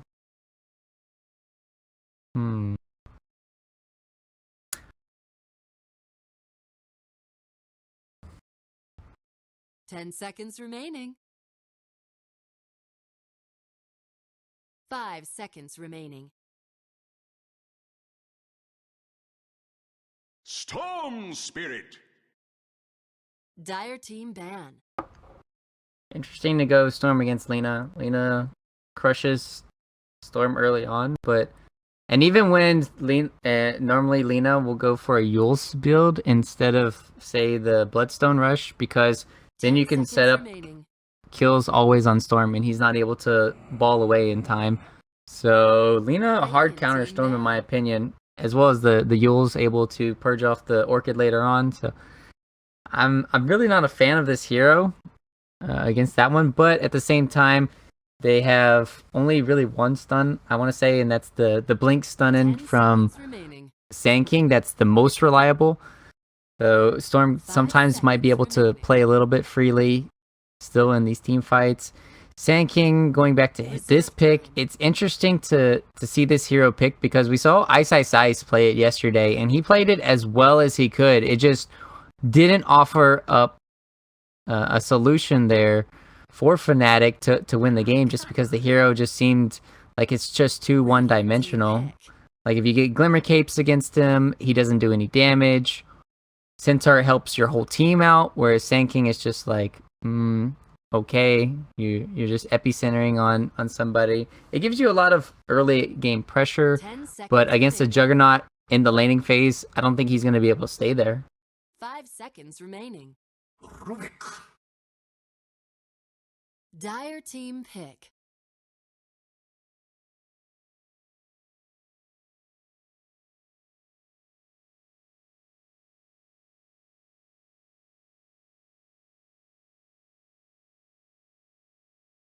Ten seconds remaining. 5 seconds remaining. Yeah, this is a good Lion or Rasta game. I can see either one right now for Warriors Gaming. To help with the push or to help with the lockdown of Storm or the other heroes. 10 seconds remaining. Dazzle. Oh.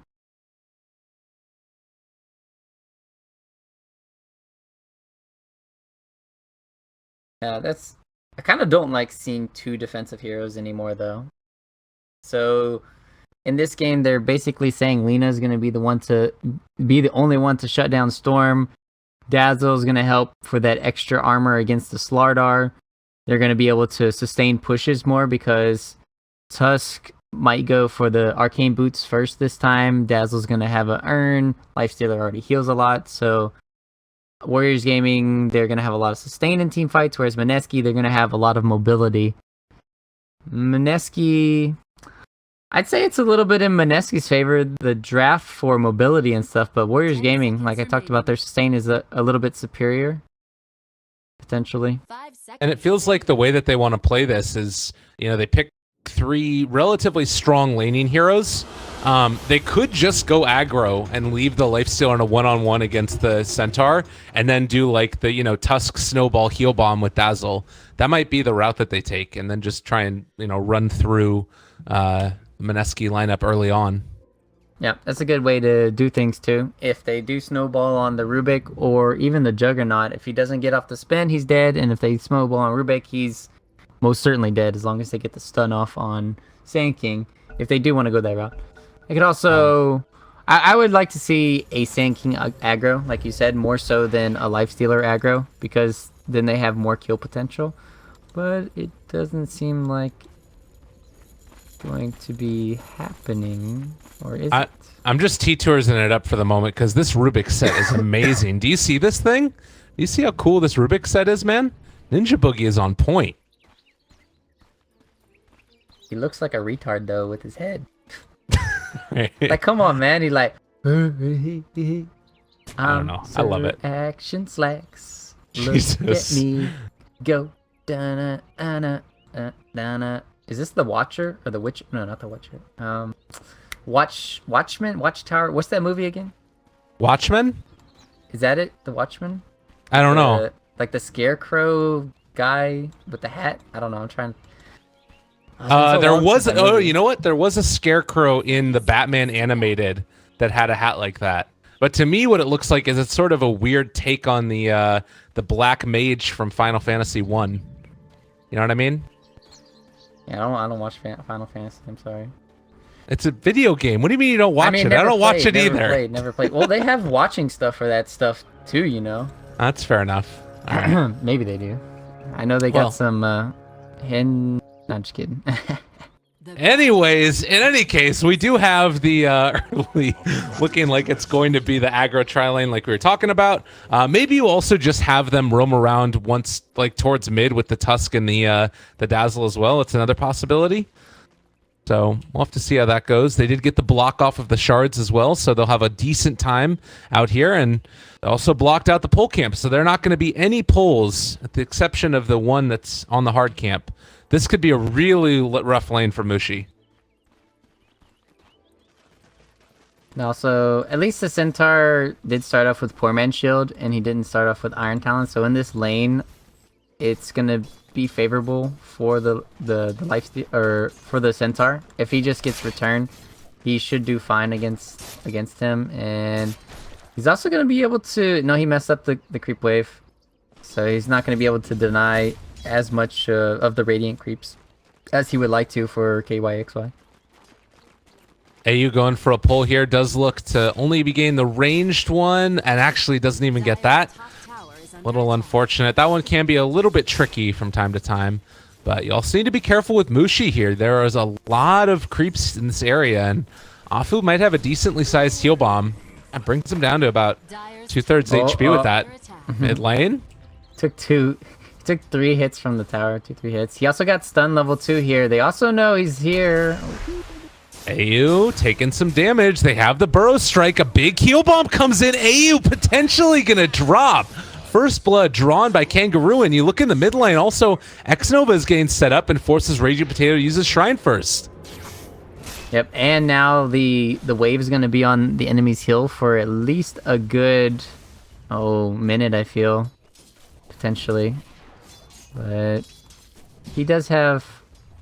Do they have eyes on the Tusk? No, he's just going to be getting this rune here. And it looks like Warriors Gaming are going to get the pull off in the off lane too. So they find a kill, they get the pull to sort of put a little bit more pressure on Mushi, and Tusk keeps on being a bother in these lanes. So a great start already. They want to try and make something happen, Mineski, to help out Raging Potato in the mid lane. And in the meantime, Jug can just sort of solo for a moment. They're going after Tusk. Xnova, crush there, pull back in. Ninja Boogie's in the area, but they have the Light Strike Array, which they can try and throw out. If they want to hit it onto Raging Potato, Xnova going to go for the deny here. Onto Roshan, goes for the shards block off. Needs to get one more crush off. Rosh is going to be hit, and well, AU finds the kill. Bit surprised by Nana's build, still going for nothing in the Fiery Soul here. You really would love to have that extra movement speed and attack speed. Filling up the bottle now for Xnova. Gotta love that mechanic. I think it's fun. Allows the mid laners to not get completely crushed at times. You can help them out. But saying that, you actually need a bottle for it to work. Raging Potato, no shrine to work with, no bottle. It's just... Yo, it has been tough life for him. He's gonna have to go to the jungle with level 3. My God. And across the board, they're just getting dominated in CS. 17-10 for Nana. You look at the Sand King. He's 15-1 versus basically on parity with the Jug, but this has been a hard game for him. There's not much they can really do about it. It's just Lifestealer, all he has to do is go 2 into Feast, and he can just completely own the Centaur. We talked about mid lane before. You're just going to get crushed when you pick a Storm Spirit like this. And in the bottom lane, they set up for Kangaroo to have a really nice time. And oh, Mushi's spin! He spinned earlier to try and kill off the Dazzle, and now he's going to end up dying. Oh my God, Dazzle just spun, like Juggernaut spun TP'd. Oh, and the block in on Raging Potato. Oh God, no, Raging Potato, you don't have level 6 yet. He's gonna go for the pull. Nana's there though. Raging Potato drops. Catastrophe across the whole entire laning stage for Mineski. Oh, and Mushi TP'd here. All right, the spin is used. AU's coming in with the Invis rune. Needs to make something happen here. The shards, they turn. That will mean that Mushi doesn't find the kill. And they rotated. That means that bottom lane Ninja Boogie was getting dove. Holy shit, they are getting demolished. Relax, dude. They got 1 kill. They got 2 kills. They got 2 kills. Mid lane, Nana gonna go down. They got Pool. All right. You never see Pool anymore on Storm Spirit, but you're gonna need it if you want to get kills on the lane. Mushi's gonna die bottom though. Like, I mean, you can say that they're doing okay, and it's in some cases true. But I'm just kidding. I'm being optimistic here. You're the one who's saying they're done, they're dead. Stick a it's over. It's over, man. Raging Potato's about to die in the mid lane again. Nana's going to be able to get him with this Light Strike Array in a second. One more hit. Trying to find it with the Dragon Slave. It's over. I mean, it's not over, but it's rough. The game is hard. Tower gone down. Bottom lane. Man, I'm trying to get... Oh, this is just gruesome. Picking Storm like that, it's not helping. And then them going aggro, having the mind too for Warriors Gaming. Mineski should have dodged, but if they had dodged, oh my goodness, another dead Rubik. I mean, it's hard to keep up with it at this point, but you look at it, the levels are a huge problem as well at this point. Like, Jug level 4, Storm is still level 5, and now he's dealing with the level 6 Lina. Nana, they're trying to find this kill. They need it desperately. Snowball could come in, but no. They bring 3, and they find a much-needed kill. They got to take down Lina like that. Yeah, that kind of can't happen, because like that's the only lane they can really gank is the Lina. They can't gank Lifestealer. They're just throwing bodies at bottom lane and just feeding. So the only person who can die is Lina. And then she's giving away a lot of the valuable EXP that she had, EXP and gold she had earned in the mid lane. So it was kind of all set up though by not having a ward. Like if Warriors Gaming had a ward mid, they could have, oh my, epi for that. Yeah, I mean, you can take it if you want. AU in the mid lane is going to die as well. It's 3-9 so far. The net worth lead is moving towards that 4,000 or so mark, and now they're running down mid, ready to start trying to push down this tower. And still, Raging Potato, he does have level 6, but it's still not easy for him. Yep, even though they got these kills on the Lina, 2 of them, they're still only level 3 and 6 on Storm. That's very unfortunate. It's like, yeah, it's nice and all to get these kills, but not when you don't get enough EXP from them. And that's where the Mineski side are just hurting. They're trying to find ways to get anything they can for EXP. Centaur is about to have his level 6 at least, so they can have the get out of jail free Stampedes. Mushi, like you said, is hurting really bad on his levels.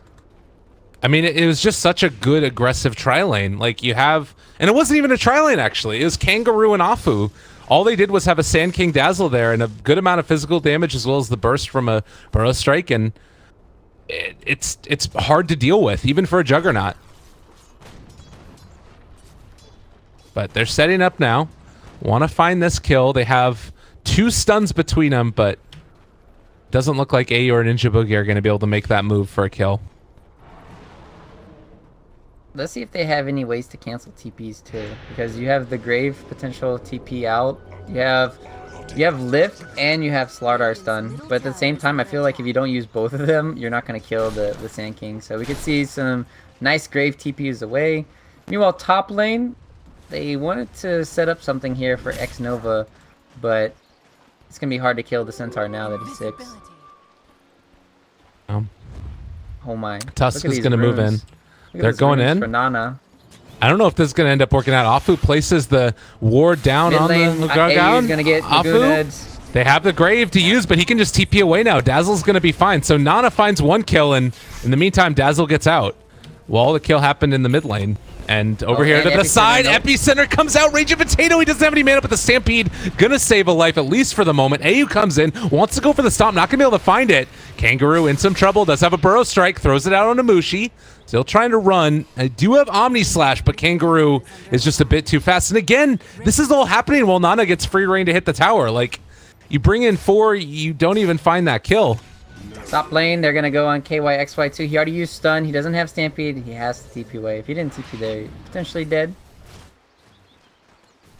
Radiant's top tower is under attack. All right. Well, if you're going to ask me if there's any hope, I was going to ask you if there was any hope. I mean, I can see some ways into it. There's Mushi hanging out to the side. It's a lone Kangaroo for the moment, but I mean, he just needs to keep getting levels in whatever farm he can. God, it is tough. Blink Dagger, close to being done on Sand King. I don't know, man. It's feeling hard. Well, first things first for Mineski. Let's try and get back in this game. Oh goodness, a level 3 Rubik trying to go for a smoke gank play. Well, this is the only thing they can really do is punish these guys for being so aggressive in their lanes. Burrow. Well, still running. They have the catch back. Kangaroo running away is going to end up dying. They don't get the Grave off in time. And now Afu, forced to Grave himself, does have a TP. Just going to go for it. And unfortunately, they did not save a stun for the Dazzle, so he gets out. And actually, thinking about going in on this, they have the snowball. Nana didn't get caught up in the snowball, but with the shards, there's a chance they turn it back, want to fight. This could be the avenue for Mineski to get back into this. And actually, Omni Slash taking Nana low. They get the Laguna Boy, kill off Mushi. X-Nova will fall, but Ajit might be able to clean up a little bit. Raging Potato has the Soul Ring as well, trying to run. AU is here as well. And it looks like with that, they're going to end up trading. But it's still, you know, you lose your Tusk for the Rubik and the Jug. It's well worth it for Warriors Gaming. Yep. They did lose the Sand King too. So at least Mineski did take down one of the highest net worths. But other than that, it's not looking too hot for them. They just got Sand King with a Blink Dagger. They have no way to kill the Lifestealer. Mushi keeps dying in team fights. That means that he's not going to scale at all. He's sitting 5th from the bottom. Slaughter is about to pass him, it feels like. And now Mushi's just going to get run down by the Lifestealer. Oh my god. That does not feel good. It is going to be a tower not yet taken, but again, like, you can see the idea of eventually these heroes getting items, but like, you just now are getting your Arcane Boots on your Storm Spirit. This is a Blink Dagger done on Kangaroo. They have good vision inside their own jungle. They got the Courier Snipe, at least. Okay. Point booster on that one. But the tier 2 tower about to go down nonetheless.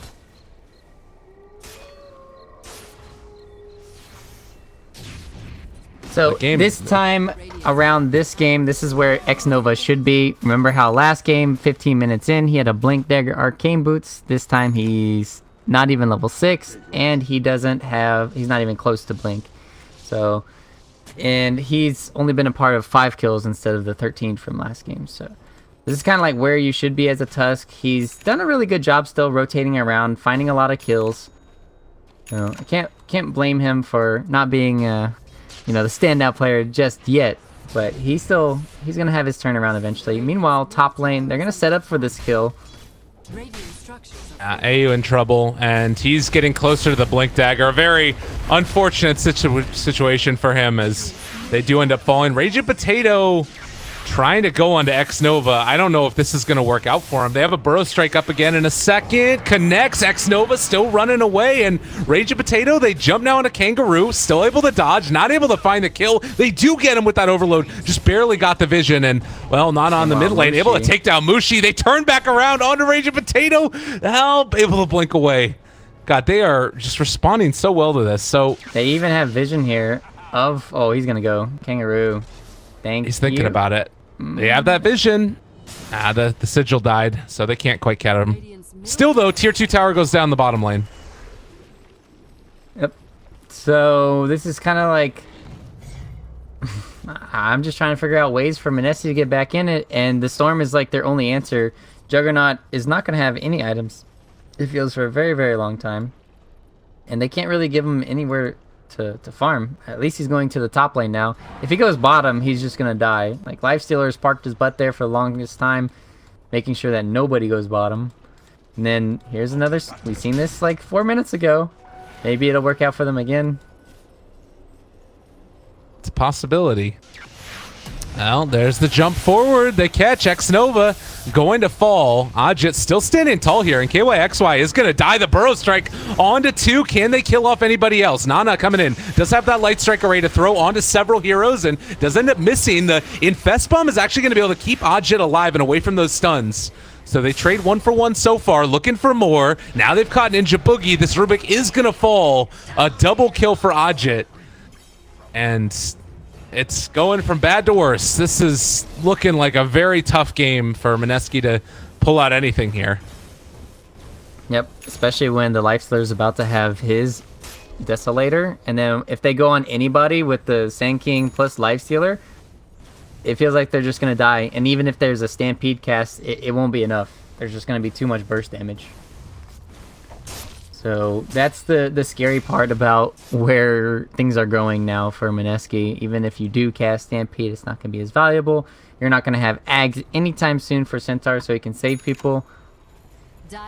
He's going for the Force Staff, which he needs against these mass stuns coming in from Warriors Gaming. Need to reposition. Ajit, though, he's going to get stunned. They're going to zip. They got him. All right, they did get another kill in the bottom jungle while that was happening, so... they pick up a kill, much needed as well, but again, it comes at a price, always. There's always something that they're giving up if they take it. They will get a tower here. Mushi's gonna get a tower. He's gonna have Yasha, guys. There we go. Nicely done. Give me that Yasha.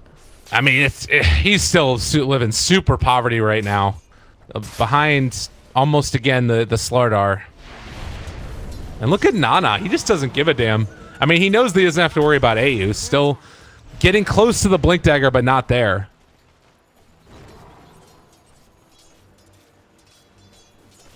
Dire's top tower is under attack. AU? Oh my about goodness. To die? Oh. Heal bomb. The heal bomb that was close. From, what, 1,000 to 500? And then if he had used his Blink there, Kangaroo would have probably gotten that kill.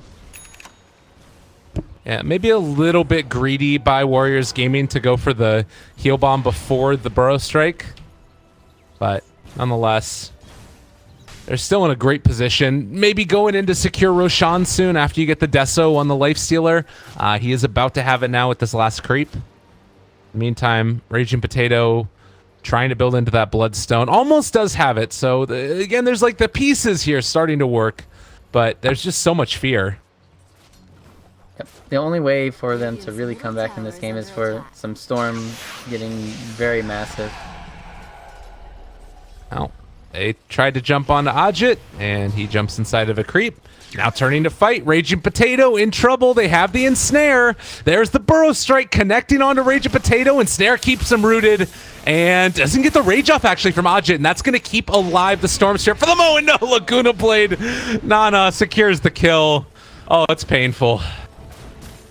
Man, that was a really cute play coming in there for both sides. He was able to pull him, and then he just went away. But Ajit, I don't know if his rage was 1 second off cooldown or if he just didn't pop it in time or just really well timed coming from Storm. But if he had zipped up in TP, he would have lived. Unfortunate, Nana was there waiting. And now having About to be that next talent up as well for Nana. Bloodstone done. The Yule Scepter soon to be on the way. These towers are going to keep on melting, and just doesn't feel like there's any momentum to build off from anything from Mineski. It's like you find one kill, but then you can't really take objectives afterwards super easily. It's tough. Well, they might get Nana here. If they can get Nana, they have a chance. They have Mushi level 12 now. Okay. He's got level 2 Omni Slash to work with. No mana now. Got it. Set up. Tuska's in the area now, though, too, and no Blink Dagger as of yet. Oh, God. They spot out the Storm in the jungle. The Heal Bomb takes him down again. Raging Potato killed off just before his Bloodstone. Well, it's better to have it done before than after, that's for sure. Yeah, that's fair. But that's going to hurt him for because he had enough money. Now he doesn't. They're still chasing. They want this Rubik. Not going to find him. AYXY, Mushi, AU, they're all in the area. You have the blink on Slarter. There's the crush on Ajit, a reveal that doesn't really amount to anything.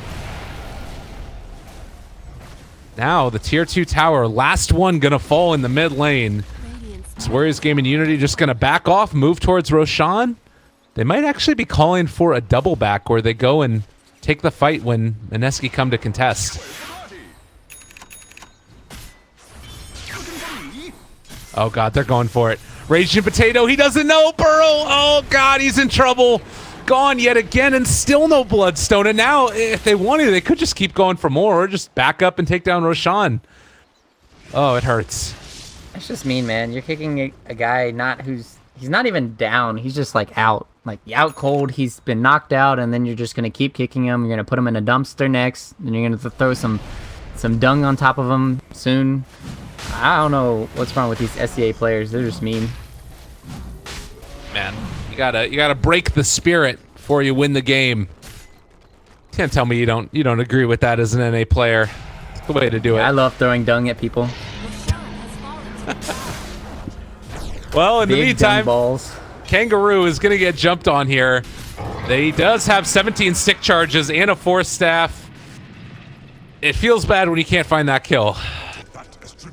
5 armor, not bad.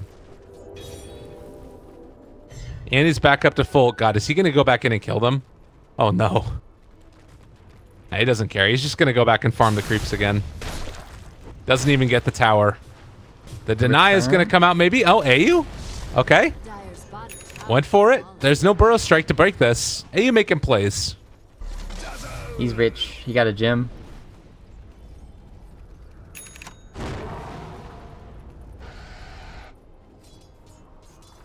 Oh.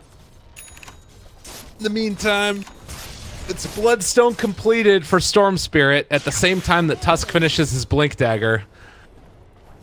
I think it's pretty emblematic of how this game has gone.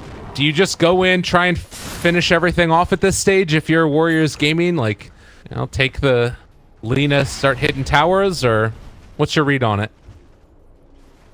They don't, well, it looks like they're going to do it now, so I can't really predict anymore, but they don't necessarily have to even do that. All they have to do is just keep killing them and killing them around the map, because Mineski, they have to eventually keep coming out, else they're just going to lose the farm war. So, but they're going to go high ground siege because you have a Lifestealer who's got a Reaver, has Aegis. There's no point not to siege. Yeah. And there's no real great way to stop it. Like, Centaur's coming back right now. He had his TP on cooldown. They're not really in position to take this fight that well. You can go for the jump, but this is, again, what we talked about during the draft. It's very telegraphed stuns. You know what's happening and know what's coming. Gets the rage off. KYXY gonna jump and die. That's the thing. He can't initiate on the Lifestealer like that. With the Aegis as well. They jump immediately, gonna get Yule's. God, Raging Potato is gonna be stunned. Walrus Punch to follow. He is gone. 2 heroes dead in an instant. They take down the Rubik. This is disgusting. The reason why Lifestealer is so overpowered is not just because of his laning phase, where nobody can even lane against him most of the time. Not because of like he offers so much in the team fights. He can infest bomb. It's because of this. You just high ground siege, with Rage, and then enemy team can't do anything about it. It's the most broken part about Lifestealer, because the hardest part for Dota players and Dota teams when you're professional playing is sieging high ground. But Right. when you have this failsafe with the Rage, it's just too easy, and that's why this hero is just always banned, or should be banned. Yeah. Well, and as long as you have people that want to do it. Oh, the cast range. Mushi in trouble. Dragon Slave. They forced the Stampede out and then the blink away. All right. Now you don't have Stampede, and now it looks like Kangaroo is going to start going in. They don't have vision on all of the Dire. Kangaroo catches on to 2. They get the hoof stomp to try and turn it back around, but I don't know if it's going to be enough. The snowball save. They turn now onto the Rubik Nana. Dropping low. Can they find that kill? It gets the Yule Scepter off to keep them alive. They are going to be able to find it finally, but now the epicenter comes in. The heal bomb. Everything's gone wrong. AU, the sole one left, trying to head back upstairs. And GG is going to be called as Mineski are going to be knocked out of the Summit 7 qualifiers. I mean, you got to give them credit where credit's due. Warriors Game and Unity played it well, but I think it's just so hard after newly forming the team to have success immediately, even if you got these incredibly talented players. Yeah, this game kind of came down to the draft. Last game came down to just a little bit of misplays and stuff. Warriors Gaming just set themselves up for a really nice laning phase, and then they never looked back from there. They just completely outplayed them from the start. So really well played from WG. Like you said, Mineski, there is some hope for them going forward. Maybe just rethink drafting and laning and stuff. Sometimes can't be too greedy. Storm just kind of had no place in this game, but other than that, congrats, like you said, to Warriors Gaming. They're moving on already.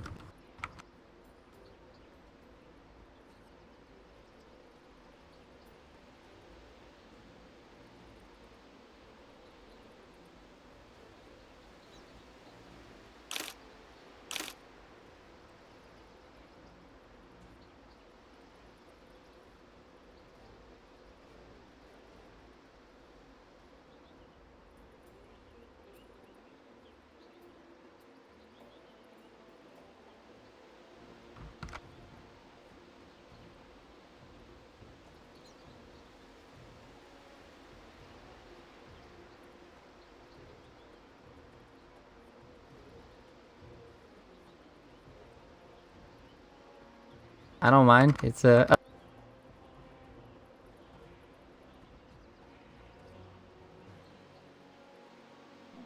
Regeneration.